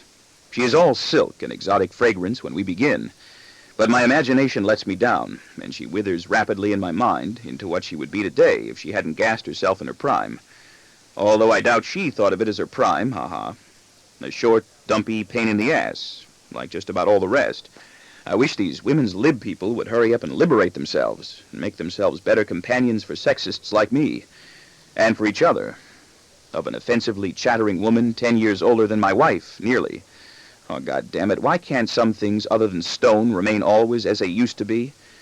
And much less attractive physically, with large pores, a shrill, grating, demanding voice, low-cut dresses with tops of wrinkling boobs, and too much giggling and red makeup. I'm much better off with my wife, I know. So I open my eyes and look at her, and that delays my coming until I am ready. I wish I did have some sensual young sex pot in the city I could use in my erotic reveries at home. But I don't. Just about all the girls I do succeed in getting and keeping are sad in one way or another, and faintly insipid. So I tend to utilize my own wife in my sex fantasies, even while I'm right there fucking her. That's the kind of faithful husband I am. Sometimes when I'm in bed with another girl in the city or out of town, and find I'm already sorry I started, I close my eyes and pretend I'm fucking my wife. Such fidelity. My wife would be honored to learn she rises in my thoughts on such occasions when we are apart, but I don't think I'll tell her. She might not like it as much as I do. I know my boy doesn't like it when our bedroom door is locked, and used to say so before he began to intuit secret sex inside. I think my daughter said to him once, "They fuck in there." Or when Derek's nurse reaches out to snare him in gnarled fingers on bloated hands and crush him against her musty, collapsing bodice. Neither would I. Like Mrs. Yerger's, there is massive, slovenly, thrusting front with no suggestion of anything else in back but stale and folding space. And more than once, in debased supplication, he has wretchedly admonished my wife, "It's your fault. Why do you let her do it to me? I wish she'd stop touching and pushing and squeezing me like that. I don't even like her. Can't you make her leave me alone?" "Please try to leave him alone," my wife has said to the nurse countless times, politely and awkwardly. It has done no good. It upsets him. He doesn't like anyone to pay too much attention to him. Don't do things for him. He'd rather do them himself. And try not to touch and hug him so much if you can. He's funny. He doesn't like to be touched and kissed. He really doesn't like it from anyone. He doesn't mind it from me, the warted witch cackles back. I have a way with children. He likes me, I can tell. He likes the way I cuddle him, and he likes the way I smell. I always keep myself very clean because I know how children feel about smells. He doesn't like to be hugged or kissed or touched by anyone, in or out of our family, although he has the mannerism of bumping slightly against me with his shoulder when he is feeling close to me, or leaning a moment against my wife, except my daughter, with whom he likes to roughhouse and wrestle, and who enjoys tussling with him when she has time. When he was younger, 2, 3, 4, or 5, he used to get hard-ons regularly with my wife when she was bathing, powdering, or dressing him, point to them, and comment and inquire about them to both of us with pleased and open curiosity. They even tickled and felt good, he let us know. And we would reply to him intelligently and frankly because we did not want to inhibit him. It was okay with us if he had hard-ons. If anything, we were proud to see them. Today he no longer waves them gloriously in front of my wife or me, and doesn't talk about them to us. I can't remember if I had hard-ons at 9. I think I can remember having sneaky, scary tinglings in my tiny cock much earlier as I sat or hovered near my mother in her bedroom and watched her dressing or removed her street clothes to drape herself into one of her housecoats that always hung shapeless and looked faded. I remember her pink or colorless corsets with those dangling garter snaps and bone or celluloid stays that were always going in or out, although I don't remember knowing what a corset was for. I know I remember sitting mute and devious in her bedroom just to watch. Why else would I want to, if not out of sexual longing? I also remember having dreams later about exactly the same thing. My mother is in her corset and slip, and I'm prowling about her bedroom pretending to be occupied with something else. My boy gives money away to other kids. I know I shouldn't care. But he has a special aversion to Derek's nurse, to all of Derek's nurses, and so do I, and to all of our maids. When he comes into the kitchen for something to eat, he would like to be able to get it himself, and so would I. None of the nurses are young, and all seem to have a peculiar and individual ugliness about them. A lantern jaw, missing tooth, scarred eyebrow, or infected lip. Even when they don't, they do. For he senses some potential destiny for him, some crippling danger, in the fact that she is called a nurse, and that she has come to dwell with us only because Derek has a damaged brain, that she came to us from somebody else who had a damaged brain, and that when she asks for a day off and never returns, or when my wife fires her, she will move from here to somebody else with a damaged brain. He never imagined, I bet, and neither did I, that there are so many people with damaged brains. She is a veiled harbinger, a jinx, a spinning pointer, a bearer of fatal tidings. He confuses cause and effect, I think, blaming her presence in our home for Derek's condition, instead of Derek's condition for her presence in our home. And he does not want to be singled out by her as next. Yet he does not want to be forgotten. "When you were in Puerto Rico," he says, 3 years ago, "were you very sad?" His question was unexpected. "That was 2 years ago," I correct. 3. "I think you're right. 2 years ago, your convention was in Florida." Yeah, you are right. No, I wasn't sad. Were you? I thought you weren't coming back. Is that why? I did come back, didn't I? You didn't say anything about it. I was too sad. I was angry at you also. How come? I don't know. At what? Shrugging, he says he doesn't know. Are you angry at me still? I get angry every time you have to go away. Are you angry at me now? Do you have to go away again? Will you have to be angry? Will you have to go? Yes. I guess I won't. Maybe I won't. I miss you when I'm there. Do you have a good time? He asks. I pause a moment to reflect.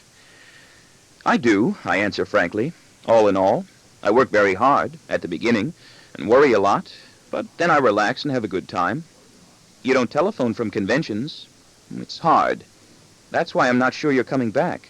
You get very mean to everyone here before you go to a convention. No, I don't. Yes, you do. You don't listen when we talk to you, and you yell a lot. No, I don't. You do. Is that true? Yes, and you lock yourself in your room or the basement and talk to yourself. I don't talk to myself, I answer with annoyance, and then smile. I rehearse. I practice a speech and a slideshow I know I have to give at the convention. That's talking to yourself, isn't it? I want to make sure I can do it right, and that I won't forget any of it when I have to give it. I get scared when I have to speak in front of the class. So do I. I know you do. Does rope climbing scare you? Yes, and I'm never going to climb another one, now that I don't have to. Do you like it? Rope climbing? Making speeches? I think so. I like to be asked anyway. I get nervous too. But I enjoy it, especially afterward. I'm always afraid that I'll forget what I'm supposed to say, or that I'll get sick and have to vomit while I'm doing it. Do you know why I'm afraid to swim? I think if I ever started to drown, I'd be ashamed to call the lifeguard. You'd call him. Or that somebody in the class or the teacher won't like me. What I say. That's why I work so hard and practice so much, and why I get a little angry if one of you interrupts me, to make sure I remember it. Do you always remember? Not at the convention. I've never been able to give one. My boss always stops me. Green, he guesses with certainty. Yes.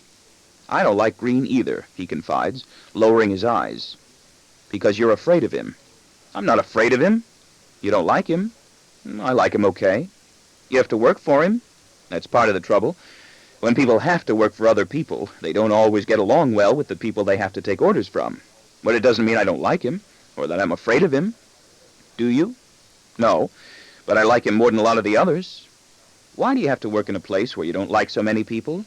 Because I like it. I have to. Do you know what I'm afraid of? He asks, looking up at me with interest. Lots of things. Do you know what else I'm afraid of? Lots more things. I'm serious. What? That you won't come back? I'm surprised. I never thought you thought about that. I do. All the time, or only at conventions? All the time, but mostly at conventions, because you're away so long. Well, sometimes I call when I get there, and other times when you're away long. I don't mind so much if it's just for a day. I start to feel you won't come back. I always have. I'm here now, ain't I? I'm going to have to die sometime. I don't want you to. I'll try not to. Sometimes I do. Do what? I'm more shocked than offended. Want you to. To die? I'm not sure. When I'm angry or have dreams. You're never angry. I get angry a lot when you go away, he pushes on intently. No, I don't want you to die, ever. I don't want to die either. Are you angry? No. Are you? No. I don't think I would be afraid so much if I were with you and Mommy instead of here.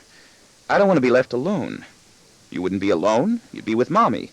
A person can't be afraid all the time of all the bad things that might happen to him. I can, he snickers mournfully. I smile at him in response. No, you can't. Not even you. I'll bet I can name a lot of things you're afraid of that you don't even have time to be afraid of all the time. Don't, he exclaims with mock alarm. I won't, I promise sympathetically. Something comes along that takes our minds away. Should we talk about things that make you laugh instead? Have some fun? Get around? All right, he answers with a momentary smile. You begin. Can a person's blood turn to water? Huh? That's what somebody told me. That's what makes you laugh? No, I keep worrying about it. When did he tell you? A few months ago. Why didn't you ask me sooner? I wanted to think about it. He said he read it in the paper. I don't think so. That's what one of the kids at school told me, that a person's blood can turn to water and he dies. Well, he was probably talking about leukemia. What's that? He inquired sharply. I knew it was a mistake to tell you, I reply, with a regretful click of the tongue. Even as I was saying it, it's a disease of the blood. Something happens to the white corpuscles. Does it turn to water? No, I don't think so. Not water. Something like it happens, though. Do people die from it? Sometimes. Do kids like me get it? I don't think so. I lie. It was a kid he said he read about. He said it was a kid who died from it. Well, maybe they do then.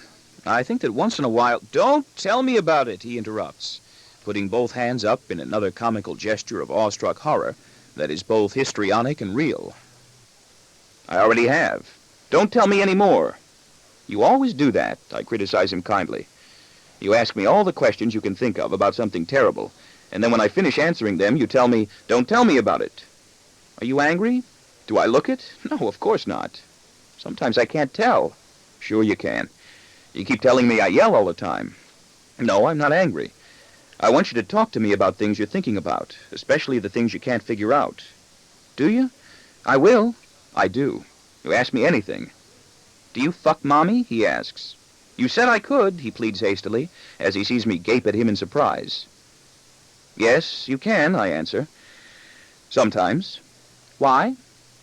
It feels good, that's why. It's kind of fun. You know what it means? He shakes his head unsurely. Is it all right for me to ask you? It's all right to ask if I do. I think it would be better to ask someone else what it is.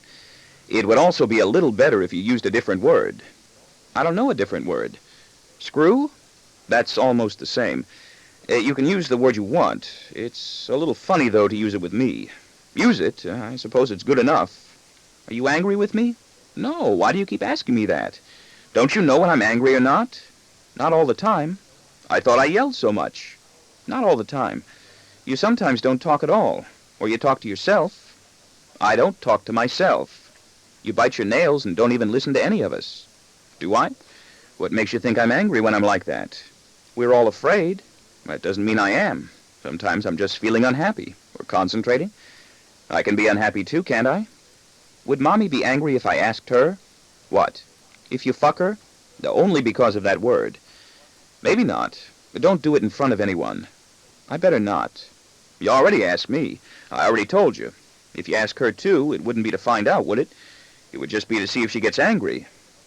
Was it all right to ask you? You already asked me that 3 times. I'm not angry. Do you want me to be angry? I thought you'd be. I bet other kids' fathers would be. Maybe I ought to be. I'm better than other kids' fathers. Is that why you keep asking me? Are you trying to make me angry? He shakes his head positively. No, I don't like it when you're angry. I can tell. You're starting to get angry now, aren't you? I don't like it either, and I'm not. Emphasis, he remembers. Emphasis, I confirm. I don't like Derek, he remarks without pause. He wears a troubled, injured look. You're not supposed to say that, I instruct him mildly. You're not supposed to feel that way either. Do you? You're not supposed to ask that. You just told me I could ask you anything. That's another thing I always think about. Yes, you can. It was okay for you to say what you did and ask me, and it was okay for me to answer you the way I did. It was all right for both of us. Can you understand that? I hope that's not too confusing for you. I'm not trying to duck out on the question. Am I supposed to say it or not? I don't know. I don't know, I admit resignedly. I'm not sure I like Derek either. The situation, I mean. The way he is. Maybe even him, too. I'm not sure. But we often have to live with things we don't like. Like my job. Me, too. I don't know what to do about him yet, and nobody can help me. He makes me uncomfortable. He makes me uncomfortable. I'm ashamed to bring friends here. I think they'll make jokes about me. So are we. But we try not to be. We shouldn't be. And you try not to be, too. It's not our fault. It really isn't. So we pretend we aren't. Ashamed. What else? Money. What about it? You want me to tell you what's on my mind, don't you? Yours, too. Do we have any? What do you want? That's not why. What is? You buy me everything. So far. Have we got too much? For what? We're not millionaires. Have we got enough? For what? You make it hard, he charges. You're kidding now, and I'm not. To give away? I kid some more, taunting. You give money away, he rejoins in defense. To cancer and things like that. Not to other people, not to kids. I don't shovel it out to kids I hardly even know, like it's too hot for me to hold on to. Leukemia? He asks. I knew you'd ask that. Do you want me to? He shrugs almost indifferently. I would like it, I think. But don't take it away from cancer. I knew you'd start worrying about leukemia the second I told you. I'm sorry I told you. I'm not worrying about it. I don't even know what it is yet. Don't you ever worry about things you don't know about? Like what? Why should I tell you if you don't know about them? Now I'll worry about them. Now I'll worry about things to worry about, he adds, with another gloomy laugh. That's what a lot of people do worry about. You don't like me to give money away, he observes. It makes you angry, doesn't it? Is that why you do it? I'm not going to tell. You're not going to do it. Yeah? I'll kick your ass, I warn him jocularly. I'm happy we are talking together so freely. I relish these moments when he seems to enjoy being with me. He used to give money away, probably still does, or will start giving money away again when the warm weather comes, and he finds himself outside the house a lot with other kids. Pennies, nickels, and dimes. Money that we gave him for himself, or that he took from us, although I don't believe he has started stealing coins from us yet, or lighting matches. That will come with masturbation. That's the way it came with me. I stole coins from everyone in the family and set fire secretly to everything I could find in the medicine cabinet that I discovered would burn with a flame. I squeezed blackheads from my face and fiddled with cigarette lighters with enormous fires, and jerked off. We didn't want him to. I used to try to explicate for him with professional authority why it was improper for him to give presents that we gave to him away to somebody else, and that the money we gave to him was a present. It was talking to the wall. He would hear me out dutifully every time, but he would not grasp what I meant. His face was vacant, patient, and condescending. I did not know what I meant either, or why I even tried to make him stop, and continued to try. It was only pennies, nickels, and dimes, and yet I moved in on him with the same zealous dedication with which I used to attack the blackheads around my nose and squeeze from my skin tiny yellow filaments that could have been pus. I think I felt him ungrateful. I think he still does give money away, for I have noticed that he and his friends, like my daughter, who is not normally generous, and some of her closest friends, tend to give money and other things back and forth to each other without keeping record or demanding return. I hope he does, even though I've told him he shouldn't, for I would like him to be unselfish. So why did I harangue him? I would like him to grow up to be one of these young people I see so many of today, who seem to want to be very good to each other. They even lend cars. We never lent cars. I wish I were one of them. I wish I had a second chance to be young and could be part of them. I wish I could be sure they are as happy and satisfied as I think they are. My daughter isn't happy, and neither is my son, but maybe she will be, and so will my son. Maybe they still have a chance. Every once in a while, my gaze falls on a young boy and a young girl. She doesn't even have to be pretty. Walking or sitting in public with their arms around each other, trustingly and intimately, and I can almost fall down in pain with piercing envy and lust. No, not lust. Envy, longing.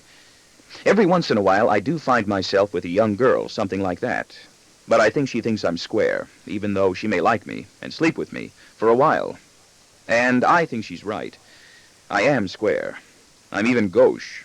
I even feel gauche when I'm making my pitch for some girl with my customary flip, suggestive, and predictable, and trite repartee. And I think less of myself for being that way, even while I am that way, and see myself succeeding. I don't enjoy adultery, really. I'm not even sure I enjoy getting laid. Sometimes it's okay. Other times it's only coming. Is there supposed to be more? There used to be. There used to be much more heat. My wife and I used to upbraid him fiercely each time we learned, through crafty and persistent interrogation, that he had given money away again. Sometimes it would not even be to a kid he liked much, or knew particularly well, but to one he had just met that summer who simply happened to be with him on the boardwalk or street, and seemed to want it more. Sometimes that was the only reason he gave us for doing it. He gives cookies away, too, and candy, and lets other children play with his toys, even when new. For some reason, it still galls me. My wife reacts similarly. A mood of jealousy and rejection is what I feel, when we see him permit some other kid to play with some new present we have just given him. We feel it is still ours rather than his. I used to try to observe him closely, to detect if there were patterns, to see if there were any categories of personality or experience into which the different kids he gave his pennies and nickels and dimes to. I'm not sure he ever gave away as much as a dime. Could be made to fit. I didn't find any. He knew we studied him and discussed him. I told him he was imagining it. Sometimes he was imagining it when I said so. Other times he was not. I still watch him. If my boy ever does get the feeling he was spied upon, mulled over, and talked about when he was young, he would not be entirely wrong. It will not be entirely a delusion. I feel so foolish and so ashamed for the way I acted, and perhaps will act again. No more than a penny, nickel, or dime was ever involved. But what furors we raised, my adult wife and I. How outraged and scandalized we were that this 5 or 6 or 7-year-old child of ours had given away a penny, nickel, or dime he had gotten from us or somebody else, and did not want for himself. We didn't yell at him. We did worse. We patronized, belittled. We were never really very angry with him, never deliberately very mean, but we pretended to be, which must have baffled him even more, and we would raise our voices, not yelling, but for emphasis, and cock our eyes at him in ridicule, amusement, and disbelief. We would cackle and smirk and make jovial, wry wisecracks as we closed in and down upon him in heartless, patronizing argument, while my daughter, who was covetous of the greater consideration she felt he received, would regard us reproachfully from a corner in which she had chosen to hide, too young and still too reserved herself then to object vituperatively the way she frequently does now, that he must not, ought not, simply should not give his money away. Why? Why not indeed? Who knows? We didn't, although we took it for granted we did. We were unfailingly good-natured and convivial, as we took pains to convey to him. It was our responsibility as parents to do so, we made plain, repeatedly, that we loved him as much as ever anyway, and were not punishing him by criticizing him, and were not really mad. But we did rebuke him diligently, in cordial, tolerant tones, ganging up on him, 2 of us at a time, as we tried to educate him, and we did try, emphatically, tenaciously, maniacally, to elucidate patiently for him why what he was doing was not wise or correct. And the problem was that we could not explain. We had no explanation that made sense even to us. It is difficult to be persuasive when the only answer to his why is a lame and dogmatic because. We were worse to him, I feel now, than Forgione has ever been, more cruel and demoralizing than any teacher. I am overwhelmed with remorse, and yet I know instinctively that I will do it again if he does it again, and I catch him, or at least I will feel the urge to. I hope I restrain myself. I know I feel that what he does is wrong. I don't know why it is wrong. I don't know why I feel it is. I know we were unable to present him a single truthful and convincing reason why he ought not to give his pennies, nickels, and dimes away to other children if he wanted to. We actually put him on notice that not to punish him, but only to teach him a lesson. We were going to punish him by teaching him a lesson. We would withhold money for stipulated periods of time. We would not give him any the next time he wanted some, or instead of money for ice cream, soda, or candy, we would give him the ice cream, soda, candy itself, because we did not feel he could be trusted with money, or tell him, so magisterially, that he would have the money to buy his own now, if he had not gone and given it away as we warned him not to. See, we told you. It crossed my mind whimsically to demand also that he always eat it all up himself right before our eyes, rather than run the risk he might give someone a bite from his popsicle or candy bar. But I never went quite that far. I'm all heart, ha-ha. He was so uncomfortable through all these discussions and inquisitions. He didn't know what to do or where or how to look. No matter how much we joshed and chuckled to put him at his ease, he was never at ease. His doubtful smile was always forced and wavering as he strained to joke back cordially with us and asked questions and gave answers to ours in a profound and abortive effort to understand just what in the world it was we had grown so determined to teach him, and why. I suppose he really wanted to give up and cry. When I look back now and recall his delicate, furrowed expression, his lowered, obliging voice, it seems evident now that he had come awfully close to tears, but he would not, because we did not want him to, let them flow. He masked it well, but I know him better now. He flashed his doubtful smile often at us instead, from one to the other of us, as we harangued and excoriated him affably, and he groped undecidedly, with knitted brow, to catch on to and hold what we felt we had explained so fluently.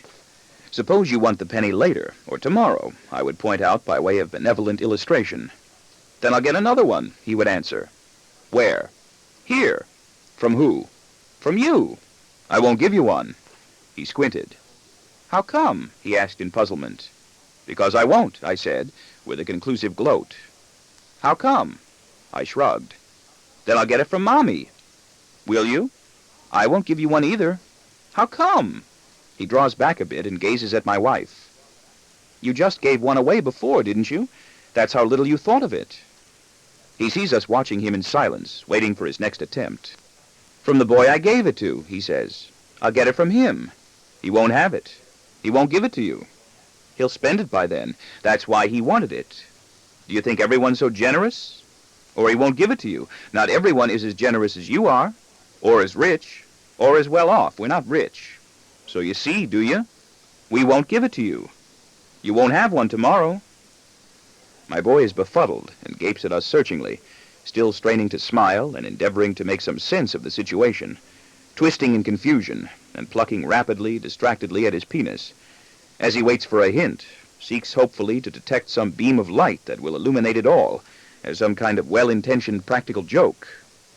Don't pull at your penis, I am tempted to reprimand him, but I don't.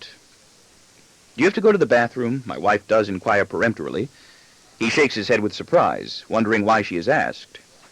He cannot figure out what has just happened to him. A tremor of uncertainty shivers through him as he turns, looking frozen, from one to the other of us, and finds himself deserted by both. How come? He asks plaintively, and now a note of misery and total resignation perforates his voice. He is ready to capitulate if he has to.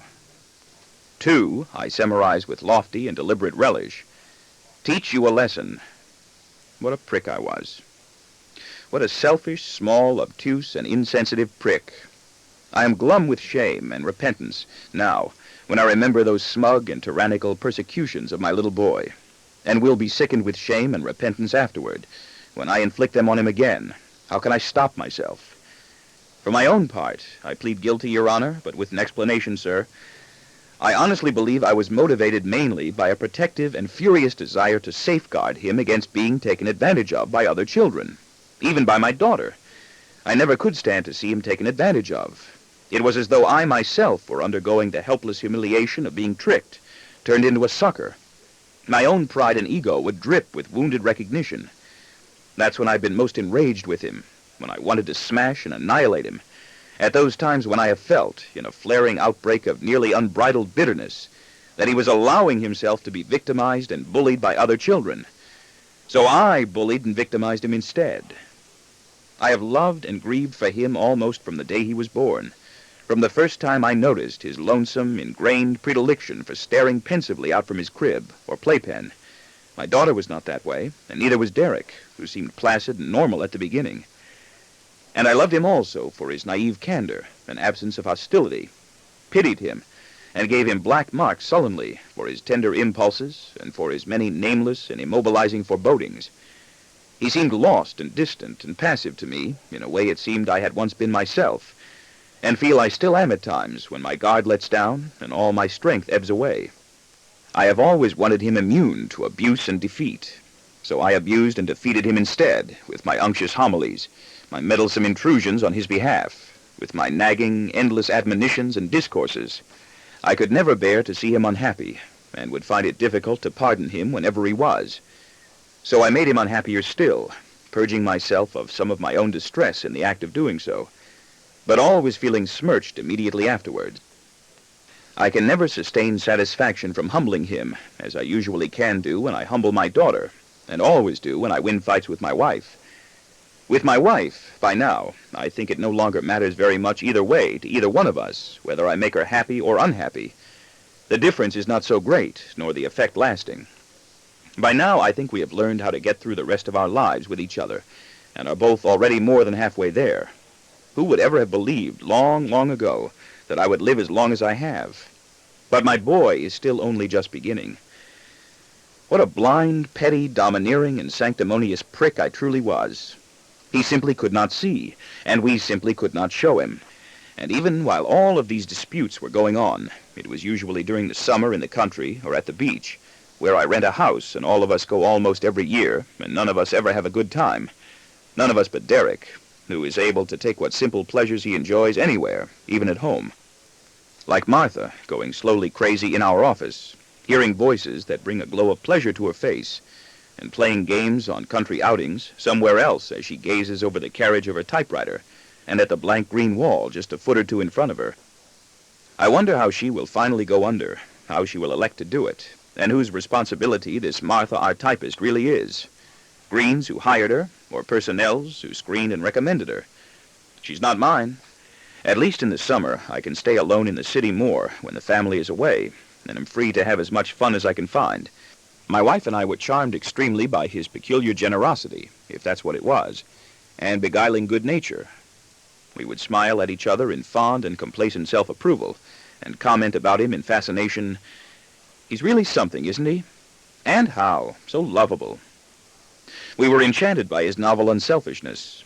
We talked about him with gusto to other people, feeling fortunate and superior because he was ours, and we were able to do so. We fished for envious praise from other parents, soliciting, collecting, devouring, and waxing fat and glib on good comments about him in corpulent self-esteem. What a vain and vainglorious, hypocritical, and egotistical prick. And even then, indisputably now, if we had been asked to pick between a child who liberally gave away pennies, nickels, and dimes that he did not want or need for himself, and one who would always hoard them only for his own use, we would have chosen exactly what we had. We liked what we had. So why did I try to change him? Why did we prescribe and threaten and interrogate?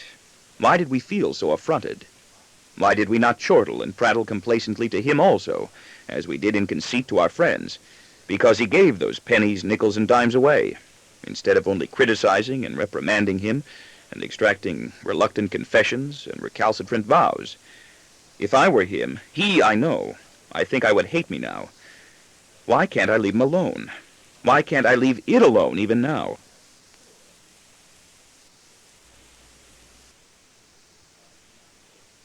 Why did we not chortle and prattle complacently to him also, as we did in conceit to our friends, because he gave those pennies, nickels, and dimes away, instead of only criticizing and reprimanding him and extracting reluctant confessions and recalcitrant vows?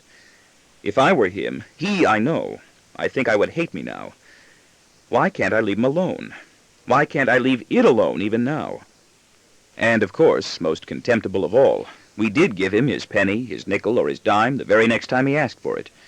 He was invariably right about that, too, and we were invariably wrong. And his dollar, or his $1.50 for the movies, although we generally could not refrain from giving him something of a sermon with it. Waste not, want not. He could anticipate our catechism with unsettling accuracy, and frequently would recite the words right along with us, especially if our daughter was present, for she could join in with him. I begin to perceive what a stereotype I am, only when I realize how often my daughter and my boy can predict and mimic my remarks with such verbatim precision. Have I really become so calculable a bore to them without my knowing it? I smart secretly when they succeed in aping me, and I do not forgive them easily. I forget rather than forgive. I do not like them to ridicule me. And we knew we would give him the money he wanted the next time he asked, even as we were declaring to him that we would not. So why did we confound and torture him, put him through the ringer, and make him stand there and take it? Why did we make him feel, perhaps, and perhaps intentionally, like something bizarre, different, like some kind of freak? For a penny and a nickel and a dime. To teach him, we told ourselves, a lesson. What was that lesson? We never found it. We didn't even look.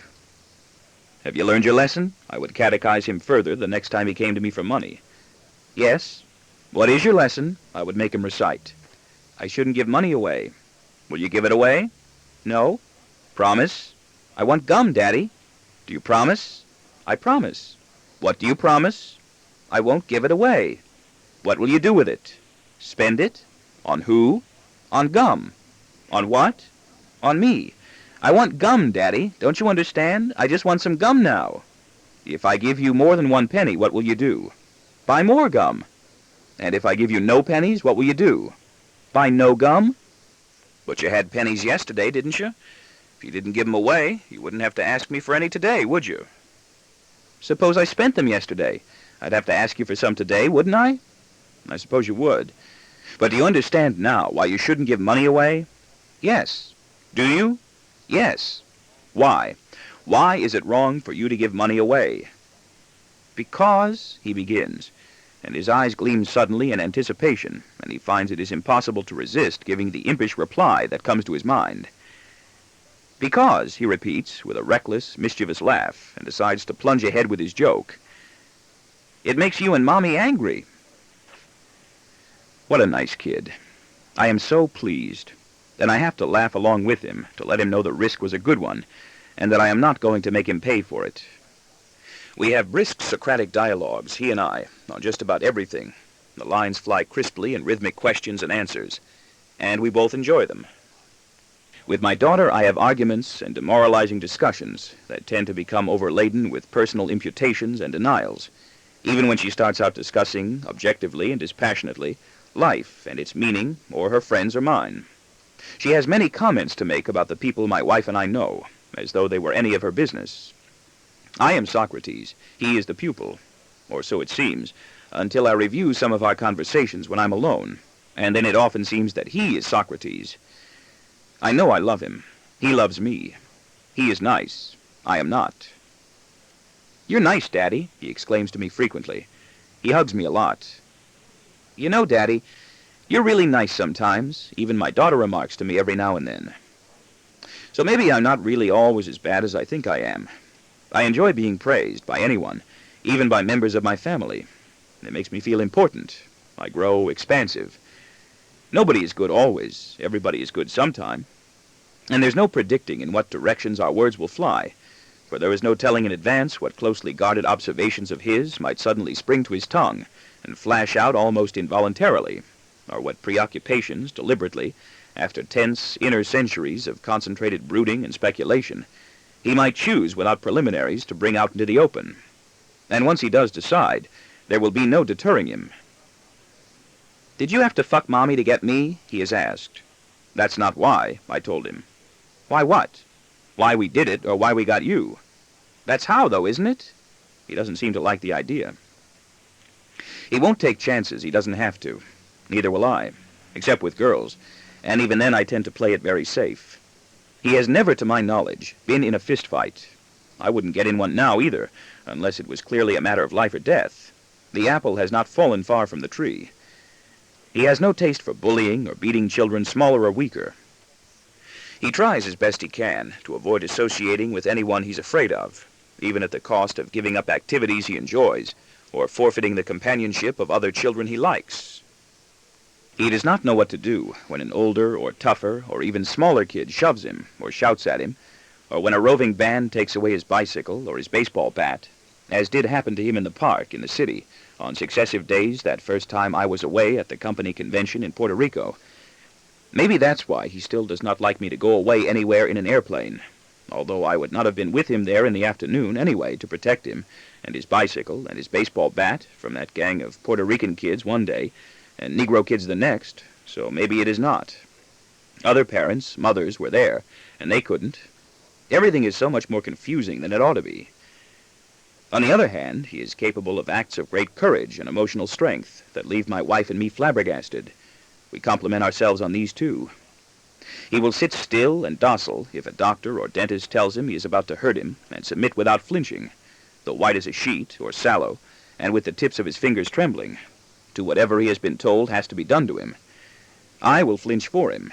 I feel dizzy and am compelled to look away in terror and nausea when his slim arm is bared by a doctor working speedily to inoculate him or take blood.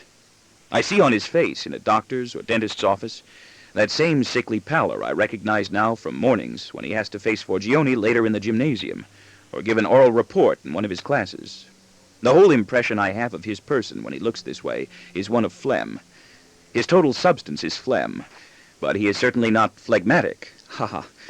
He says nothing in objection as he submits, but I know that he is nauseated too. His gut is constricted, his limbs are tubes, and he fears he may yell for help and embarrass us all. And I am so shaken to see him this way that I can scream in agony for him.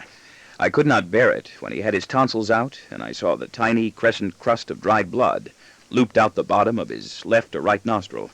I'm not certain which. There was a ringing in my head when they wheeled him back into the room, and my wife had to spring to me quickly to grip me by the arm and lead me to a chair, or I think I might have fallen.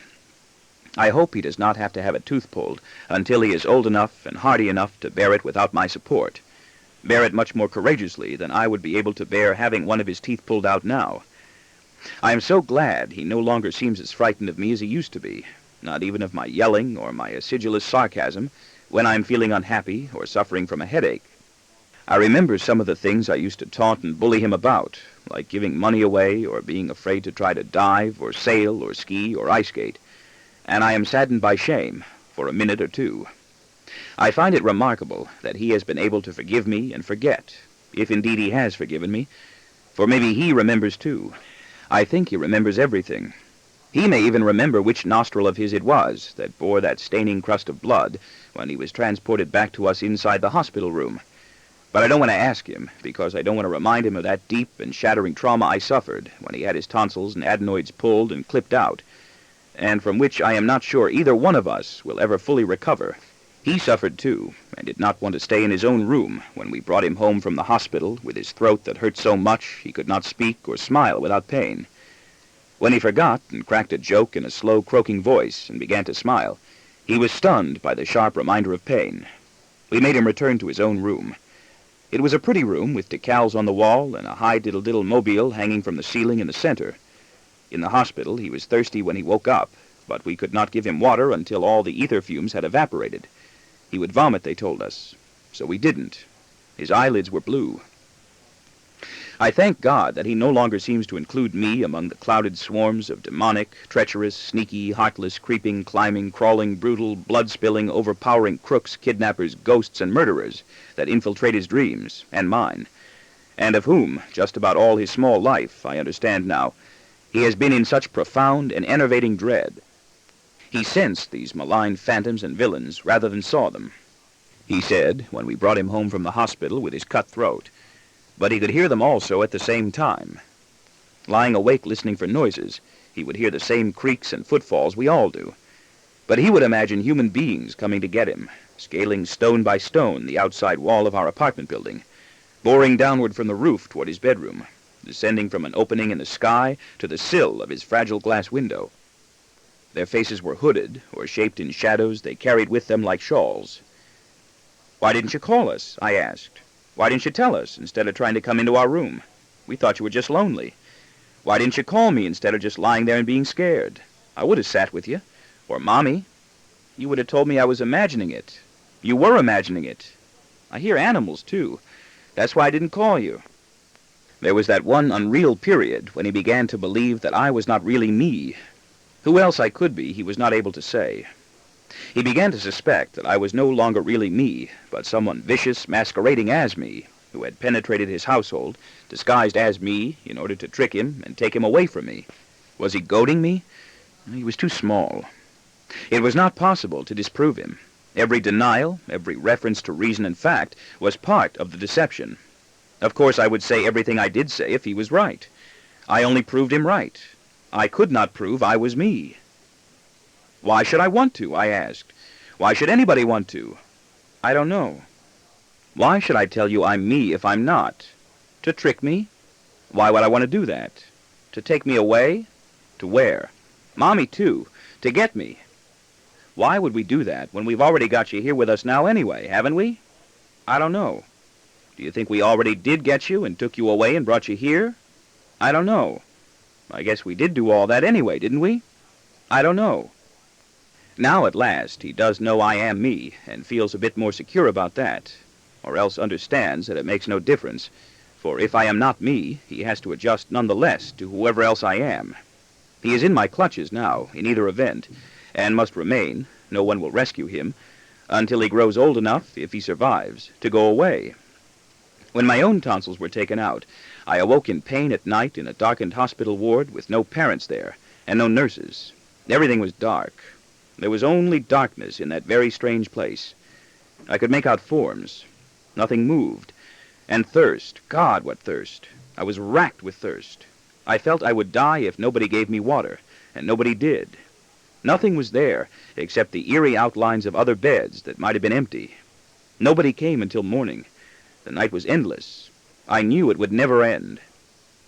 "Give him water!" a doctor with a brown and gray mustache barked crossly at the nurses in the morning. "Give him water!" That's the last thing I remember. They had forgotten. I think he believes me now, more readily than he used to. I think he feels a little bit more at home with us. I think he trusts me more. At least he knows now that I am me, although neither one of us is at all that positive who that me we know I am is. I think he does trust me more now, for he is not as submissive and dependent as he always used to be, and has confidence enough sometimes, in me or in himself, to say no to me, to refuse to do or say something he is asked to, although he is still extremely cautious about tempting anyone's wrath. He will not always give me answers about himself to questions I ask. He has never shown anger to me or my wife, and hardly ever to my daughter. Is it possible he has never felt it? No. What does he do with the anger he feels? Ventilates it in dreams. And I'll bet he's been saving a lot of it up, too, the way other kids accumulate comic books or bubblegum cards. I'll bet he must hate me at times. I think I would hate him. I know he baits me on occasion, but usually as a lark, when we're feeling good toward each other. "I'm going to give you something," he says to a kid in my presence, with a sidelong glance in my direction. "And you don't have to give me anything back, okay?" I suppress an outraged and admiring snort. I cannot believe that this impertinent little rogue of mine will really do what I sense he's going to. "What?" The other boy is not sure he has understood. "I'm going to give you something," my boy repeats slowly, making certain I am attentive, "and you don't have to give me anything back, okay? Something you want. What is it? All right?" Dubiously, the other boy nods. "It's something you want." And to the other boy's astonishment, my boy pushes upon him the nickel he has just wheedled from me to buy more gum. I am incredulous.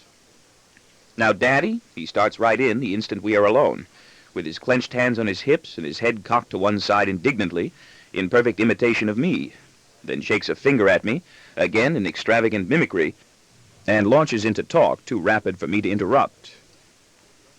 "I want you to behave and listen to me so you don't do or say anything to embarrass me here, because you don't understand, and I'm the boss, and I don't want you to, and I will punish you if you do, and I'll punish you if you don't do what I want you to do, so you better not, or I'll smack you too, and no television for a week because I say so. Do you hear? Is that clear?" "You're laughing," he explodes with a grin. "I can see you're laughing, Daddy, and I don't want you to pretend you're not and make believe you're angry at what I did, and then forget you're making believe and really get angry. You do that sometimes, you know, Daddy, don't you?" "Are you finished?" I ask, with my hands still on my hips. That's a mighty long speech for a little piss-ass like you, who sometimes hardly talks at all. "Are you mad?" he inquires uneasily. "No, I'm glad. But do you think just because you made me laugh, I'm going to let you get away with what you did? It was mine. It was mine before I gave it to you. It was mine after you gave it to me. Don't embarrass me in public. Are you imitating me again? Don't think you can get away with that forever. We're in public, aren't we? I don't want you to do anything that will make people stop and listen. I'm not doing anything at all but listening to you. You're standing. So are you. With your hands on your hips, just like an actor on television. Let's walk. Let's walk, I said. Now you're like an actor on television, shaking your finger at me. You're embarrassing me, he charges. No, I'm not. But you're going to, he predicts. Aren't you? Why should I embarrass you? Are you going to yell at me? Am I yelling at you? Are you going to be mad? Am I mad? You are embarrassing me, he accuses triumphantly. You're being sarcastic. Big shot, I tell him sarcastically. You don't even know what embarrass means. Yes, I do, and I know what sarcastic means. It means when you're doing something I don't want you to do. I'm not doing anything you don't want me to do. I'm not doing anything at all but standing here, so how can I be embarrassing you? You're asking me questions, aren't you? Why do you keep asking me questions? Why don't you answer them? I'm going to tell Mommy, he threatens. I'm going to tell Mommy you drank whiskey. She won't believe you. She'll know it's a lie. How come? Your nose will grow? How come? Person's nose grows when he tells a lie. Then your nose is growing, he counters, because that's a lie. Then why would my nose be growing if it's a lie? I'm going to sock you one, Daddy, he squeals in frustration as he feels himself outsmarted. Why are you twisting around so much? Stand still. I think I'm nervous, he guesses. Do you have to pee? Then why are you picking at your pecker? I don't like that. He stops picking at his pecker. I'm sorry I said it. She'll smell my breath, I resume, to change that subject. She won't smell whiskey. That's how she'll know you're lying. I'm going to kick you, he says. I'm going to kick you in the shins. Why? I ask in surprise. Because, he says. Because whenever I kick you in the shins or sock you one, you begin wrestling with me, and we laugh a lot, so I think I'll do it to make you laugh a lot. I'll kick your ass. I'm going to tell Mommy you said a dirty word to me. So what? I say dirty words to her. She doesn't like it. She'll fight with you. We don't fight. You fight a lot. She'll smack you. She doesn't smack me. She cries. No, she doesn't. Sometimes she does. You talk too much. And notice too much. Sometimes you get them all mixed up. I wish I knew somebody who could beat you up, he tells me, kidding. Why? I'm going to call a cop. Why? To smack you? He's not allowed to. You smack me? I'm allowed to. And I don't smack you. You used to? I did not. In your whole life, I bet I never smacked you once. Once you did, when I was little. I remember. If I did, I'm sorry. But I don't think I did. I don't smack you now, do I? You're going to, aren't you? For what? You know. I'm not. You promise? I promise. You promise you won't smack me? I promise. You really promise you won't smack me? I promise. I won't smack you. Do you believe me? I believe you, he says. And wham, he kicks me in the shin. I leap a mile into the air, howling with surprise, and I know I must look funny as hell to him as I go hopping around in outrage, stroking and fanning my stinging leg. He does not laugh immediately. He frowns instead, wondering, I guess, if he has perhaps gone too far, and is now in trouble, until he sees and hears me guffaw, and understands that I am neither hurt nor displeased. Then his own face opens radiantly in a sunburst of relief, and he begins laughing in exultation. I exaggerate all my own comic motions in order to keep him laughing, and then to trap him with a sneak attack. He is doubled over in quaking merriment, clutching his belly and gulping and sighing helplessly, and all at once I am upon him. I hurl myself at him while he is bent over laughing, and we fall to the ground wrestling. It is not much of a match. At the beginning, I tickle his ribs to keep him giggling and gasping for air and render him defenseless. We grapple a while until I grow winded, and then I turn limp to allow him to pin me. I'm out of breath, and the match is his if he wants it. But he isn't satisfied. He grows cocky and careless. He wishes to savor his victory. And instead of pinning me, he elects to experiment in torturing me with some useless arm locks and toe holds. My breath back, I decide to teach him a lesson, another lesson. The subject of this lesson, I suppose, is that one should strike when the iron is hot. The truly disgusting thing about all these platitudinous lessons for getting ahead is that sooner or later they all turn out to be true.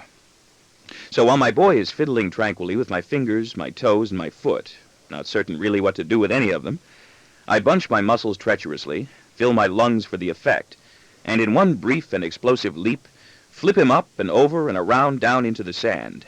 He whoops in fearful, thrilled excitement at my new determination, and he kicks and twists and elbows wildly with joy, a lithe, laughing, healthy little animal, trying energetically to fight and wriggle free, as I swarm down upon him. Now I cannot let him win. If I do, he'll know it's only because I did let him, and then he'll know that he has lost. It is no contest at all, now that I have my wind back, and am going about it in earnest. I employ my greater bulk, much of its solid flab, to force him down into place. It is relatively easy for me to grasp both his wrists in one of my hands, to immobilize his legs beneath the pressing weight of my own, and end his kicking. In just a few more seconds it is over, and he gives up. I have him nailed to the ground in a regulation pin. We stare at each other smiling, our faces inches apart. I win, he jokes. Then let me up, I joke back. Only if you surrender, he says. I surrender, I reply. Then I'll let you up, he says. I let him go, and we rise slowly, breathing hard and feeling close to each other. You know, Daddy, he starts right in with pious gravity, trying to divert me, assuming an owlish and censorious expression, as austerely as a judge. I really did win, because you threw sand in my eyes and tickled me, and that's not allowed. I did not, I retort flippantly. Did you tickle me? You liar. That's allowed, you can tickle. You don't laugh. You don't know how to tickle. That's why it's not fair. It is fair. And furthermore, I continue, I didn't throw sand. I can say you did.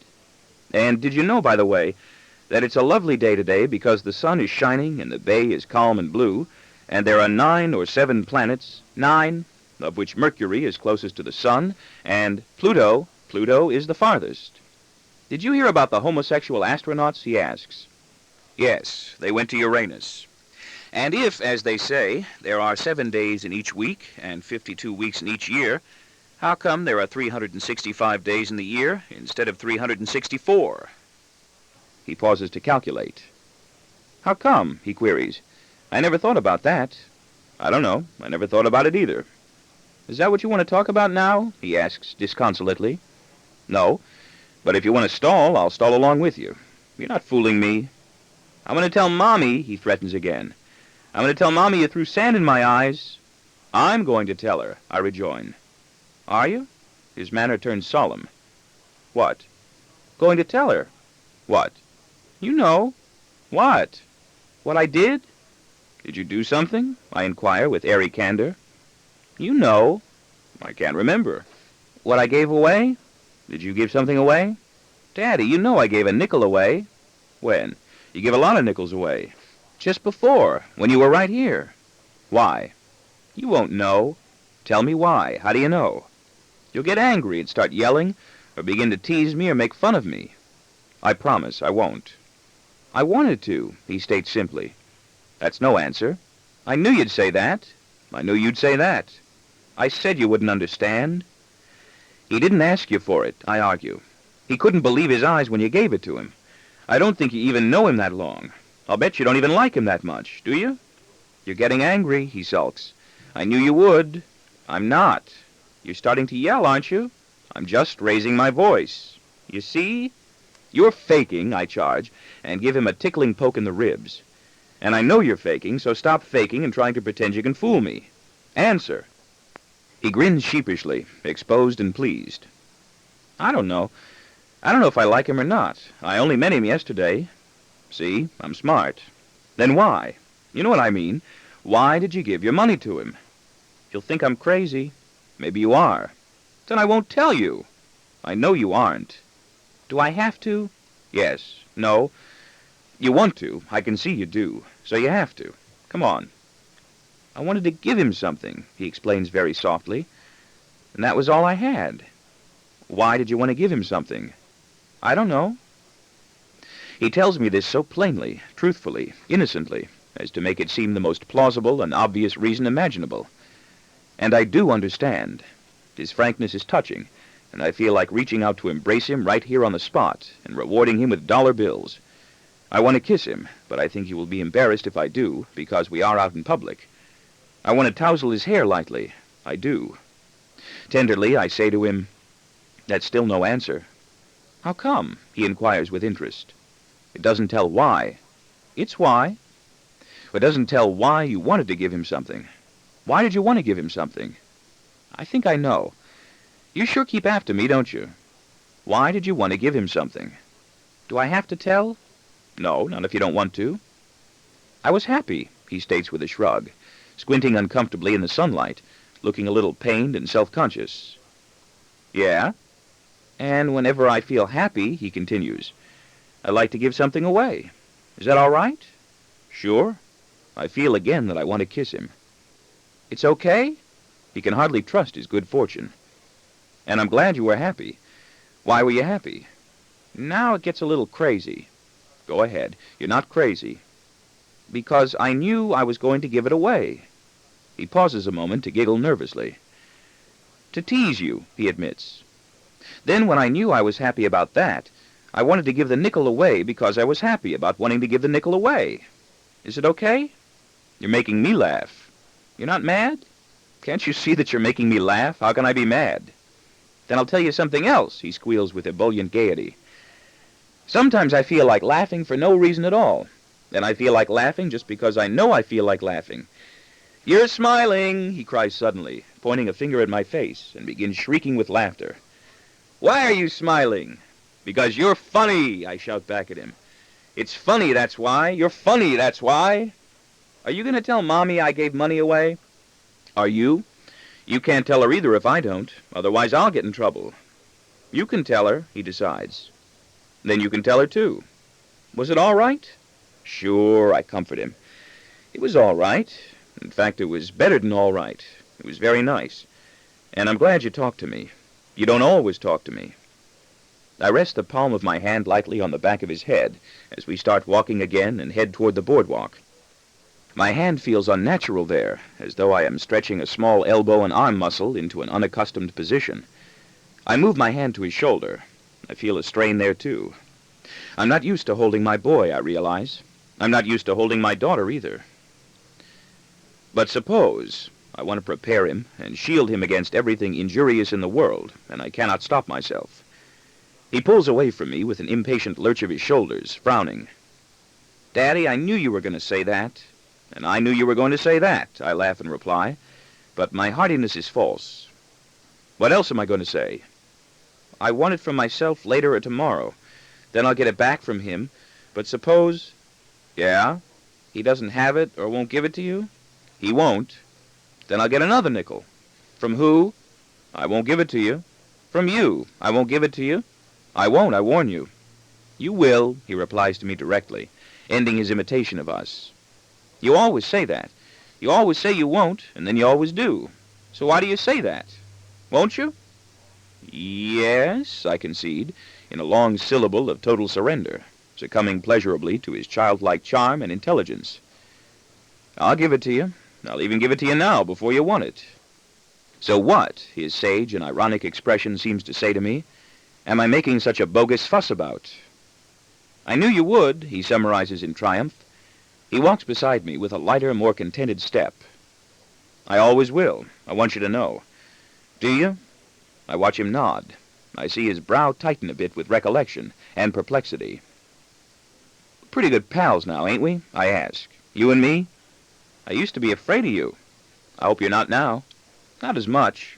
You don't have to be. I won't ever hurt you, and I'll always give you everything you need. Don't you know that? I just yell a lot. After a moment more of deep reflection, he allows himself to bump against me softly with his shoulder, as I often see him do with other boys I know he likes. It is the friendliest answer he could have given me. I bump back the same way in response.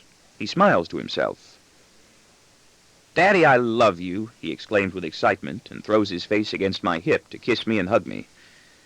I hope you never die. I hope so, too. I crook my arm around his shoulders and hug him in return. Very swiftly, before he can be embarrassed by it and stop me, I kiss the top of his head, brush my lips against his silken, light brown hair. I steal a kiss. I love him, too, and hope that he never dies. I have the recurring fear that he will die before I do. I cannot let that happen. He is too dear to me. I know him now, and I know he is a much more valuable person to me than the Secretary of the Treasury and the Secretary of Defense, the Majority Leader and the Minority Whip. He is more important to me than the President of the United States of America. I think more of my boy's life than I do of his. I pledge my allegiance to him. I never mention this heresy to anyone, of course. I will never permit them to harm him. But what would I do to protect him? I think I know what I would do. Nothing. Don't worry, I've promised him in earnest. I will never let anything bad happen to you. He is afraid of the government, the army, the Pentagon, the police, and so am I. I won't ever let them hurt you or take you away. And what is there really that I can do? Except nothing. So I do nothing. I can connive, that gives me time, as I connive now in my job at the company, connive to survive, keep alive till 5. But that's about all. And time may soon run out. Who am I? I think I'm beginning to find out. I am a stick. I am a broken, waterlogged branch floating with my own crowd in this one nation of ours, indivisible, unfortunately, under God, with liberty and justice for all, who are speedy enough to seize them first and hog them away from the rest. Some melting pot. If all of us in this vast, fabulous land of ours could come together and take time to exchange a few words with our neighbors and fellow countrymen, those words would be bastard, wop, nigger, whitey, kike, spick. I don't like people who run things. I don't like Horace White, who is hard to take seriously, and yet I must. If you ever write a book, he has said to me, and meant it, because such things are important to him, I would like you to put my name in it." Horace White is a pale, insipid man of many small distinctions. He likes to see his name in the newspapers. He is an honorary deputy something or other of the city of New York, even though his legal residence is in Connecticut, and has an undistinguished bronze shield proclaiming that distinction affixed to the bumper of his automobile. The letters on the license plate of his automobile form his complete monogram, HOW. The numerals advance each year to give his age. We think he lies about his age. No one has ever been able to describe specifically what he does here in the company, except to be who he is, to have money, own stock, and be related in two collateral ways to one or more of the founders and directors. And I must toady to him, and I do. If I were poor, I believe I might want to overthrow the government by force. I'm very glad, however, that everyone poor isn't trying to overthrow the government, because I'm not poor. I don't know why every Negro maid doesn't steal from her white employer, but I'm glad our Negro maid doesn't, or at least has not let us find out she does. If I were black and poor, I don't think I'd have any reason for obeying any law other than the risk of being caught. As it is, though, I'm glad colored people do obey the law, most of them anyway, because I'm afraid of Negroes and have moved away from them. I'm afraid of cops, but I'm glad there are cops and wish there were more. I don't like cops, except when they're around to protect me. I did not talk about any of this even to my wife, who, as she grows more lonely, old, and disappointed, is turning, like her sister, into a sour conservative who is opposed to happiness. She's going to vote reactionary this year. I won't talk politics with her. I don't care how she votes. I keep my own counsel and drift speechlessly with my crowd. I float. I float like algae in a colony of green scum, while my wife and I grow old. My daughter grows older and more dissatisfied with herself and with me. I see other girls her age who seem perfectly fine. Some are prettier, others act more sure of themselves. At least they are doing some of the things she says she'd like to do, including getting laid, but never even tries, and get better grades. What do I care what grade she gets? I do, and I have to pretend I care very much, otherwise she will feel I am not interested in her at all. And my little boy grows up tortured and puzzled, uncertain who, beside himself, he is supposed to be, or who, if he thinks like I do, himself even is. Go find him. Go find me. Lost somewhere deep inside his small self already is the smaller boy he used to be, the original article. Or is there? If that is not so, if there is no vanished and irretrievable little me and him, so starkly different from what each of us since has been forced to become, if there is no wandering, desolate, lost little being I yearn for, and started from so far back in my history, who took a sudden, inevitable lurch into some inaccessible black recess at a moment when I must have been staring the other way, for I'm unable to pinpoint the moment, and left me disoriented all by myself to continue willy-nilly on my own, then how the fuck did I ever get here? Somebody pushed me. Somebody must have set me off in this direction, and clusters of other hands must have touched themselves to the controls at various times, for I would not have picked this way for all the world. He has never been found. Lost. One child, age unknown, goes by the name of me. I can't help looking back for sight of him, to ask him hopefully, "Where did you go, and what did you mean?" He would be too young still, even to know what I was talking about. He was just a kid when he left me. He is younger than my own child, let alone succor me with the wise, experienced knowledge I need from him. What will I talk about to so many of those lined, ruddy faces with bloodshot, puffy eyes, if Green does permit me to make my 3-minute speech in Puerto Rico this year? I'll need jokes, quick jokes, ha-ha-ha, a few at the beginning and a very good one at the end, ha-ha, and all in only 3 minutes.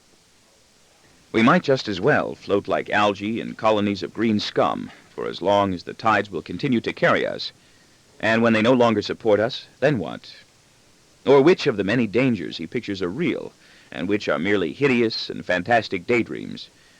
Drowning is real. Being plucked from bed by a hook from an opening in the sky while lying helplessly asleep is not. They are more than merely daydreams. They flood his consciousness at night in the darkness when we think he is asleep. Leaving a nightlight on makes no difference. It is impossible for us ever to know with certainty whether he is asleep or awake. If we peek in on him to check, he will often pretend to be asleep in order to avoid having us criticize him for being awake. I feel, without any real cause for believing so, that he always hears my wife and me make love, or at least knows when we have done so. My daughter, at least, makes sure we hear her when she is up. She runs water, or plays records, or barges in on us without knocking to settle something once and for all. Not him. He's too stealthy. I used to want to rumple my daughter's hair, too, pat her head affectionately, or touch or kiss her cheek, or throw a hugging arm around her shoulders. But she began to shrink away from me as she grew up, kidding at first, I thought, and I would always pretend to be hurt. And then those times came when I began to comprehend that she was no longer kidding, and I no longer had to pretend I was really hurt. I really was hurt, and now I pretend I am not. Something took place, I felt, that made me awful to her, incited her disapproval, and inspired her to overlook no opportunity to show it. There were times I felt she was after me in revenge. I don't know what it was I did or didn't do, and I still don't know what to do about it, or even if there's anything I ought to try. Soon she'll be away at college. I feel awkward when I have to touch her. She recoils from me, as though the tiniest physical contact with me would disgust her, or flinches, as though I were going to inflict pain. I never hit her. The most I've ever done, the most I ever do now, is shove her roughly in the shoulder when I have to. The most my wife ever does is start to slap her face when they're fighting, but makes her motion slowly enough to enable my daughter to block or avoid the blow. My daughter can inflame my wife to such anger almost at will, and then reduce her to hysterical, muddled weeping. I'm always stricken with bewilderment for a moment by my daughter's unexpected flashes of alarm. I am always contrite and flooded with such immense guilt and shame, because my daughter thinks instinctively that I intend to hit her, or reacts as though she does. Is she waiting tensely? Has she been waiting tensely all these years for some tremendous blow from us? Does she honestly believe, when I flick my hand out to brush a loose eyelash from her cheek or a crumb of food, that I intend to hit her in the face? Or is she, as I frequently surmise now, perhaps irrationally, merely pretending, consciously and diabolically simulating such terror, because she understands how keenly it shocks and saddens me? She is cunning enough for all of that, I think. It runs in the family. She gets it from me. Don't I sometimes let my wife suffer through her strangling, moaning nightmares now, by making no effort to rouse her from them, and glory in my advantageous position as I watch and listen? Don't I often exaggerate the agony of my own horrible dreams, and feign to be more deeply entrapped in them than I am, in order to make her labor longer, harder, and more compassionately to wake me from them? I do not understand my daughter any longer, and I cannot cope with her successfully, or make it possible for her to cope with me. So I try not to try. I wait, and hope for things to run their course. I do not understand my son either. He is too young to be so magnanimous. He gave cookies away also. That was also the summer he tried to give cookies away to another kid, and almost got a punch in the nose in return. "Here, you can have a cookie," he said to the little boy who had dropped into the summer house we had rented to play with him while we were all still having breakfast. The boy gulped it down in a twinkling. Then the boy gazed hungrily at the remaining round chocolate cookie, which my boy was rolling about contemplatively on the tablecloth as he dawdled over his glass of milk. With a flicker of surprised recognition, my boy took note of the hungering stare. "You can have this one, too," he offers. "Here." The boy stiffens as though offended, and pulls back with a look of hostility. Suddenly, to my own amazement, he is enraged and befuddled, and shakes his head in vigorous resentment. "What do you mean?" he demands. "Why, don't you want it?" My boy pushes it partway across the table to him. "You had it in your mouth." "No, I didn't. It fell on the floor." "No." My boy is taken aback, and sounds defensive and apologetic. He looks like he's lying. "It's dirty," the other boy accuses. "It isn't. I'm not lying. You don't have to take it." "Why don't you want it?" "Because you want it, don't you? I had some." The other boy is furious, too flustered any more to trust himself to speak, and his face turns fiery as he sits there in hatred and continues shaking his head adamantly. My boy whitens. The fists of the other boy are clenched and raised, and he is ready to fight. But I am there, sitting forbiddingly, ready to fight too, I feel. If he tries to hit my boy, I believe I will take his arm and break it. He sputters in tongue-tied, gagging wrath, shoves the second cookie roughly back across the table so it falls over the edge, and gallops out of our house, his mouth writhing and his downcast eyes almost spilling over with steaming tears of bellicose frustration. He feels somehow that he has been made a fool of. My little boy is blank with consternation. His face is like a crossword puzzle.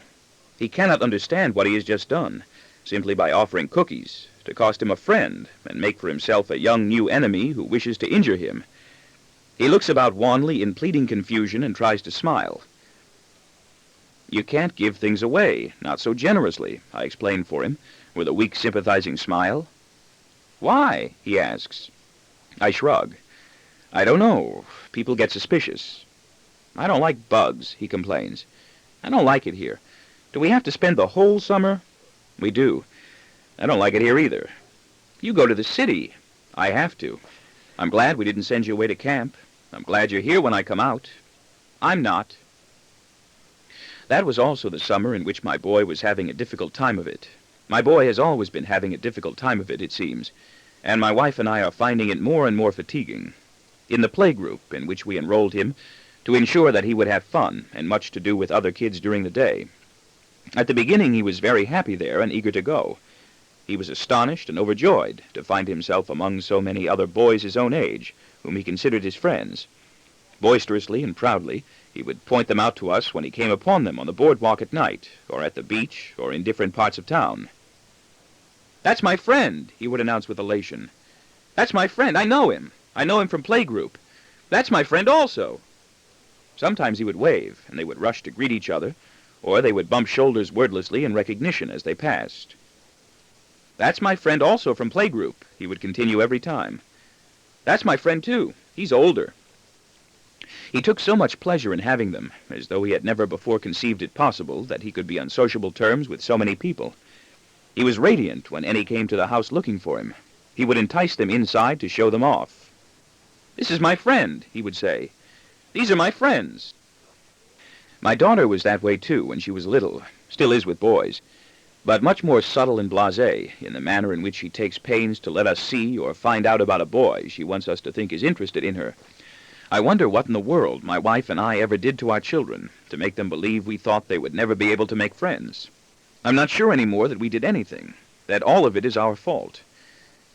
It was almost as though he could not contain quietly all the intense happiness he was experiencing. It did not last. It ended early for him.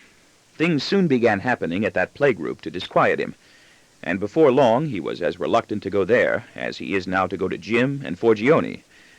He welcomed the foot races and the guessing games and play skits indoors on rainy days. But there was rope climbing there too, but only for the older boys, we were able to find out, and a trampoline in view that he was leery of. So was I, and so was my wife. I don't know what my boy thought, because I did not want to generate any apprehension in him by asking, but I know what I thought.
He welcomed the foot races and the guessing games and play skits indoors on rainy days.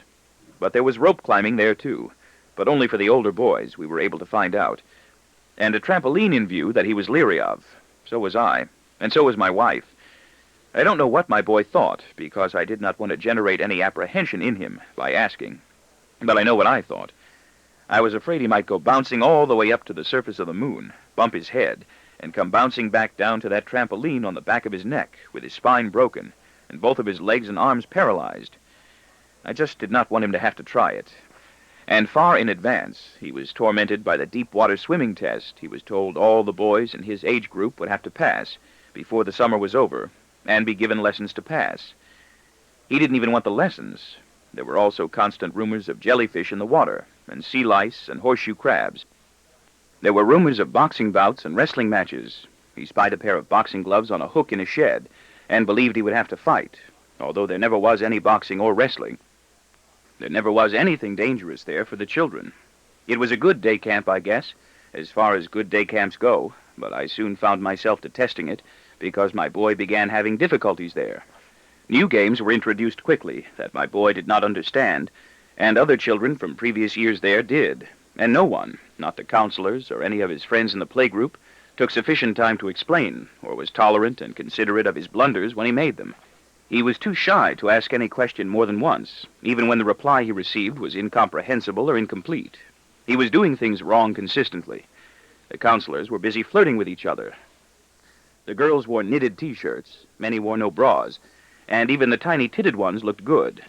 It's so much sweeter when you're young, so much hotter, so much more fun. I wish I had that frenetic heat back now, instead of this sluggish, processed lust I put myself through, and frequently have to make a laborious effort to enjoy. I hardly blamed them, although I blamed them like hell at the time, when their negligence affected my own boy. I remember my own scalding, urgent drives and fits for 2 summers in the woods as a camp counselor, near a camp with girl counselors just across the lake. There were many activities the 2 camps did together. I really didn't give a fuck about the welfare or development of any of the kids, so long as they didn't drown, get scarlet fever or polio, or kill each other with ropes or rocks. All I had my entire soul concentrated on for most of those summers was reaching some bold and naughty juicy slut of an experienced girl from town or the other camp who would meet me on the ground in the woods and make me come fast, so I wouldn't have to do it myself. Oh, how I always wanted to come. I used to enjoy doing it to myself in those days as much as I enjoyed it any other way. He felt himself sinking steadily into disgrace. He was less and less able to figure out what to do. He faked limps at playgroup in order to be excused from activities he was not utterly positive he understood, and began complaining at home at breakfast of nausea and sore throats.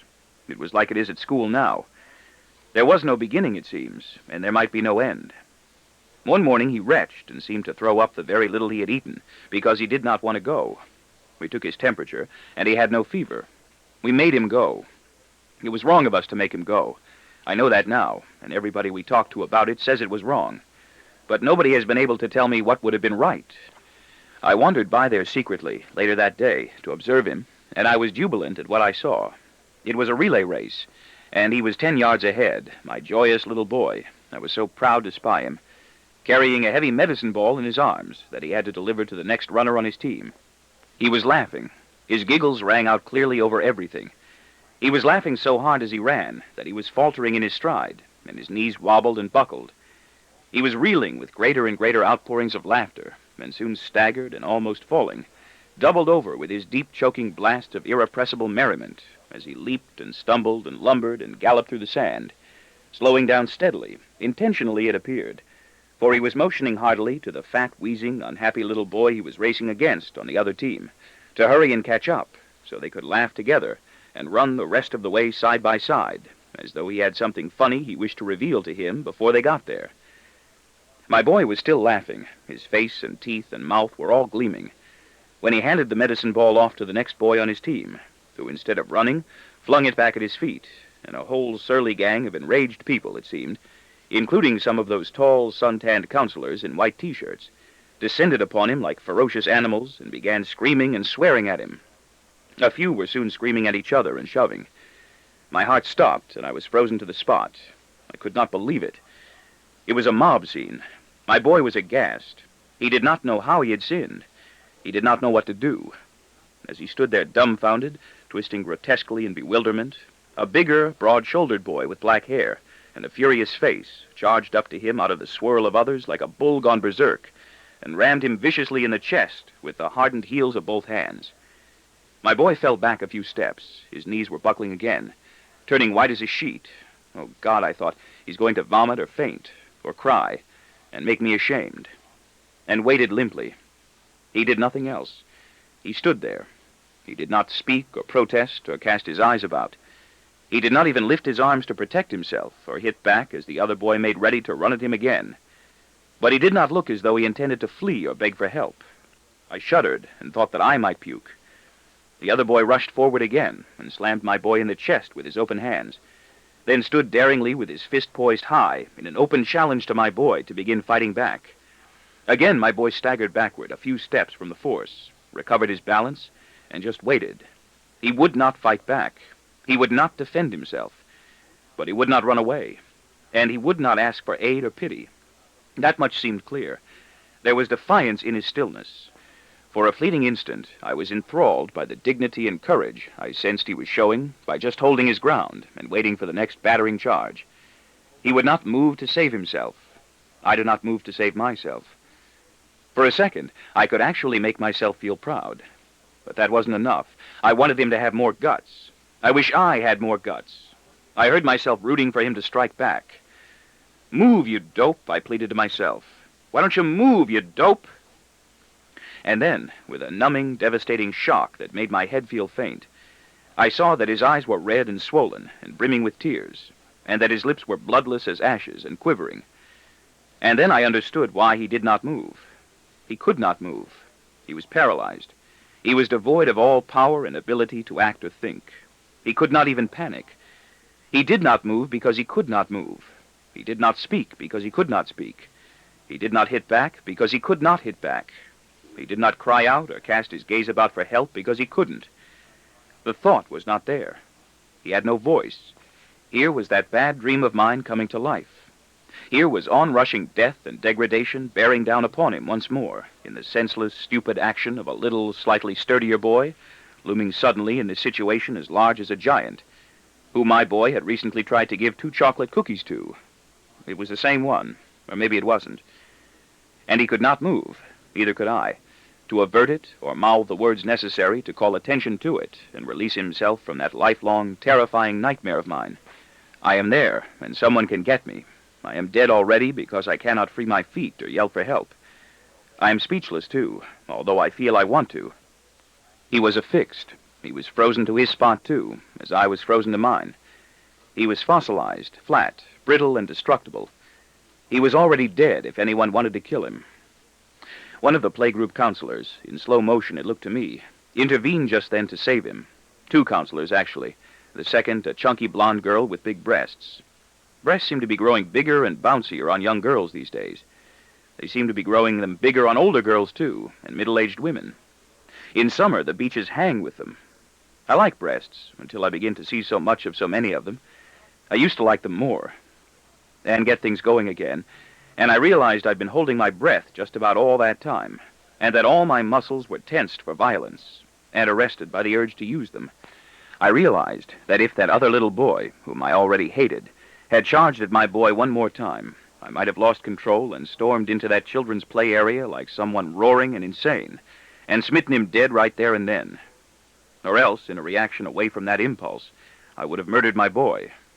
If I found that I was able to move myself at all, I will never know if I was petrified too. I left when they were all playing again. I was very good to my boy the rest of that day. I was so good to him and sensitive that I did not even tell him or my wife what I had seen. He had been afraid to fight. The next day, as I more or less foresaw, he did not want to go to playgroup again. He didn't say so. He merely said he didn't feel well, but would probably be all right if we told him he had to go. He looked wretched and pasty, and my heart went out to him silently because I thought I knew, what he felt. He went. We told him he did have to go and took him, leaving with us for playgroup that morning. Our daughter was away at camp that summer, where she was having a difficult time of it too, if we could believe her. He looked as miserable and ill in spirit as he did on that bleak and drizzling, unnatural dawn. We rode with him to the hospital to have his tonsils and his adenoids taken out. I keep forgetting those adenoids. I don't even know what adenoids are, except that they're there and dangling somewhere up inside the nose. Maybe nobody knows what adenoids really are. I once felt pretty witty telling a young girl from Ann Arbor that adenoids were undescended testicles. And numb with gloom ourselves that dark and heavy morning, strove to make casual conversation with him in the taxicab that I wished would speed faster and be there at the hospital already before one of the three of us passed out or passed away from the sheer strain of the approaching event. Like that jolly and innocently empty conversation I always used to try to make with my mother in the nursing home during those tedious and sickening visits with her that soon served no purpose at all. I could just as easily have sent my small food parcels into the room by mail, or with one of the nurses, and departed immediately, and spared myself the gruesome ordeal of watching her fumble with fragments of fish and meat and candy and cake with her deformed and trembling fingers, and dabbing the greasy, crumbling pieces into her lips. She did not want me to feed her, but I was her son. I was her dutiful son. Ha ha.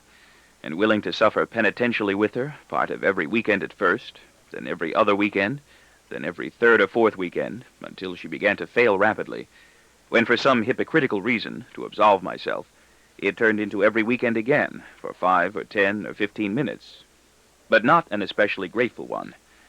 Neither one of us was grateful to the other. I was not grateful to her for having been my mother. It had become by then just an unjust imposition. Why could she not have gone away unnoticed, as my father had done, inconveniencing me not at all? And she was not grateful to me for my visits, or the news and things to eat I brought her. What little conversation we had was forced. Angered silence would have been better. She missed her mother. "Ma," she moaned deliriously again and again, from her drugged and agitated stupor near the end, her glazed, reddened eyes showing unfocused fright and welling with tears. And that was almost all she had to say, except for what I think she had to say to me at the end. I like her more now than I did when she was alive. My mother was almost 80 when she died, and her memory had gone almost entirely, but she died crying for her mother, and I suppose that I shall die crying for mine, if the Lord, in his infinite mercy, allows me to live long enough. Ha-ha. So much of misfortune seems a matter of timing. We were late coming for him that day, and we saw him, half a block from the play area, standing alone on the sidewalk in his bare feet and bawling loudly, helplessly, because he thought we were never going to come for him at all. I was incensed when I saw him. We were simply late. Nothing else had happened. Other people, children and grown-ups, looked at my boy curiously as they walked past and saw him standing there crying. None of them offered to help. None of them questioned him. Good God. Even I will help a small child who seems to be in trouble, if no one else does. He did nothing when he saw us, except shriek more piercingly, quail more frantically, in a tortured plea for us to rescue him, for whatever odd spell was holding him to that spot in terror. I was so deeply incensed with him for a moment that I was actually tempted to stop with a sneer and delay going to him. He was convulsed with grief by the idea that we had abandoned him, just because we were a little bit late, that we had left him there purposely because we were dissatisfied and disgusted with him, and that he was never going to see us again or have anyone to take care of him. I was infuriated. He knew the way home. It wasn't far. The walk was uncomplicated. Many mornings we would let him lead us from the house to the boardwalk to the playgroup, just to show him he could get there alone safely, and then let him lead us back afterward to demonstrate to himself and us that he also knew how to return. The village was small. There were hardly any cars. It was impossible to get lost. If he did, he could always follow the boardwalk or ask somebody for directions. He knew that, too. We were always pressing him to ask people for directions when he was unsure, but he was afraid of strangers, even children his own age, and reluctant to talk to them.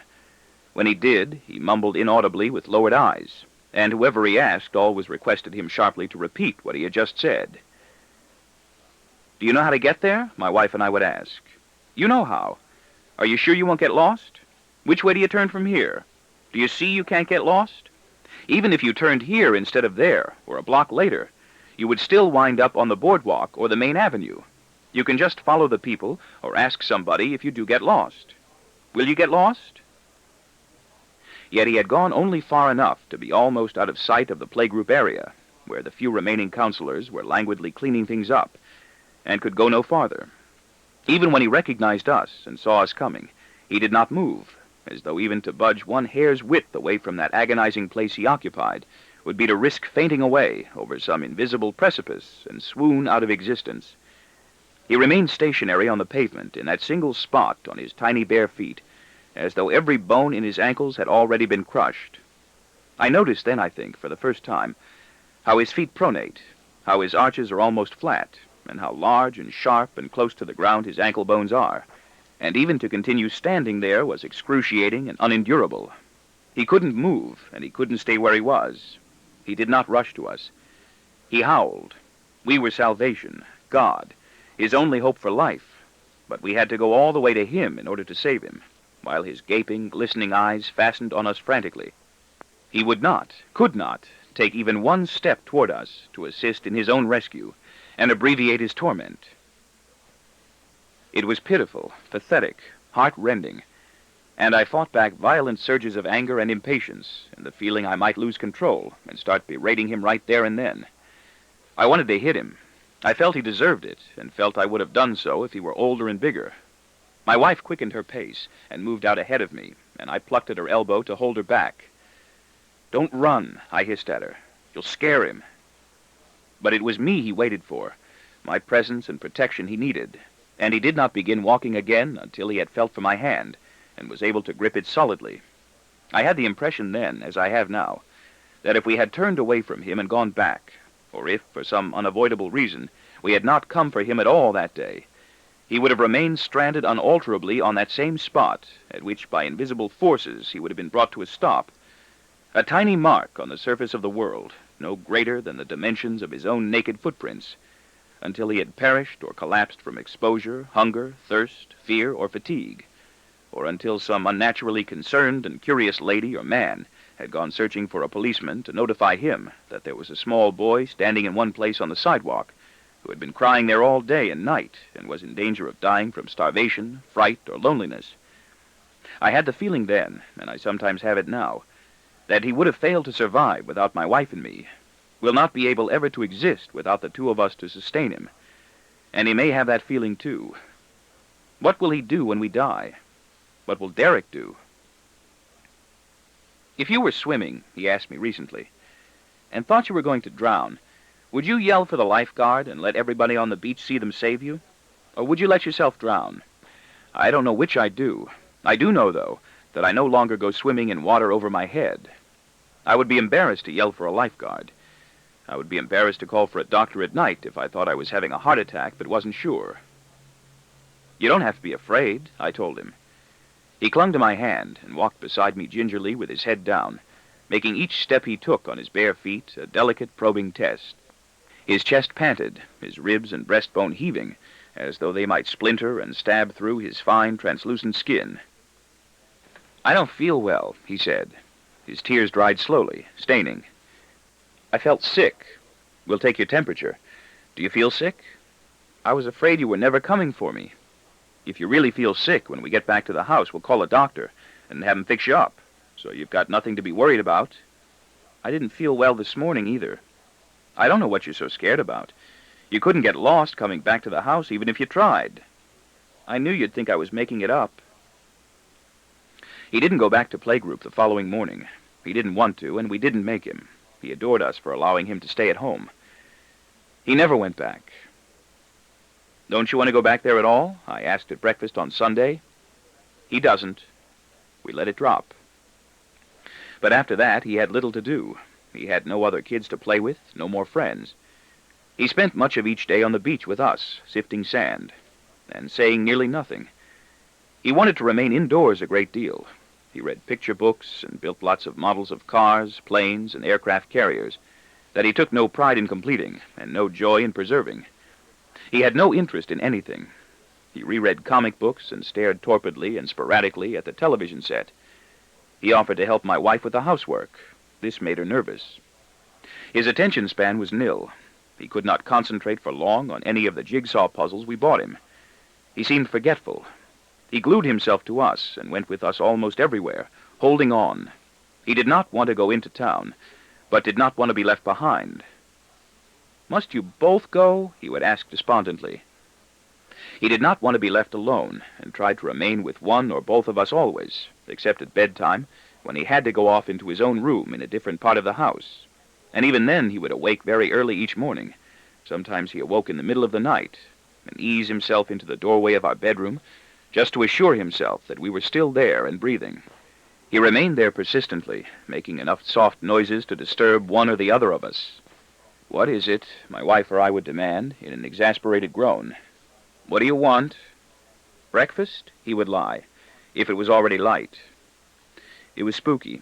I sometimes had the feeling he never slept at all, but merely pretended to, and lay awake in his bed watching the window and counting the minutes until he could bear his solitude no longer and felt it was safer to come in to us. He exuded always an air of abject apology, even as he loitered about the kitchen and handed my wife things to help her with the cooking and dishwashing. My wife had a fear that he would begin wearing her aprons and then other articles of her clothing. What would we do if he turned into a transvestite? And so did I. I pretended to be eager to teach him how to play chess in order to distract him from my wife and help the time pass, and he pretended to be eager to learn. But neither one of us was really interested, and we soon stopped, even though we could not think of much else for him to do. It was useless and cruel to him to urge him to go out and play. There was no one he could play with. He did not want to be with, talk to, be seen by, or even look at any of the boys and girls from the playgroup. Not even any of those he used to hail with glee and point out proudly as his friends. Whenever he walked with us someplace, and any came into view, nodding, waving, grinning, or calling hello to him by name, he stiffened and turned his gaze away in angry resolution, offering no response. And soon, no more of them did. They were no longer his friends. It was eerie. It was as though he had never met any of them. He continued to stiffen anyway, tensely and wrathfully each time we walked and he saw any of them, as though expecting something he loathed to happen. Nothing did. I was angry too, and wanted often to slam him on the arm with my fist and shove him toward them roughly with a command to begin playing with them again and have fun. It was an agony for all of us. It was the worst summer I ever spent. None of us knew what to do. My wife and I were all he had, and we were not so sure we liked him anymore, although we never said exactly that. Derek was still a baby in a crib. We didn't know about him yet. And my daughter was away at camp that year for the first time, where she was having a lonely and miserable time of it too, if we could believe her, because all the other girls had been there before and fell easily into cliques, while she was left a friendless outsider. Or so she maintained to us in her letters. We didn't believe her. She wanted to come home. In every letter, she wrote that she wanted to come home. Sometimes she wrote only to tell us she wanted to come home. We didn't believe her. Some children don't write home enough. Ours wrote too much, 3 or 4, 5 times a week, and our spirits sank every time we saw another letter from her. We did not know whether to believe her or not. We thought she was telling us such things solely to make us unhappy. Even at so early an age, she was crafty enough to feign crisis and despair, just to afflict us with indecision and guilt. She knew how to hurt. From what we were able to learn from other parents with children at the same camp, she seemed to be having no worse a time of it than normal. I wondered why she wrote so often if she had nothing else to say. I did not want to go see her on visiting day. I didn't miss her. I didn't have a chance to with those damn letters. What for? It meant a long drive on a hot day, a reunion filled with accusations and dejection, another wasted weekend. When we got there, though, she seemed all right and genuinely glad we had come. She behaved as though she had missed us, which was a thing that had not occurred to me, and which she had not once, I'm sure, put into her letters. Under an elm tree, where no one else could hear us, I asked her point blank if she wanted me to take her back with us. I even offered to invent some face-saving explanation. My mother was seriously ill, which was true. She said no, and seemed to have many smiling friends, and sang the camp songs lustily along with the rest of them. She lost the color war. Later, she was to charge that I had bullied her into saying no, and I imagined I saw tears in her eyes and felt a lump in her throat as we drove off for the rest of the summer, and she stood at the roadside, staring after us with a somber, unmoving face, refusing stolidly to wave goodbye. And those same urgent, whimpering, peremptory letters, insisting we bring her home, began again, and continued in a ceaseless stream. Why, we wondered, although we never lamented it to each other in precisely these words. Couldn't she leave us alone? Why could she not have the decency to leave us in peace, now that we had gone to so much trouble and considerable expense to get her out of the way for 8 weeks? She wrote letters to our boy, marked personal, in which she pleaded with him, and lavishly promised him things, including to be kinder and more generous with him in the future, forever, to do everything he could to get us to let her come home, because she was so miserable away from us, at a time when he himself was so downtrodden with sorrow over his own suffering that he could scarcely muster the courage to speak to us about anything at all. Most of his talk with us was monosyllabic replies to questions, mumbled in undertones. One would think she enjoyed being with us, had been satisfied in our company in the past, which was not true. All our summers have been bad, and most of our Sundays, and still are. How I dread those 3- and 4-day weekends. I wish my wife and I played tennis or enjoyed going on boats for sailing or fishing. But I don't. I don't even enjoy people who do. I don't enjoy anything anymore.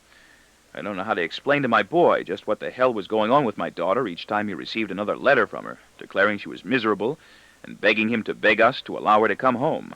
"Why won't you let her?" he would inquire with extreme reserve. "I'm not stopping her. I didn't know what was going on." "Do you want to come?" I told her by telephone. "Pack up and come. I'll drive up for you now." No. I did know that she was persecuting me.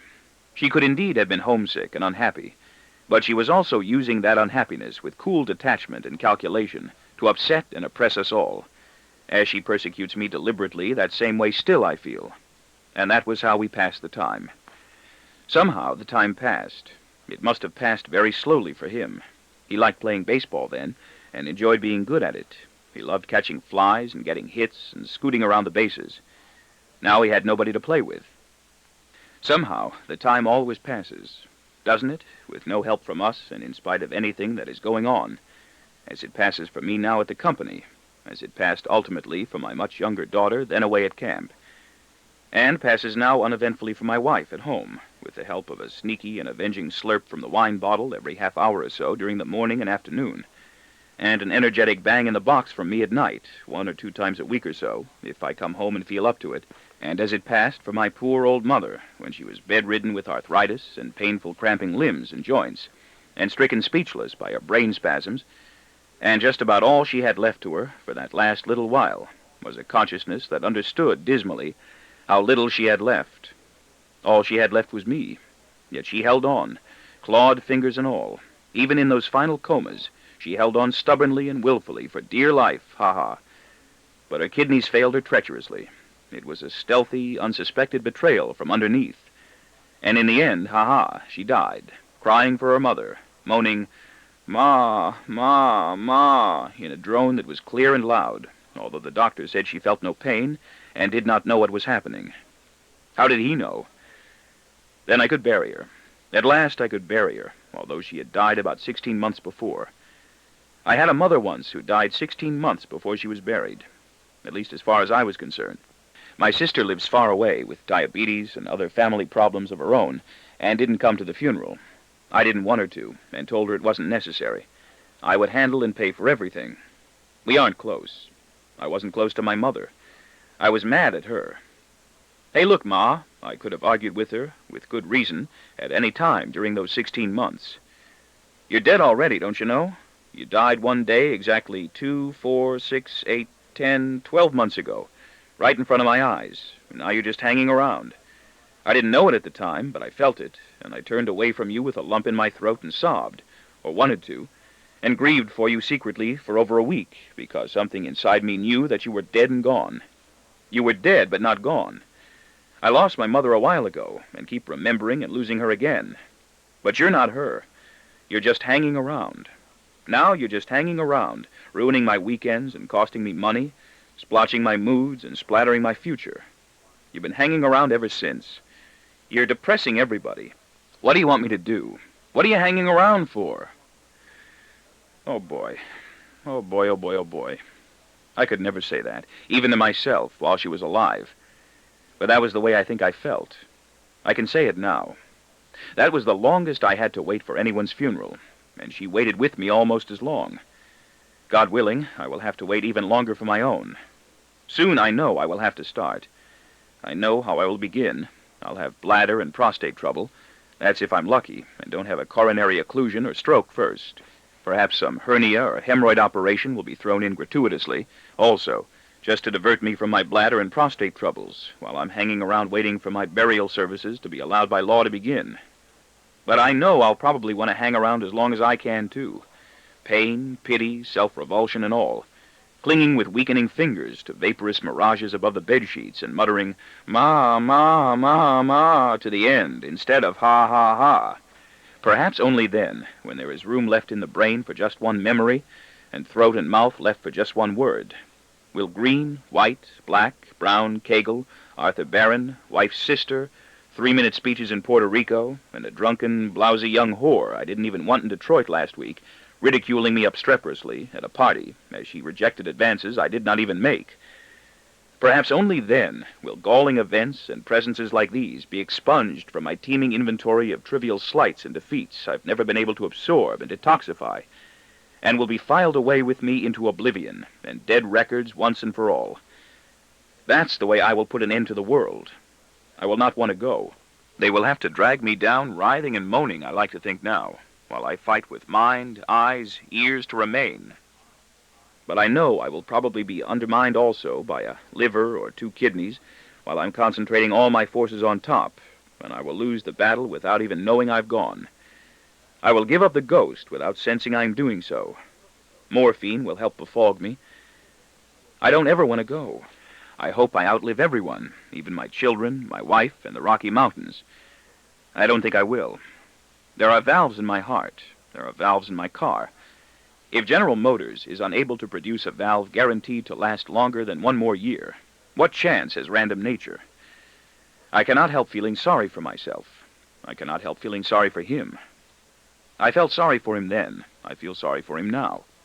He was hanging around already, with the vacant, colorless look of someone old and waning, denuded of wants and enthusiasm, like an invalid mother in a nursing home who knows she has been put there to die. He hardly spoke.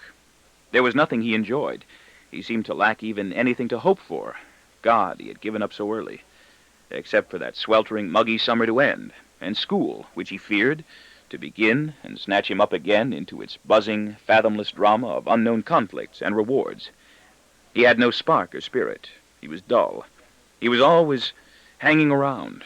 Instead of catching fly balls and running around bases in games with friends, he tagged along with us to the boardwalk or beach and held himself apart, saying nearly nothing. When are we going to go back? He didn't want to swim. Wherever he went with us, he was ill at ease and wanted to be somewhere else, usually back at home, except in the dark at the movies. You have to go out again tonight? And sifted sand listlessly. We did not want him with us.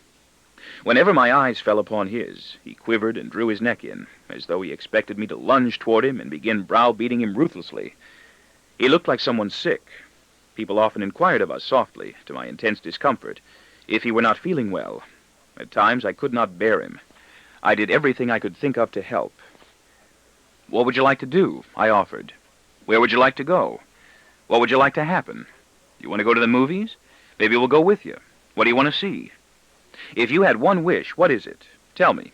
Maybe I can help make it come true. What do you wish for now more than anything else in the whole world? Nothing. Nothing. Nothing. Nothing. Please stop. I could have strangled him. I could have beaten him. I think I wanted to. All I got from him was nothing. He made no effort at all to help us make things easier for him. I could not bear to see him always so idle and forlorn. He was always there.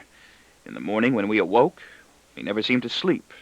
No matter how late my wife and I came in at night, he was always lying awake, his door open, to make certain we were back, and that it was us, not someone else, who had come in. He made no effort to talk to the babysitter we had got for him and Derek. Where are you going? What are you going to do? He interrogated us closely each time it seemed to him that my wife and I were making ready to go out of the house together. He trailed after us almost everywhere we let him. He began to get on my nerves. I had to feel sorry for him too often. Why in the world did he happen to me? I began to feel about him the way I feel about Derek now. But Derek, at least, I can disassociate myself from most of the time and escape from. He trailed us everywhere, a visible public symptom of some odious family disease we would have preferred kept secret. I have nothing to do, he answered, whenever we told him to go away from us and do something else. We often felt grotesque. People saw him with us all the time. He had that lump in his throat. He would not speak to other lonely little boys we spotted for him and tried to introduce him to. Look, here's Dickie Dare. Here's a nice boy and just about the same age as you. Why don't you go and play with him? He would not want to. Why not? He did not want to be associated with another kid who had no one else to play with. He admired the kid who had wanted to fight with him at playgroup, and wished that other boy had liked him enough in return to want to become his friend. When people we knew asked helpfully if he would like to meet someone to play with, we had to tell him no. We could never tell them why. We couldn't explain that he would not cooperate. We had a lump in our throat. "I can't stand it," my wife would grieve, and be about to cry. "He looks like a ghost. He's so unhappy. I can't stand to see him this way. It breaks my heart." Me neither, I confessed. The only good days I had that summer were the days I spent in the city at my office. It broke my heart, too. He wouldn't roller skate or ride his bike. I began to lose my temper more easily. I was ugly. "Go play," I ordered him curtly at the beach one day when I could control my temper no longer. He blinked. "Bob," my wife cautioned. "Huh?" he asked. "Are you deaf?" I didn't hear. "Yes, you did. Go play." "With who?" "There's a kid sitting there near that fat lady." "Daddy, please." "He looks your own age. He looks like he wants to meet somebody to play with." "I'm playing here." "With what?" "Sand." "Sand," I mimicked nastily, and pointed toward the shore. "Or I'll drag you over there by the arm and ask him for you." Having made that threat, I had to mean it. There was an article in a woman's magazine that month advertising parents to be firm with balky children. There was an article in another woman's magazine advising us to be sympathetic and indulgent. I didn't care about either magazine. I was mad. My wife was trying to warn me off with a look. I paid no attention. It was a matter of face now between myself and this poor, bewildered little boy. "Would you like that?" I threatened. His face was chalky. "I won't be able to speak." "You're speaking now." "I've got a lump in my throat. I want to vomit." "You'll have a lump on your head." I could not restrain myself from wisecracking. "Get going. You can vomit later." He rose reluctantly and went with slow, wobbling steps to do as I had forced him. "You see," I whispered to my wife, fearfully and penitently, craving immediate absolution. "He's going. I think it's horrible. He's doing it." He was speaking to the other boy, a wan, yellow-haired kid who shook his head without looking up and gave a labored, long reply. His mouth moved funny. I was sickened. The fat woman glared. My boy walked back to us with knees that seemed to bend with pain, and he was almost in tears as he told us in a blocked, stammering voice that the other boy stuttered badly and had said no, he did not want to play. "Well, I did what you wanted," my boy spat out at me bitterly, giving me a quick, stabbing glance, and sat down in the sand again a good distance away. His eyes were steaming at me with anger. I felt frustrated and enraged. Everything was going wrong for me, one thing after another, even my wife's snatch. God damn it. That summer, my wife had a sensitive snatch, a recurring vaginal inflammation, and I, even she until I tried, didn't even know if I would be able to get laid properly when I came out for those dragging, intolerable weekends. I could have done much better staying in the city. I was doing better. I was getting all I wanted. I did not have much else to do out there at the beach that I enjoyed, except make eyes at other wives and josh suggestively with very young girls. So I kept losing my temper with him and trying to help him. I'd lose my temper when I'd see myself fail. I was filled with such depressing feelings of rejection and impotence at my inability to cheer him up, to alleviate his wretched agony and isolation, to have him succeed at doing something new. I kept commanding him gruffly to attempt doing things that he did not want to do, and was probably physically unable to do because of the rigid tension impairing his balance and coordination, and because of the lump in his throat. Because I felt he was afraid of the ocean, I made him go wading with me, and he almost drowned when a large wave broke suddenly and knocked us both down, tore him from my grasp, and sent him rolling and tumbling helplessly toward shore in the deep, swirling, tumultuous surf. When he stumbled to his feet finally, as I struggled feebly against the backwash in an effort to reach him and save him, he was holding his breath, and his eyes were clamped shut so tightly that both knuckled halves of his flushed face looked like clenched and crimson fists. He would not open them until I had taken his hand again and led him to shore. I have visions of that episode still. "You know, Daddy," he said to me, "I was afraid to open my eyes. I didn't know where I was, and I was afraid to open my eyes and look. I was afraid that when I opened my eyes, I would be all the way out there, and I didn't want to look." I was surprised he talked to me, surprised he still trusted me enough to confide in me. He could have drowned or been battered to death or paralysis right then and there. He might have been swept away from me out to sea by a suction of rushing water in a matter of 3 or 4 seconds. Once I helped lifeguards save a baby in an inflated tube that had been carried out 30 yards from shore in an instant. I might have never seen him alive again. I've always been afraid of death by drowning. I might never have been able to forgive myself if I'd lost him. My wife might never have allowed me to. I would have had to divorce her, leaving her with a Derek who was destined by birth, we are told, to turn out mentally defective, and my daughter, who has been of small aid and comfort, which might not be such a bad thing for me to do even now. I do think about divorce a lot, and I always have. Even before I was married, I was thinking of getting divorced. I can picture my next wife. She would be younger, prettier, dumb, and submissive. She would be blonde, short, chubby, and cheerful, and would be very eager to please me in the kitchen and in the bedroom. In short order, I would find it impossible to be with her for more than an hour or two at a time, and I would have to divorce her too. I'm glad he lived. Getting married was my idea. I enjoy fucking my wife. She lets me do it any way I want. No women's liberation for her. Lots of male chauvinist pig. If we locked him out of our bedroom, we didn't know if he was camping discouragedly just outside the door, where he could hear. I was surly much of the time, and did a lot of growling at everyone. I did such monstrous things to him. They seemed so necessary at the time. I did not know what else to do. I couldn't get rid of him, and he knew I wanted to. He did go bike riding one day, and he fell against a wooden fence and bruised a knee so badly he had to walk with a limp for a week, and got a long black splinter in his forearm that I had to poke at and dislodge with a sewing needle, and felt like Vice personified doing so. I debated darkly with myself whether or not to take the 2-week summer vacation I had coming to me. My wife made me. She said she would be unable to endure it any longer at the beach without me, and that she would come back into the city. So I took it, and there were days on my vacation that I would have paid the company twice what I was getting just to be allowed to come in and work. I couldn't even get drunk anymore. I couldn't get high on martinis at cocktail time because he was always around somewhere listening and watching. I got weary headaches over my eyes instead. We couldn't tell dirty jokes. I couldn't be obscene, not even when we had people in. I couldn't flirt. He was there and would see me. At least my daughter, God bless her benevolent heart, had been considerate enough to pack up her troubles in her old duffel bag and footlocker and go off to camp to be miserable far away from us for the summer and pester us from afar. He was right there. He was always right there. I couldn't say or do anything I wouldn't want him to witness. There were so many ways I might upset him.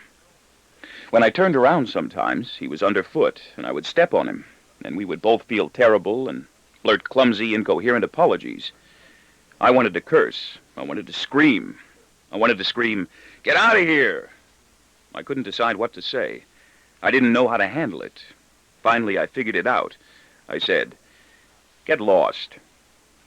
To make him realize he was capable of leaving us and finding his way around without getting lost, I made him go for a walk alone. And, of course, he got lost. "Get lost," I repeated more sharply when he appeared not to understand. "Huh? I got nothing to do," he had grumbled a moment before. "Go someplace." "Where?" "Away. Take a walk." "With who?" "With yourself. Mommy and I want to be here on the beach alone for a while."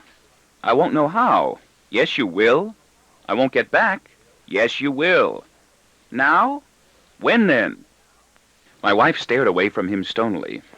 "You'd better go," she advised unsympathetically. "Go down the beach to the amusement pier, then turn around and come back. Just follow the water down the beach to the amusement pier, then turn around and follow the water back." "I want to stay here." "I want you to go." "I'll get lost." "You'd have to be pretty damn smart to do that." I was determined. He stood up, rubbing sand slowly from his palms, and walked off submissively in mute dejection without looking back. He was soon gone from sight, behind the heads and torsos of other people jamming the shoreline. The amusement pier looked farther away than ever before, the beach more densely packed. I was afraid he'd get lost. I was afraid I'd get lost if I had to do what I'd sent him to do. "Why did you do it?" my wife asked critically, already repenting her own passive cooperation. "You wanted me to do it, didn't you?"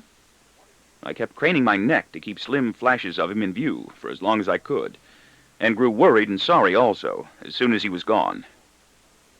I know, my wife admitted. She nodded absently. I couldn't stand him hanging around here anymore. Me neither. He's always here. Breaks my heart. Mine, too. He always looks so unhappy. That's one of the things I can't stand. Do you think he'll get lost? He can't get lost. It's that damn playgroup, damn them. None of this would have happened if they kept closer watch of things. I want him to see he can go from place to place alone without having something terrible happen to him. The beach is so crowded. He won't get lost. He got lost. At least we thought he was lost. When 25 minutes passed and he did not return, we went surging after him in panic, my wife scurrying along the shore, myself trudging through deeper sand in the middle of the beach in the direction of the amusement pier. I thought of homosexual perverts or of other kids from the playgroup spotting him, mocking him, ganging up on him. The sky is falling, I wanted to shout in horror at groups of adults I hurried past with a thundering heart. Have you seen a kid? He's lost. He'll look worried.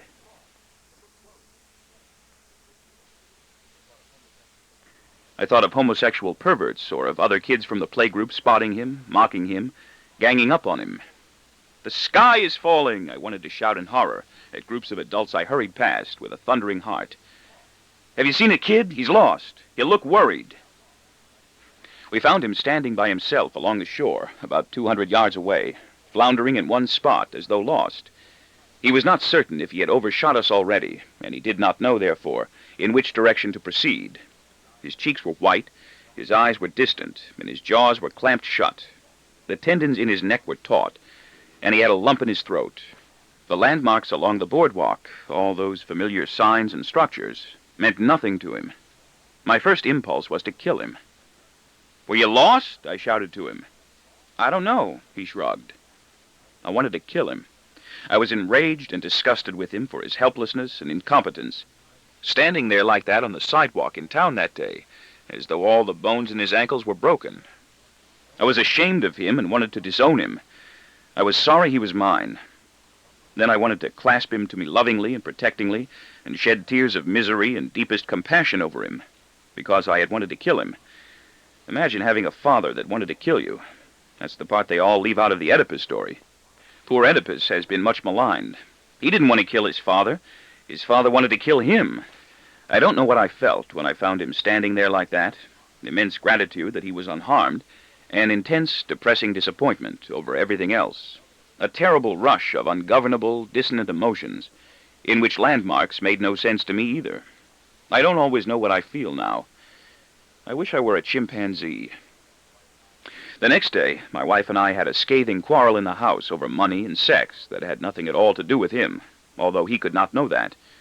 We snarled and snapped and sneered at each other like barking jackals. She yelled at me and I yelled back. We called each other bastard and bitch and told each other to go fuck ourselves. And when I stormed away into the kitchen to fling some ice cubes into my glass of whiskey, nearly shattering it in my hand with my violent force, I heard my boy move into the living room timidly and say softly to my wife, "Should I go for a walk again? To the amusement pier?" I heard myself sigh. I wanted to weep. Is that why Daddy's unhappy? I felt myself feel so utterly awful. My wife came into the kitchen quietly. "Did you hear him?" she murmured, her anger against me gone. I said nothing. "He wants to know if he should go for a walk again. He thinks that's why you're unhappy now." "He did not," I denied finally, without spirit. "You must have heard him. Go ask him." "I don't believe you." "You get crazy when you're this way," my wife lamented. "I can't talk to you. None of us can. You won't listen and you won't see. Go ask him. Go see what he looks like if you don't believe me." I knew what I would see, and did not want to. I stepped around my wife without looking at her or touching her, and walked into the living room. He was standing docile and repentant, as though he were to blame, near the door leading out to the porch, awaiting my directions. His skin was shaded blue. He would do whatever I asked. He did not want me to be angry or unhappy because of him. His eyes were wide and serious. I have never before or since in all my life felt so totally cruel, so rotten, depraved, and inhuman.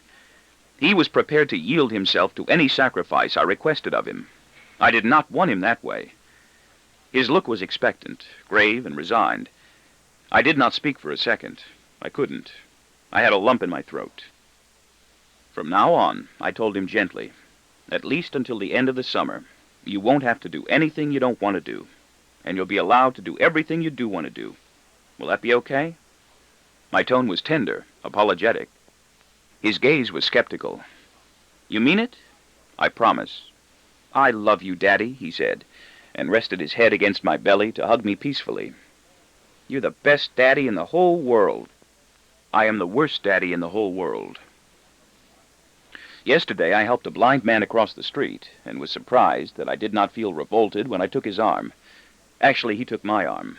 I started to grip his, but he told me, "No, let me hold on to yours." I think I will do things like that more often, now that I see I can. I broke my promise to him many times. He continued to love me anyway. I identify with him too closely, I think, and remember that once, when he was still an infant in diapers, kicking his legs away as he lay on the bassinet, rocking it perilously and raising a violent clatter and spray of powder cans and safety pins, my wife yelled to me urgently to come into the room and showed me a fiery red blotch on the side of the head of his penis. It must have been minuscule, had to be, but appeared a gigantic blister at the time. And I doubled over with a keen slicing pain in my own penis the instant I saw the rough, small, flaming red patch, and cupped my hands over all my genitals reflexively to preserve and soothe them. It hurt then. It hurts now when I remember. I don't have to look to make certain nothing's there. Once when I was small, I felt a stinging itch at the tip and saw a brown ant come crawling out. But I no longer tell this to anyone because nobody believes me. I guess I really do love this little thing of mine still, although I'm not sure why. Where would I be without it? Neuter? It had led me into strange places. I have led it. Through these thrilled and limp-leaking tissues have come decades of exquisite and often intolerable pleasures, and 3 big, fully formed children, who were mammoth in comparison to it, from the day they were born, one of them defective. In a factory, he would be a reject. He suffers less than normal. We make up the difference. By and large, I believe I really don't get all that much pleasure out of it anymore, although I think I'd like to hold on to it a little longer, ha-ha. I don't always like putting it in, and I don't like taking it out. I wish there was something more to do with it than there is. Once, in my early teens, I paid a younger cousin of mine, a girl, a dime to pull it for me, and was terrified afterward that she would tell my mother or my brother, or someone in her own family. I wonder if it warped her. It might have helped. She made me happy, for only a dime. I see her still as a dubious little girl, without a gleam of mischief or curiosity or sensuality of her own to enrich the experience for her. She was bored and a little puzzled. I touched her gingerly. I molested a child. I was molested as a child. Everyone is molested. Maybe that's why I worry about my boy so much. I used to worry that way about my daughter. Now she is old enough to molest children on her own. I've paid much more than a dime many times since. In my middle years, I've exchanged the position of the fetus for the position of a corpse. When I go to sleep now, it is no longer on my side, with my knees tucked up securely against my abdomen and my thumb near my mouth. I lie on my back, with my hands clasped across my chest decorously like a cadaver, and my face pointed straight up toward the ceiling. I hear and feel myself start to snore, on nights when I'm lucky. A loose, membranous thing vibrates tantalizingly in back of my throat, with a deep, delicious, tickling sensation, and I am assuaged also by the satisfying possibility that my snoring will annoy my wife and interfere with her sleep. I can't stand it when I am unable to sleep, and my wife does. I sometimes want to begin beating her with the side of my fists. I like it when I am able to sleep and she can't. When I awake, though, it is usually on my side, and one of my hands is still always between my thighs, near my genitals. I guess I do want to hold on to them all for as long as I can. I knew I was getting old when I started to have dreams about peeing. I awake with a full bladder and the momentary shame-filled horror that I have already wet the bed, and that everyone will soon find out. I know at last what I want to be when I grow up. When I grow up, I want to be a little boy. I'd like another chance, and then another, and after that a couple of more. There were so many girls I could have laid when I was young and didn't, because I didn't know I had the knack and could. I didn't know how easy it was. It never occurred to me then that they wanted to do it too. I didn't even have the urge. I fell in love instead. I'd like another crack. I think I'd get the urge. When I grow up, I want to be someone dignified, useful, and important, who does the things he does because he truly wants to and enjoys his work. I'd like to be William Shakespeare. Maybe that's why I worry so much about my little boy. I identify with him too closely. Why I grow somewhat frantic and exasperated whenever I see him bogged down, whenever I see him fail at something or even refuse to try. Am I disappointed in him? My daughter insists we are disappointed in her. I know I looked for something much different for all of us. I never became what I wanted to be, even though I got all the things I ever wanted, including 2 cars and 2-color TV sets. We are a 2-car family in a Class A suburb in Connecticut. Advertising people and the U.S. Census Bureau prepare statistics that include us in categories of human beings enjoying the richest life.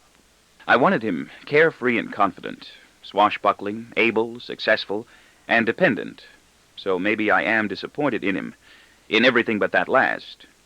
Maybe that's why he's scared I want to take him someplace strange and dangerous and leave him there. Maybe I do. I have that same fear of something like that happening to him. I see him lost somewhere, and there is no hope he will ever be found. I know I fear for his safety more than I fear for my own, and this surprises me. When he's scared, I'm scared, even though I'm not scared of what he's scared of. I get rattled when things don't go right for him. I wish I could be guaranteed now that he will never do anything more to upset me. I can't hit back. When he quivers, I quake. My nose runs when he's got a cold. I sneeze, too, and my throat turns sore. When he has fever, my temples burn and throb, and my joints and muscles turn stiff and sore. I'm all heart, ain't I? My boy is pretty much the same way. He identifies with other people in trouble too closely also. That's the reason he gives cookies and pennies away, I think, to people he feels want them. He knows what it is to long. He longs along with them. I remember the way he used to gape in disbelieving terror at deformed and mutilated people, at humpbacks, dwarfs, and people with missing or malformed arms or legs. I could read his mind. He did not know what had happened to them that could not happen to him, and it was not always easy to explain. I could not assure him categorically that he would never be in a serious accident or fall fatally ill. I note the way he avoids looking at them directly now. He averts his eyes with a ripple of anger, the way I avert mine. You are not supposed to look at them. You are not supposed to look away from them. It used to be that his own arm or leg would lock momentarily in an unnatural position, or knot up. Look! He would show me the rigid cramp of muscle, or the fluttering spasms of fingers or feet, marveling at this telepathic phenomenon with as much curiosity as discomfort whenever he saw a cripple with arm or leg deformities, and asked me why that happened. Mine does too. I can tell you something else that's funny, he revealed to me recently. Whenever I tickle somebody, I laugh. How come? I exclaim. This strikes me funny an instant later, and I begin to laugh. I don't know, he squeals in reply, laughing also. Why are you laughing? Because I think it's funny. Why are you laughing? Because you're laughing, he cries gleefully, and laughs even louder, bubbling all about with delight, and folding his arms around his sides, as though his ecstasy is too much for his ribs and spirit to contain. My boy likes to laugh, and would be laughing and kidding jauntily all the time, if there were not so many of us in the atmosphere surrounding him to inhibit and subjugate him. I have this constant fear something is going to happen to him. He's the kid who gets stabbed to death in the park, or falls victim to Hodgkin's disease, or blastoma of the eyeballs. Every time I know he's gone swimming, every time he's away from the house, every time I know my daughter is driving in a car with older kids, I expect to be told by telephone or policeman of the terrible automobile accident in which he has just been killed. There are times I wish they would both hurry up and get it over with already, so I could relax and stop brooding about it in such recurring suspense. There are times I wish everyone I know would die and release me from these tender tensions I experience in my generous solicitude for them. I don't suffer these same acute anxieties about my wife, even though I know she drives about a great deal during the day after drinking. I hardly ever think about her death, just about divorce. I don't like cars, or swimming pools, or the ocean. I think about death. I think about it all the time. I dwell on it. I dread it. I don't really like it. Death runs in my family, it seems. People die from it, and I dream about death and weave ornate fantasies about death endlessly and ironically. And I find, God help me, that I still do want to make that 3-minute speech. I really do yearn to be promoted to Kegel's job. Last night in bed, I stopped dwelling on death for a while and began formulating plans for either of the 2 speeches I might be asked to make. I might be asked to make none. I found good phrases for both. Last night in bed, after fashioning my good phrases, or was it early this morning while journeying back uncrippled again from sleep, I dreamed that our maid called me at the office while my wife was out drinking somewhere or screwing around. I have dreams about that too lately every once in a while, and I don't like them at all. And told me, in her slurred southern accent, with her voice as deep as a colored man's, "Mr. Blank, your boy is lying on the floor of the living room and hasn't breathed for 15 seconds. That was precisely the way the words were floated to me in my dream, or beclouded waking moments. "Mr. Blank, your boy is lying on the floor of the living room and hasn't breathed for 15 seconds. No name. A gap, a portentous omission, an empty underlining. I don't know how." "What?" I gasped, turning freezing cold with prickling skin. I was numb and powerless in the presence of that approaching tragedy that was at last about to occur. "Mr. Blank, your boy is lying on the floor of the living room and hasn't breathed for 15 seconds. I had no name, but knew who I was. I could hear her clearly on the phone, but had trouble understanding and believing her. I could see her woman's face. It was dark and full and impassive, and I kept making her repeat what she was saying by asking, "What?" I could not think what else to do except stall desperately for time by hollering, "What?" and making her repeat her message. And the message from the maid was always the same. "Mr. Blank, your boy is lying on the floor of the living room and hasn't breathed for 15 seconds. Time was rushing by, and it was still 15 seconds. "Mr. Blank, your boy is lying on the floor of the living room and hasn't breathed for 15 seconds. I'm sure I dreamed it. What would I do if something like that did happen? If I was sitting in my office in the city one uneventful day, like today, a day no different from any of the rest, and received a telephone message from my home that my boy had collapsed on the floor of the living room and seemed to be dying. I know just what I would do. I would telephone the police in Connecticut and let them handle it. My boy is lying on the floor of my living room and hasn't breathed for 15 seconds, I might have to tell them, and it would be just like my dream. Then I would sigh ponderously and feel very sorry for myself. I would have to cancel appointments, change plans, and make my way home in a hurry by very slow train. A taxicab all the way would be fastest, but I probably would not think of that until I was already in the railroad terminal, waiting for the train to budge out. I would be nervous, frantic, but I would also know that I was not really in that much of a hurry anymore, but merely pretending, that it was already over, that I would prefer to arrive after the emergency had been handled by other people, and the outcome already determined, one way or the other, since it would be too late for me to be of use anyway. I would not want to tell any of my colleagues and employees in the office why I was leaving early that day, because I would not want to subject myself to their looks and exclamations of sympathy and impassioned concern. I would not want to answer their questions when I saw them again. More than anything, I think, I would feel inconvenienced. I always feel inconvenienced when plans are changed. I was inconvenienced yesterday when a man my age was killed in a subway station nearby and caused a traffic jam that made me late for a cocktail party with a salesman at which I was expected to be early. His arm caught in the closing doors as he tried to push his way on, but the train started anyway while he was still outside, said the newspapers today, even though it was not supposed to, and dragged him along the station platform until he smashed against the pillars and the stone and metal walls of the tunnel into which the subway train roared. His wife was already inside the car and watched the whole thing helplessly. I'll bet she even clutched his hand and held on, stupidly, in a vain and senseless effort to save him. It was like a dream, I bet. I bet she's even saying that right now. It was like a dream. Another man my age was shot to death in the park yesterday, and no one knows why. Men my age are starting to die of cancers, strokes, and heart attacks now. Last week, another man was shot to death in the park, and no one knows why. The week before that, another man was shot to death in the park, and no one knows why. Every week, a man is shot to death in the park. No one knows why. A boy was stabbed on the subway. I don't go into the park. In Jackson, Mississippi, every year or so, 3 colored college students are shot to death in cold blood by state police, and everyone knows why, so none of the rest of us are afraid. I'm even still afraid of doors. I'm afraid of closed doors, and afraid of what I might spy or what might come in through open ones.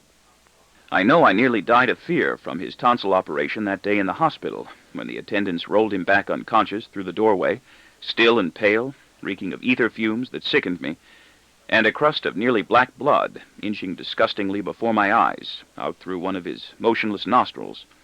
Only a miracle saved me.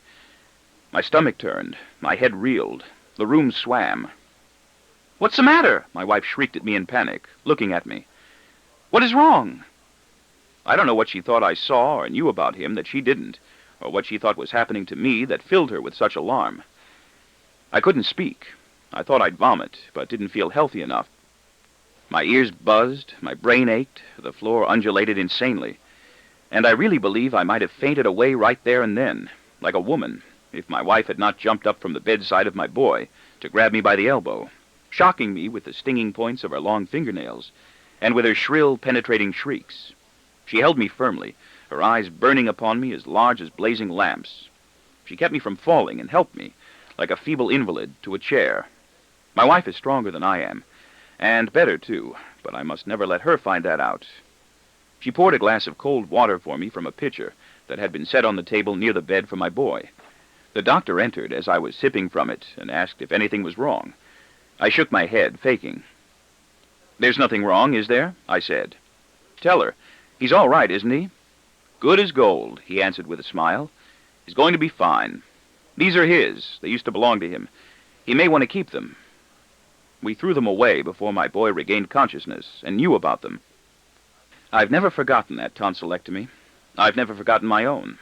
I still relapse into acute symptom recurrences in which I gag on the sweet, suffocating odor of ether rising from him, and remember that pale face and dried smudge of blood desecrating one nostril, and recollect with inescapable pain how, back home and recovered, he began crawling obsessively and instinctively. For a little while he was like some living pre-human thing, small and obsessed, through the low and musty darkness into our bedroom over and over again, after calculating each time until he hoped we were both soundly asleep, because it was impossible for him to remain alone at night in his own room. We did not realize then that it was actually impossible. We thought he was just being smart. I think it was impossible for me to remain alone at night in my own room after my tonsillectomy. I think I remember being allowed to sleep in bed with my mother and father once, and I can't imagine why they would have let me unless I was ill and scared. We would chase him out. Each evening he would not even want to go inside his own room when we told him it was bedtime. We made him. He was afraid, I think, that we were plotting to nail him in for good as soon as we tricked him into entering and permitting us to close the door. He would not let us close the door. We always had to leave it open at least an inch. We did not lock him in. We locked him out. We locked ourselves inside our room because we could not stand him crawling back to us all night long with his gaily colored quilt, which he always dragged along with him, and found him huddled up outside against the door on the floor of the narrow, drafty hallway. We had to stifle screams in the morning when we opened our door and bumped him, because at first we forgot he might be there. Later, we were almost unable to open our bedroom door because we sensed he was. Sometimes he was not. He was missing, and that was just as appalling until we found him where he was. It was a scary, nerve-wracking time for all of us, mostly, I guess, for him, although we tended to ignore that. I slept out some place as often as I could. He got over it in a week. It took me longer. It was torture, and he was putting us through it. It was maddening and exasperating to have to lie in bed trying to sleep each night, while waiting to hear him testing our doorknob again, or scratching against our thick pile carpet as he came worming his way back inside our bedroom again, rousing us, frightening us, from sleep, in sluggish protest and torment again, or to awake disgruntled in the morning and discover him lying prostrate on the floor at the foot of our bed or in some corner of the room, with his quilt near the legs of a dresser or chair, his sticky, heavy-lidded eyes glued shut finally with exhaustion, his misshapen lips lax, swollen and blubbery, his thumb lying lifeless near his mouth as though it had just fallen out. What a terrible time that tonsillectomy of his was for me. It was worse than my own. I may never recover from it fully. "Stay in your room," I would command him sternly. "You have to go back to your room," I would try to coax him gently in the darkness of our bedroom, when some unexpected new reserve of kindness and pity would flow within me, pleading with him really to please let us alone. You can leave the lights on if you want to. There's nothing to be afraid of. I'm not afraid. One of us will stay with you. Then you'll go. I can't stay in your room all night. Then why should I? It's your room. I want to be in your room. I want to stay with you and Mommy. A doctor said you shouldn't. He said it would be bad for you. What doctor? A doctor we saw. I don't believe him. Do you want to go see him? He was afraid of doctors then, and has been afraid of doctors, nurses, and dentists ever since. He doesn't ever want to have teeth pulled or drilled. I don't think he will ever recover from that operation of his fully either. I fear he and my daughter, too, may never forgive me for permitting their tonsils to become so severely infected that it was necessary for them to be taken to a hospital to have them pulled out, or cut, if that's what they do, and his adenoids, too. He isn't mad at me about his adenoids, because he doesn't know what they are yet, and neither does anyone else, although those were taken away from him, too. They seem to be highly specialized organs growing inside a person's pharynx, whose only natural function is to be taken out. And he keeps associating men he doesn't trust, not me, although he doesn't always trust me, with the anesthetist there, whose appearance he recalls only hazily. He gave me an enema, he alleges, with abiding resentment and embarrassment, during one of our disorganized discussions about everything that might be on his mind. No, he didn't, I correct him again. That was an anesthetic. We gave you an enema at home the night before. He looked like Forgione. He was a Jap. You didn't even know Forgione then.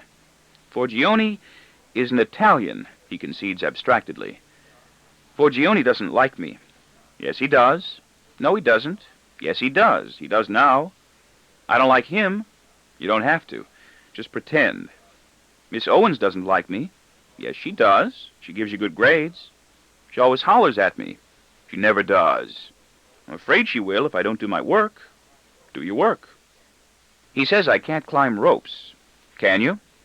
I hate Forgione. You don't have to. How come? He likes you. Did you go see him again? Did you want me to? I'm afraid of Forgione. You don't have to be. How do you know? He says you got a good build and can run like a weasel. You don't try to learn. You're supposed to use your feet, too, when you climb ropes. Not your legs, your feet. What's a weasel? The four-legged animal that runs like you. Will I have wisdom teeth? Sure, when you grow up. Will they have to be pulled? Are you going to start worrying about that? Do you think I can help it? If they're bad. You don't like me. Yes, I do. You go away. Where? To Puerto Rico? I have to. To Puerto Rico? When? Last year you went away to Puerto Rico. I had to. Are you going again? I have to. Soon? In June. To Puerto Rico? I'm on the committee. I help pick the place. Is that your new job? I don't have it yet. To make a speech? I hope so. They stole my bike when you were away. I bought you another one. I thought they were going to beat me up. They would have stolen it anyway, even if I was here. I would have been at the office. Don't go. I have to. Whenever you go away, I'm afraid you won't come back. I know. How do you know? You told me. Sometimes I cry. I'll come back. I don't want to be alone. You wouldn't be alone. You'd have Mommy. Mommy doesn't like me. Yes, she does. She yells at me. I yell at you. You don't like me. You're full of bull. I'm always sorry afterward. You don't have to worry. I'll come back. I'm never going to leave you. When you die? His question catches me by surprise. What made you think of that? I don't want you to, he answers solemnly. Maybe that's what made me think of it. Ever? No. I'll try not to then, I laugh. My laugh sounds forced, hollow. For your sake, I don't want to either. You have to, he speculates. Won't you? Someday, I guess. By that time, though, you might not care. He looks up sharply. How come? You'll be all grown up by then, if you're lucky, and won't need me anymore. You'll be able to take care of yourself and won't want me around. You might even be glad. I'll finally stop yelling at you. Hey, slut, come here, he calls out excitedly to my daughter, with a grin of incredulous wonderment. His eyes gleam. You know what Daddy just said? His eyes gleam. He said that when he dies, we might not even care, because all of us will be all grown up and able to take care of ourselves. We might even be glad. My daughter's mood is dour and unresponsive, and I feel already that she will soon be deep in deadening drugs, if she isn't using them already. "What about Derek?" she demands with inspired malice, and her eyes grow bright and cold. I frown. She is proud of this thrust. "I wasn't thinking about him." "You forgot about Derek." "I forgot about Derek. I wish I could forget about him more often. It's hard to forget about him for long, while he's still here in the house with us, although I always try. When he's out of sight, he's usually out of my mind. We should send him away someplace and have him out of our house and minds for good. What a relief that will be. It would be upsetting. My daughter wants me to. My boy doesn't. It's no use seeing doctors anymore. Like my boy, I am afraid of doctors, nurses, and dentists, although I pretend not to be. And I guess I always have been. I'm afraid they might be right. In the Army, I would look directly at the needle when I got my immunization shots, because I wanted so strongly to turn my head away. I am no longer a blood donor.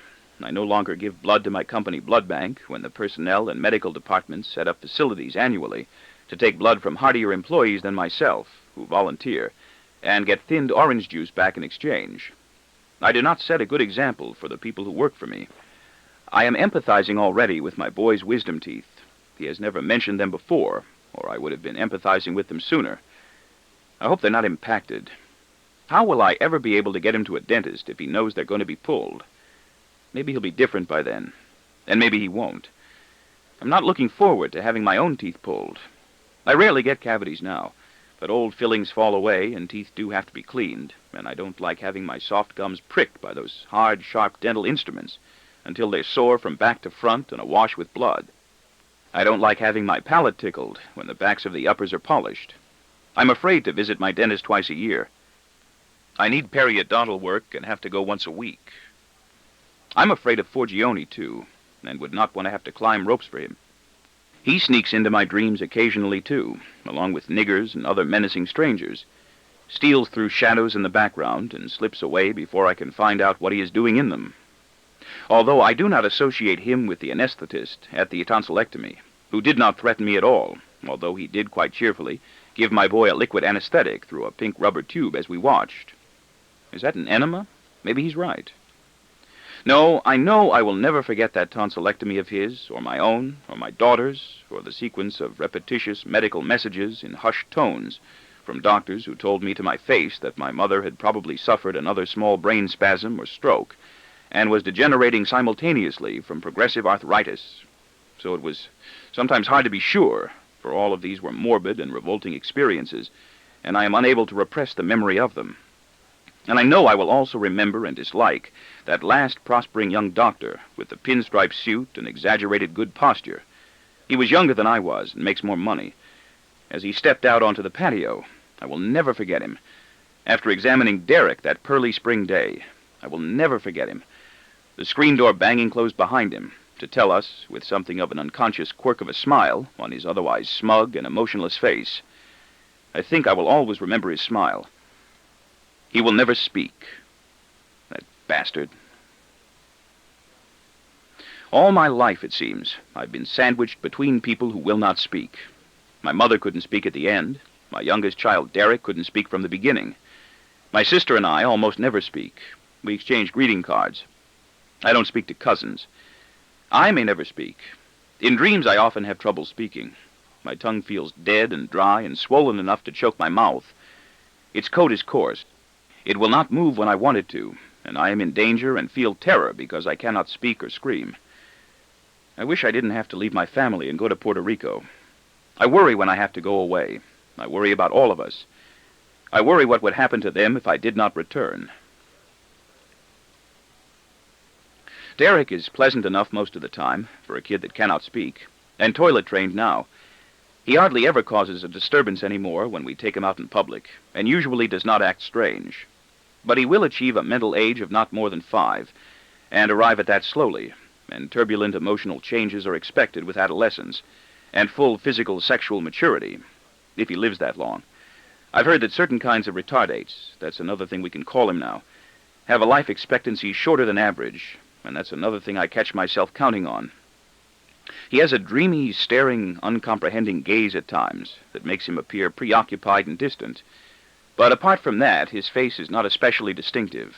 He does not embarrass us unless he tries to speak. We tell him not to. Shh, we whisper.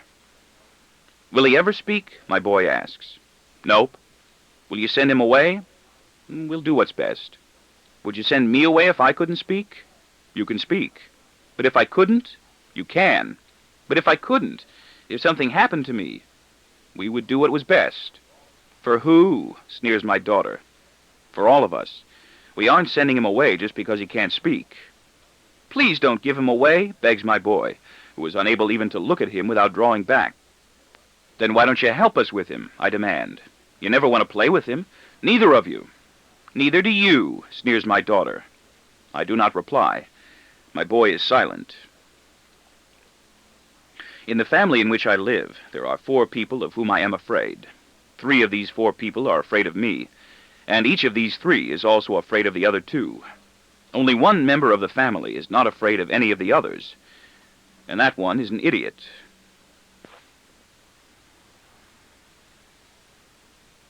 It is not true. It is not true that retarded, brain-damaged, idiot, feeble-minded, emotionally disturbed, autistic children are the necessary favorites of their parents, or that they are always uncommonly beautiful or lovable. For Derek, our youngest child, is not especially good-looking, and we do not love him at all.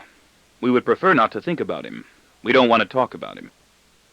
All of us live now. We are very well off, in luxury with him and his nurse, in a gorgeous 2-story wood colonial house, with white shutters on a choice country acre in Connecticut, off a winding, picturesque asphalt road called Peapod Lane. And I hate it. There are rose bushes, zinnias, and chrysanthemums rooted all about, and I hate them too. I have sycamores and chestnut trees in my glade and my glen, and pots of glue in my garage. I have an electric drill with 16 attachments I never used. Grass grows under my feet, in back and in front, and flowers come into bloom when they're supposed to. Spring in our countryside smells of insect spray and horse shit. Families with horses for pets do live nearby, and I hate them too. The families and the horses. This is a Class A suburb in Connecticut, goddammit, not the wild and woolly West, and those pricks have horses. I hate my neighbor, and he hates me. I've plenty more I could let myself hate, if I were the type to complain and run off at the mouth, ha-ha, or yield contemptibly to impulses of self-pity, ha-ha-ha. I can even hate myself, me, generous, tolerant, lovable old Bob Slocum, in a kindly and indulgent way, of course, for staying married to his same wife so long when I've had such doubts that I wanted to, molesting my little girl cousin once in the summertime when no mothers were looking, and feeling depraved and disgusted with myself immediately and forever afterward, as I knew before I did it I would. I didn't enjoy it. I can still recall her vacant, oblivious little girl stare. I didn't hurt her or frighten her. I only touched her underpants a moment between the legs, and then I touched her there again. I gave her a dime and was sorry afterward when I realized she might mention that. Nobody said anything. I still keep thinking they will. I didn't get my dime's worth. She was a dull, plain child. I wonder what became of her. Nothing. She is still a dull, plain child in my archives. That's the way she stops. The branches of my family have grown apart. I can kick myself for fumbling all those priceless chances I had with Virginia, at the office, for more than a half a year, and with a couple of Girl Scout sisters I knew from high school earlier. I thought they were only kidding in their giggling insinuations, and they were having genuine sex parties with older boys from tougher neighborhoods who would crash parties in our neighborhood they had not been invited to and break them up. It was rumored they raped girls. Seeing my big brother with his fly open on the floor of that shadowy coal shed beside our brick apartment house with a kid named Billy Foster's skinny kid sister, who was in my own class in grade school but not as smart. My big brother wasn't even that big then. Had nipples you could notice but no breasts, but was doing it anyway. Geraldine was not as smart as I was in geography, history, or math, but was going all the way already with guys as old and big as my big brother, while I wasn't even jerking off yet. Abusing and browbeating my children, I have seen them turn dumbfounded and aghast when they thought I was annoyed, observed how insurmountable their plight in trying to talk normally. Their heart clogs in their mouth. I see them trembling in such debilitating anxiety. I want to hit them for being so weak. Later I condemn myself, and am even angrier at them. Dishonoring my wife, I no longer want to tyrannize her, and I try not to make passes at anyone who knows her, capitulating in craven weakness and camouflaged shame, so often in the past, to my possessive, domineering mother-in-law, who bossed me around a lot in the beginning, while I had to make believe she didn't, and my shrewish, domineering sister-in-law, who is pinched and nasty now, and whose face is drying up into lines as hard and deep as those on a peach pit, for surrendering so totally, despairingly, fatalistically to broad and overbearing, unforgettable Mrs. Yerger in the Automobile Casualty Insurance Company, who towered over me then, it seemed, and comes to mind always now when I'm fuming over Derek's nurse. I don't know why we call her a nurse. She does no nursing. She's a caretaker. She takes care of my mentally retarded son. When she hove into view like a smirking battleship, moving out of one indistinct department of the company to take command of the file room, I knew on sight, with a chill in my blood and bones and a feeling of frost on my fingertips, that she would fire me soon if I didn't quit sooner. And again, for fumbling it so thoroughly with luscious, busty Virginia, back there in the office I worked in as a dumb, shy, frightened, and idiotically ingenuous virgin little boy who felt like a waif, and sometimes worse. What a dope I was. Do you remember Mrs. Yerger? There will be no one I know in this whole world who will have an inkling of what I'm talking about. Virginia might understand, but Virginia will not be in earshot when I lose control of my reason in senility or delirium, and begin pressing upon strangers such puzzles of ancient, germinal importance to me as, do you remember Mrs. Yerger? I remember Mrs. Yerger, and I remember Virginia is dead too now, and would be a peeling water bag of emphysema and phlebitis if she were not. What a feeble-minded idiot. I could have had her then. She was hot. I was petrified. What in hell was inhibiting me so long, strangulating me? No wonder when I finally tore free it was with a vengeance. The company is still there. She isn't. It hasn't grown. Nobody ever hears of it. Nobody ever hears of this one. And life has pretty much been one damned sterile office desk after another for me ever since, apart from those few good years I spent away from home in the Army. What a deal I blew. I was a moron. I've laid my wife on the desk of my study more than once, and on the desk in my office in the city one Sunday afternoon, while the kids were off on their own watching the holiday show at the Radio City Music Hall. They thought that was corny. What good tits I could have been nibbling on all those months, instead of those soggy canned salmon and tomato or bologna and mustard sandwiches my mother made for me to take to the city for lunch to save money. I enjoyed those sandwiches, too. I'd lick her lips and her large breasts now with my salmon and tomato tongue. No, I wouldn't. Everything would be the same. If I had her now, and I was the one who was older, I would probably be calculating my ass off, trying to keep free of her, squirm loose unscarred with a fairly clear conscience, as I find myself doing habitually with all of my Patties and Judys, Karens, Kathys, and Pennies, and even with my slim, smiling, tall, supple, very young Jane, a kid, my refreshing new temptation in the art department, who would be putty in my hands. But how long can you remain entranced with putty? I break dates with girls with the same proud feelings of accomplishment I enjoy when I make them. It is easier to break dates than keep them, and takes up less time. All we really have is time. What we don't have is what to do with it, so I make dates. Most of my girls have been very good to me. That's what I feel girls are for. But I don't want to see any of them frequently, and can't bear being with them long. They want to talk afterward or get close, and I want to sleep or go home. I tell lies. I like to date working girls for lunch in Red Parker's apartment, because I know they'll have to leave shortly to get back to their jobs. I procrastinate. I procrastinate with Jane. Take 3 steps forward and 3 steps back. I hedge. I know beforehand what I will not like about Jane later. She'll be too thin, of course, and immature. There'll be blades of bone everywhere. What will I find to talk to her about? Love? Her painting? She'll think we've been intimate. How awful. How will I ever get my emotions unmixed? I move closest to Jane when there is no chance of moving closer. I never joke with her about meeting after work unless I know it's impossible. There is a method to my madness. I'm only rash when I'm safe. I throw caution to the wind when there isn't a breeze. I know I'll be sorry someday about all of my discarded ladies, the way I'm so sorry now about Virginia, and even about Marie Jenks. I'm sorry about them already. Do it to me like you did it to Marie, Virginia sang. I did it to neither. I'm always sorry about all of them, whichever way I move. Sorrow is my skin condition. Otherwise, I'm healthy and feel and look pretty good, although I've gotten a little paunchy and carry a bit of a sack beneath my jaw. I can lose the weight in a month if I really try. I think I may have been one of those pretty young boys some of my girlfriends brag about picking up now on bored or reckless afternoons or evenings. They brag about picking up fags, spades, or each other, too. I don't care. I do care. But that makes it easier for me to dump them finally when I judge I want to. I like a girl who's going with someone else. Virginia told me often I was handsome, cute, sexy, and smart, and guaranteed I would be able to get all the girls I wanted when I grew up. She was wrong. I haven't gotten all I wanted, and I have gotten a number I didn't. Take it in your hand, Mrs. Murphy, I sang back at her, gushing with joy, basking innocently in her sweet compliments and the affectionate warmth of her friendship. Virginia was wide open for me then, and I didn't know it.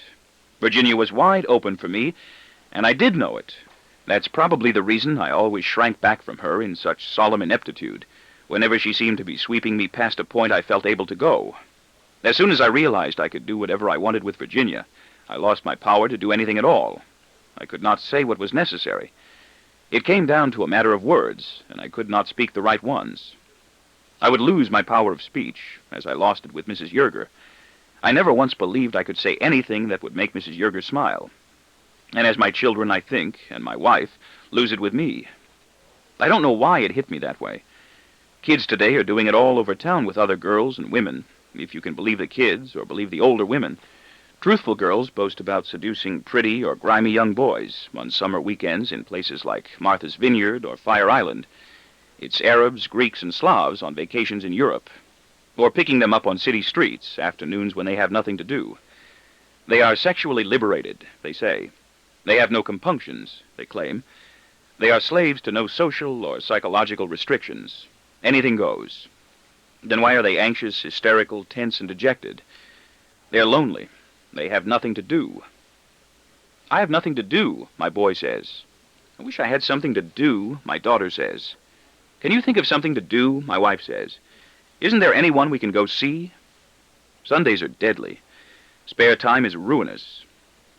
Women my wife's age with broken marriages take up robustly with fellows much younger than themselves, sometimes boys, and their husbands don't like that part of it at all.